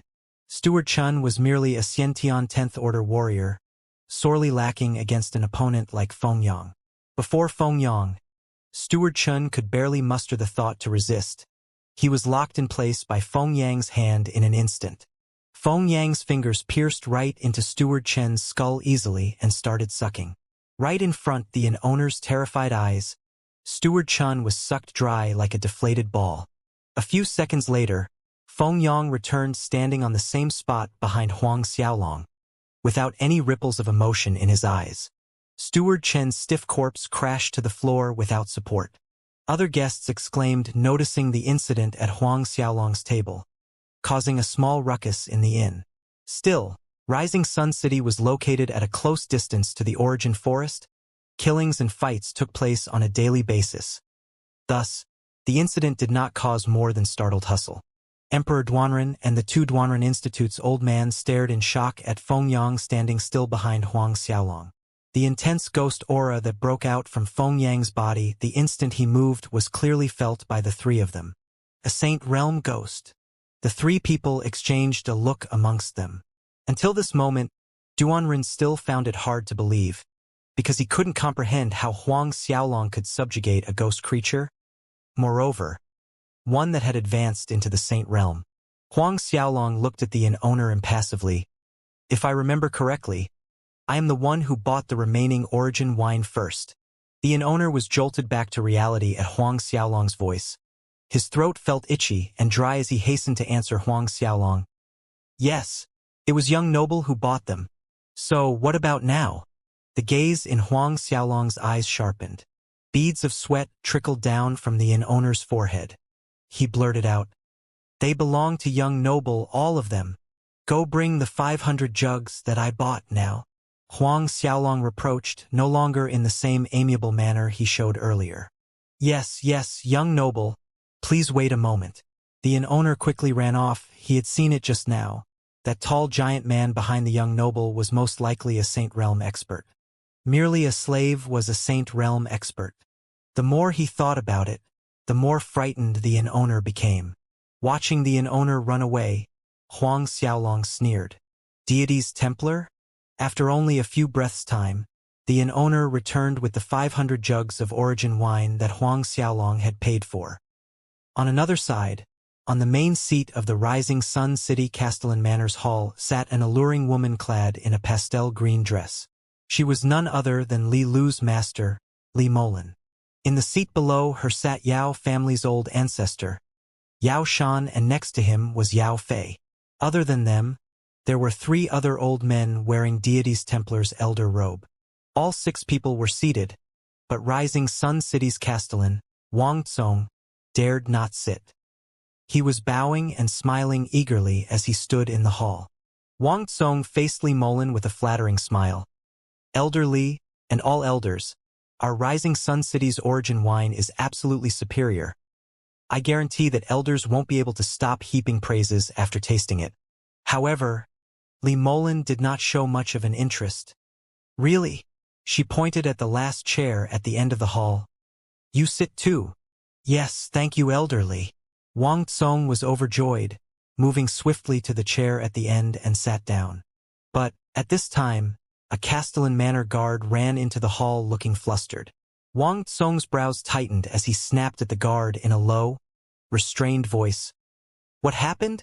Where's the origin wine I ordered you to get?" This was one of the guards who followed Steward Chen out to the Smooth Voyage Inn. The guard dropped to his knees in apprehension, wailing bitterly, "Castellan, Steward Chen was killed, and the origin wine we ordered was all forcefully bought away by someone else." "What?" Wang Tsong jumped up from his chair, nerves stretched taut. The news was unexpected to Li Molan and the others in the hall. There were people who dared to kill the Rising Sun City Castellan steward inside the city area itself.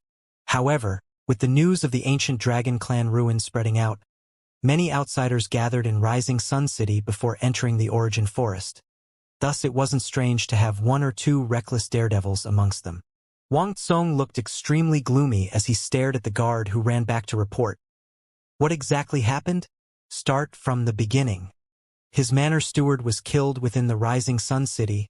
Moreover, a group of Deity's Templar's elders were watching right now. This matter was making him lose great face." That guard dared not conceal any details, truthfully spilling everything out. Initially, Li Molan and the Deity's Templar elders weren't so bothered with what happened. But when the guard mentioned that Steward Chun specifically informed the other party that this origin wine was for Deity's Templar elders' entertainment, yet he still killed that Steward Chun and then proceeded to buy all the remaining origin wine, Li Molan's face didn't look very good. By the time that guard finished recounting what happened, Li Molan harumphed coldly. The hall temperature plunged sharply. Wang Tsong and the guard shivered involuntarily at the sudden frigid air inside the hall. A cold snicker came from Yao Fei at this moment. There are actually people that dared not to put Deity's Templar in their eyes? It seems our Deity's Templar is still lacking in prestige. It needs to be enhanced a little bit more. Yao Shan spoke in agreement. It's also good this way, taking this chance where there are many experts gathered here in Rising Sun City from different regions. Kill 1 to deter 100. Let's see if there's anyone who dares to look down on our Deity's Templar in the future. Li Molan nodded her head. Yao Shan, Yao Fei, the 5 of you make a trip to that Smooth Voyage Inn. Remember, regardless of identity, whoever that person is, kill without mercy. Yao Shan, Yao Fei, and the other 3 Deity's Templar elders all stood up, acknowledging Li Molan's order respectfully. Please rest assured, Elder Li, after killing those ignorant people, we will hang their corpses above the Rising Sun City gates for a full month. Let all those experts passing by know the consequences of offending Deity's Templar. Yao Fei stated, his voice filled with righteousness. Li Molan nodded her head in satisfaction. Go! Yao Shan and the 4 excused themselves and retreated from the hall. Guided by Wang Tsong and his subordinates, the 5 Deity's Templar elders marched toward the Smooth Voyage Inn. Smooth Voyage Inn. Huang Xiaolong, Zhao Shu, Duan Ran, and the 2 Duanren Institute Honorable Saint Masters continued raising their wine bowls, enjoying their drinks in the same placid manner.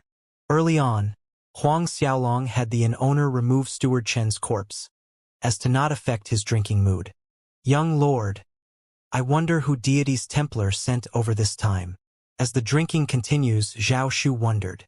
Huang Xiaolong replied, We'll know in a while. It was not possible for deity's Templar to keep quiet and swallow down what took place earlier. Perhaps right at this moment they were already making a beeline from the rising city Castellan Manor towards Smooth Voyage Inn. The initially full and lively ground floor was now mostly empty and quiet. The other customers were afraid that disaster would befall upon them by association, so the majority of guests had paid and ran for their lives. Only a handful of people stayed to maintain their reputation and to watch a good show. Huang Xiaolong did not wait long. Very soon a loud commotion outside signaled the arrival of deity's Templar's people. The people from Castellan Manor are here. They are deity's Templar elders. There are actually 5 of them.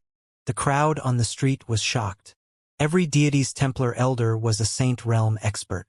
5 Saint Realm experts showed up, hiding in a corner.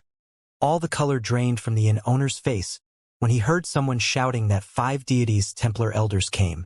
If they directed their wrath at him, even dying 100 times over wouldn't be enough. Hearing the commotion noises outside, Huang Xiaolong said to the people at the table, Deity's Templar is really generous, sending 5 Saint Realm experts at once. It seems we can only finish our wine later. Just as Huang Xiaolong finished speaking, the inn's main entrance was blasted off. Castellan's manor guards stormed inside in an instant, encircling the perimeter so tightly that even a fly couldn't maneuver through the gaps. Yao Fei and his group strolled into the inn leisurely, accompanied by the guards. Strolling into the inn, Yao Fei's eyes scanned around. When he sighted Huang Xiaolong's table, his expression changed, exclaiming aloud, Huang Xiaolong! Yao Shan also noticed Huang Xiaolong's group, and Duanrun being among them. Duanrun! The crowd was stirred once again with Yao Fei's voice echoing in the air. Huang Xiaolong? Could it be the same Huang Xiaolong who killed deity's Templar's elder Ao Baishue? Experts from all over waiting to watch a good show were stunned knowing Huang Xiaolong's identity. Following the angle of Yao Fei's eyes, everyone's gazes fell on Huang Xiaolong. Sensing the many gazes falling on him, Huang Xiaolong was amazed. It seems he was quite famous? Even this far in High Sun Empire there were people who had heard his name. Huang Xiaolong slowly stood up from his seat. Zhao Shu, Duanren, and the others followed, whereas Yao Fei retreated a step back out of reflex seeing Huang Xiaolong standing up. Seeing this little action, Huang Xiaolong laughed. Yao Fei, didn't you want to kill me this whole time? Come on, make your move. Don't tell me you forgot that year in Duanren Institute when I forced you to eat a big barrel of shit. That year in Duanren Institute, Yao Fei kidnapped Huang Xiaolong's parents. Enraged, Huang Xiaolong made Yao Fei swallow a barrel full of feces when he found him. At the end, if it weren't for Li Molin, Yao Shan, and the rest appearing, Yao Fei wouldn't have lived past that day. Eat shit? Shocked eyes from the crowd were focused on Yao Fei. An elder of deity's Templar was forced to eat a barrel of shit by Huang Xiaolong. All the experts had weird expressions on their faces looking at Yao Fei, whereas Yao Fei was extremely sullen, glowering at Huang Xiaolong. Killing intent erupted in his eyes. How could he forget what happened that year? Ever since that time onward, Yao Fei's hate toward Huang Xiaolong reached an unprecedented intensity. In these few years, every time he remembered the scene of being forced to eat shit in front of the Duanren Institute students, he so dearly wished that Huang Xiaolong was right in front of him so he could tear him into pieces. Spidery red veins appeared in Yao Fei's eyes, turning red. His eyes never strayed from Huang Xiaolong as he gritted his teeth. Huang Xiaolong remained impassive. Noticing the deity's Templar elder robe on Yao Fei, he said, It seems you have broken through to Saint Realm.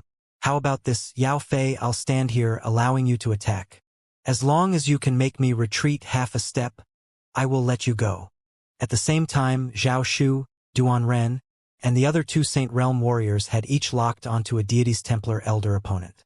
Huang Xiaolong's words shocked the crowd agape once again.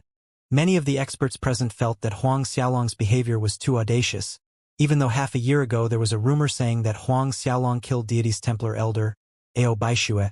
He was merely a peak late Shintian 10th order.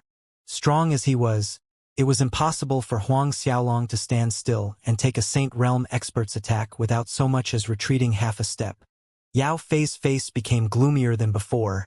His fists were tightly clenched with green veins jumping out. "What's the matter? You lack the guts to attack," Huang Xiaolong taunted. Yao Fei's temper flared. Roaring angrily, the energy around him escalated, releasing his saint power with no restraint. Yao Fei's martial spirit materialized above him, a gigantic silhouette shrouded in darkness. The dark, malevolent sovereign, the king of darkness. Yao Fei wasted no time and soul transformed immediately. A wild black fire cloaked his body. "Huang Xiaolong, that year you were just a measly Xiantian second order. I don't believe that your strength would be stronger than me today," Yao Fei hollered. When Yao Fei was forced to eat shit, he was already a peak late Xiantian 10th order, while Huang Xiaolong was a mere Xiantian second order. That year, he could have squashed Huang Xiaolong to death any time. And now, several years later, he refused to believe that Huang Xiaolong could be stronger than him, although he had just broken through to the Saint Realm not long ago. His strength was comparable to a late First Order Saint Realm. Yao Fei's silhouette vanished in a flicker, crossing the short distance between Huang Xiaolong and him. His fist struck out faster than quicksilver. A monstrous devil energy sprung forth as Huang Xiaolong transformed into the Azura physique. At the same time, a golden ray of light whirled endlessly around Huang Xiaolong's body. A loud boom rendered the air. Yao Fei's punch hit Huang Xiaolong's chest accurately, right above the heart. The crowd was dumbfounded seeing Huang Xiaolong remaining still, as if he really planned to use his flesh to withstand Yao Fei's full-force attack, including Yao Fei himself. He didn't expect Huang Xiaolong to really stand still and receive his strongest attack head-on, merely relying on his body's defense. But in the next moment, everyone's eyes nearly fell out of their sockets. Huang Xiaolong, who took Yao Fei's full-force punch on the chest, remained standing, stable as a mountain. Yao Shan, the three deities' Templar elders, Wang Tsong, and those around were agape, astounded. The inn owner's breathing became short-winded. Catching the shock flitting past Yao Fei's eyes, Huang Xiaolong sneered.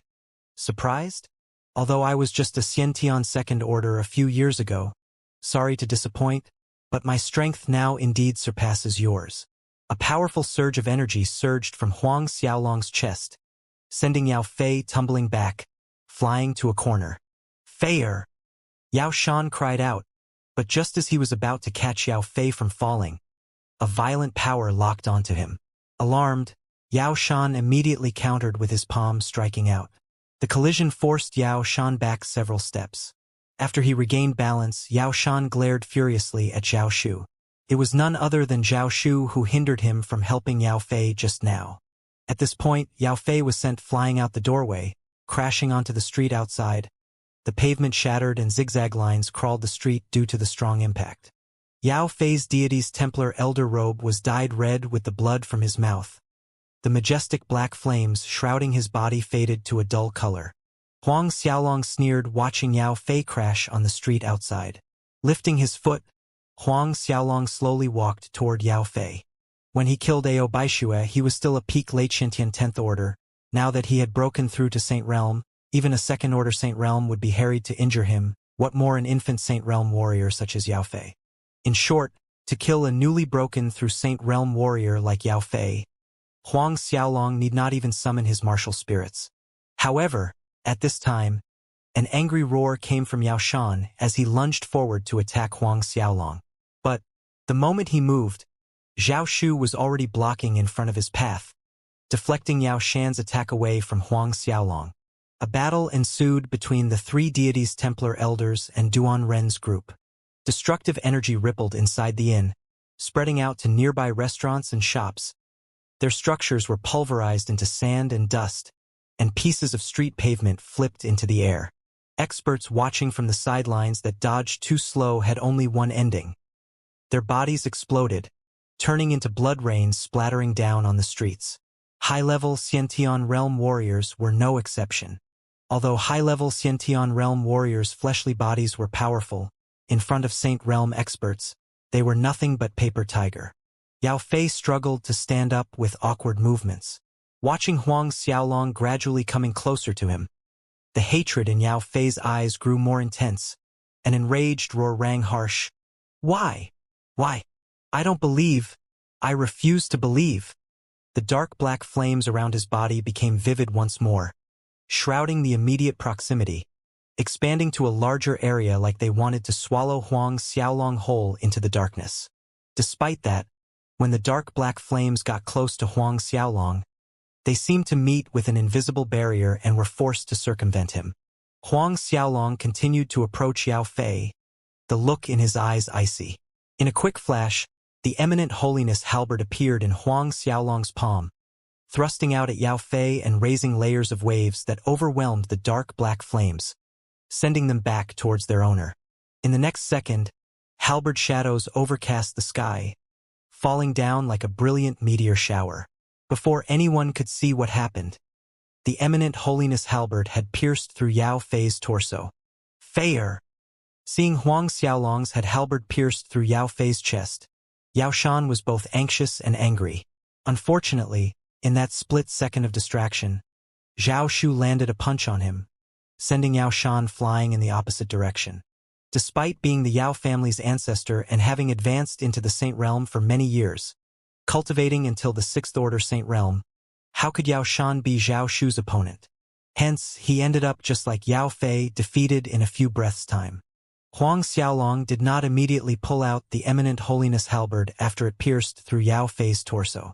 His left wrist twisted the halberd's long handle, and the eminent holiness halberd rotated at high speed, like a drill, grinding Yao Fei's internal organs into pieces. The eminent holiness halberd kept rotating. Yao Fei felt excruciating pain exploding in every part of his body. Raw, anguished howls rose from his throat. The rising sun castellan, Wang Tsong, turned white as a sheet watching Yao Fei's tragic situation. Cold sweat soaked through his robe. The surrounding experts felt cold shivers in their hearts watching Yao Fei's miserable appearance. Looking at Huang Xiaolong, there was only fear and horror in their eyes. After shattering Yao Fei's internal organs, Huang Xiaolong pulled out the eminent holiness halberd, and Yao Fei stumbled backward, out of balance. A large hole could be seen in his chest, yet Yao Fei was still moving. He glared at Huang Xiaolong as he steadied his feet, his bloodshot eyes screaming for murder. His hatred took over any fear of death. Yao Fei's hand reached up, wiping away the blood flowing from his mouth, grinning in a disturbing manner. Huang Xiaolong, you think you can save Li Lu by killing me? I know you plan to rescue Li Lu during the Deities Templar's next disciple selection. But let me tell you, you can never save Li Lu as long as you live, never ever. Yao Fei's face was distorted with menace. Is that so? Huang Xiaolong remained unmoved. Yao Fei sneered, regardless of Huang Xiaolong's reaction. To tell you the truth, Li Lu is already our Deities Templar's holy maiden, the successor to the Temple Preceptor's position. A tiny frown appeared on Huang Xiaolong's eyebrows. Ao Baishue uttered the very same words before. This was also the very thing that had been worrying him in recent days. Li Lu probably already has? Huang Xiaolong strode toward Yao Fei, stopping 10 meters away from him with the eminent holiness halberd readied in his hand as his frigid voice sounded. Last words. Yao Fei snickered. Be arrogant and audacious all you want now. When the time comes, you will still kneel before Deities Templar, begging for mercy. No one who goes against Deities Templar has a good ending. Huang Xiaolong didn't speak another word. He leaped up, the eminent holiness halberd in his hand thrust out, aimed accurately between Yao Fei's eyebrows. A blinding black light flashed in front of Yao Fei, and a half-meter wide, 1 meter tall black-colored space appeared in front of him, acting as a shield. This was Yao Fei's Saint Realm space. But to Yao Fei's aghast, the long halberd in Huang Xiaolong's hand pierced right through his Saint Realm space in the blink of an eye, straight to his temple. Huang Xiaolong exerted a little more force in his right hand, propelling the eminent holiness halberd deeper into Yao Fei's brain, then directed the true essence fire along the halberd to enter Yao Fei's consciousness and incinerate his soul. Yao Fei stiffened wholly. His eyes grew dull as the light left his pupils. Feier! Yao Shan's heart-wrenching cry reverberated in the air. Yao Fei carried all of Yao family's hope. With much difficulty, Yao Fei finally broke into the Saint realm. Watching Yao Fei's lifeless body tumbling down, it was akin to watching the Yao family's future collapse right in front of his eyes. The crowd was stupefied witnessing Yao Fei's death. Go! At this time, one of the deity's Templar elder fighting with Duan Ren's group shouted to his comrades. Things had gone too far beyond their expectation, and if they didn't leave now, it might be too late to leave later. Keep them here. Not one of them leaves, Huang Xiaolong bellowed. But exactly at this moment, a green ray of light arrived, tearing through space, landing right in front of Huang Xiaolong. Young Lord, careful! Zhao Shu dashed in front of Huang Xiaolong, forcefully blocking the green ray of light. Then, another burst of blinding light appeared on the scene. When it disappeared, a beautiful woman entered their sight. Li Molan. When Li Molan arrived, her face was terribly grim seeing Yao Fei's body lying close by. Li Molan retrieved her gaze from Yao Fei's body, her cold eyes turning to Huang Xiaolong, spitting each word clearly, Huang Xiaolong. Monstrous killing intent soared to the sky. A terrifying energy wave whirled around Li Molan, forming a violent tempest. Out of nowhere, 9 gigantic tails fanned out behind Li Molan, waving gently in the air. In the next moment, they spun sharply toward Huang Xiaolong, aiming to kill. But before Li Molan's 9 gigantic tails could reach Huang Xiaolong, Zhao Shu appeared between them in a flicker, his powerful fist punching at Li Molan's 9 tails. A fierce storm of fist imprints successfully blocked her attack. Get lost! A chilling light glinted from Li Molan's eyes. Zhao Shu issued a disdainful sneer. Smelly bitch! The one that should get lost is you. Smelly bitch! Li Molan's actions lagged for a moment. Then she went berserk. Zhao Shu actually called her smelly bitch just now. Smelly bitch! Li Molan was enraged. An enormous 9-tailed fox appeared above her head, and she soul transformed in an instant. 9 different colored dots emerged at the tip of her eyebrows, matching her colorful 9 tails. Both of her hands transformed into fox claws. Die! Li Molan's claw slammed down on Zhao Shu. Zhao Shu scoffed. Summoning his martial spirit, he soul transformed and dove into battle against Li Molan. Li Molan was a powerful character. With her arrival and joining the battle against Zhao Shu, it greatly alleviated the immense pressure on Yao Shan and the 3 deities' Templar elders. Duan Ren's opponent was Yao Shan, while Huang Xiaolong, Giant Ghost Feng Yang, and the other 2 Duanren Institute Honorable Saint Masters fought with the 3 deities' Templar elders. The weakest among the 3 deities' Templar elder was a second-order Saint realm, which was Huang Xiaolong and Feng Yang's target. At one point, that elder sent Feng Yang staggering back with a powerful punch, then immediately turned his attention to Huang Xiaolong. Looking at Huang Xiaolong, he spoke coldly.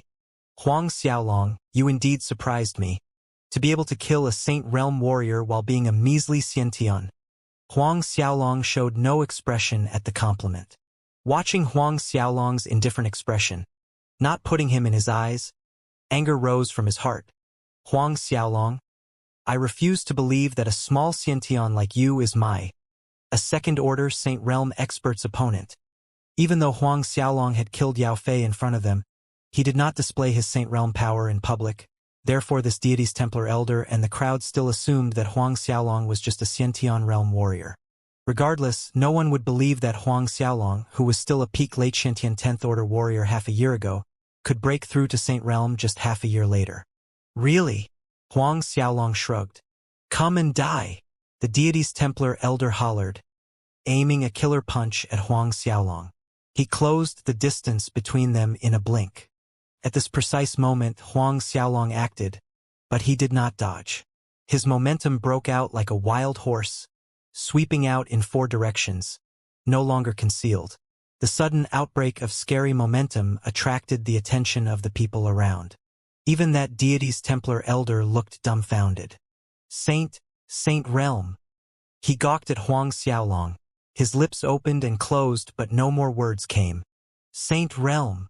The surrounding experts exclaimed as if a dynamite fell in their midst. Shock, incredulity, and disbelief took over the crowd. Duanrun, who was battling Yao Shan, also looked over, the shock on his face the same as others. Huang Xiaolong actually broke into the Saint Realm. He was with Huang Xiaolong the entire journey from Duanren Empire, but he was in the dark about Huang Xiaolong's current strength. This revelation was definitely a shocker for the Yao family's ancestor, Yao Shan. Was he still human? Half a year ago still a peak late Xiantian 10th Order, and then 6 months later, Saint Realm. Not even Li Molin could disguise the shock in her eyes, but she recovered quickly, hardening her determination to exterminate Huang Xiaolong. Before the eyes that were looking at him with shock, surprise, and disbelief, Huang Xiaolong attacked. His fist flew toward the deity's Templar elder. Jolted by the sudden sense of danger, the elder reacted by reflex, lifting his arm to block. Bang! A loud collision resounded. That elder felt his arm giving out for a split second, and he was forced back several steps. When he managed to steady himself, there was an ugly look on his face. "You!" Just as he wanted to speak, the figure in front of him shifted. Huang Xiaolong followed with another attack. Golden fist imprints bloomed in the air. Some intangible, some solid, profound, and mysterious. "This is Great Void Divine Fist." Though shocked, the elder countered with a fist as well. "Great Void Divine Fist. The Great Void Divine World's Great Void Divine Fist?" Huang Xiaolong actually knows this battle skill. Another commotion swept through the crowd. With the news of the ancient dragon clan ruin in the Origin Forest, experts from different parts of the 3 continents had rushed over, including some Saint Realm experts among them. Thus it wasn't strange for some to have heard of the Great Void Divine Fist. After the Great Void Divine Fist punched out, Huang Xiaolong's fist stretched out in a palm, launching another attack. A palm imprint whistled through space and golden rings extended out in layers, emitting a mysterious power. The experts watching in the distance sensed the changes in the air, as if the surrounding space became stagnant. "What technique is this?" a Saint Realm expert from 10 Directions continent exclaimed. It looks like the God-binding palm." Another person spoke yet dared not be sure. God-binding palm? Some were baffled. Obviously many haven't heard of this God-binding palm. The God-binding palm is the heavenly treasure God-binding ring's heritage skill. The earlier warrior explained. At the mention of the God-binding ring, he couldn't contain the lilt of excitement in his voice. God-binding ring? The same God-binding ring on the heavenly treasure list? Ranked 6th. Someone suddenly blurted. "That's right. It's the 6th ranked heavenly treasure. God-binding ring." The voice rang clearly, spreading far. Each heavenly treasure possessed incredible power, especially the top 10 heavenly treasures that contained mysterious earth-shattering power. Now, Huang Xiaolong displayed the heritage skill God-binding palm from the heavenly treasure God-binding ring. How could the crowd control their excitement and awe? From Li Molin's expression, it was clear that she was also astounded. At this time, Huang Xiaolong pointed a finger and gray fog appeared out of nowhere. Shrill shrieks of unknown creatures rang out as a finger imprint broke through space. "Absolute Soul Finger," another person blurted out, petrified. "Absolute Soul Finger? Ranked 4th on the heavenly treasure list. Absolute Soul Pearl's heritage skill." Yes, the Absolute Soul Pearl. Another great shock rippled through the crowd. Most people stared aghast at Huang Xiaolong. The legendary heavenly treasures actually resurfaced. Heavenly treasures ranked within the top 10, and not just 1, but 2. Moreover, both of them appeared on Huang Xiaolong's body. The deity's Templar elder was struck by Huang Xiaolong's Absolute Soul Finger, having a hole pierced in his chest. It was said that the Absolute Soul Finger could even penetrate through hell itself. Listening to the exaggerated exclamations around him, that deity's Templar elder was confounded, temporarily forgetting the sharp pain in his chest.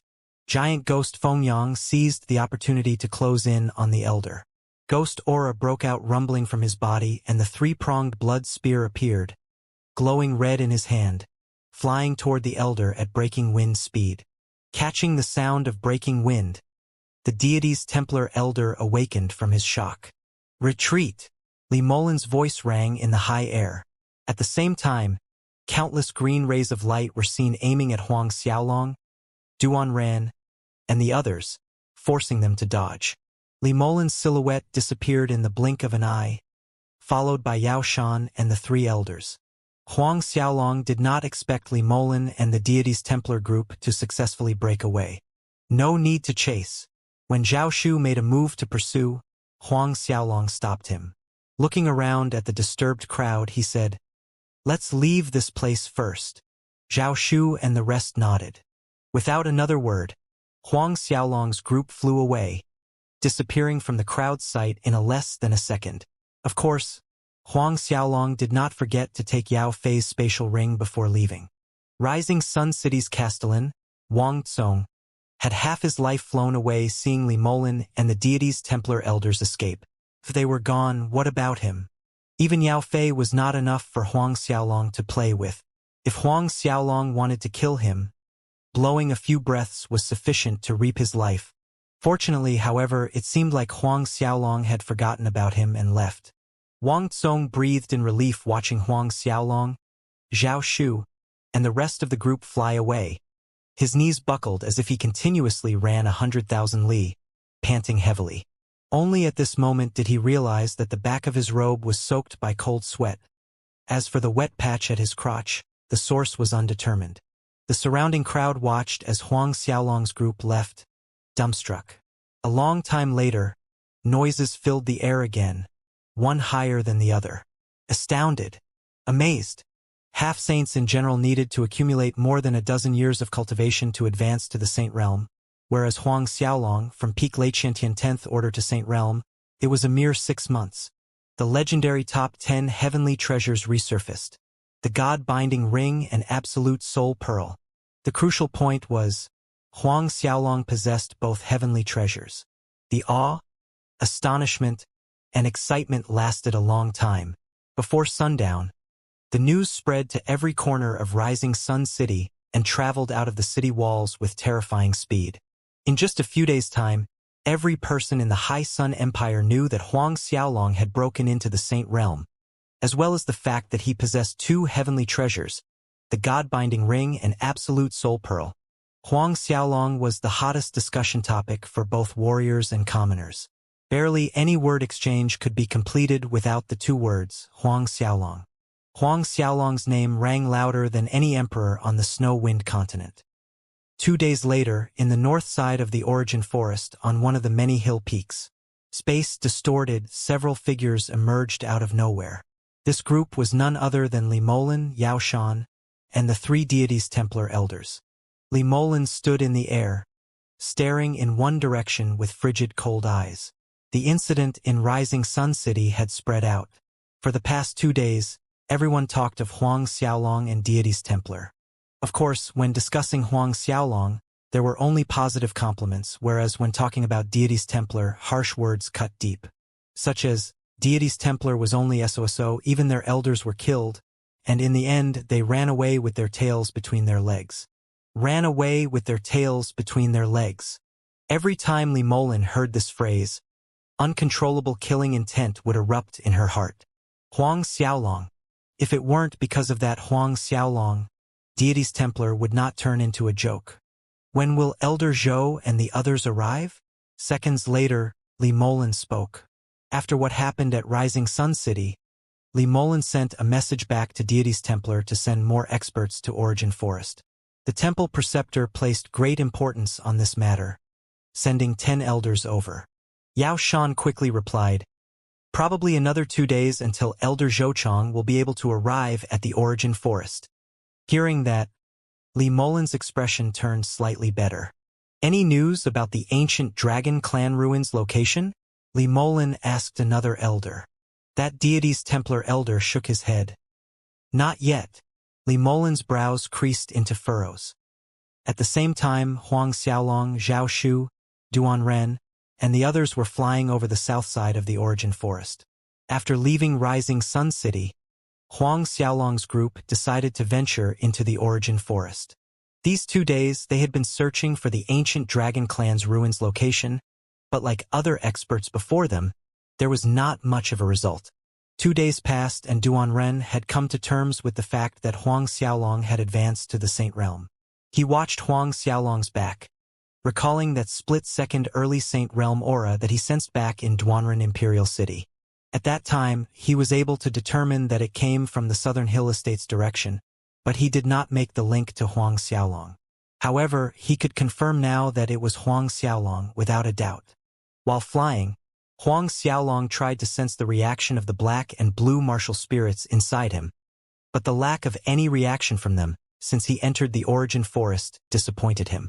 After the incident at Rising Sun City, Huang Xiaolong felt that he still wasn't strong enough. He could handle first and second order Saint Realm experts, but not a third order Saint Realm. That was why he wanted to find the ancient Dragon Clan ruins as soon as possible. It would allow him to enhance his strength even more. He killed Ao Baishua first and later Yao Fei. Deity's Templar would definitely not spare him. As for revealing the existence of the God-binding ring and absolute soul pearl, Huang Xiaolong wasn't concerned. Relying on the level of strength he had shown, he believed that there were only so many people who would dare to take advantage of him. As Huang Xiaolong's group flew across the Origin Forest in search of the ancient Dragon Clan ruins, from some distance away came woeful screams, similar to the last struggle before impending death. The group's actions stopped, exchanging glances among them. "Head over and have a look," Huang Xiaolong said in a grave tone. Humans couldn't help but be curious about things unknown. Zhao Shu, Duanren, and everyone else nodded in agreement. Thus the group headed in the direction of the screams. Very soon, Huang Xiaolong's group arrived at the scene. Seeing the scene before them, they, including Huang Xiaolong, drew a sharp intake of breath. Several hundred meters up ahead, more than a dozen people were entirely submerged in a giant swarm of black beetles, being eaten alive. Parts of their arms and legs were bitten off cleanly, leaving only white bones. Others were already showing the empty eye sockets in their skulls. The scene was eerie and devastating. What exactly are these things? One of the Duanren Institute's Saint Realms blurted the question, the slight tremor in his voice unmistakable, pointing toward those carnivorous black beetles feasting on the dozen people. From afar, the place where the dozen people stood was like an island with the black beetles swarming in from every direction, covering the ground in a black mass of shiny critters, tens of thousands, millions, a terrifying and appalling sight. Duanren shook his head. He had never come across this black scarabs before. These are probably poison corpse scarabs from the ancient times. It was Zhao Shu who spoke. Ancient times? Poison corpse scarabs. The rest of Huang Xiaolong's group was stunned. Zhao Shu went on. These poison corpse scarabs carry corpse poison all over their bodies. It only needs to bite you once and you will feel your entire body going numb. Furthermore, this kind of corpse poison could permeate into one's qi, denying the victim the use of battle qi. These poison corpse scarabs' armor is extremely hard and difficult to break. The terrifying thing is, they do not fear even high-level Saint Warrior's battle flame. Doesn't that mean that these poison corpse scarabs are nearly invincible? The other Duanren Institute Saint Realm warrior exclaimed. Zhao Shu shook his head. It's very difficult, unless you have some godly weapon that could hack them into halves. There was once a high-level Saint Realm expert who was delusional enough to think of exterminating these poison corpse scarabs relying on his strength. But in the end, he turned into food for these poison corpse scarabs. High-level Saint Realm expert turned into food for the poison corpse scarabs. Duanren was flabbergasted. The rest didn't look so good either. In the short time that Zhao Shu spoke, several people in front stopped struggling and fell to the ground, leaving only the zhizh noises coming from their flesh being eaten by the scarabs. Suddenly, the swarm of poison corpse beetles was stirred, turning around and moving in Huang Xiaolong's direction. Zhao Shu ashen. Damn! They detected us, quickly run! But just when everyone turned around, preparing to flee, Huang Xiaolong's hands clenched into a fist, and the surrounding space was locked, barricading the poison corpse scarabs. This was space manipulation. In the process of breaking into the Saint Realm, Huang Xiaolong had his own comprehension of the space law. Yet Zhao Shu urged anxiously, Young Lord, we must leave at once. Space manipulation cannot stop these scarabs.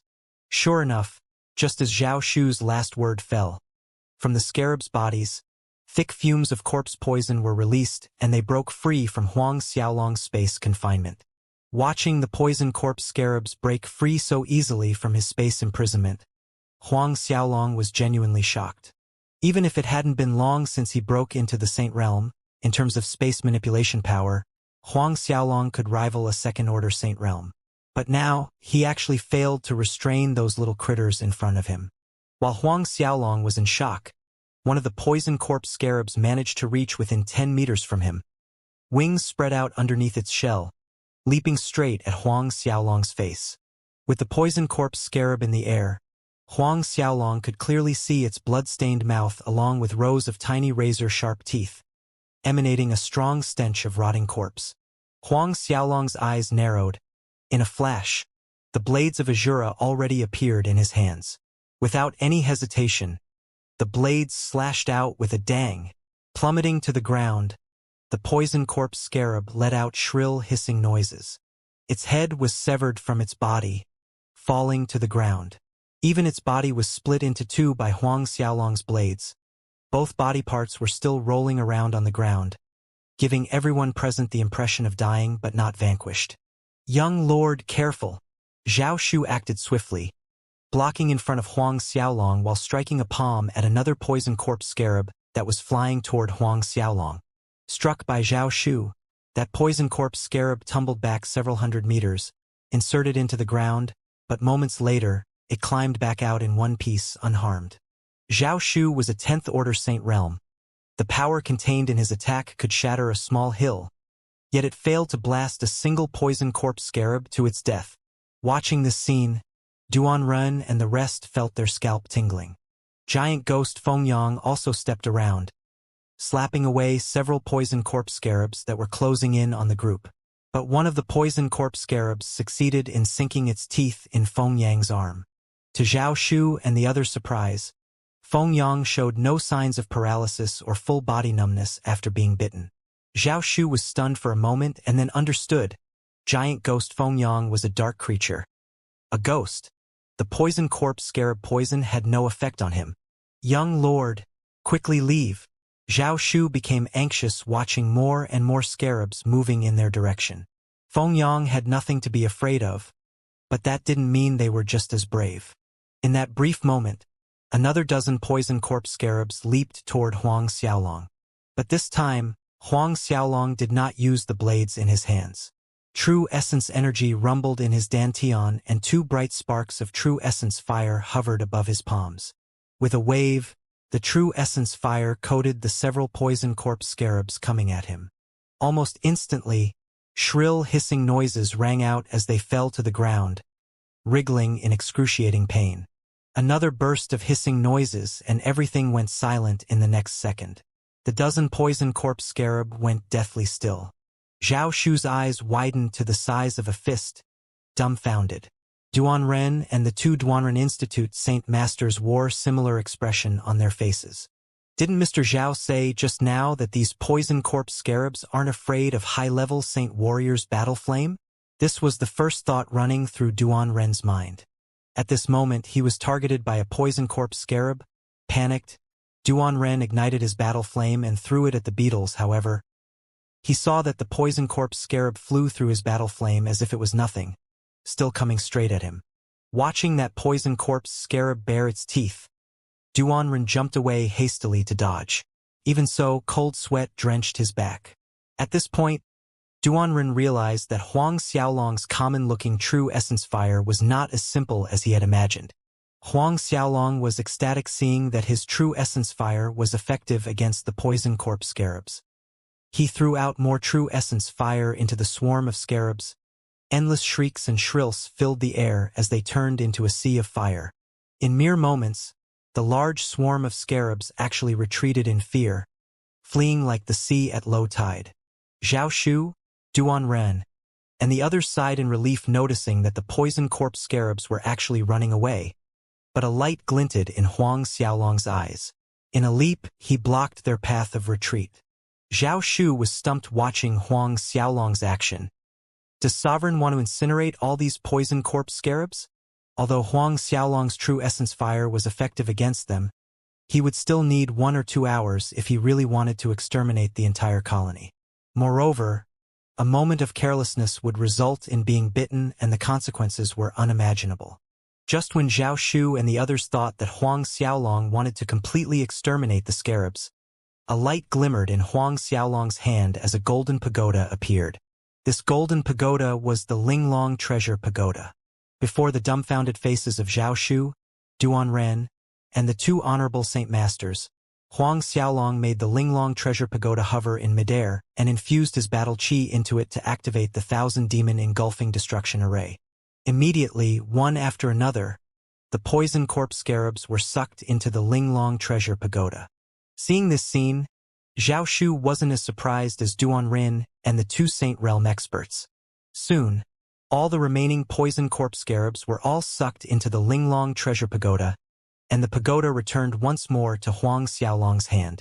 When all was done, Duan Ren recovered from his shock. "This is the Linglong Treasure Pagoda?" Duan Ren inquired, hoping for confirmation. Huang Xiaolong nodded. "That's right. It's the Linglong Treasure Pagoda." It was really the Linglong Treasure Pagoda. Getting Huang Xiaolong's affirmation, Duan Ren inhaled sharply. Linglong Treasure Pagoda, ranked 9th on the Heavenly Treasure list.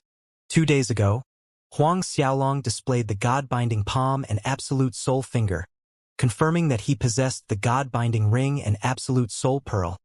And now, there was another heavenly treasure, the Linglong Treasure Pagoda. Duan Ren gulped down, heavily watching Huang Xiaolong. Reaching this point, they already didn't know how to describe their feelings, whether it was astonishment, envy, or truthfully, a little bit of jealousy. Duan Ren approached Huang Xiaolong with a bitter smile on his face. "Young noble Huang, how many heavenly treasures do you really have on you? Please don't tell me you have all 32 of them. In that case, he would truly be invincible." Huang Xiaolong absorbed the Linglong Treasure Pagoda back into his body and laughed lightly at Duan Ren's words. "Not many, just a few. Just a few." Duan Ren and the rest were rendered speechless. If they knew that one of those few that Huang Xiaolong possessed was actually the godly MT Shumi, how would they react? "Let's go." Huang Xiaolong spoke, changing the topic. Everyone nodded in agreement and flew away from the scene. Huang Xiaolong definitely had his own plan for confining those poison corpse scarabs inside the Linglong Treasure Pagoda instead of destroying them. Those little scarabs weren't afraid of a high-level Saint Realm expert's battle flame, and they were hard to kill. If one was careless, even high-level Saint Realm warriors could end up losing their lives to those little ones. If Huang Xiaolong could find a way to control them, those poison corpse scarabs could prove to be a great assistance. Others might not have a method to subdue the poison corpse scarabs, but Huang Xiaolong was different. He practiced the ancient puppetry art, therefore he was confident that he could control those little scarabs. Thus, in the coming days, Huang Xiaolong continued searching for the ancient Dragon Clan ruins, while testing how to control the swarm of poison corpse scarabs. With his current spiritual force, Huang Xiaolong was able to control 50 to 60 of the scarabs on a daily basis. 5 days passed and Huang Xiaolong already had close to 400 poison corpse scarabs under his control. Releasing 300 to 400 poison corpse scarabs against his enemies was already a terrifying scene. On this day, Huang Xiaolong's group stopped to rest on a mountain peak, when suddenly the black and blue dragon martial spirits in Huang Xiaolong's body shook. Sensing the black and blue dragon martial spirits' reaction inside his body, Huang Xiaolong's heart leaped with joy. The ancient Dragon Clan ruins were nearby. Zhao Shu noticed Huang Xiaolong's reaction and inquired, "Young lord, you're?" Huang Xiaolong laughed. "The ancient Dragon Clan ruins should be somewhere in the vicinity." In the vicinity. When Duan Ren and the others heard that, their actions lagged momentarily before being taken over by delight. They knew that unless Huang Xiaolong was sure, he wouldn't have spoken it out loud. "Let's go." Huang Xiaolong swiftly leaped to the air, flying in the direction sensed by the twin dragon martial spirit's perception. Zhao Shu, Duan Ren, and the other 2 Saint Realm experts hurried to follow Huang Xiaolong. A short while later, Huang Xiaolong's group arrived at a ravine. Standing at the top of the ravine, Looking down, one could see a sea of thick fog. From beneath the fog, here and there, strange-looking plants could be seen growing up the ravine wall. Young noble Huang, the ancient dragon clan ruins are at the bottom of this ravine? Duanren peeked below, asking out of curiosity. This ravine didn't look very tall, at most 200 to 300 meters deep. The surroundings were serene and quiet. It's very likely that the ruins are below. Huang Xiaolong nodded. Without another word, he leaped off the edge, letting his body fall to the ravine bottom. Zhao Shu and the others followed, leaping off the ravine. The ravine indeed wasn't tall. About 300 meters down, their feet touched the ground. The ravine bottom was a vibrant green grassland. A small river about 10 zhang long weaved through the green grassland, flowing down to another part of the ravine. The water was clean and clear, and the shallow riverbed was visible. The river was surrounded by clusters of small wildflowers, plants, and trees. Everything entered their eyes with a single glance. Doubt surfaced in everyone's eyes. The ancient dragon clan ruins are here? Each person extended their spiritual sense to the surrounding, detecting nothing relevant to the ancient dragon clan ruins. While the others were baffled looking around, Huang Xiaolong walked to the small riverside. Seeing Huang Xiaolong's actions, Duanren also came to the small riverside. In fact, they used their spiritual sense to check the river earlier as well and did not find anything out of the ordinary. The river was shallow and the clear waters revealed everything below at a simple glance. Fish and small shrimps swimming inside and water plants flowing with the current. In an abrupt action, Huang Xiaolong's palm struck the water surface. A tall, dazzling beam of light shone from the water surface. At the same time, a majestic dragon might soared, as if it descended from the ancient times, enveloping everyone present. Shock was an understatement. When the bright light disappeared, everyone saw a black hole the size of 2 adults materializing above the small river. The sudden appearance of the black hole once again took everyone by surprise. But while everyone was immersed in their shock, the black hole slowly grew smaller. "We're going in," Huang Xiaolong barked, waking everyone. At the same time, he was the first one to jump into the black hole space. Zhao Shu and Feng Yang followed a step behind without hesitation. Duanren and the 2 other Saint Realm experts exchanged a look before jumping in as well. Moments after all 6 of them jumped into the black hole, it grew smaller and then vanished. The surroundings returned to their previous tranquility. However, not long after Huang Xiaolong's group disappeared into the black hole, a group of people appeared on top of the ravine. If Zhao Shu was here, he would definitely be shocked, because this group of people was none other than Azura's Gate Domain Chief Xianxia and a group of subordinates. Clad in an ink-black brocade robe, Xianxia, who had faint black patterns at the tail and on his eye, spoke. "You said that the dragon might came from below the ravine?"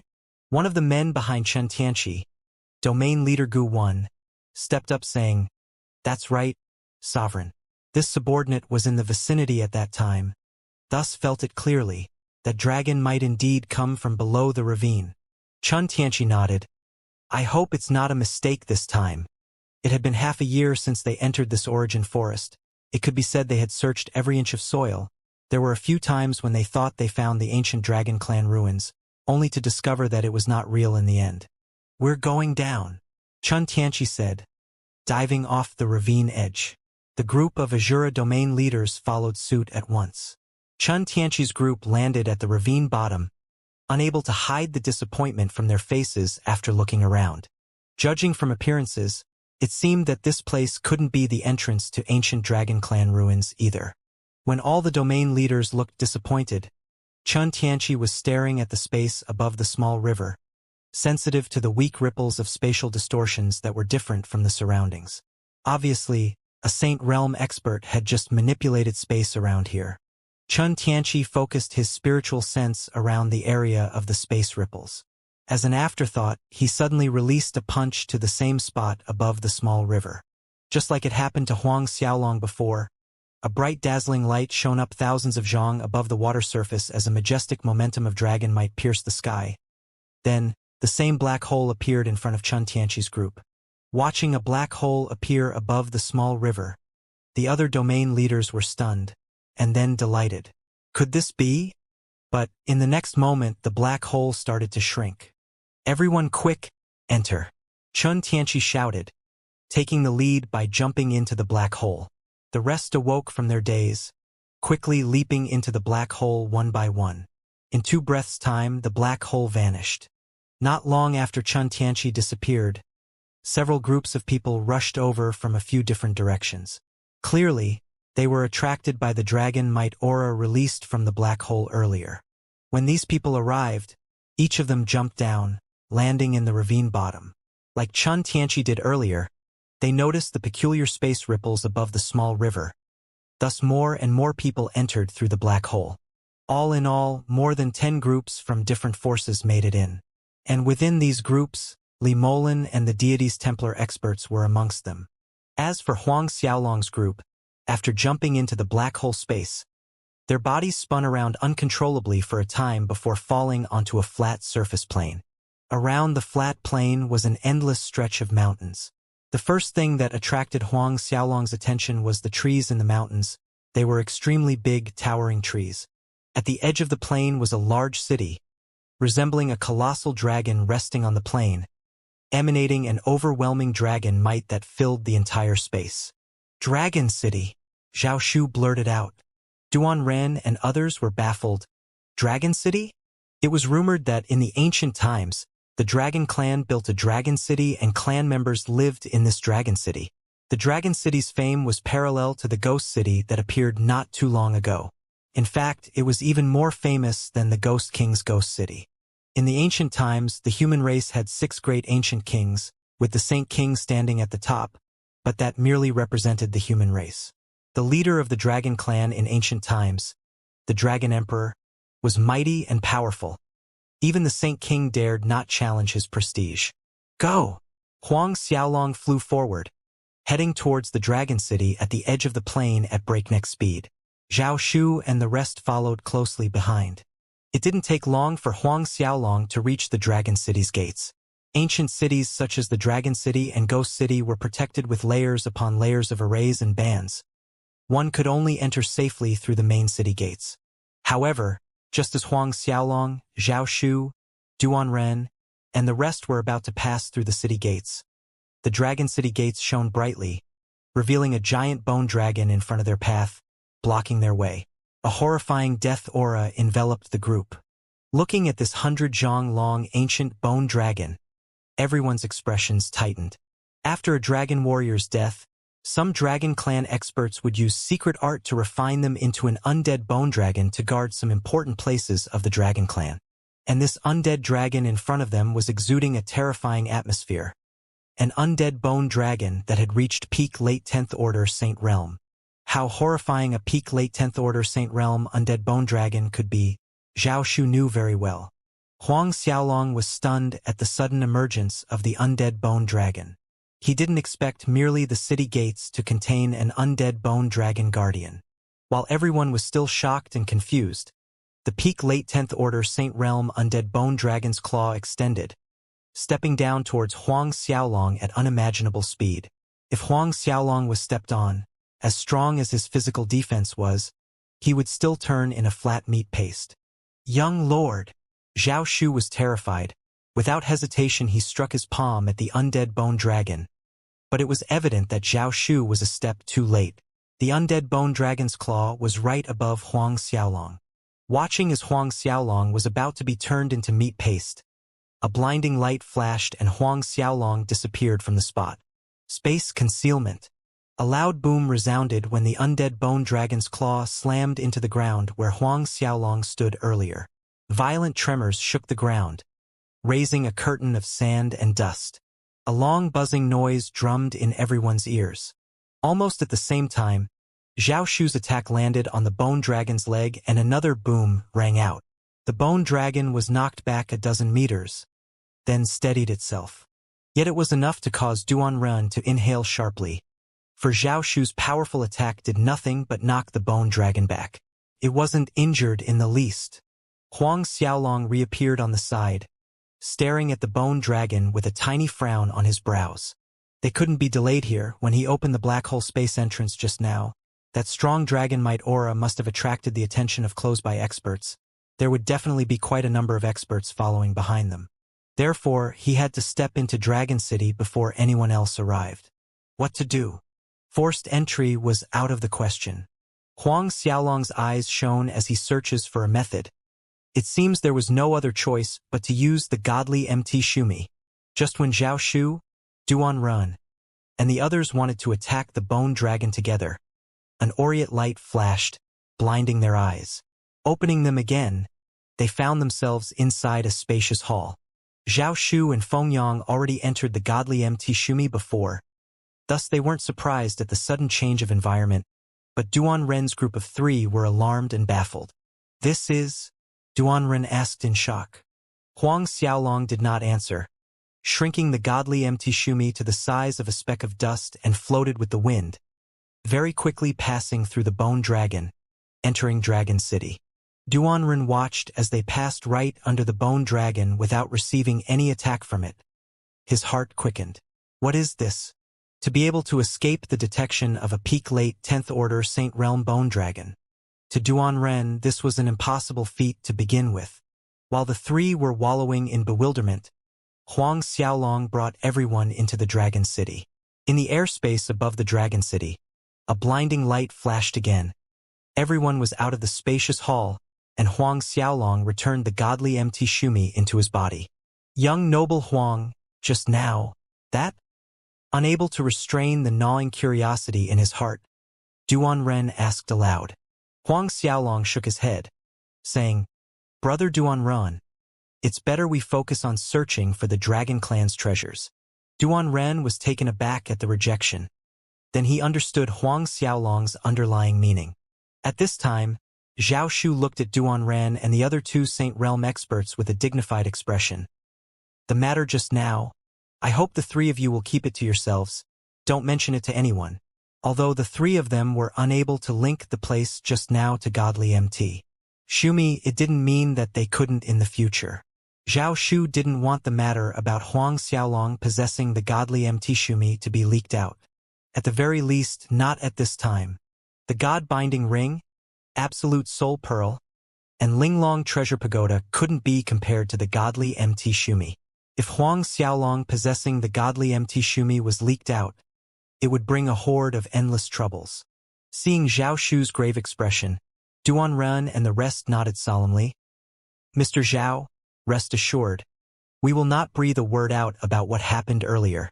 Zhao Shu nodded. Let's go. We must find the Dragon Clan's treasures as fast as possible, Huang Xiaolong said and flew off. This was the most crucial of all. Huang Xiaolong believed that Duan Ren wouldn't say anything about what happened. That was one of the reasons he used the godly MT Shumi without much deliberation. Not long after Huang Xiaolong, Zhao Shu, Duan Ren, and the rest passed through the Dragon City gates, Chen Tianqi's group of Azura's Gate experts arrived in front of the city gates. Just like what happened to Huang Xiaolong's group, when Chen Tianqi and his subordinates were about to pass through the gates, the same peak-late 10th Order Sane Realm undead bone dragon blocked their path. Huang Xiaolong possessed the godly MT Shumi, allowing him to pass through the gates undetected. But Chen Tianqi's group wasn't so lucky. One of the Azura's Gate domain leaders was pierced by the bone dragon's giant tail when he was too slow in dodging, right through his chest, and then flung away by the bone dragon. At the same time, Huang Xiaolong's group was flying at high speed across the Dragon City, trying to sense any unique energy fluctuations of the Dragon Clan's treasures. However, ever since they entered the ancient Dragon Clan's ruins, the black and blue dragon martial spirits in Huang Xiaolong's body quieted once more, as if they were suppressed by something. More than an hour later, Huang Xiaolong's group had yet to have any harvest. The Dragon City was several times bigger than the Ghost City. Even with Huang Xiaolong's group speed, they still needed a few days to cover every corner of the city. Such method of blind searching was no different than trying to find a needle in the vast sea. Not only that, there was the increasing pressure of more and more experts entering the city as time went on, breaking past the undead bone dragon's defenses. 1 hour later, Huang Xiaolong stopped, suggesting in a grave voice, "It's better if everyone split up and search. That way, chances of finding something was greater. Agreed. Duanren nodded, no objection. Thus, Huang Xiaolong, Zhao Shu, and Giant Ghost Fengyang went in one group, while Duanren grouped with the other two Duanren Institute Honorable Saint Masters and separated. Still, another hour passed without any harvest. Huang Xiaolong's group of three split once again, each to rely on their own luck. Not long after separating from Zhao Shu and Fengyang, Huang Xiaolong stopped above a palace building. This building was triangle-shaped, reaching up to 100 zhang tall, with a large area at the ground, close to several thousand square feet. It was much larger compared to the other buildings that Huang Xiaolong had seen so far in the Dragon City. Looking at this particular building, Huang Xiaolong landed on the main entrance below in a flicker. Despite the twin dragons inside his body being quiet, Huang Xiaolong had previously refined an earth dragon egg. Thus he was quite familiar with the dragon aura. As long as he was within a certain distance, he could sense it. This triangular building had that same aura, and it was very strong. The problem was the door was tightly shut. He checked the door using the Eye of Hell, and after confirming that there were no traps placed on the door, Huang Xiaolong struck the door open and entered. The moment Huang Xiaolong entered the hall, a powerful dragon aura washed over him. Yet it was different from the earth dragon egg that Huang Xiaolong had previously refined. This is... Huang Xiaolong's eyes widened, greatly astounded looking at the 4 crystal pillars in the hall. Numerous pieces of blood-red rubies in different sizes formed, jutting out on the surface of these 4 pillars. Some small, others big.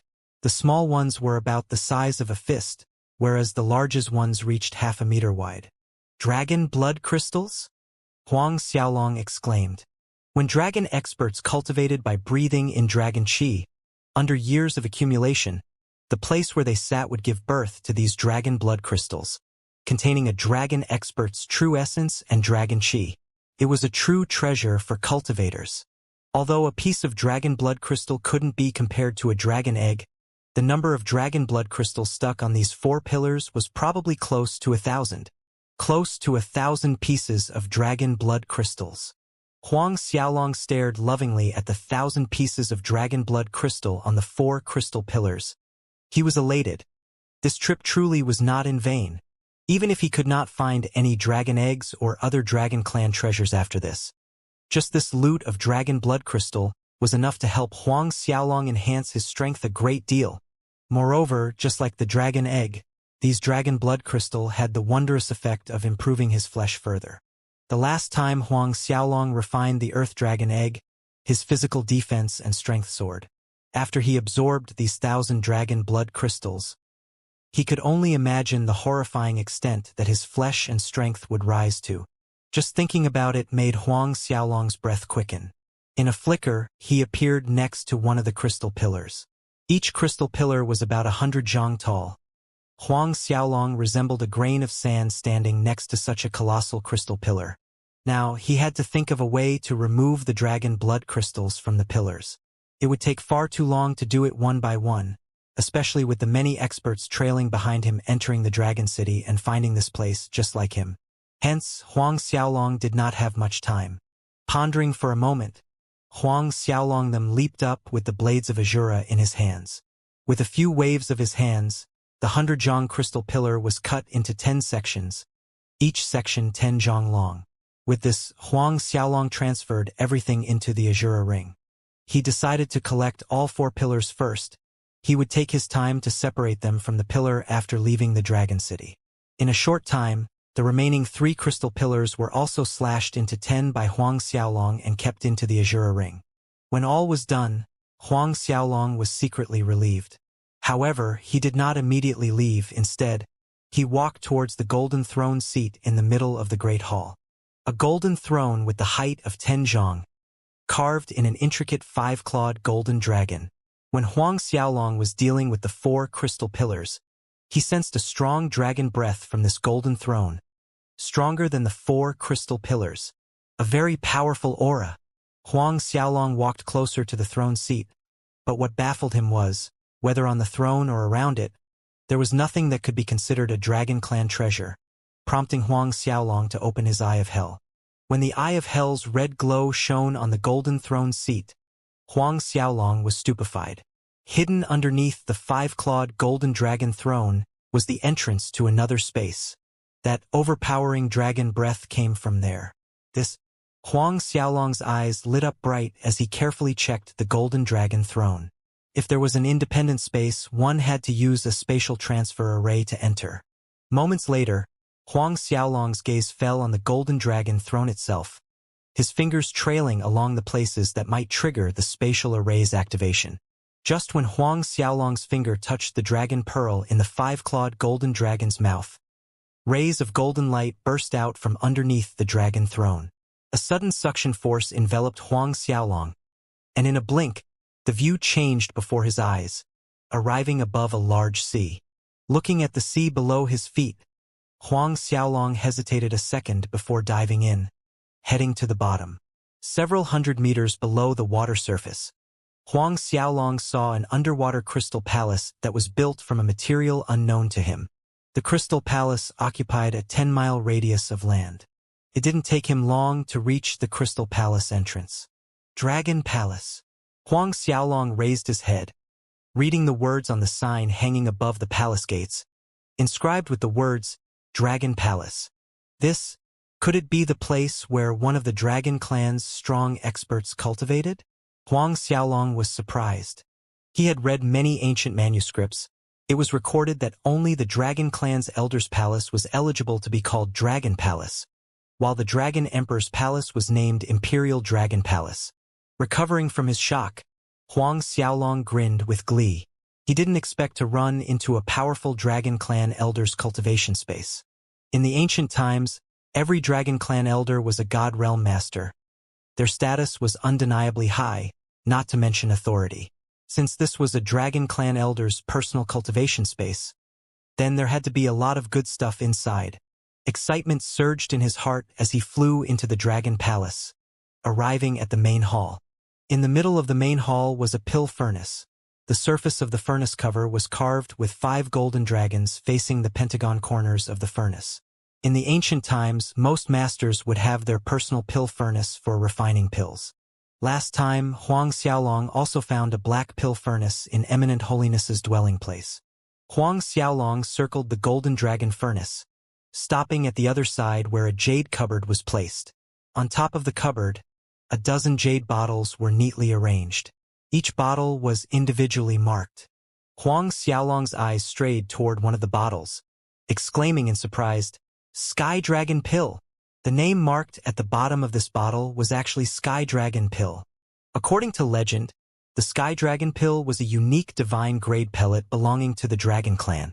Swallowing a Sky Dragon Pill could not only enhance a person's cultivation, it also enabled a person to possess the power of a sky dragon, raising one's physical power by leaps and bounds. Huang Xiaolong swallowed nervously. His eyes shifted to the bottle beside it. On the second bottle, it was marked, Divine Dragon Pill. Divine Dragon Pill. Huang Xiaolong was shocked once again. Divine Dragon Pill was a grade higher divine pellet compared to Sky Dragon Pill. If there were enough Divine Dragon Pills taken, the human body could evolve continuously, comparable to having a Dragon Clan expert's terrifying defense power and strength. Water Fire Dragon Pill, Reverse Dragon Pill, Golden Jade Sea Dragon Pill, Dragon Buddha Pill, Blazing Gold Dragon Pill. Glancing down at the subsequent markings, each jade bottle contained a legendary Dragon Clan pellet that was said to have been lost for many millenniums. Reading the names one after another, even Huang Xiaolong felt his heartbeat quicken. These little bottles lined up in this cupboard. Any of them appearing outside was enough to cause a bloody storm. Without a shred of hesitation, Huang Xiaolong put all of the bottles into the Azure ring. The last item Huang Xiaolong found in the jade cupboard was a pill refining secret art called Gold Dragon Pill Refinement Tactic. Gold Dragon Pill Refinement Tactic. In the martial spirit world, whether it was pill refinement or weapon refinement methods, both were extremely scarce. Each and every one was a treasure in itself, especially the higher-ranked skills. Hence, judging from another aspect, this little manuscript was a more valuable treasure than the pellets Huang Xiaolong collected. Because those pellets would be gone once taken, but with this pill refinement method, as long as he managed to gather the ingredients, he could definitely refine those pellets. The manuscript also entered the Azura ring.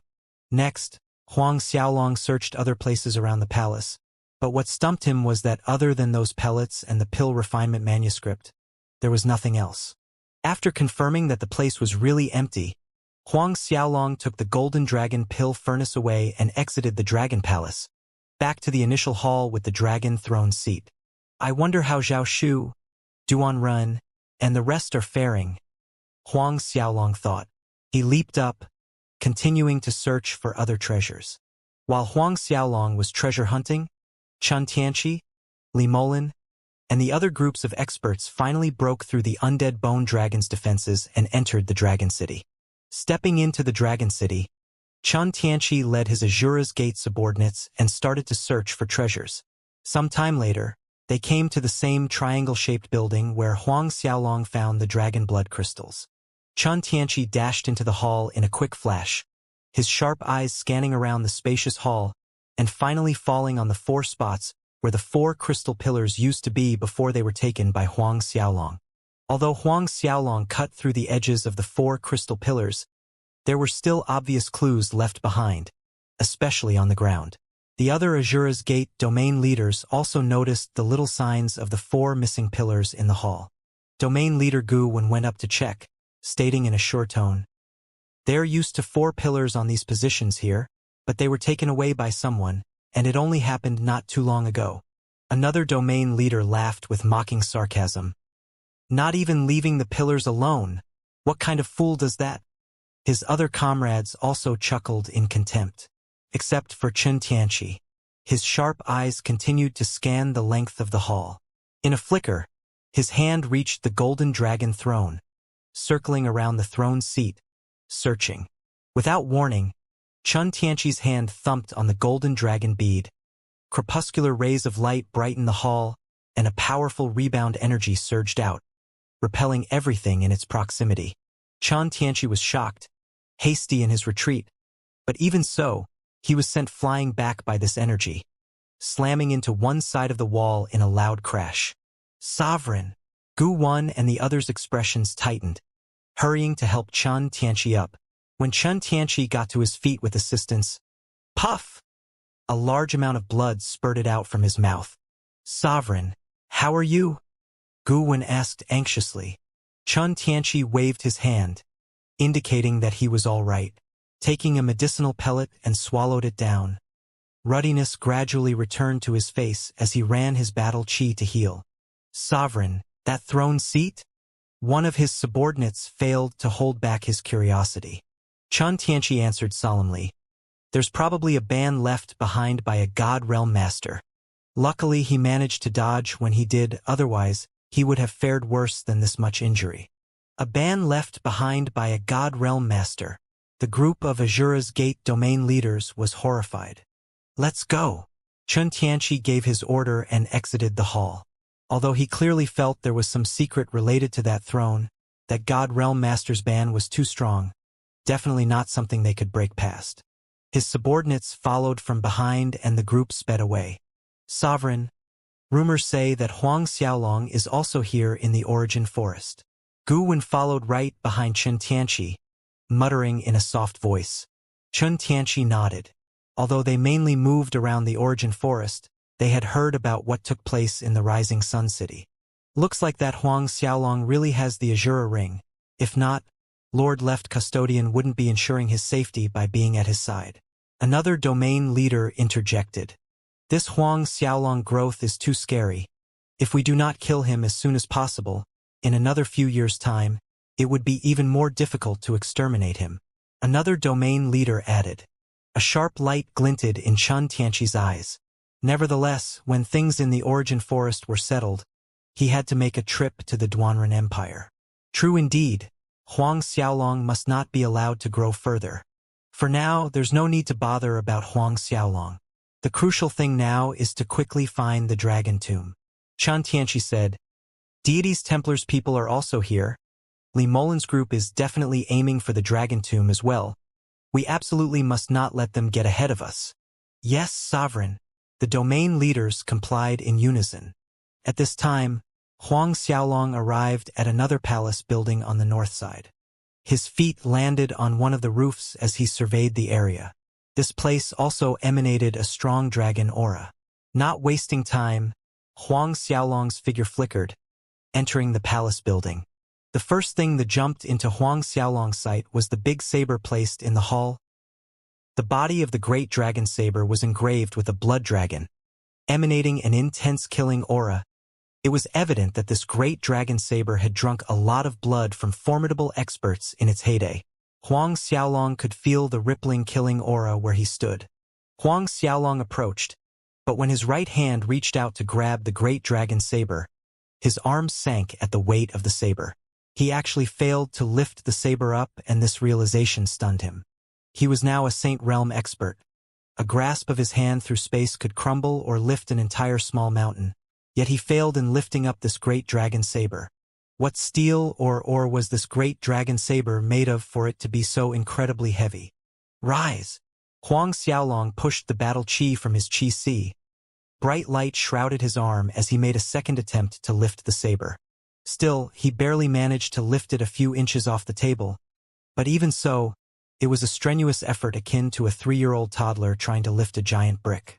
Staring at the great dragon saber in his hand, Huang Xiaolong mustered his strength and slashed out.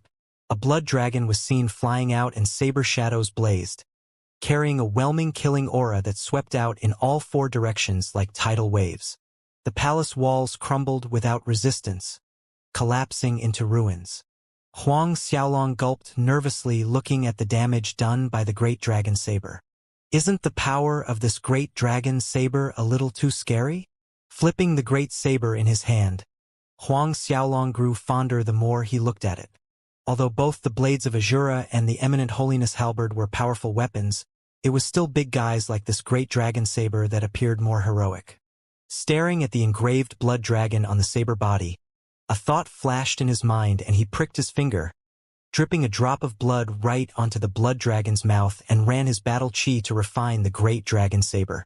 Instantly, the blood-red glow from the great dragon saber pierced the sky as a monstrous aura of killing and slaughter rushed into Huang Xiaolong's body, crashing into his consciousness. Huang Xiaolong was startled and quickly willed himself to focus, running the soul mandate to slowly refine the rampant energy in his consciousness. When the killing aura was fully absorbed, he was able to breathe in relief. Just as he did, a scene appeared in Huang Xiaolong consciousness, showing a dragon clan master, holding the same great dragon saber in his hands as he leaped to the sky. One slash, countless saber lights surged forth in multiple layers. In just one slash, the vast ocean was split in half. Then, this dragon clan master spun the saber around, sending multiple saber lights out. Mountains crumbled in its path, one move after another, until the scene vanished from Huang Xiaolong's consciousness. But it took Huang Xiaolong a long time to recover from what he had just witnessed. What he had just seen was the heritage battle skill he had received after refining the Great Dragon Saber, the Great Dragon Saber formula. The Azura sword skill encompassed slaughter. It was bloody and peculiar. The eminent holiness halberd sutra emphasized directness, straightforwardness, fearlessness, and righteous courage. And the sole rule for the Great Dragon formula was dominance. Dominance that destroyed everything that stood in one's way. There was a total of 6 moves. Still, when Huang Xiaolong was about to put the Great Dragon Saber away, his ears caught sounds of whistling wind. There were at least 3 people flying in his direction at high speed. Most likely the ruckus that he made earlier when testing out the Great Dragon Saber alerted people in the vicinity. In the blink of an eye, 3 people landed in front of Huang Xiaolong. The 3 people were dressed very differently. The only common point was that all 3 were clad in beast skin clothing, exposing muscular bare arms, exuding a faint but palpable atmosphere of demonic energy. Beastmen experts. Huang Xiaolong's eyes narrowed to slits. This was the first time Huang Xiaolong ran into Saint Realm Beastmen experts. Moreover, these 3 seemed quite formidable. One was peak late First Order Saint Realm, while the other 2 were early Second Order Saint Realm. When the 3 experts landed, without exception, all their eyes fell on the Great Dragon Saber in Huang Xiaolong's hand, shining with greed. This is probably the Dragon Clan's Great Dragon Saber? One of them spoke, voice trembling with excitement. Great dragon saber? Could it be that great dragon saber refined by Blood Dragon Elder? Another exclaimed in shock. It must be, see that blood dragon on the saber? It was said that Blood Dragon Elder was someone with heavy killing aura. Experts that died under his great dragon saber numbered in the hundreds of thousands. The first person spoke again, confirming the saber in Huang Xiaolong's hand. Their eyes grew ever more feverish.